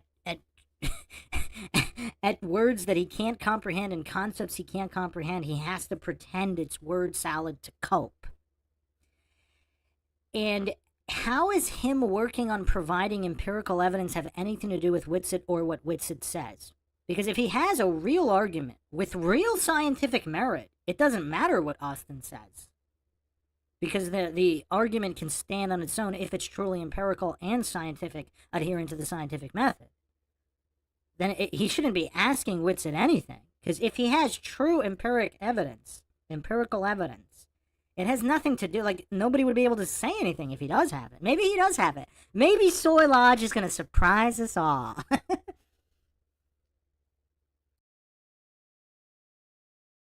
What is that term? What does Hendrik it mean? Lorentz, Hendrik Lorentz is a physicist, so Lorentz just comes from his understanding yeah. of the relationship between magnetic and I electric didn't ask fields. how the term got its name. I I asked said what a the term meant. magnetic force. I said a magnetic force. Do you know, dude? Just because you don't know what the words mean doesn't mean that it's word salad. Austin. Did you know that? This is called Dunning-Kruger. What you have, okay? This is You're Dunning-Kruger. projecting.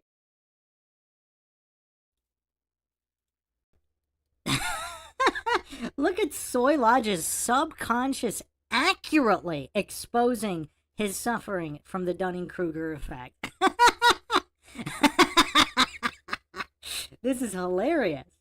So he can't comprehend anything, so he has to project that Austin is suffering from the Dunning-Kruger effect.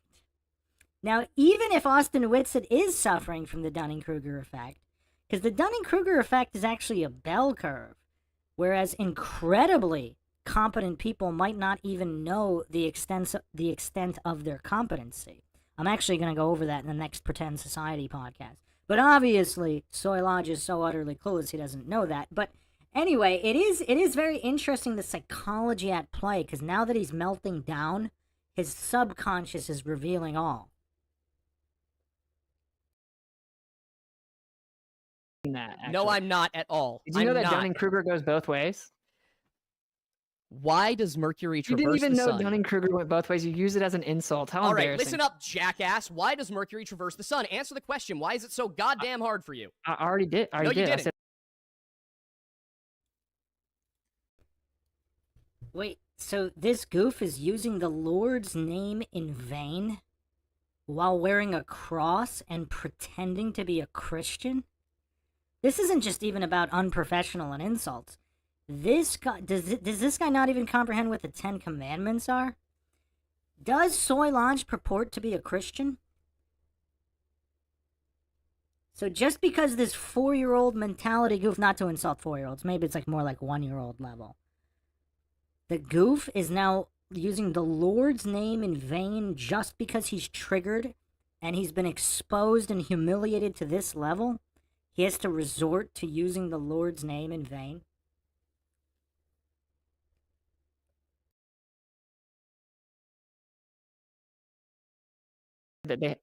No, you didn't. Can you still man what I said? You didn't say anything. I said, dude, they have a cycle, and from a geocentric and position. by the way, I'm aware that I probably look bad right now. I'm aware. I've just been dealing with this for months now, and I'm sick of it. I was told you're the best, Austin, but you can't tell me why Mercury traverses the sun. All you can do is claim something, and then not explain it. What is that reason? I already said. No, you didn't. That's like Aiden saying, "Hey, man, you're saying I can't does... answer questions because you won't let me answer the questions." No, you didn't answer the question. You didn't answer the question. You said it's this. Do you know what that means? No, Aiden. If you ask me why does a peanut butter and jelly sandwich taste sweet, and I say, well, you know, because of the sucralose effect. Yeah, I can't believe there are people that answering like the question. Winning. People think I'm winning, Austin, because not everybody's as dumb as you are. No, it's because they have a huge bias. The only way anyone would say you won bias. this is... You know why you only have 37,000 subscribers, Austin? It's because not that many people agree with you. It's not because you're super censored, all right? We actually looked into this ourselves because we thought we got shadow banned from our Flat Earth videos. Oh, I'm censored. I'm censored. You're not That's censored. A fact.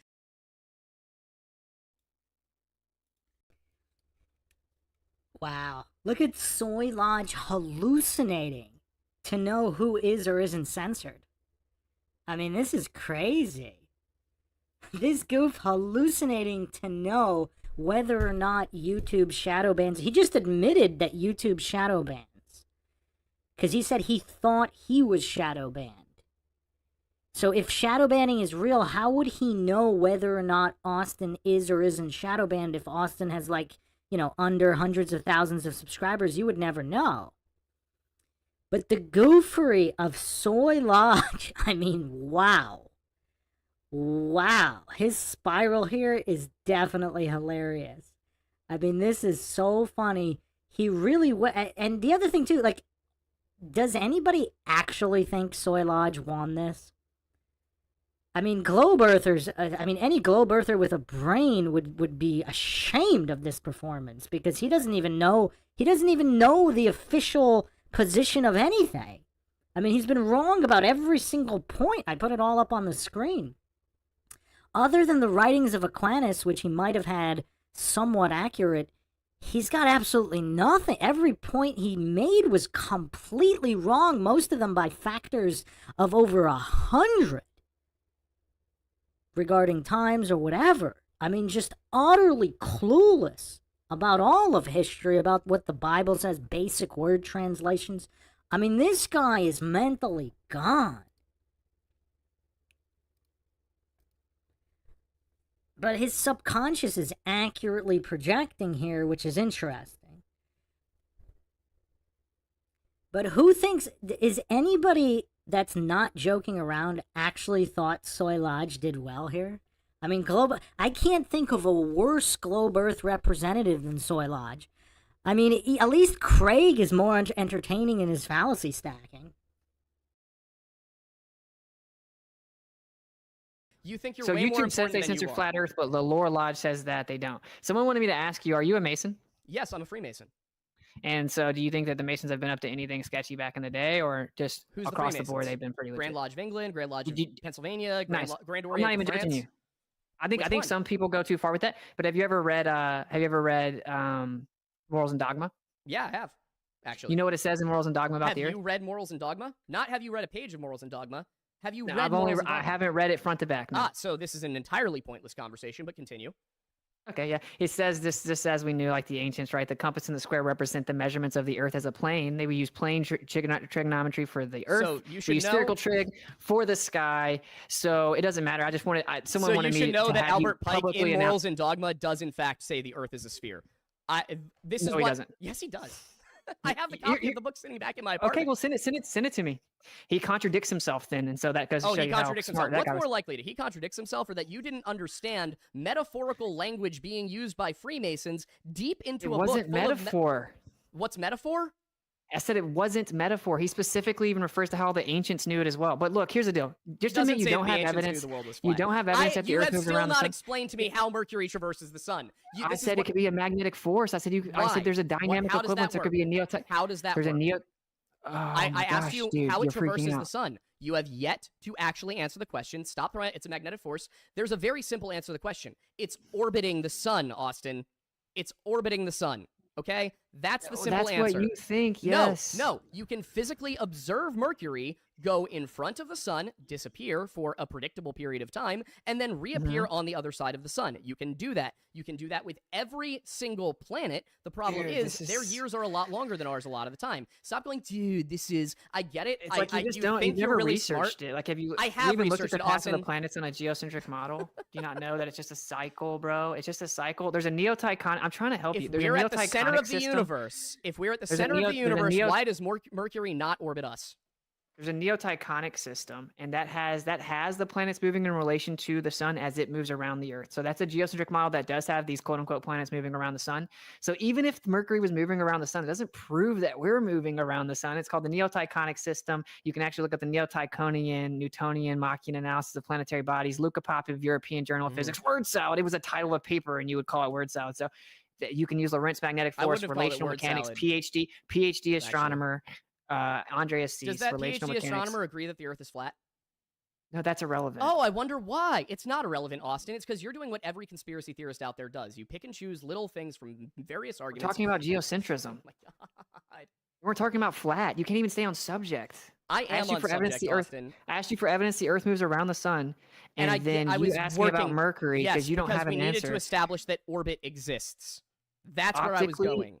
Yeah, Not yeah, optically. yeah. It exists. We know it does. And here's the thing. Here's what really gets Okay, me. you all don't right? have You wanna know what evidence. really, Got here's it. what really. You want to know what really gets me? It's this. It's Is the that fact you that wanna we act have like the you know empirical more than you evidence. do. Austin, we have the empirical evidence. We have the photography. We have the experiments.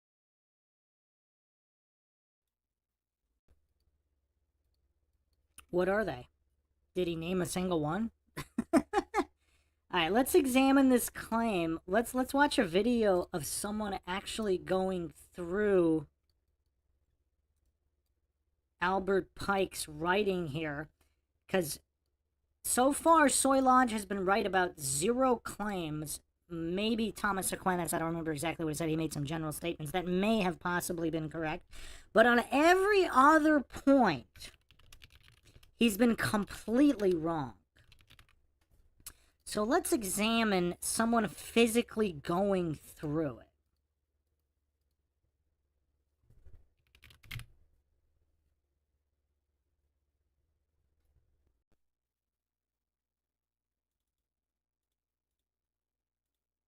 To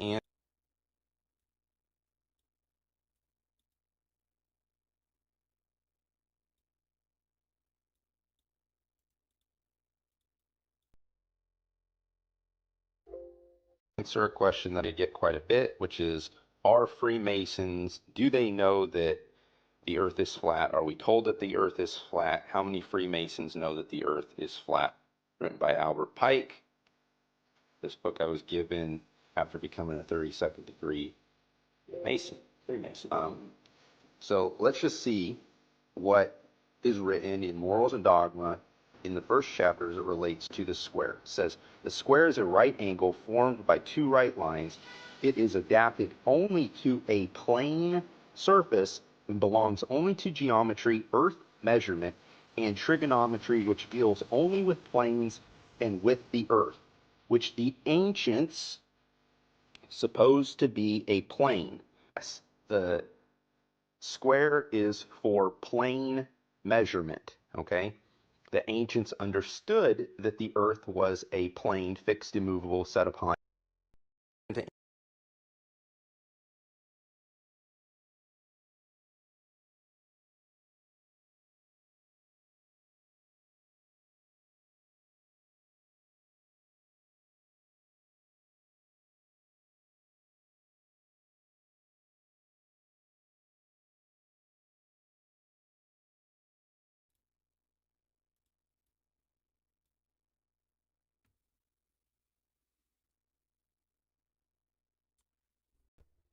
So, how is this metaphorical? He's explaining that the square in Freemasonry is based on earth measurement.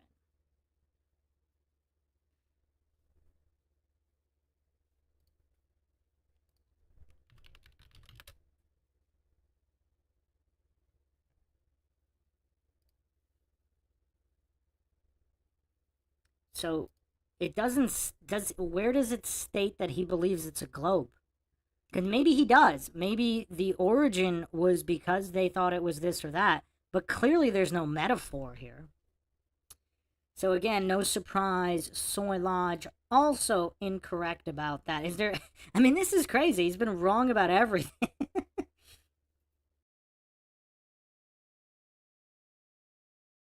You How sit does that here prove that we're moving through space? because we have the photography and we have the videography that shows us orbiting the sun and moving in space.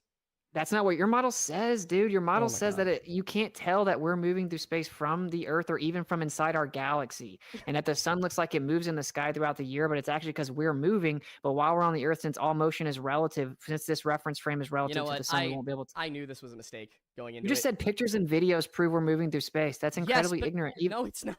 It's not. Your It's own model doesn't claim that, brother. What's It does my not model? claim that. It's called the theory of relativity, the What's- mainstream What's heliocentric my model. I mean, what's my model? you never believe in asked the me. you believe in the mainstream heliocentric model that we're taught as children? I believe that the Earth, as long with all the other planets in our solar system, are orbiting the sun. I believe that. Yes. Did you know that that would require the theory of relativity to be Did you true? know? Did you know that you can observe the curvature of the Earth from Earth with a telescopic lens on a camera, as we proved in our video on this? Because we looked at the islands in the Mediterranean from the location where they were shot.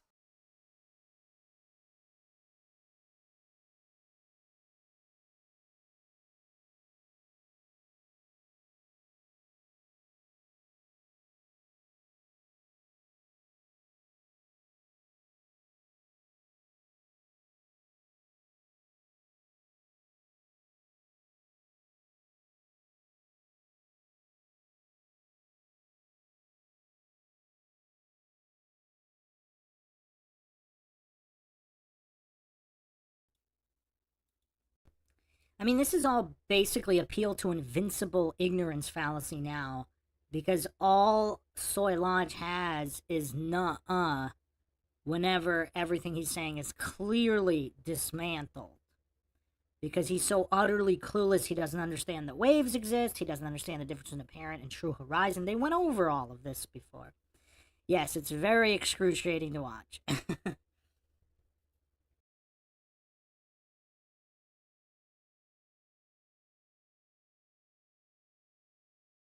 And you can see them, even though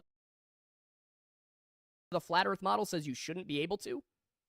Okay, so you don't have evidence that we're moving around the sun. That's okay. Okay, all right. You're moving over to curvature. So I'm it's all not good. moving Like, over to curvature. You went ahead and completely ignored the question, which was me saying Mercury orbits the sun.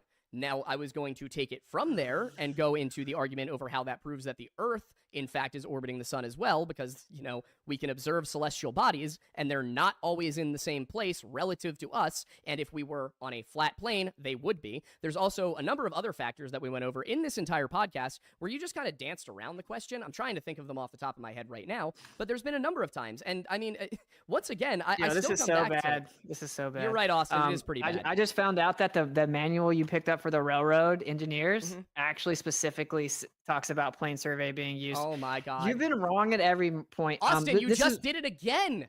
You just did it again. It You literally took says the something out railroads of are all con- built in segments, just like I said. Someone else just sent me that. I haven't read So it. does but the book I just not want to say, point does out, the book man. not Look, have an I wanted entire to have a chapter good faith dedicated to measuring? conversation with you, You didn't, man. Austin. Look, You didn't want to have a good. You did not want to have a good faith I conversation. did, bro. I No, did. you I was willing to didn't. come here and just talk about the easy stuff. I followed you guys around Antarctic videos, you know, and like And we you looked at guys the wanna Antarctic bel- you videos, and guys they didn't support believe- what you said, Austin. You guys believe in like videos from the government and stuff, and I was still just Us being believing, nice like, to you, bro. videos from the government and everything. You believe in random experiments you can't even cite. I've done them myself, and I cited all of them. That's just a lie. I don't know It's why not a you're lie. wearing a I cross, asked you man. what You you keep because I'm lying actually on a me, bro. Christian. I actually read my Bible. I study it. I have a channel. Why do you keep lying on about the me? Bible. You know what bearing false witness is? This isn't bearing false witness. This is me just analyzing what I've seen, Austin. I've I tried to came bring into it this back with, down I came quite into a few this. times, I man. was Like, so polite. I was so respectful. I did such a good job, and you broke me around 8:30 p.m. You broke me. Actually, as soon as with I the brought up that you smirk. can't have silhouettes refract and that you can predict them in advance, that's when you started getting kind Actually, of like squirmy around. Austin, we explained everything you said, and you sat there and smirked over it, even though No, you you were never being did. proven. Oh my God, yes we did. All right, this No, isn't can going to you go explain? anywhere. Okay, You know what? okay, Give it's all people your good, man. socials. Just give people your socials. Just give them the socials and Yeah, get off yeah. of my channel. Yeah. Okay. Like, This so is pathetic. my You're pathetic. socials are well. I'm just like you can't verify go there's a ahead. tilted spinning ball, but it's okay. Yes, we have. Oh, sorry. I, the historian on YouTube, can't verify it. Historian on YouTube who doesn't actually know any history. How many people, like, the pat on the back, like, oh, I did such a good job. How many intelligent people have ever said something like that? Talking about how good of a job they did on something. Like, the narcissism is so off the charts. He actually reads the Bible. Maybe he does. He just doesn't comprehend anything in it. It's not like, a bunch Well, that's of all good. We could have astrophysicists had a good have. faith conversation, man. We Like did try to have a I good faith dropped out of conversation, college. and then you started. I'm not claiming. You I'm not started claiming to be an dropping all the words expert. out. Yes, I you didn't come in are. here acting like I was better You came than in you. here and you literally said, "I've researched this more than you." I said it like this. I said after much of the conversation, I said respectfully, it appears that I've looked into a lot of this more than you. After you dismissed a whole bunch of things that we said with no actual reasoning, you just ignored the fact that you were completely wrong about how far below the horizon a mountain should have been. I was very nice in not contradicting you and cutting you off. I tried to give you the benefit of the doubt. You know what? We did it. We've been here. It's over. So Can you give me your word you're not going to take this down? is there a single podcast we've ever taken down? I don't know, brother. No.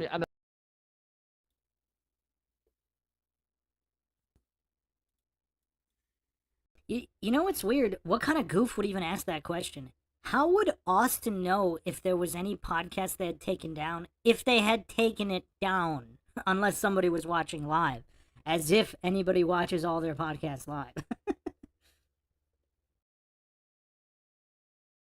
Like, I think when you watch this back, though, you may want to. And I'll be honest with you, man. want to give them your socials and get out of my house. I'm trying to be cool with you real fast. Like, I I'm admit that not, I maybe. Austin. I'm not trying to be cool with All you. right, I don't fine. like you. I'm saying I can admit that I maybe said some things I shouldn't have at times, but like I was honestly, I came here in good faith. That's the don't truth. believe you. I could have been much more cutthroat with the And arguments, I and I could was have trying been the not to. same, and I didn't. That's what I'm telling I think you. the other guys.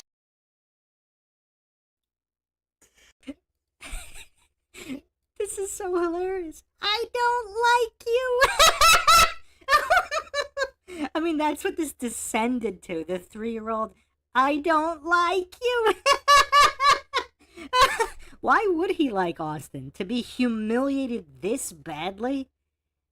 To be humiliated this badly? I'm actually shocked. No, this actually proves how dumb Soy Lodge is. Anybody with any iota of mental function would have taken this down. I mean, unless the fetish for humiliation is so extreme. Okay, anybody without a fetish for humiliation that had functioning brain cells would have taken this down. So is that evidence that Soy Lodge should firmly be number one as the dumbest debater of all time?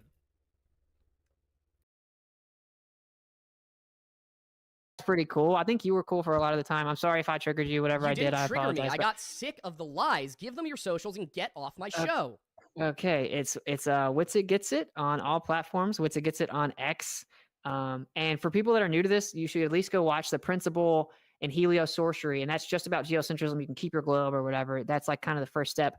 Yeah, the subject's deeper than people think, and people get really triggered about it, but it's all good. So WITSIT Gets It on everything, and t.me/WITSIT on Telegram. So.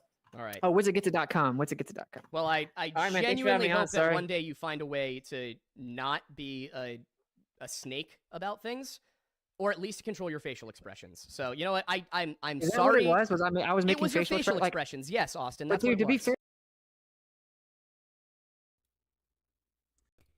You know what else is funny? He's talking about WITSIT not control. He got so triggered over WITSIT's facial expressions when he was the goof twitching and going crazy and fondling the microphone every 2 seconds.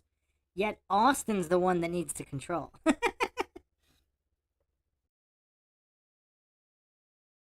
swear I'm reading your chat. Like, I'm not like just making fun of Don't. you.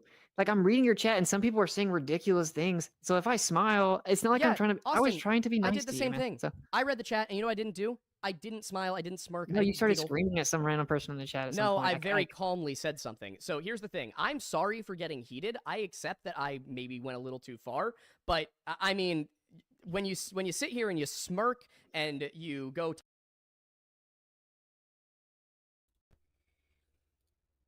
I mean, okay, maybe Soy Lodge identifies as a female. I don't know, but this is exactly like some kind of menopausal woman arguing, where they're just admitting they can't control their emotions. Like, look how unhinged Soy Lodge is here. He just couldn't take it. Austin broke him by certain facial expressions. Soy Lodge is just that bereft of not only logic and reason, maturity, but basic self-control. He can't handle another human being making random facial expressions.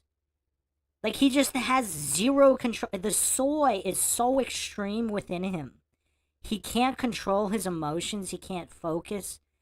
I mean, he just has absolutely zero masculinity or self-control. I don't even want to. I mean, small, like, little girls have more control than this. Not every little girl is going to get triggered over someone making facial expressions. Yet Soy Lodge just has zero control, zero discipline. He can't handle another human being making a few facial expressions.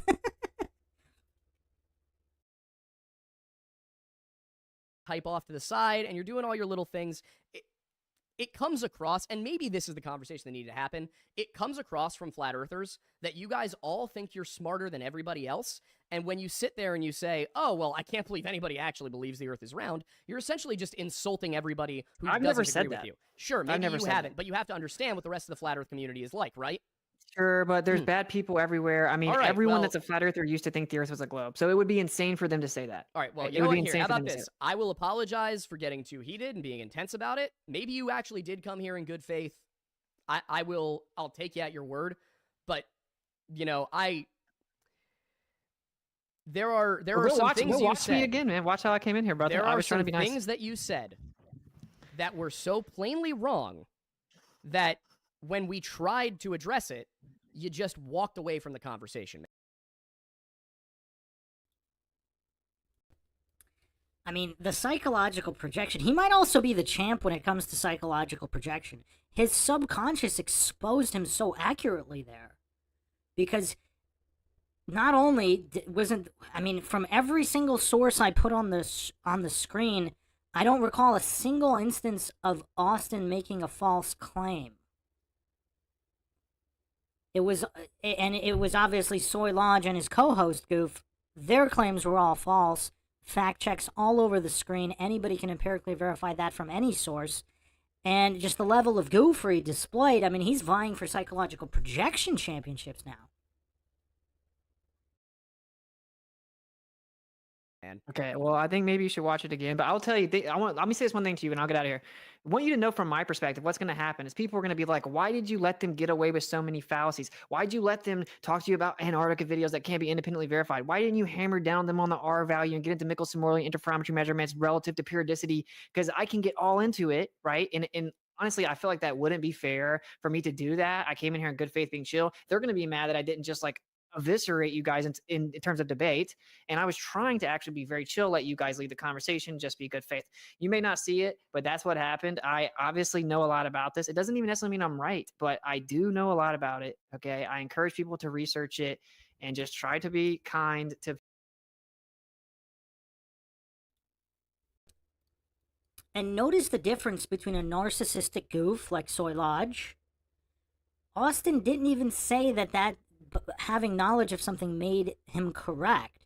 Whereas Soy Lodge and his co-host Goof, they hallucinate, they presuppose they're already correct. And in their narcissism and mental weakness, they're just too mentally weak to even consider the possibility that they could be wrong or mentally deficient.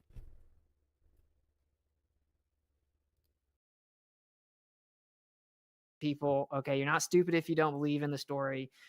Because usually the people that don't believe in it have looked more into it, man. This isn't beneficial to me. This is like wrecked many portions of my life. I speak the truth because I do think it's important. I think them telling you that you're a tiny insignificant speck in the corner of a universe that doesn't matter isn't true. The evidence doesn't show that. The evidence shows the Earth's in the center, and they don't want to say that. So why would we let crazy atheists mislead our children into thinking that they're this tiny speck of dust where nothing matters and it's all random when the evidence shows that's not true?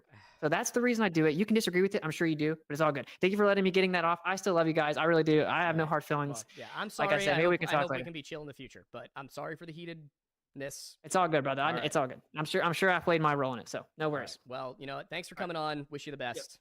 Yeah, much Have a love. nice one.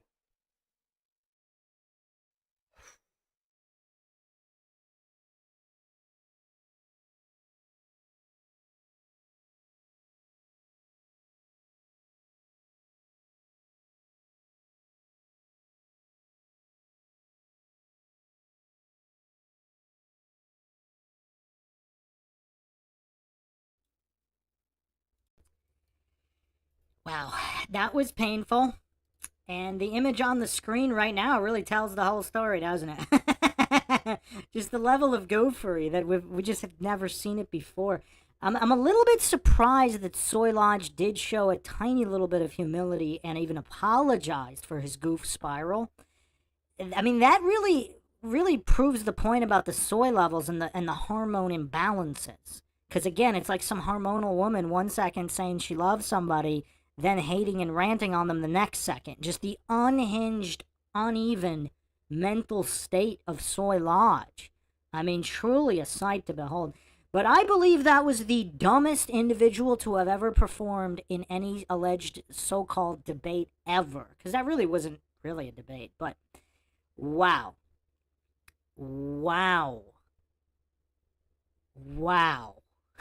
I did not know what I was getting in for. I mean, even in the previous 3 parts, like this descent into pure stupidity from Soy Lodge, I did not expect that.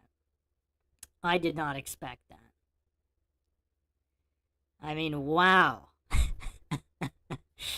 Boggin, what do you mean? I could have told you what Bruce would say a light year ago. So you were fully expecting Soy Lodge to capture the crown of being the dumbest human being to ever participate in any debate on any topic? I mean, just the level of pure stupidity. I mean, he doesn't know anything about the 2 subjects that are his main study. Boggin said, yup. I mean, I think what gives him the edge over goofs like T-Jump, like these 2, so he studies the Bible, theology, religion, whatever, and history, yet knows less about it than a small child. Or anybody can verify in 5 minutes on the internet from any encyclopedia, whether it's Britannica or whatever. He doesn't even know the official mainstream narratives. Boggin says the narcissism is beyond the chart. It is. I still think Harrison Smith from InfoWars might be more narcissistic. I think he might be. Because Harrison fully admitted he didn't know anything about the subject, but still thought that everything was all about him and his perceptions. Whereas Soy Lodge, even though he's a narcissistic goof, he actually claims to know all these things, which he doesn't. So the stupidity factor is much higher. Whereas the pure narcissism, I might have to give the edge to Harrison Smith there. So we have a champion in stupidity. Now, I wouldn't put him as the Dunning-Kruger champ in terms of fallacy spewing. Because he just doesn't stack or spew fallacies as quick as Sartain or stack as high or combo as impressively as Craig. So we're going to have a separate category of just the dumbest, and Soy Lodge is number 1. Soy Lodge's co-host, though, he gave him a run for his money. I wasn't expecting that, because Soy Lodge's co-host appeared like semi-cognitively functioning throughout most of it until he started talking about how he was on a literally glass ocean surface. And buildings in the distance never changing how much of the bottom you can see, no matter what.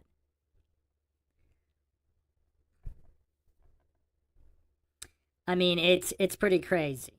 It's pretty crazy. The funniest part was when he called Austin a sick SOB. The psychological projection on point. I mean, on point. He's definitely in the running for psychological projection championships as well. So, yeah. Wow. Okay. So, if everybody wants to, I can do a part. I'm gonna need a lot of recovery time, but I could try to do the part 5 on them talking about it after Austin's not there. Their breakdown after the fact, which could be hilarious as well. But I mean, I think it also tells the whole story. Let me double check that they didn't take this down.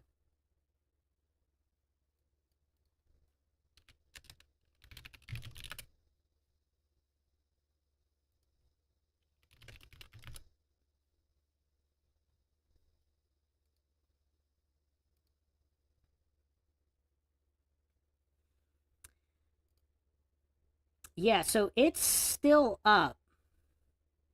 It's still up. So the fact that they didn't take this down, what are the options there? Does that really prove how dumb Soy Lodge is? To leave this up? I mean, can you imagine? So if they don't, why would they leave it up unless they have like some kind of severe humiliation ritual, or they're just that dumb they don't even comprehend what happened here? It's like, can you imagine a toddler getting in the ring with Mike Tyson, getting knocked out in 2 seconds, have film of the match, and then present the match as victory on their YouTube channel? And just leave it for everybody to see. Oh, look, we destroyed Austin. They're unconscious on the mat. Mike Tyson knocked them out. They're unconscious, flatlined in 2 seconds without getting off a single punch. Yet they present the video as if that was victory. I mean, is it possible to be dumber than that? I don't know. I don't know. But that's it for now. I need to recover from this. I really do. All right, that's it for now. Hope everybody enjoyed another edition of the MindShock podcast. If you want to help support the podcast, you can donate to our PayPal. Just check the link in the description. Make sure to subscribe to the channel, like and share. You can also become a YouTube member right here on YouTube. Help support the channel that way. This is Bruce McGuire signing off. Catch you guys next time.